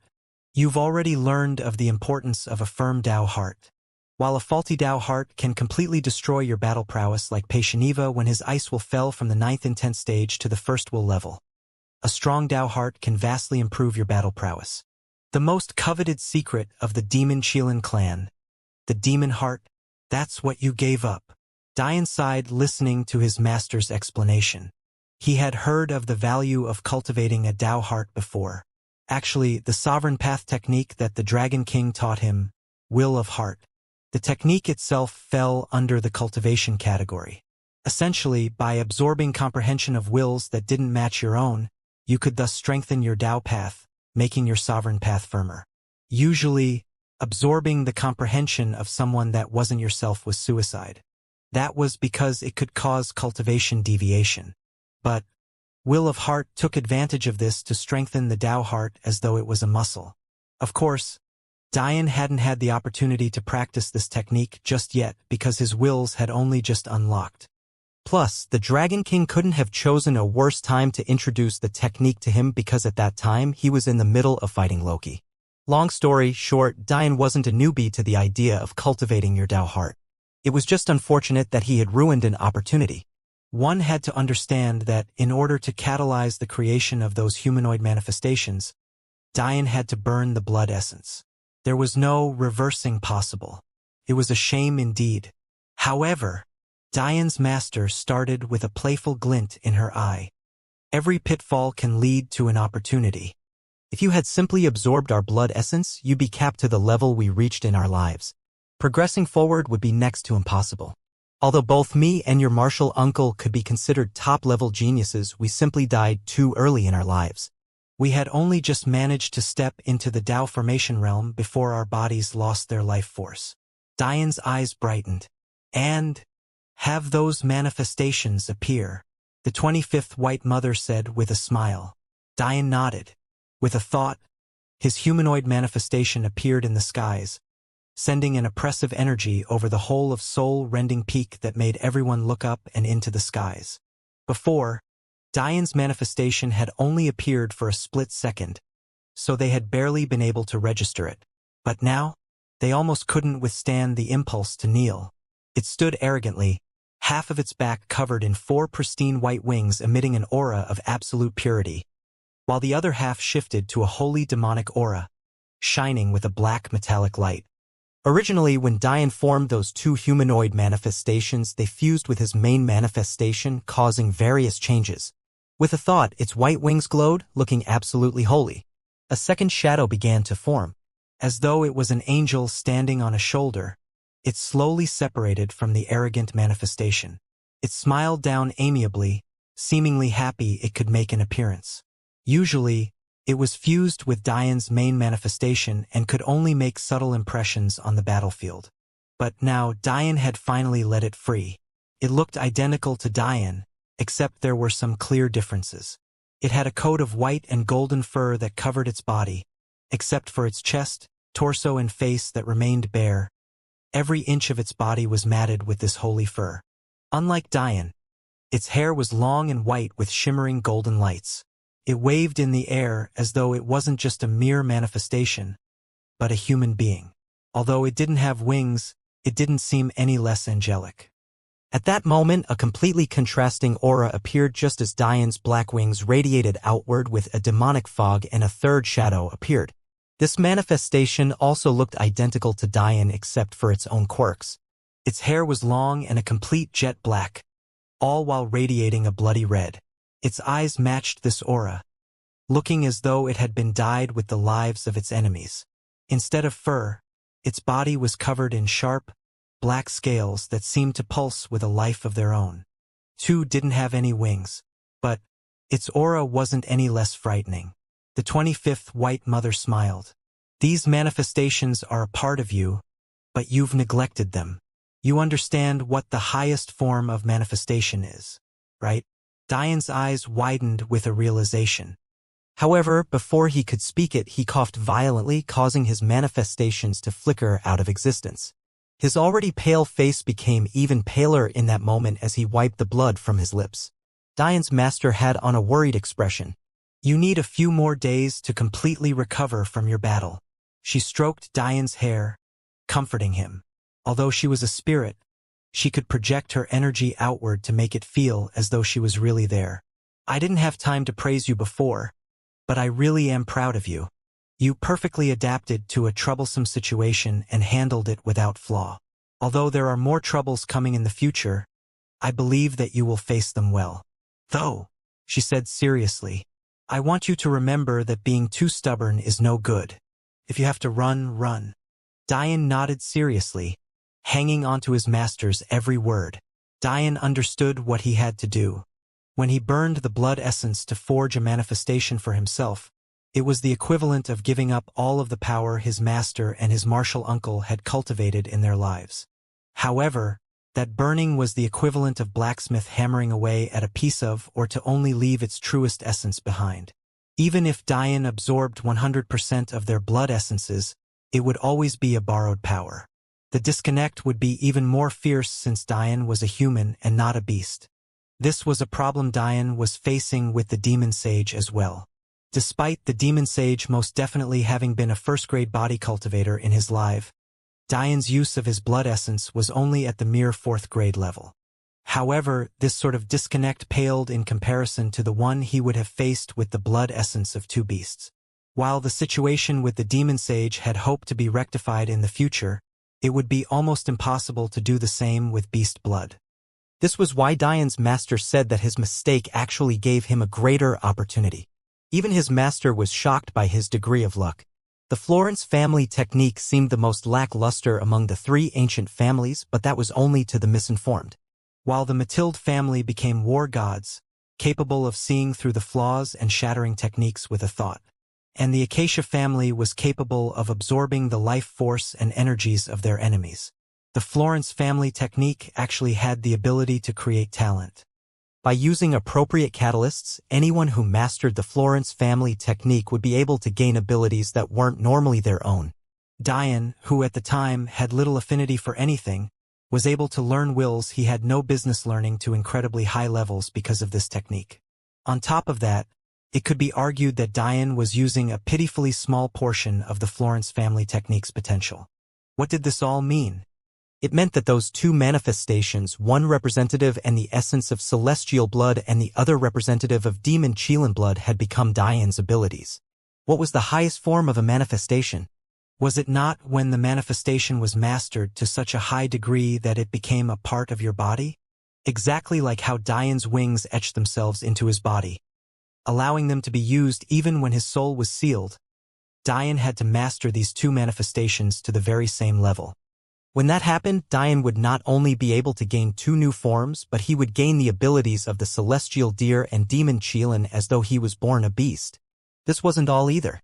The process of burning the blood essence had left nothing but the absolute core of both of these bloodlines. This meant that the purity of bloodline Diane had the chance to gain was identical to the most ancient celestial deer or demon Qilin. Tracing one's blood back to their ancestors was something all beasts would stake their lives to achieve. Yet, the Florence family technique actually allowed Diane to do so. How heaven-defying was that? Of course, what Diane's master knew that he didn't was that Diane was incredibly lucky. Even if one had the Florence family technique, where the hell would they get the sheer amount of blood essence Diane had? Let alone the blood essence of two incredible ancient family lines. For one, Diane had the only original copy of the technique to begin with. Secondly, one couldn't accomplish what Diane had with just a single drop of blood essence. If one tried to catalyze blood essence to reach these same results with a mere drop, there would be no suspense. The blood would have been wasted and the manifestation wouldn't form. All of this didn't even mention the fact that it was impossible to take blood essence by force. Essentially, Diane might be the only person in existence who could achieve this result. His good karma was simply overwhelming. Suddenly, the 25th White Mother giggled. "You should call your little wives over here. Time is of the essence, and you know that the best way to heal a soul is dual cultivation. Entering the mystical world isn't the same as going for a stroll. There's a reason there are such great rewards on the 18th tier." Diane shook his head. He didn't like using his wives for cultivation, let alone calling them just to heal himself. The meeting got cut short earlier. Diane said slightly weakly, "I haven't put everything in order yet." For the second time, everyone gathered together once again. After Diane's main body had fallen unconscious a few days prior, his clone had immediately ended the meeting to put together some fail-safes, including giving the key to Donari. This time, however, the meeting was held in the core pavilion. In case anything went wrong again, Diane wanted to rely on the formations here. The atmosphere was completely different though. Diane sat in the middle of the two pillars on a makeshift defensive formation. To his right, Elder Nova was kneeling with his forehead flush against the ground. To his left, Elder Ricci stood tall like a loyal guard, not embarrassed in the least. What did he have to be embarrassed about? The master he followed forced a Dao formation expert into submission. However, the solemn atmosphere was suddenly cut through by the sound of a delicate and worried voice calling out, "Let me through. Diane?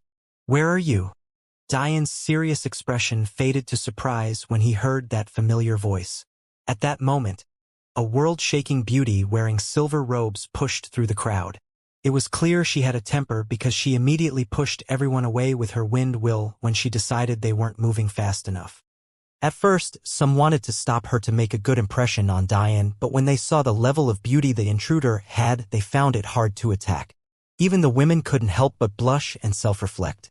In the end, the beauty dashed forward, completely unimpeded.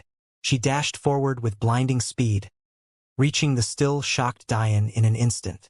Her delicate hands lightly cupped Diane's cheeks, lifting his face up before turning it side to side as though to check if he was still alive. Diane bitterly chuckled. He had to say that he wasn't feeling the best, but it wasn't as though he was on his deathbed. "You idiot," the beauty berated. "Which bastard did this to you?" Diane smiled, sending his gaze over to the kneeling elder Nova.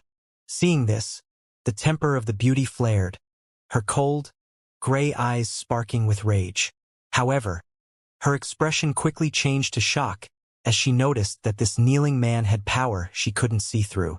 That said, her rage didn't subside in the least.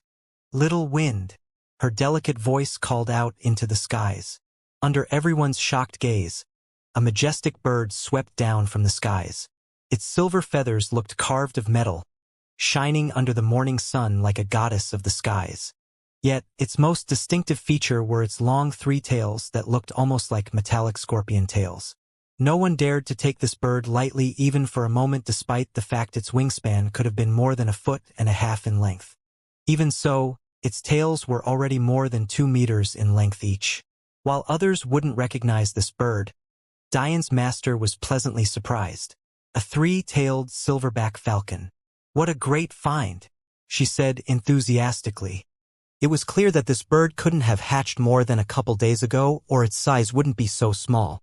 Diane had little interaction with beasts because they were so rare on his home planet. Other than the elves who raised some spiritual beasts of their own and the Focus Island Crescent, there weren't many places on Earth that had beasts to speak of.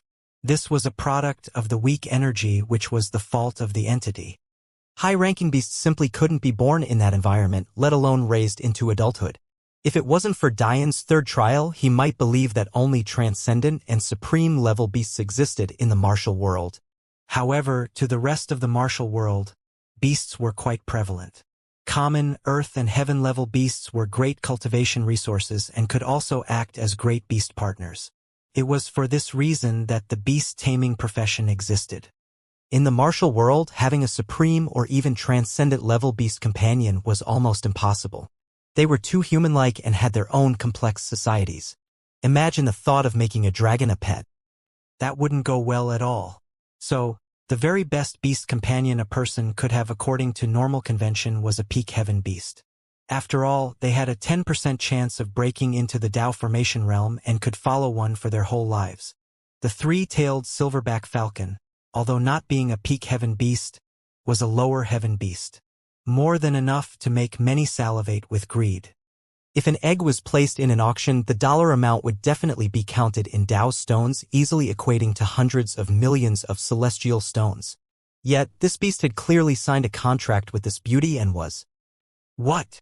The crowd couldn't believe what they were seeing. Some erupted into laughter instantly while others began to feel sorry for Elder Nova. A mighty Tao formation expert really shouldn't be treated like this.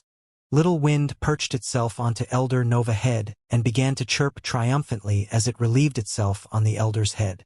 It wasn't long before Elder Nova was trembling in rage, causing the profane white liquid in his hair to drip down and into his mouth. Humph! The beauty harumphed. With a wave of her hand, a throne appeared beside Diane and she sat down, still very clearly in a bad mood. Violet's father had wanted to say something, but seeing Diane's helpless expression, he could only be silent. Anyone who was paying attention could see just how intelligent this beauty was. The moment she noticed that Elder Nova was too powerful, instead of vainly trying to hurt him, she directly changed her tactics to humiliation seamlessly. In fact, her methods could be considered to be even more cruel than Diane's. Then, she sat down like an elegant queen as though none of this had anything to do with her. Even when the beautiful bird wiggled its little butt and flew up to land on the head of her throne, the beauty didn't react at all. Diane chuckled lightly. When you see her, treat it as if you are seeing me. Her word is law, even if it contradicts something I've said before. She is my wife, Clara Sacharo. Diane sent a questioning gaze over toward Donari, who pretended to not notice. Anyone who understood how the gates worked knew that it was impossible for a non-member of a quadrant to freely enter the fog barrier. The only way was if you had the permission of someone who was ranked Duke or above, who also, obviously, was a citizen of the quadrant. Clearly, The 98th quadrant didn't have any duke or above title holders other than Violet's father and the well-loved legatee of soul-rending peak, Donari's cousin. However, Violet's father had already continued to the celestial floors and was actually quickly approaching the age limit for that floor as well. At the same time, Donari's cousin, Kernick Keeds, was well past the age limit of the Saint floors and had failed to progress to the celestial floors. Long story short, since neither of them could enter the Saint floors, obviously they couldn't give Clara permission. That only left Donari. Diane sighed and forgot about it. He didn't want Clara to come here because it was too dangerous. Despite her soul and body being powerful, she was still an essence gatherer. Luckily, the Jade Queen Bee's honey had improved her meridians to the 6th grade, slightly speeding up her cultivation speed. But it would take decades more before she reached the 3rd grade standard, which was what set true geniuses apart from others. What intrigued Diane, though, was that his meridians were still at the 7th grade despite taking the honey just as frequently as Clara. A single drop a day.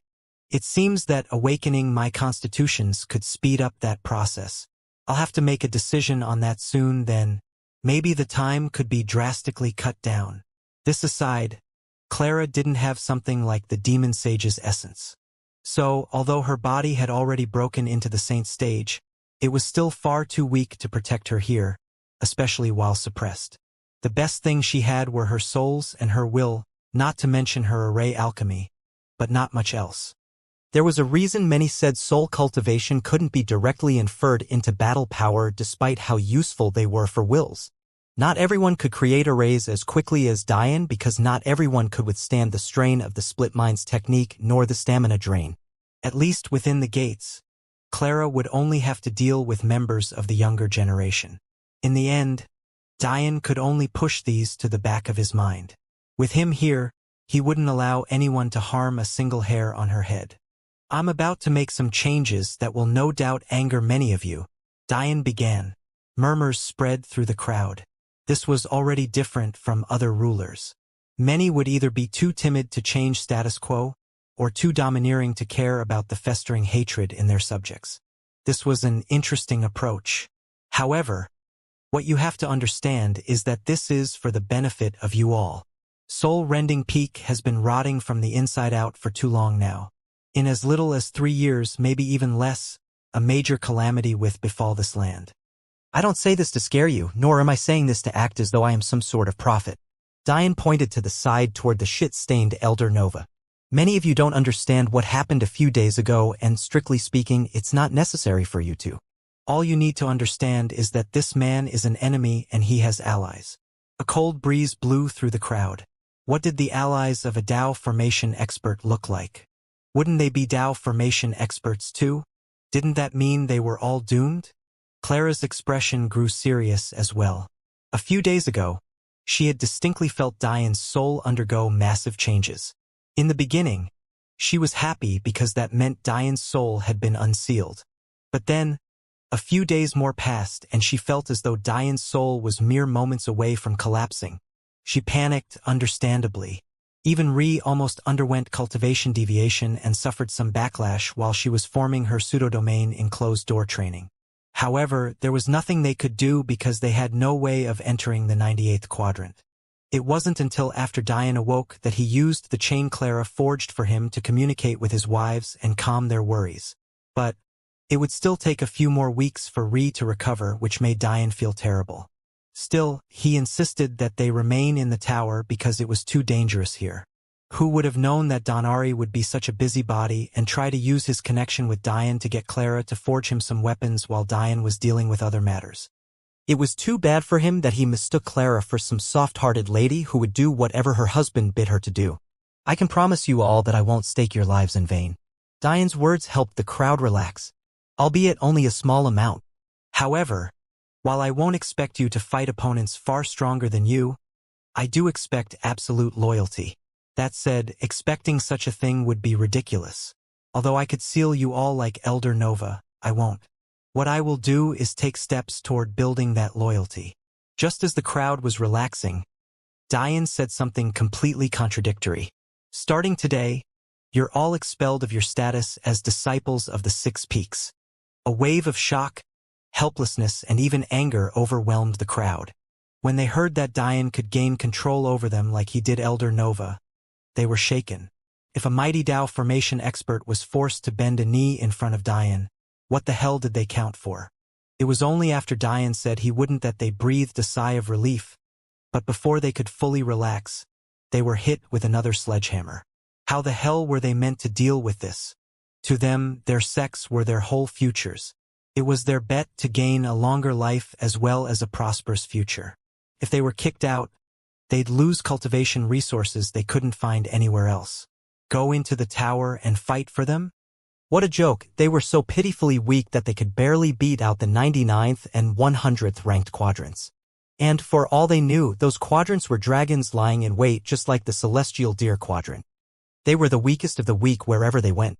Their only chance at gaining a footing in life was here, yet it was being ripped away from them. How could they not feel angered and frustrated? Violet, who was in the crowd, also felt helpless. The arrival of Clara was like a final nail in her ego. In fact, when she saw how Clara treated those who wronged Dian, she felt a wave of fear overwhelm her. Now, she couldn't help but feel just as helpless as the rest of the crowd. Dian didn't seem perturbed by their reactions, though. With a wave of his hand, the master symbol appeared. It was a small, silver metal piece. But, simply touching it made one feel as though their soul was trembling on the verge of collapse. The truth was that Violet's father wasn't even qualified to touch the symbol. For years it had remained unmoved, tucked within the center of soul-rending peak. Even Dian almost died when he first reached for it. Although he was far weaker than any true master before, his soul talent was too overwhelming for the symbol to ignore. The moment the symbol appeared, those disciples and elders of soul-rending peak felt their souls tremble as something inexplicable was taken away from them. They couldn't explain it exactly, but they couldn't help but feel empty on the inside. It was clear to them all that they had just been expelled from the sect. Even Donari wasn't an exception.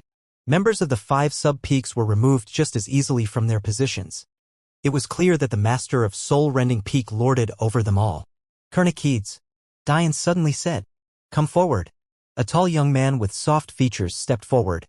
His hair was the very same magenta hair that was the staple of the Keeds family, but it didn't seem to give him the same murderous intent.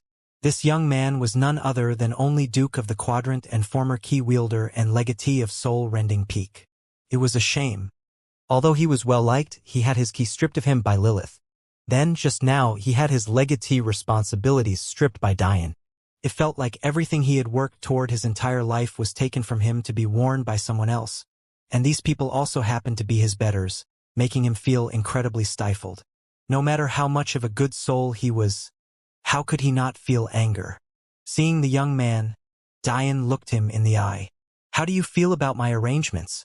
My giving your younger cousin your key? My stripping you of legatee responsibilities?" The former legatee stared at Dian for a long time. Those around him couldn't help but feel bad for him. Although soul-rending peak was incredibly corrupt, one of the few bright spots was this young man here.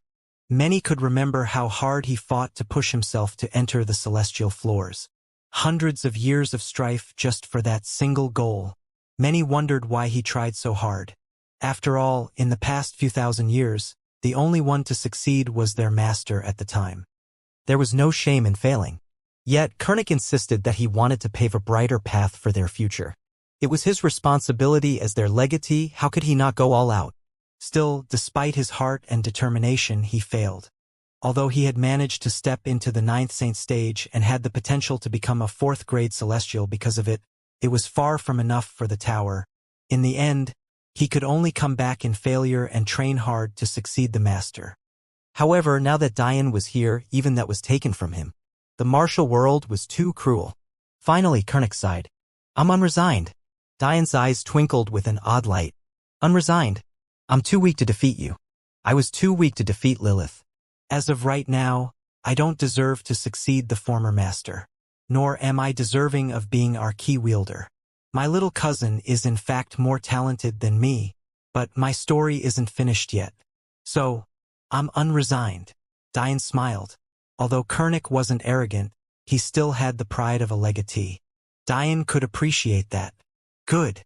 You qualify to be an outer disciple of soul-rending peak. Kernick's lip twitched. Outer disciple? Why did he even make it sound like it was a great honor? What the hell? Diane didn't explain, instead he called the next person. Kernick only barely registered that the empty hole in his heart was filled. Donari. Donari came up quickly, still having a slightly guilty expression on his face. Diane rolled his eyes, but didn't say anything. Outer disciple. The crowd was shocked. Donari was only qualified to be an outer disciple as well. He had an Earth-level constitution. His potential was endless. Not every place had abundant constitutions like Diane's home universe.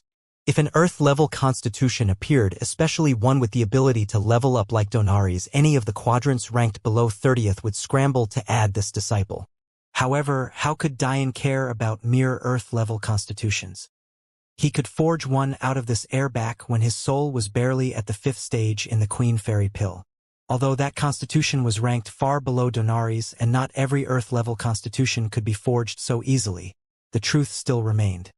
Donari wanted to protest, but he soon found that he didn't have the right to. Elder Ricci. Diane called out Violet's father. Working disciple Elder. The crowd went into yet another uproar. Everyone understood the disciple rankings. Working disciple, outer disciple, inner disciple, core disciple, and finally, legatee disciples. For every disciple ranking, there was the equivalent elder ranking. The trouble was that working elders were no more than glorified janitors meant to hand out tasks to working disciples trying their best to become outer disciples. Yet, the former master could only be regulated to this role? He was a second-grade celestial. A genius many quadrants would fight for. The former master looked at Diane seriously before saying something that shocked them all. You don't need to place me in an elder role. I'm willing to be a disciple. I have much to learn, he said seriously. Diane smiled. Good. Disciple Marco Ricci, inner disciple. The crowd sighed in relief. They felt that if Diane made the former master an outer disciple, a riot would have started. If a second-grade celestial couldn't become an inner disciple, what chance did they stand? They thought Diane's standards were too high, when Diane actually believed he was being kind-hearted. His sect was a place that should be teeming with Tao formation experts in the future. How could a mere celestial be an elder of note? He refused to lax the standards anymore. Sophia. Diane suddenly said a name many didn't recognize. However, Violet did. It was the very same girl Diane saved from the brink of death. A simply dressed girl made her way forward. Although she had been captured by Soul Market, because of how recent it was, she was in much better condition than the other soul slaves and thus woke up far earlier. Diane scanned her for a moment before smiling at her shy expression. Outer disciple. Many were shocked. Who was this girl? And how the hell did she earn the same rating as Donari and Kernick? Diane didn't seem to notice the reaction of the crowd. He continued to call out names and organize disciples appropriately.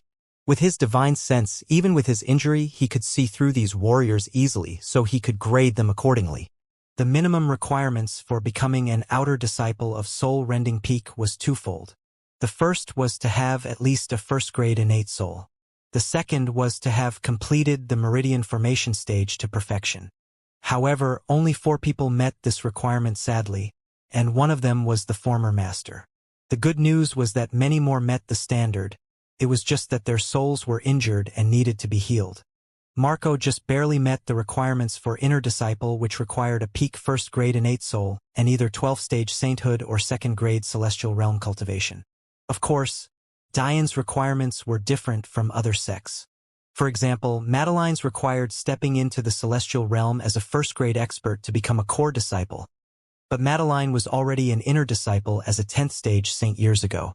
Because Diane had yet to set up appropriate steps, he couldn't account for battle prowess differences like this. So he could only use crude methods until he refurbished the methods left behind by the original soul-rending peak. For those who didn't meet those requirements, Diane gave them 2 choices. The first was to receive a targeted cultivation cleansing pill that would bring them back to the meridian formation stage, or to be allocated among the sub-peaks. For obvious reasons, many chose the latter option. As for the sub-peaks, there was no innate soul requirements. However, Diane directly made them all working disciples. The point of the sub-peaks was to raise warriors who might not be talented in the soul path, but willing to cultivate anyway. How could Dian give resources to those without the determination to recultivate? They weren't worthy. When Dian received the master symbol, he learned that the core teachings of the peaks were left intact. This wasn't too surprising considering its mystic-level technique remained. Clearly everything was well protected, just like the core teachings of the Celestial Deer sect. Knowing this, he couldn't hand these core teachings to spineless cowards. Although these people were disappointed, Dian appeased them with various things that made them salivate. To Dian, these things were meaningless, but to them they were holy treasures. All working disciples of sub-peaks will be rewarded with 12th stage common level weapons. The once disappointed working disciples shivered. 12th stage common weapons? These were things that only the inner disciples of soul-rending peak could touch. Even their legatees would only have practitioner-level weapons. In addition, you'll receive 50 profound stones a month, 10 top-grade essence condensing pills, and the ability to rent one common-level technique, of any grade, at a time. The heartbeats of the working disciples quickened. 50 profound stones? That was 500 common stones. A month? Most of them would be hard-pressed to see 10 common stones in a year. Much of the currency of Soul Rend Quadrant was in bronze, silver, and gold coins because their cultivation resources were that scarce. Yet, they were receiving this sort of allowance. For context, 1 gold coin was 100 silver coins, which was 10,000 bronze coins. It took 10 million gold coins to buy a single common stone. What Dian was doing was the equivalent of pissing away money. However, when they heard the other two conditions, they nearly passed out. 10 essence condensing pills? A single one was worth a whole profound stone, and that was if it was low-grade. A low-grade pill was barely passable and had 30 to 49% purity.